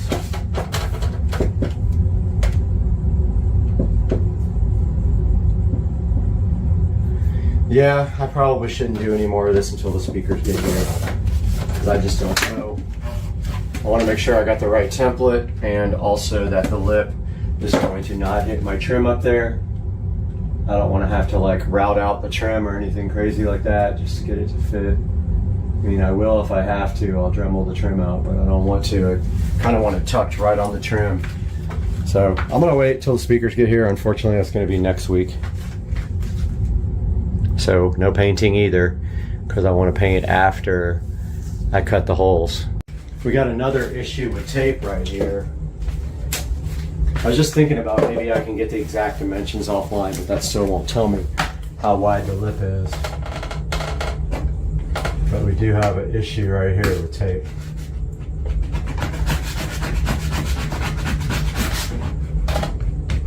Or it's actually just paint.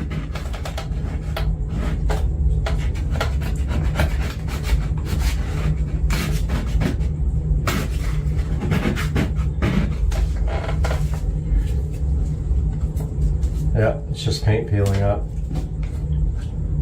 Thought it was a tape line. But there's like air bubble in the paint. Goes all the way up to the top. So there's only one way to fix that, and that's to sand it, fill it, sand it. Get a lot of that loose stuff off. Put a layer of mud on that. That's all we can do. All right, I sanded that down and put some mud in there. It kind of looks like the bubble came right back, but that's so weird. I'm gonna let it dry all the way overnight and then sand it tomorrow probably. Guys, I started the super fun process of taping the floor. I totally forgot. I've got to tape my floor off before I paint the trim, and I want to knock out this trim here and the trim around the ceiling at the same time. And so I have to tape the entire floor, so let's get busy doing that. Amazon truck just arrived. I was so happy and excited. And this is the first part of the TV replacement. This is the wall mount. If I can get it unstuck here. And this was on special on Prime Day for, I think, $27, $26, a good deal. And this is the wall mount. And I have not seen it before. Let's get some lights going in here. All right, so yeah, this is the wall mount. Wall mount troubleshooting manual for your wall mount. Okay. Looks like it's in two pieces and then you put it together. These are the arms, the VESA arms, and then behind there looks to be the plate that must go together in two different pieces and then bolts up. So we will actually assemble this later, and then once we have the TV, we will have to figure out how high up the arms need to go. And then do some measuring to figure out where the bottom of the TV is going to end up so that we have enough room for our dresser and the receiver. It's my least favorite time ever. Painting time. First of many on this job. So the first thing we have here is our Valspar Signature trim paint. It is pure ultra white semi-gloss. And I've already shaken and stirred it a bunch of times. Just remember, when you do this paint for the first time, have some paper towels so after you pour it, you can wipe the paint off of the rim here. The more paint that gets on the rim, the harder it's going to be to open and close your work can in the future. So as soon as you pour, have your paper towels ready and a trash can nearby, and just go ahead and wipe the rim off. I got paint on me already, so I wore my paint clothes. So I need to pour enough in here to do the door and all the trim, and that includes around the window. So I'm going to pour towards the back so I don't get paint all over the front of this. Oh, that's not looking good. It's coming out in clumps.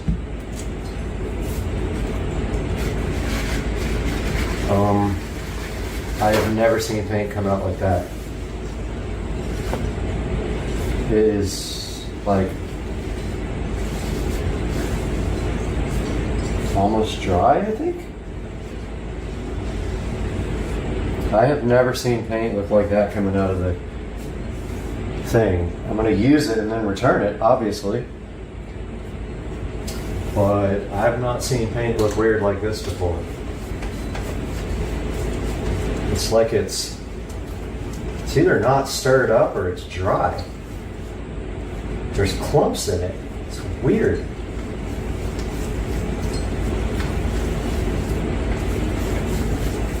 Really strange. But I am like mixing it up inside this. I don't think I have a paint stirrer either. It's got these big clumps in it. So strange. See how it comes out on the walls, but it's got chunks in it.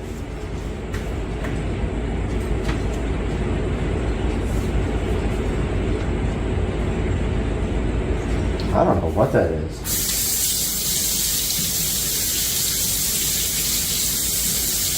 Shaken and stirred a bunch, but wow, it looks terrible. I gotta find something to stir this with, I guess. I don't know.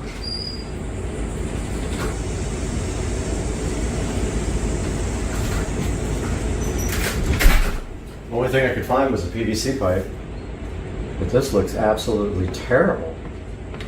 I've never seen paint look like this right in the bucket. I'm gonna mix it up really good, use a bunch of it, and then return it and just tell them it was like clumps. It's just got like big chunks in it. I do not understand that at all.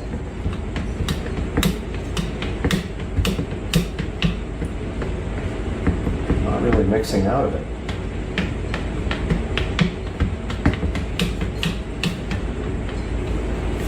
I've never seen paint do this before.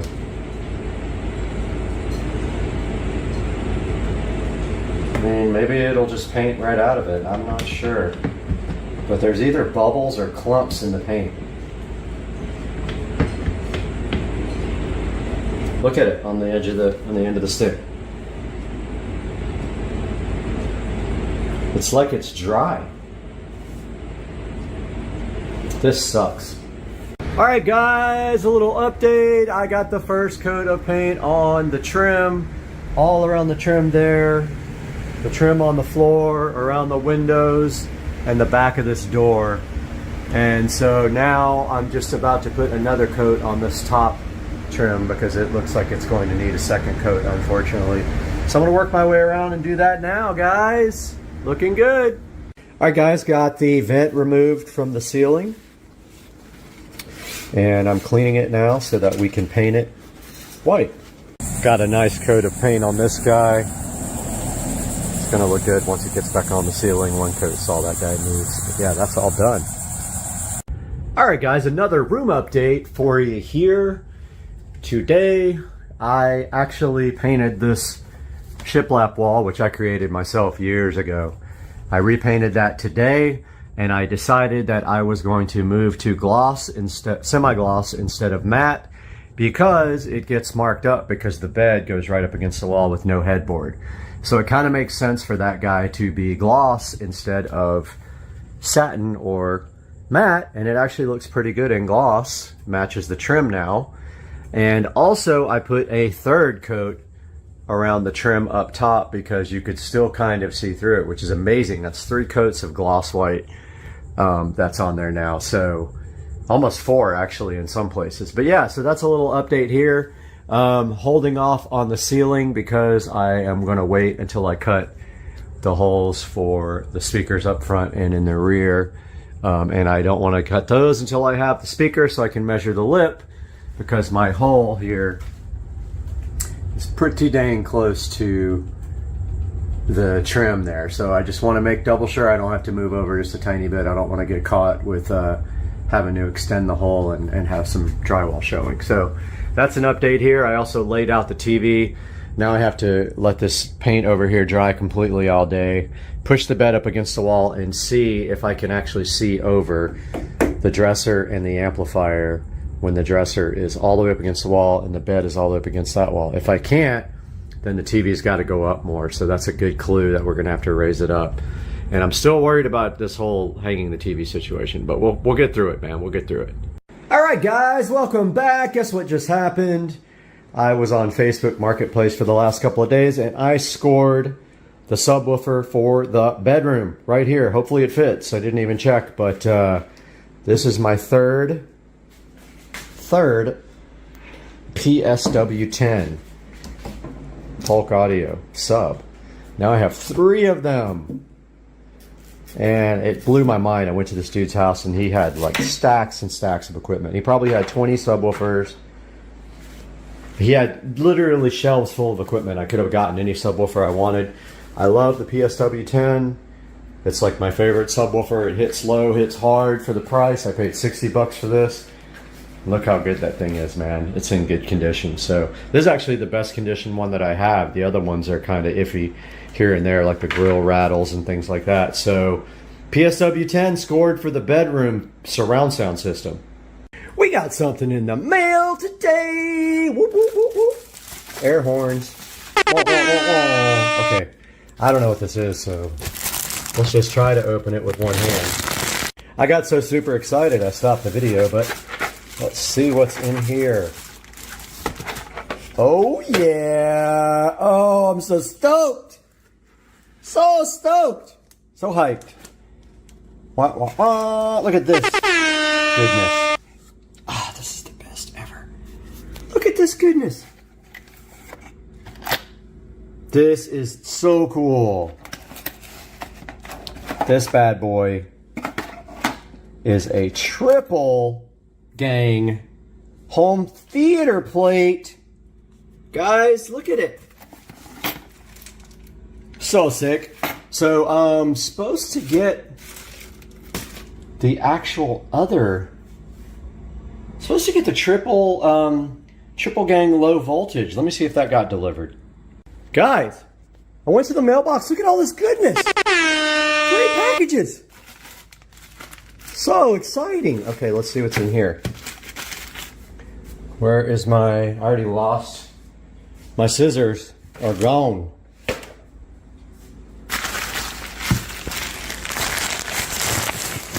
What could this be? This is a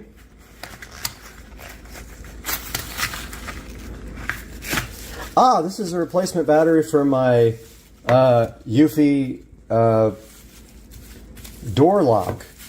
My battery would not charge all the way. So this is a brand new battery too, like the one that wouldn't charge. So they sent me this one. Let's get this one on the charger. See if it'll charge. All right.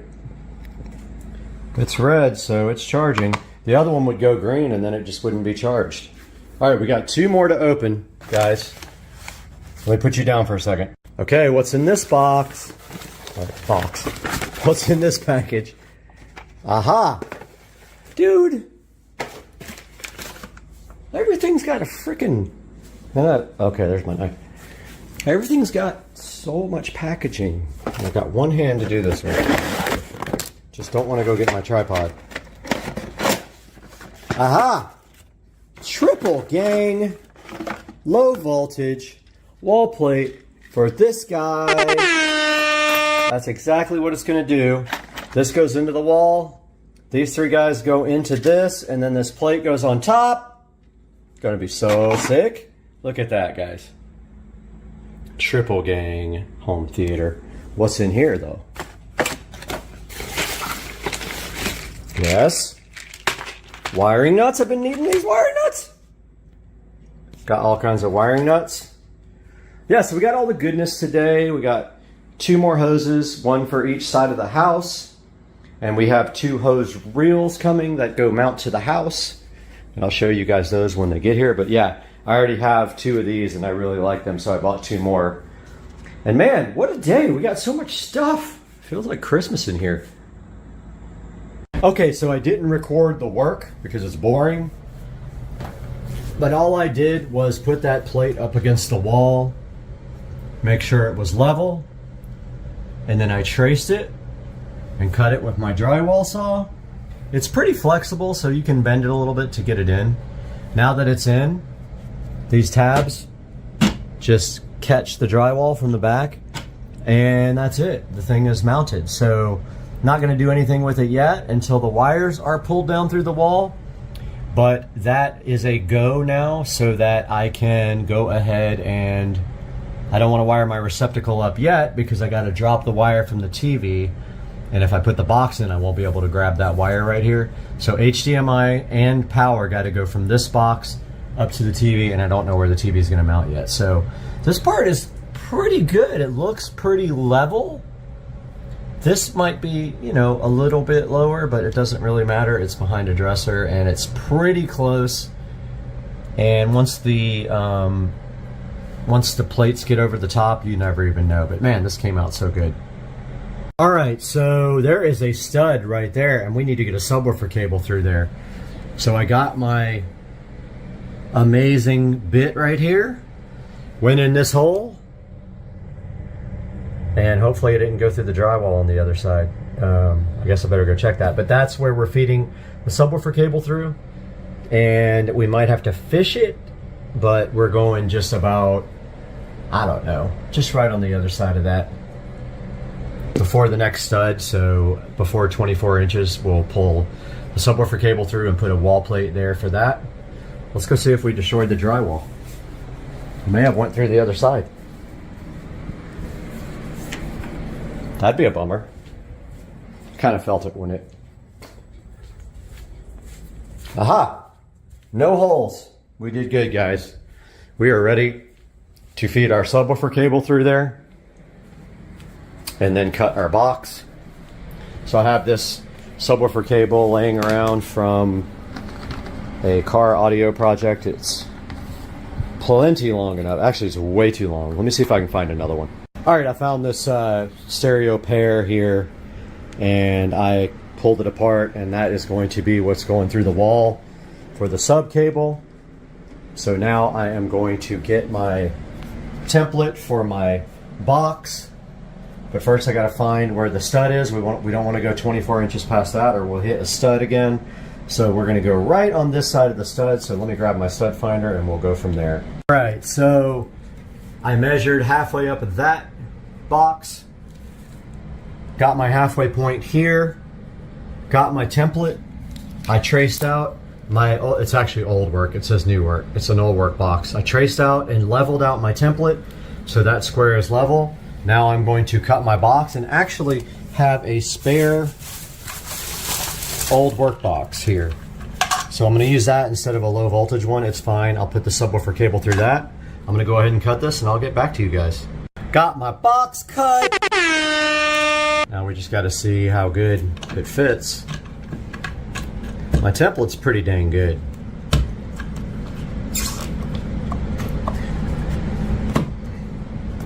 Looks like it fits good.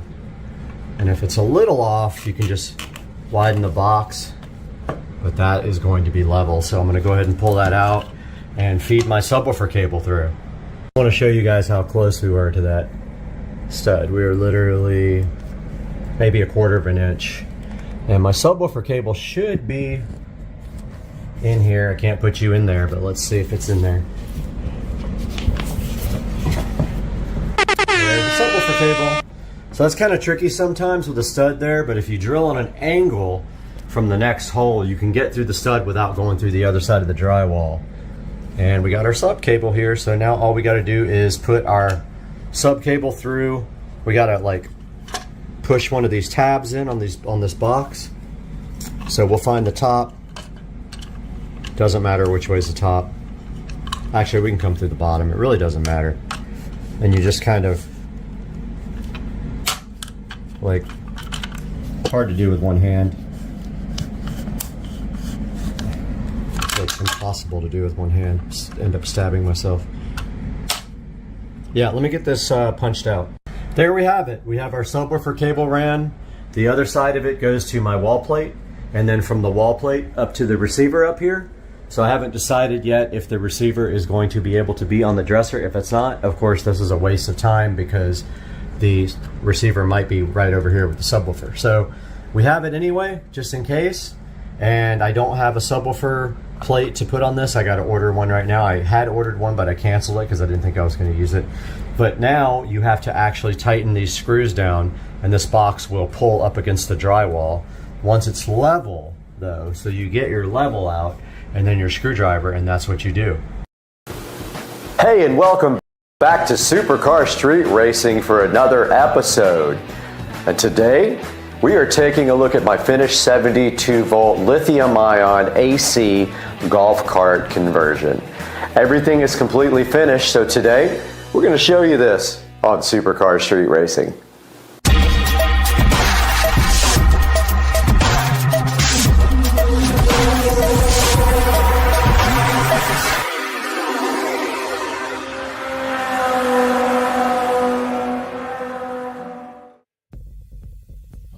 Hey, and thank you so much for coming back and joining me again on Supercar Street Racing. My name is Brad, and my channel is all about doing things around this house, working on cars, motorcycles, golf carts, anything related to power sports. We're all about it at Supercar Street Racing.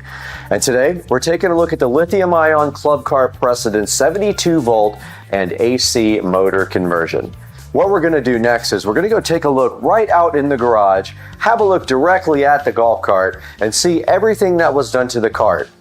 When we're done with that, we're going to come right back in here and we're going to break down all the costs on what it took to build this golf cart, and then you can decide was it worth it or not. And you can let me know down in the comments section. But please like and subscribe, it helps me out a lot. Now let's get out into the garage. We are out here in the Supercar Street Racing amazing garage, and right in front of me we have the 2014 club car precedent, looking oh so Darth Vader-y and good. And we're going to show you today exactly what is done to the body of the golf cart first. So the first thing that I did to the golf cart, and not in any particular order, was start the process of blacking out the cart.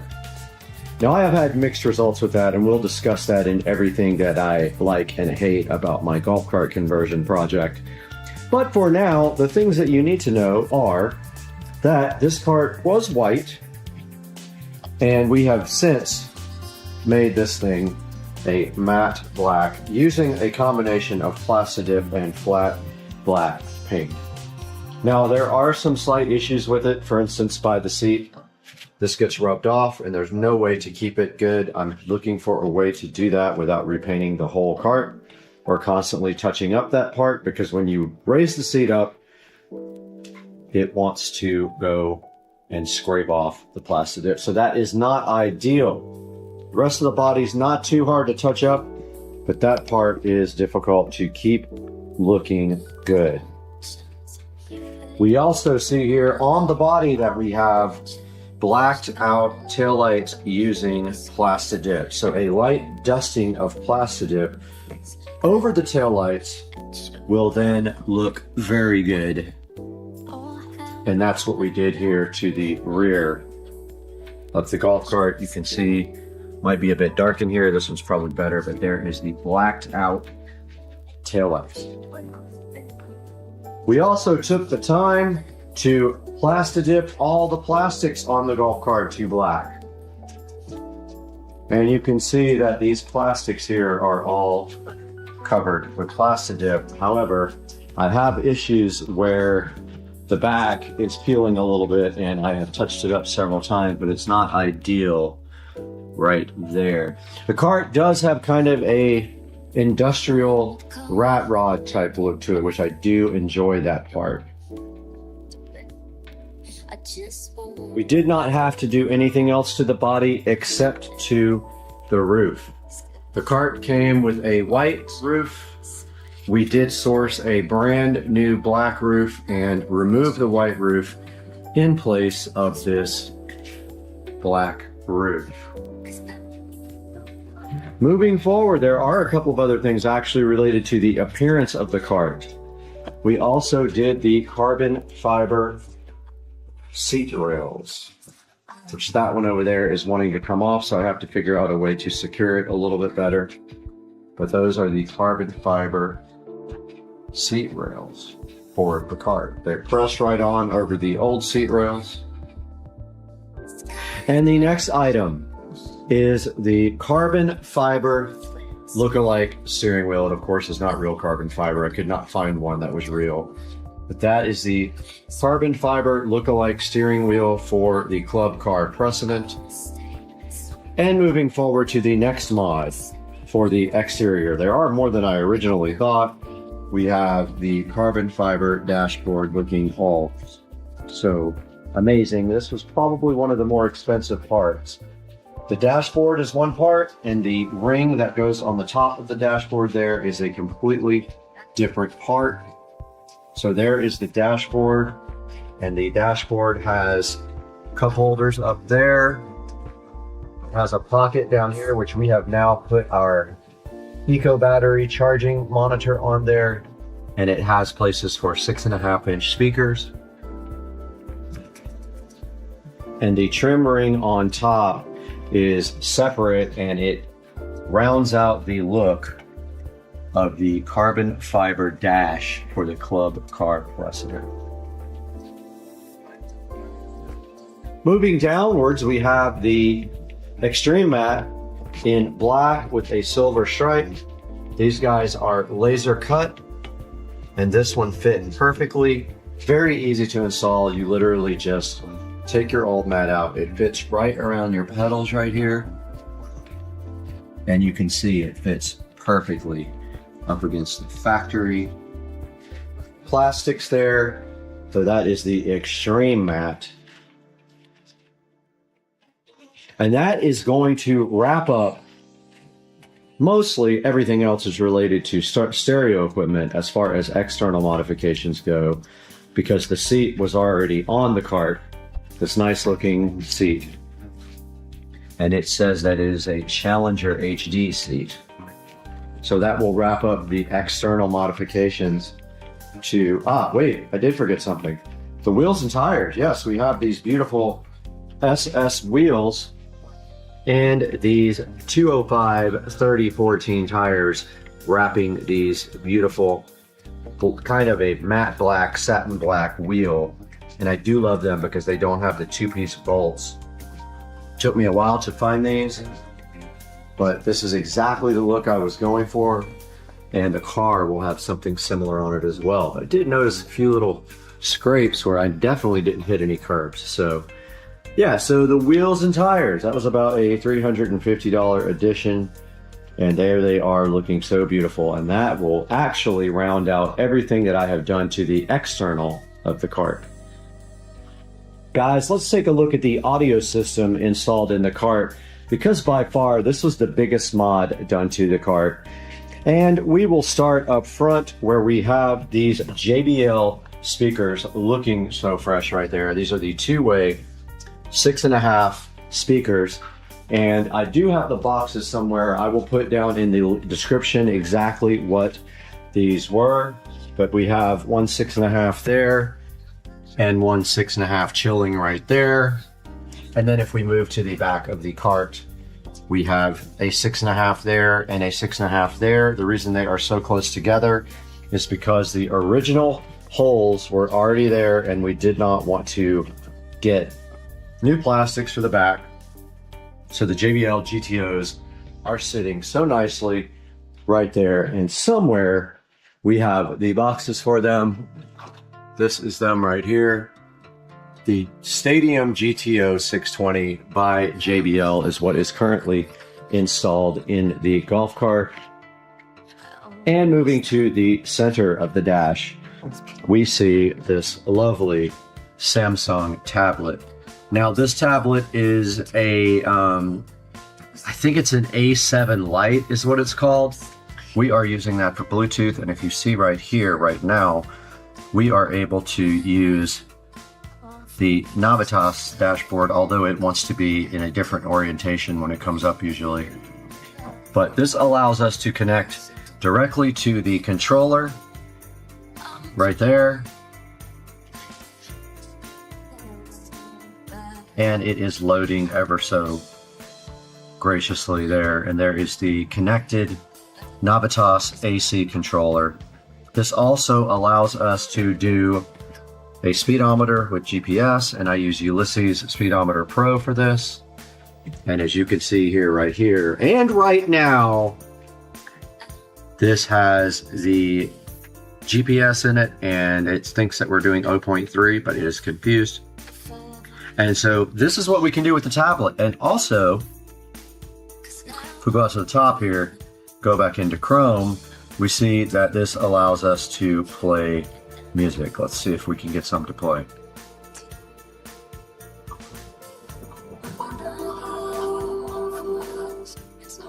And there's the volume control, and this is, of course, royalty-free music. And we are playing directly off of Purple Planet here. We can use, of course, YouTube or anything audio-wise. And that is feeding Bluetooth back to the rear, which we will show you here momentarily. Let's turn this music off now. And now moving down the front of the cart, we see a USB charger there that actually is hooked directly up to 72 volts. And it is showing 7.3, but I think that means 73 volts. It is not designed for 72 volts, therefore it does not know. But it does actually work. And then right next to it, we have one that is connected to 12 volts. It is currently turned off. It has a button on it to turn it on. And then down below that, we have the Eco battery display, which shows that the battery is at 98% and giving us 72.9 volts, which kind of equals 73 right there. And that is a look at the dashboard for the cart, for the audio system. And now let's move towards the rear, where all of the fun is happening. All right, guys, welcome back. And now we are taking a look at what is in the rear of the golf cart. This is the business end of the golf cart. Most of the audio equipment is sitting right back here. And so we have a light to kind of assist us. And the first thing we see on this side is a inverter. Now this inverter takes the standard 12 volts from the voltage reducer and puts that down to, actually increases the voltage to 110 for regular standard outlets, and also has a USB outlet as well. So that is the nice voltage inverter right there, which needs to be cleaned off. It's kind of dirty. Moving next to that, and on the top, we can see the power amplifier there, and that is a 5-channel amp, and it provides channels to all four, power to all 4 channels for the audio system, and then also the subwoofer. And then moving over next to that, we have the Epicenter EP1600X. It is a Blaupunkt copy of the Epicenter, and that allows bass control and also enhanced low frequency synthesis of bass.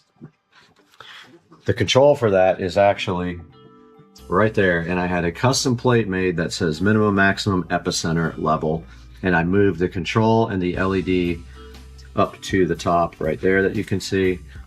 Next to that, we do have another charger hooked up to 12 volts, and it is supposed to be a quick charger, but it does not quick charge. I found out pretty quickly.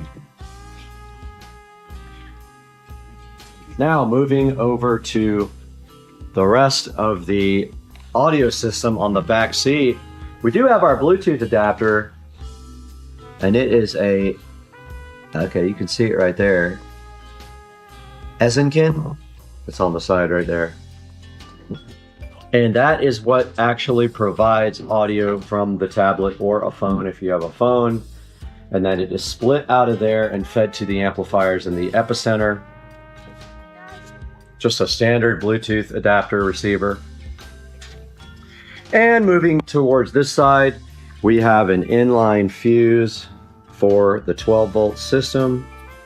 It's a relay fuse, so you don't have to ever replace a fuse if something goes out. And then right below that, we have our voltage reducer. Now this takes the golf cart high voltage and reduces it down to 12 volts to run all the systems on the golf cart. Now it doesn't say it would work with 72 volts, but it is working just fine. As you can clearly see, the amp came on, everything else comes on, and under there you can see the wiring for the voltage reducer and how I did that. That then runs under the seat to a fuse block there where it is distributed throughout the cart. Now, yes, everything is mounted nice and clean to the back seat and is out of view right here. It was a great idea that we came up with for doing the audio system, and it is nice and clean. And now we will show you what happens underneath the seat of the golf cart. We are back now with a little information about what's under the seat of the golf cart, where all the fun stuff is. The seat will not stay up, unfortunately, by itself, which is one gripe that everyone has about this cart, the way it was designed. But here is the beautiful eco battery in all its glory. This is a 70.4 volt. I always call it 72 volt. It is 70.4 lithium ion, 105 amp hour battery. And it is all self-contained there. And we were able to remove those heavy lead acid batteries. And also they spit acid all over the place. So now we have this beautiful eco battery in its place. And we do have some more stuff to show you here. I'm trying to get the light to balance. And also down here with the eco battery, you can see the connections that go over to the solenoid and the controller. But right next to the eco battery here is the onboard charger. Once you do a 72 volt conversion, you no longer need a charger sitting out here on your shelf or in your garage. Your charging port converts over to a standard 110 volt connector, and you plug a female, such as this, into your charge port, and that is how you charge eco battery with this built-in charger. Up front here, we've got a nice, let me get the light on that. We've got a fuse block right there. Now that fuse block distributes 12 volt power to anything in the cart that needs 12 volts, and I am going to put another one over there as well. So that is just a 12 volt distribution block. And then on this side, that is the master switch for everything 12 volt related in the golf cart. So when you get out and go in somewhere, you can turn off the master switch and no one can use the audio system or do anything like that with the golf cart. And the key prevents them from using the golf cart itself. All we want to do in the bay here, in the seat bay, after this is get some more of the green and black sheathing and tie up all of our red wires nice with the green and black stuff. And that wraps up the under the seat for the golf cart. Now the subwoofer is sitting right back here nicely. It is a Scar audio sub, and you can see here with the enclosure that it is facing forward. And I created a quick disconnect using standard 110 volt plugs here, which I will show you here momentarily.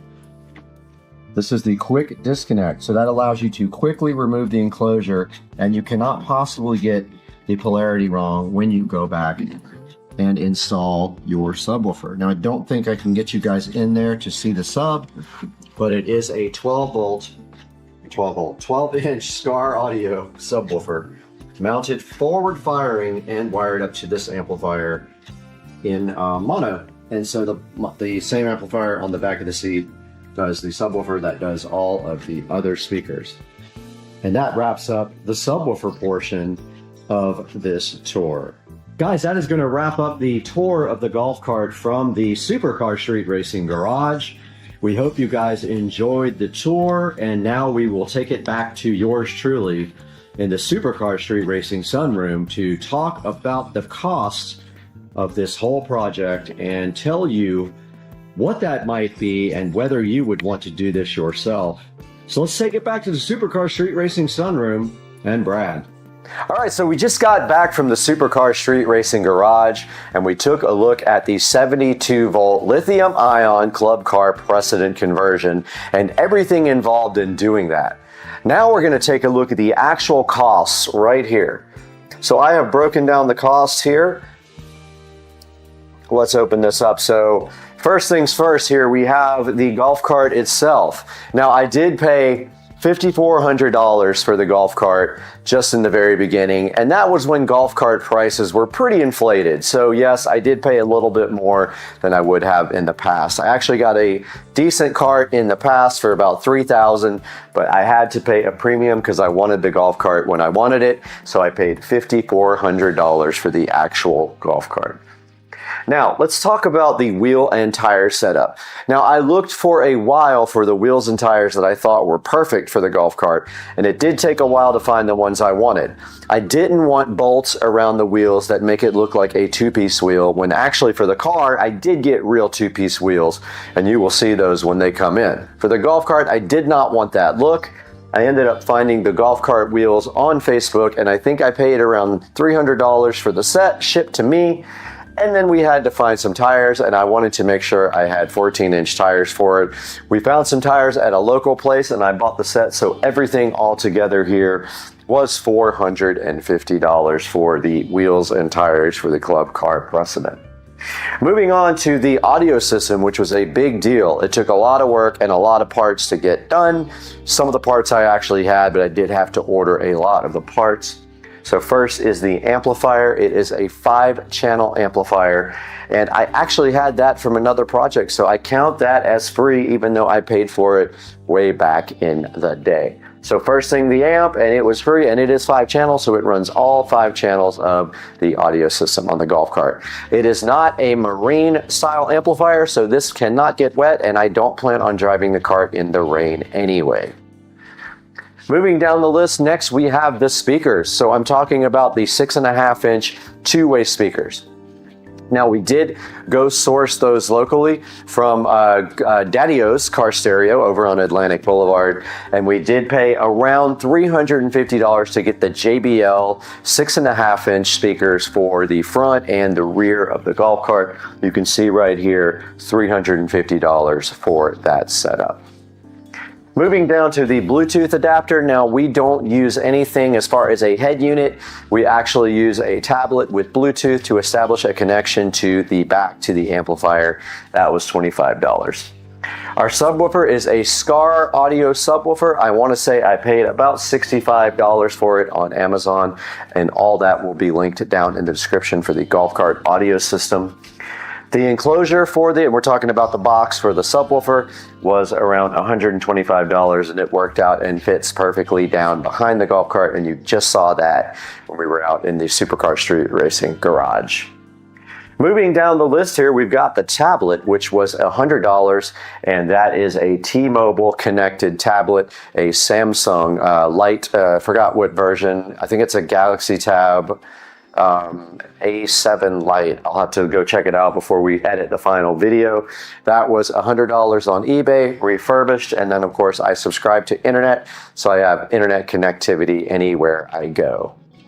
Moving down the list next, we got miscellaneous wiring. That's going to account for any kind of wiring or little adapters I had to buy, any clamps, any tools to do the wiring, and that is, I put in here another $150, but it actually could be a little bit higher due to the fact that I did have to buy some basic tools that I always wanted to get the connectors all shrink wrapped and done properly.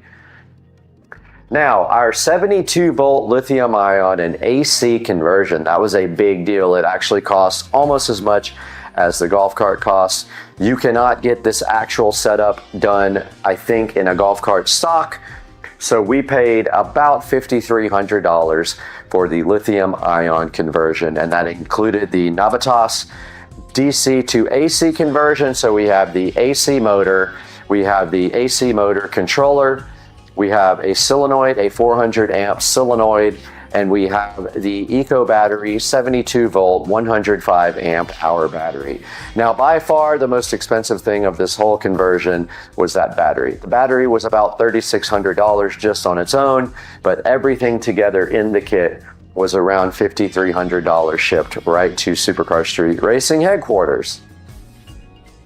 Next, we got suspension bushings around $35, and Dukes of Duval and myself actually did the labor, so we saved on that. Now for the body modifications. So just plastic dip and paint, about $50 on the body. That's all I really have done. I didn't put the mat in here. That was actually another $130. So we should add that on. That is the mat at the bottom of the floor on the golf cart. Got a new black roof to match the black body, and that was $100. But I sold my white roof, and that is part of the parts down here at the bottom. Sold about $650 worth of parts on the golf cart to recoup some of the damage done by the expensive eco battery and AC lithium ion conversion, bringing our total down to around $11,500, $11,600. If you got to get very detailed, I would have to go back and pull out invoices, but I'll put links to everything down in the description. And I hope you guys really want to enjoy this lithium ion golf cart conversion for yourself. And if you have any questions, it's kind of a complicated process to get it installed. Make sure you like, subscribe, and comment. Please buy anything from Amazon through one of our links through the description of the video. You don't have to buy the actual product. If you just click through and buy anything, I get a commission on it, and it helps me do more projects on the channel. Thank you so much for joining us again today. Your support means so much to myself and Dukes of Duval, anyone involved with supercar street racing. We do this for fun. We do not make money on it. We lose money. So we appreciate you. We appreciate you watching, and we hope you like the video, and we will see you next time on Supercar Street Racing. Guys, I wanted to take a minute and thank our sponsors for today's video. Now, we have two sponsors on the side besides from the main sponsor that provided for the actual video, but today we are also sponsored by Enviroscent here, and Enviroscent was so kind to send us one of their safe scents, and they did send us lemon leaf and thyme, and you can see right here it's pretty cool. So this is the thing that plugs into the wall. They give you this with the package. You take the scent out of this thing. They give you a little can for it. And then this just slides directly into the Enviroscent. It does have arrows to show you which way, and it should just slide right in like that. And then it just plugs right into the wall. It gives you 45 days of freshness. Now, Enviroscent is safe for you and your pets. Everything in the Enviroscent is liquid free and non-toxic. And this is made for medium-sized spaces and guaranteed not to overwhelm your home with scent. So if you're planet conscious, this is perfect for you because that is the approach that Enviroscent does take with all their products. Right here on the front page, you can see they have 5 different scents available, and this one is the lemon, leaf, and thyme. We're gonna go ahead and plug that in Supercar Street Racing compound and see how it smells. Now, they did include a card, and it does have 6 different scents that you can choose from: pineapple coconut, sea salt aloe, lavender tea and honey, spring water lotus, rainwater bamboo, lemon leaf and thyme, and pineapple and coconut. And please be sure to buy from the link in the description and leave them a nice review on Amazon. Tell them Supercar Street Racing sent you. We'd also like to welcome The Good Stuff Rug Tape to the channel as a sponsor. Now, this stuff is double-sided, heavy duty, and it is completely residue free when you use it. This roll here is 2 inches wide by 10 yards. And checking out here on the Amazon page, you can get 10 yards, 30 yards, or 100 yards, all by 2 inches. So it's a well-known fact that a lot of people are injured every year because their rugs do slip out from underneath them. It says right here, over 40,000 people are injured because of that. So this stuff is super easy to install and reposition. It's got an easy tear backing and a no-slip rub gripper tape. You can effortlessly tear it to any desired length. And on any type of carpet or rug, this stuff is designed to last. This stuff is highly rated and highly trusted by all the customers, so you can trust it too. I'm gonna leave a link down in the description for the Extreme Strength Rug Tape. Please support our sponsor by going down in the description and buying yours there.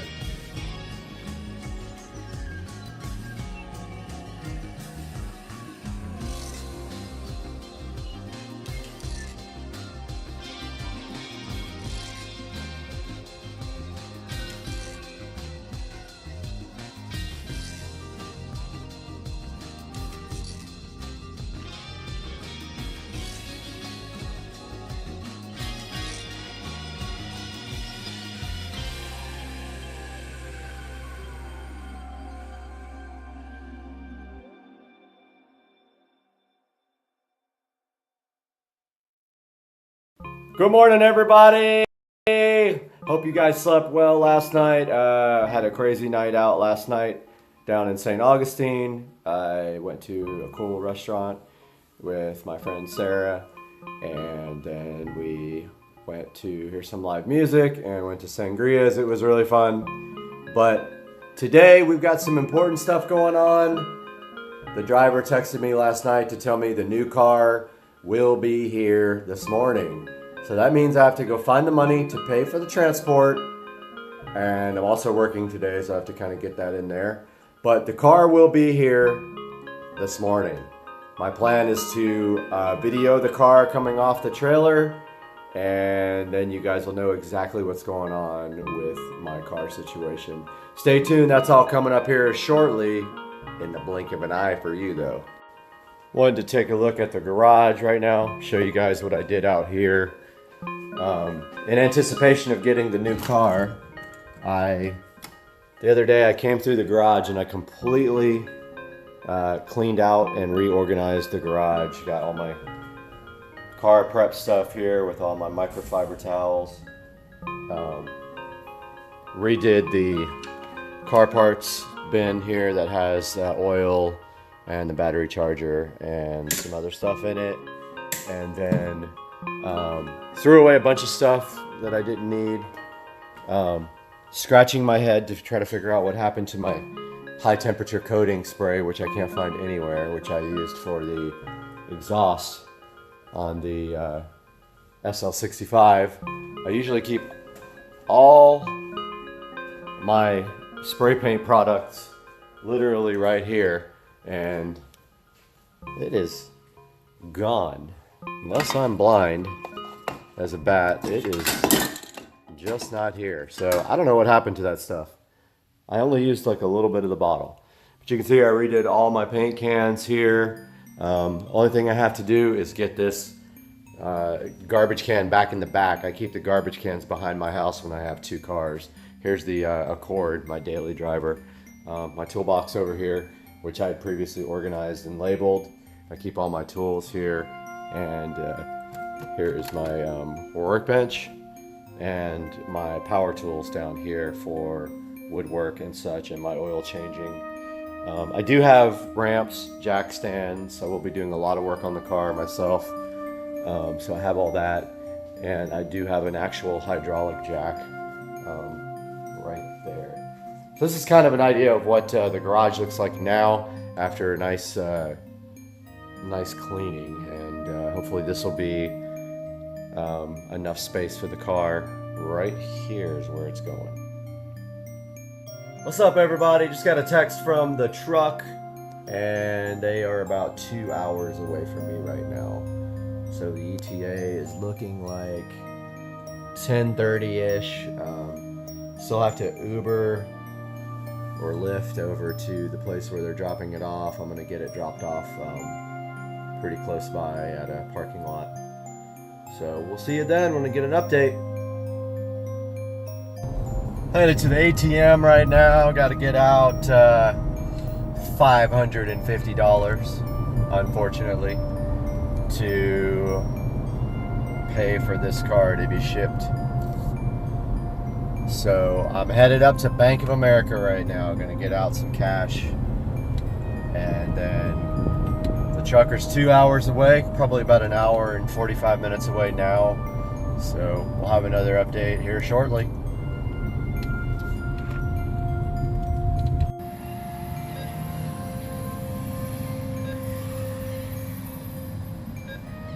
Let's see what happens.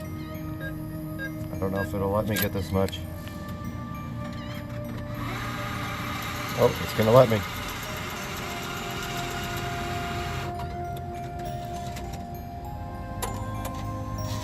Yep. Out here waiting for the Lyft driver to come around that corner. Just checking out the yard. And grass is doing really good this year so far. It's a lot of work though.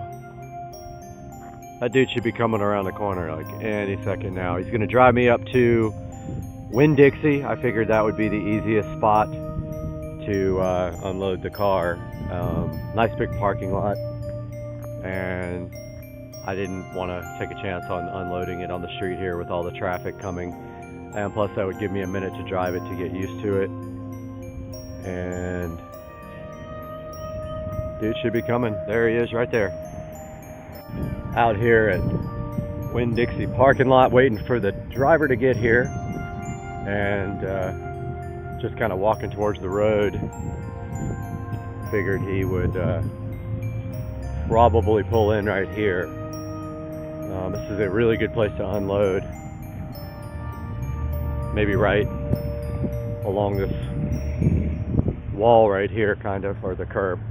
When we do our drives from Mandarin to here for the drift shop, we always line up right here and wait for everybody to kind of regroup. So I figure he will be exiting the freeway momentarily and heading this way. Try to get some video of him coming down the road when he does. All right, I think I see it coming. Yep, that's the one. There it goes, he passed it. I know what you guys are thinking. Mustang. I know you saw that. He went right past it.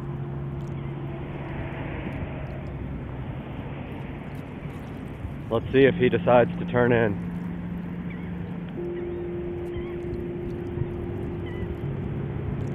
Coming back around this way.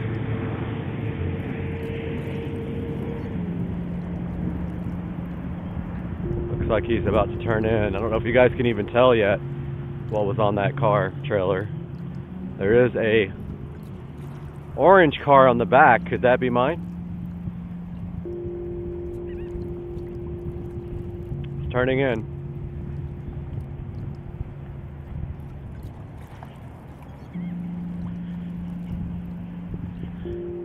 And here it comes, guys.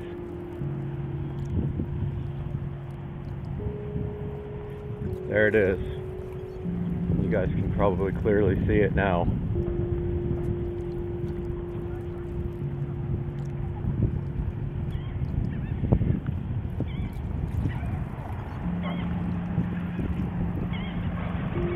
There it is. There they are. How's it going? I figured like back there would be easy. Yeah, all back there's plenty of room. There's the car. It's not that one. Wow. Really does have great paint. So here goes the somebody else is getting a Mustang, not me. Pretty nice Mustang.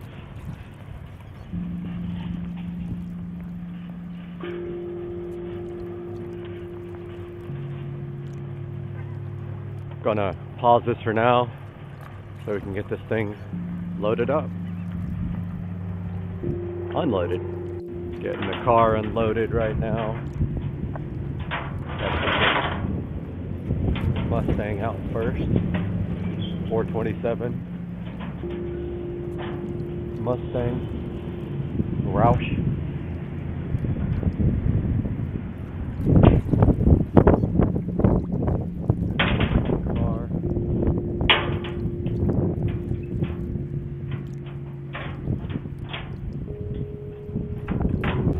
Getting the Roush Mustang off the trailer here. This is the easy one to drive.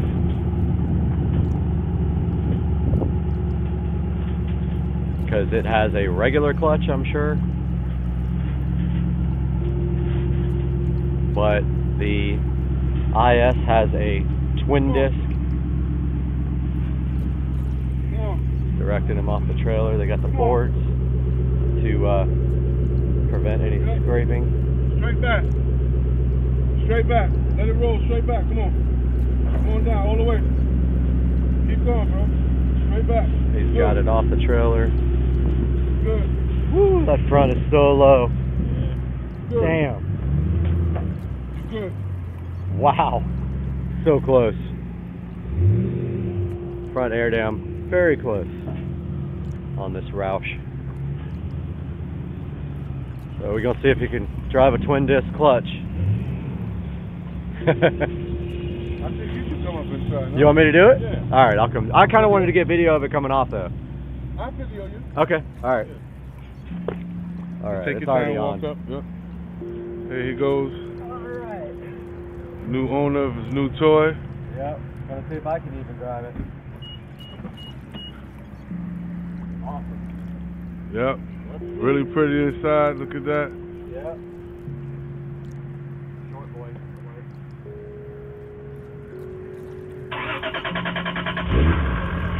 Oh, she cranked up really nice.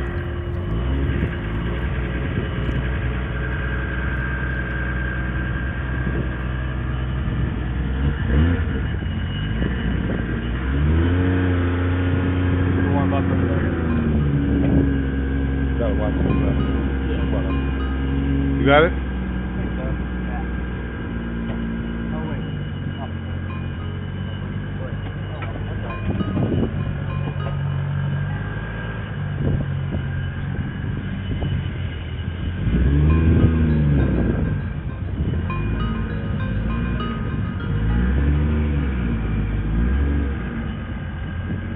Slow.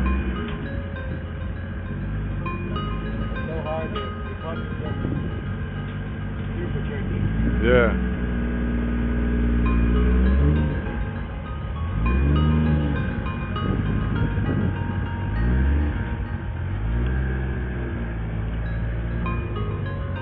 Take your time. Have a little dip. Come on. Come on. Yes, sir.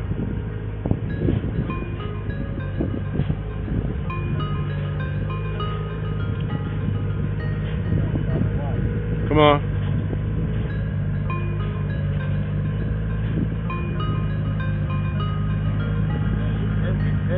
Come on, keep it coming. Keep it rolling.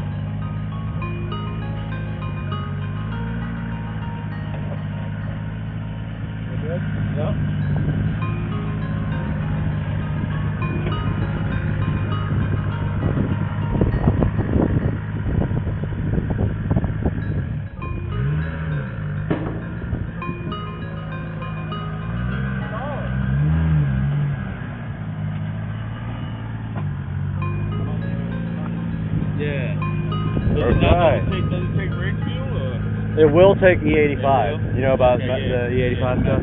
Yep. About to try to drive this car without stalling it already. It's a little difficult to drive, but managed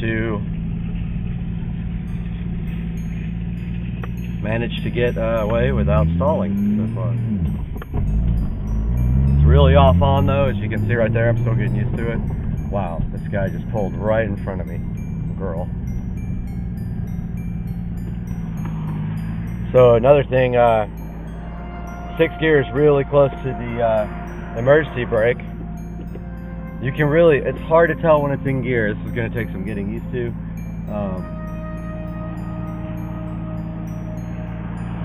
Really feels like a,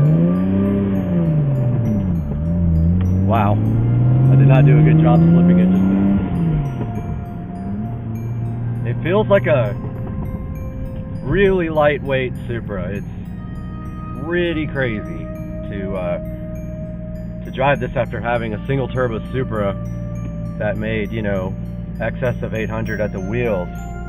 Now this does have the V160 swap, and I did remember I accidentally popped the hood, so I need to pull over and put that hood back down before it flies open. That's really hard to slip at first.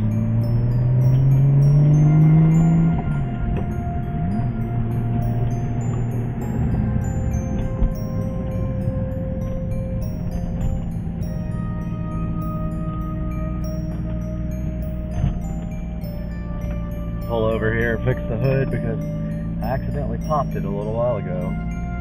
It's really awkward driving for the first time.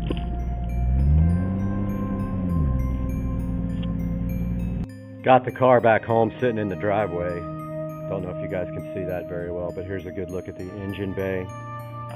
This is a fully built 2JZ GTE VVTi motor with AEM V2. Pretty much no expense was spared on this car. It's just has an incredible amount of work done to it. The paint's in pretty good condition. I wouldn't call it perfect. It has scratches here and there, and what looks to be maybe some runs, but it's nothing major. It's in good shape, and I don't know if you can see the flake in the camera, but it does have metal flake. I'm about to polish it up right now, and then take it over to the DMV and get it registered up. So there's going to be some more information about the car at the end of this video, but for now, here's a good look at my 2003 IS300 with a full Toyota Supra swap. It has the 2JZ GTE VVTi engine, fully built top and bottom end, including cams, fully built head. It's running a Precision 6266 turbo, and it makes approximately about 530 wheel horsepower on medium boost on 93 octane fuel, presumably tuned moderately, but this turbo is capable of about 750 to the wheels on E85. So that is the plan, to take the car up to Tracy over at Tuners Inc., throw another fuel pump in. It is only a single fuel pump, and we are going to run E85 in it. The clutch is very, very difficult. It's a twin disc clutch masters with an aluminum flywheel. It'll take some getting used to. The V160 is pretty noisy, right underneath the transmission well right there, but it is definitely a throwback to my old Supra days, and it's going to be fun to take to the shows and drive around. So stay tuned for the next one, and you're going to see so much with this car, you're not even going to believe it. See you guys.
Hey man, what are you doing?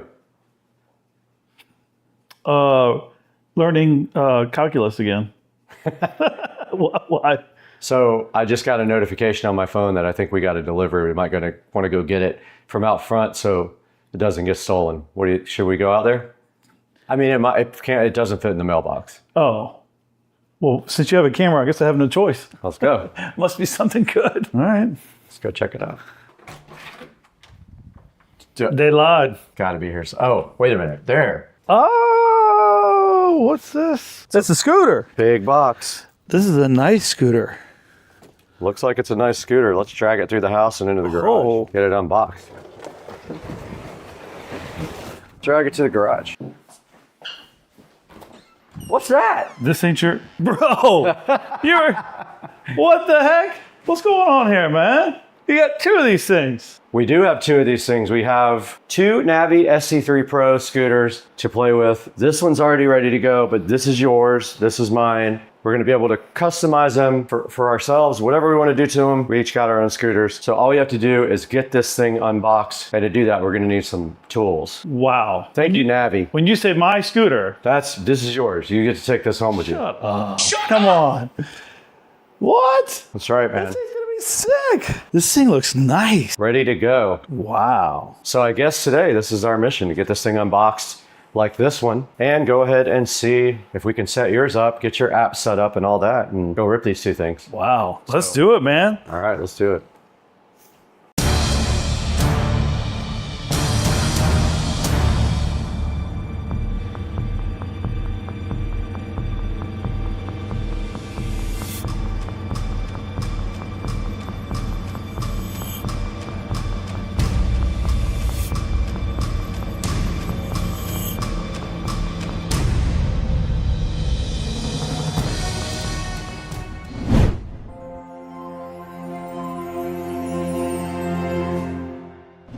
Hey, what's up everybody? We are in the Supercar Street Racing compound garage right now with something special from Navi. They reached out to me a few months ago and said, hey, do you want to take a look at our ST3 Pro scooter? Joe, take a look at what we found outside today. What is this thing? Well, yeah, I was obviously surprised when we went out to the front door to see this sitting there. From the quick research that I did in a few minutes in prepping for this video, like, this thing is awesome. This thing has a lot of bells and whistles, including the first thing I love from a security standpoint is it has a built-in AirTag from Apple, which is great. I'm an Apple guy, you're not a big deal, but I'm going to be able to take both scooters and add those to my account. So if this Wait a minute, what other scooter? What are you talking about? Well, you already showed them that scooter.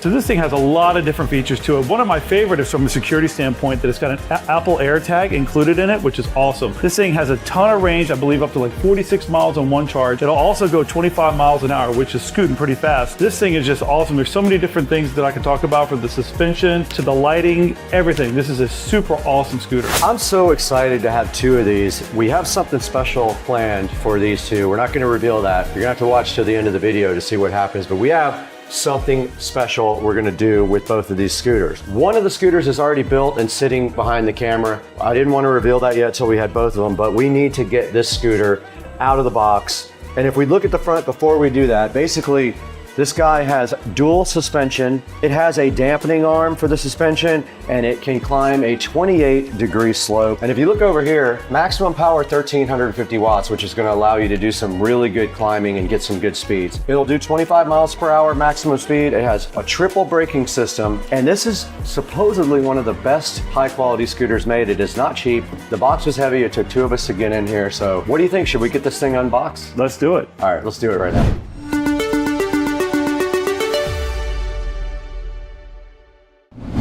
All right, I'm here with Dukes of Duval, and we're in front of the Navi ST3 Pro scooter, the best scooter made, in my opinion. And we're gonna go ahead and get this thing unboxed now. Are you ready to do it? Let's do it. Get the knife out, let's go, the Black & Decker. Okay, so the first thing is we just had 2 straps holding them down, and we have now some tape to deal with.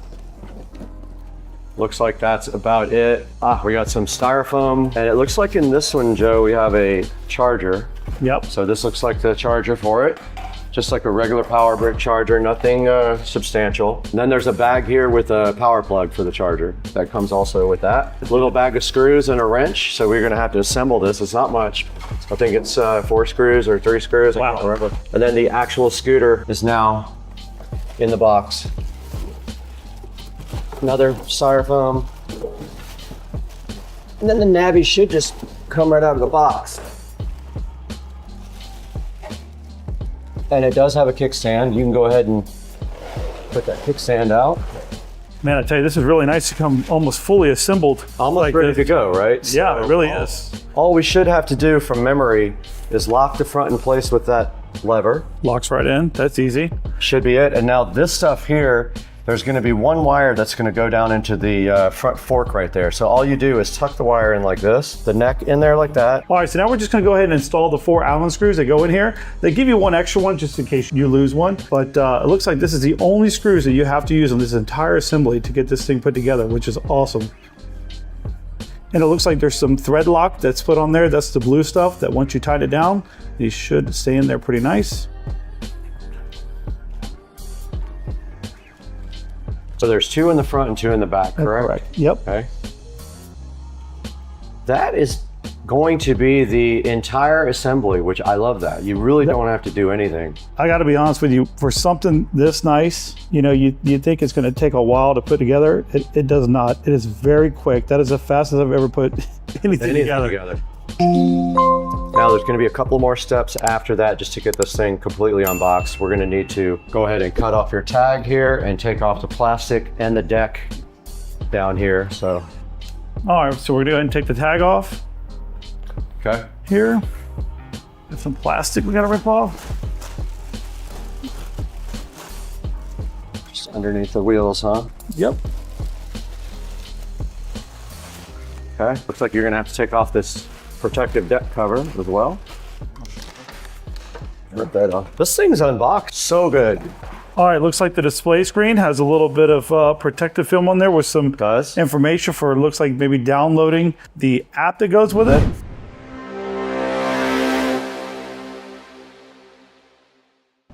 All right, so I just downloaded the app, setting up my username and password, which was very easy to do. Now I'm gonna go ahead and take off this screen protector here, where I was able to find the QR code to download the app, which is very easy to do. Right. All right, now with that being said, I believe we have to power it on, and then we just need to link the devices. All right, power's on. Power came on. All right. Looks like your battery's at 50%. Yep. All right, so you're gonna go ahead and add a device now, huh? Correct. I'm gonna go link the device. Okay, found it already. Look at that. That was fast. Link the device. Cool. Sound like we're connected. Writing. So there's a writing guide that goes along with it. Mm-hmm. You could skip that. Yep. All right, we're connected. Awesome. So you can see your scooter now and all the perimeters, right? Yep.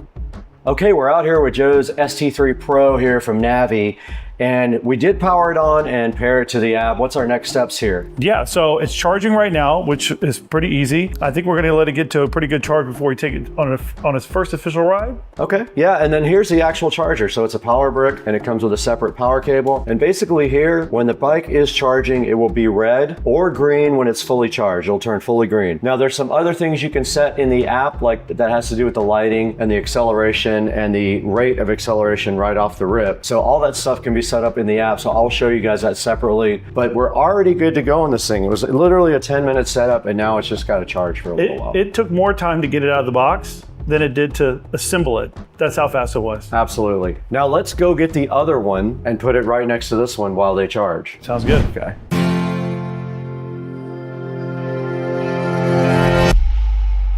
Okay, we're back in front of our ST3 Pros. We got both of our ST3 Pros right here on the chargers. I think Joe's is at 58% right now, so we're letting it charge up a little bit. But we wanted to get together with you guys and talk a little bit about the features of these guys. So one of the cool things is there's a variety of ranges available depending how fast you want to go. Yeah, so I think the speed also is indicative to how far you can go. So if you want a top speed, of course you're going to go less distance. Right. But if you want a longer, then you put it on eco mode. So I think there's 3 particular modes, right? Yeah, sport and drive. Correct. So in eco mode, you get 47 miles. In sport mode, you get 20. So there's a trade-off there. Yeah, absolutely. But depending on what you're doing and how fast you want to get there, obviously you can change in the settings pretty quickly. Yeah, you just have to plan your trip. Another thing about this thing is that we didn't even know till we started researching is it has a 1,350 watt brushless motor. Yeah, the brushless part is a big thing, right? So a lot of the newer motors are all coming brushless, and what it basically does is it's less wear and tear on the motor, so it lasts for a lot longer. I have a good idea that these things are going to last for a long, long time. Cool, I'm excited about that. It says it might last 10 times longer than a normal motor. I would believe it with brushless. All right, another cool feature of these awesome electric scooters are the suspension system. This is not a toy. This has a dampening system that uses a dampening arm. Yeah, and actually there's two of them. There's one for the front and one for the back. That's so awesome. So much smoother. It really does. I've ridden them, and what we initially, I think, thought was the bike trying to like pop a wheelie was actually the suspension moving on acceleration, which is very cool. Now these things also have cool lighting effects. Now they have regular headlights and taillights and a reflector up front here, but they also have ambient LED lighting. That's true, yes. I think it's multicolor depending on what you want, correct? It is, and you can control that all with the app. So as long as you have the headlight and the taillight switched on, you can turn on the ambient lighting with the app, and there's this cool stripe on the side that we'll show you guys on video later. And also to mention is that it has a working brake light. So if you apply the brakes, the light is going to get brighter, which is awesome. That is very cool. So, I mean, it literally has street legal lights on it, even though, and another thing we should talk about is these are legal in the state of Florida to be ridden on Florida roads without any kind of registration, and you don't need a driver's license. So let's talk about the other cool thing about this bike, the braking. Yeah. Now, this thing has 3 types of braking. Yeah, it does. Yep. So you have braking for both the front and the rear. But the third one is the most important, which is regenerative. And as you guys know, we like golf carts, and that's what they have on all those. So it's very cool to see that technology here. So it does have a setting inside of there that I think you can do 3 levels, right? Depending on how much you want the regenerative to stop the scooter itself. But I will tell you, as a person that loves using it, I'm going to put mine on high and allow that to brake for me so that I don't wear my normal brakes out. Okay, so I've only tested on the lowest setting.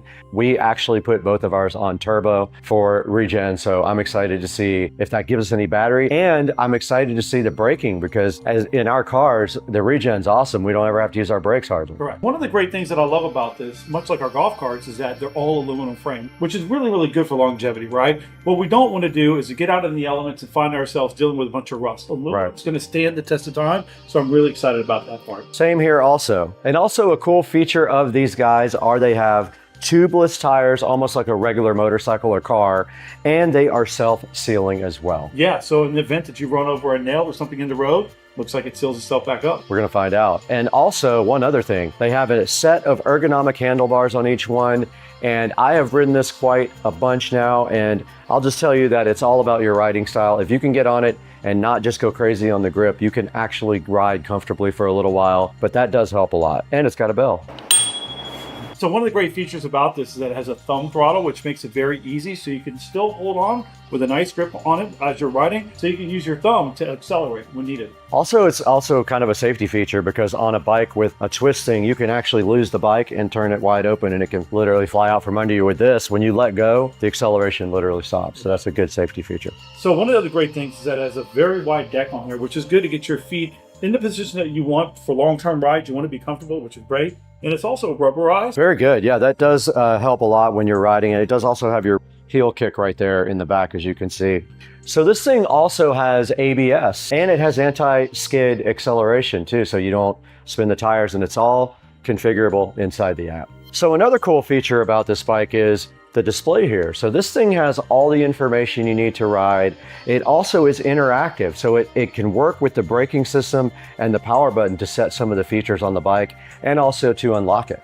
And it shows you everything from like Bluetooth to your speed and your battery charge. And I know we talked about this before, but this thing has the ability to unlock and lock from the app. And the fact that it has Find My app built into the scooter itself. So for your Apple users, you know how great that is. So if you lose this or it comes missing, you can obviously track it down very easily. Absolutely. And you can do 2 forms of locking also on the bike. You can set it to unlock with a password, which is configured and unlocked on the actual bike, or you can set it up with a Bluetooth unlock so that when you walk up to the bike, all you have to do is do a certain couple of things and the bike unlocks for you and nobody else can steal it.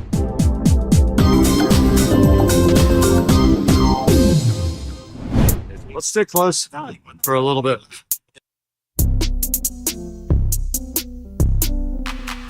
Dude, I did pop a wheelie.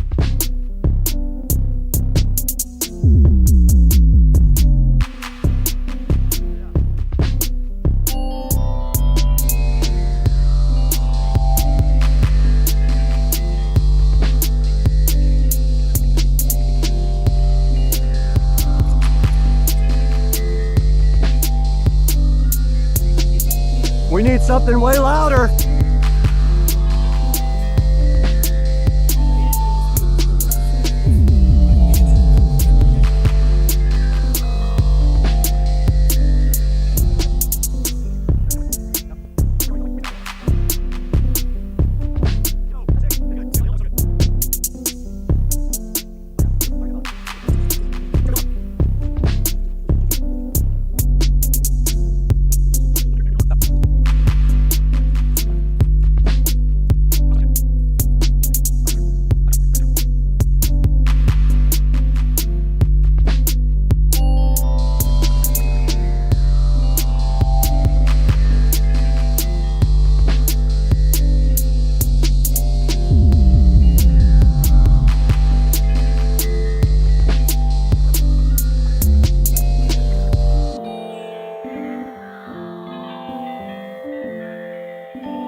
All right, you guys just saw Joe and I test out these awesome Navi ST3 Pro scooters. We did a very long trip on these and it was awesome. We had a blast. Now it's time to see what these guys can do off-road. Let's check me out going through the park right now on the Navi ST3 Pro.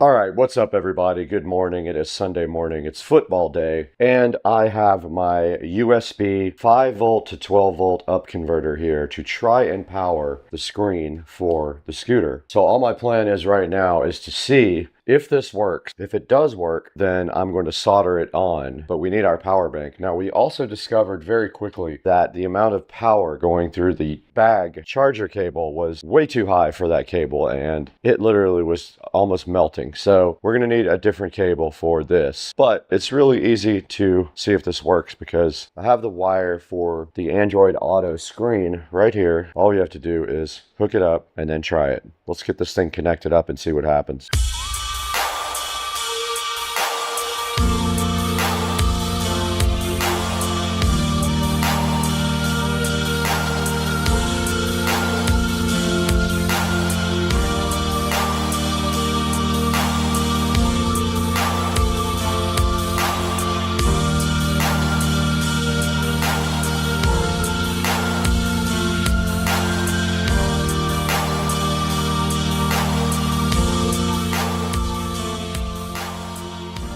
This is our USB 5 volt to 12 volt up converter. So let me see if this will power up our Android Auto screen. Here's our power pack, but I want you guys to see firsthand if this thing comes on. I've got my power pack right here. It is on. All right, it says 12 volts on the display of the power pack. Is our screen on? It is. It is on. Wow, that's so freaking cool, man. I'm so hyped. All right, I have another mission. I am going to go ahead and permanently run the wiring for the screen. All right, we know that works. Let's turn it off. So basically, I'm gonna drill a hole in this bag and run the power through there. Okay, my wire and my screen are tied up nice. It's gonna come right down here and into the back of the bag. I went ahead and got my drill bits right back here. Close as I can to the wire.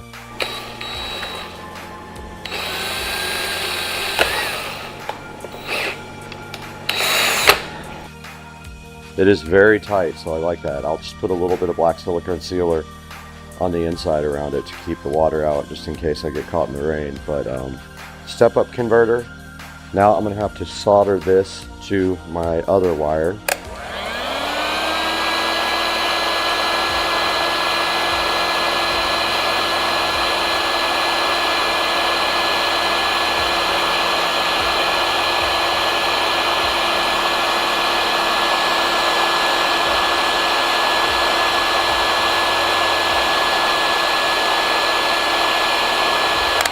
Done. There's our battery bank, the power came on, and our screen is turned on. We're gonna go ahead and heat shrink around this as well. All right, we got our screen installed, we got our converter installed, our battery pack is inside of here powering the screen. The Bluetooth speaker works as well, and we are using Android Auto from my phone, and you can see Waze right here. Okay, so here's some of the things on the home screen. Android Auto, CarPlay, Bluetooth setup, and then setup of the actual tablet and a calendar.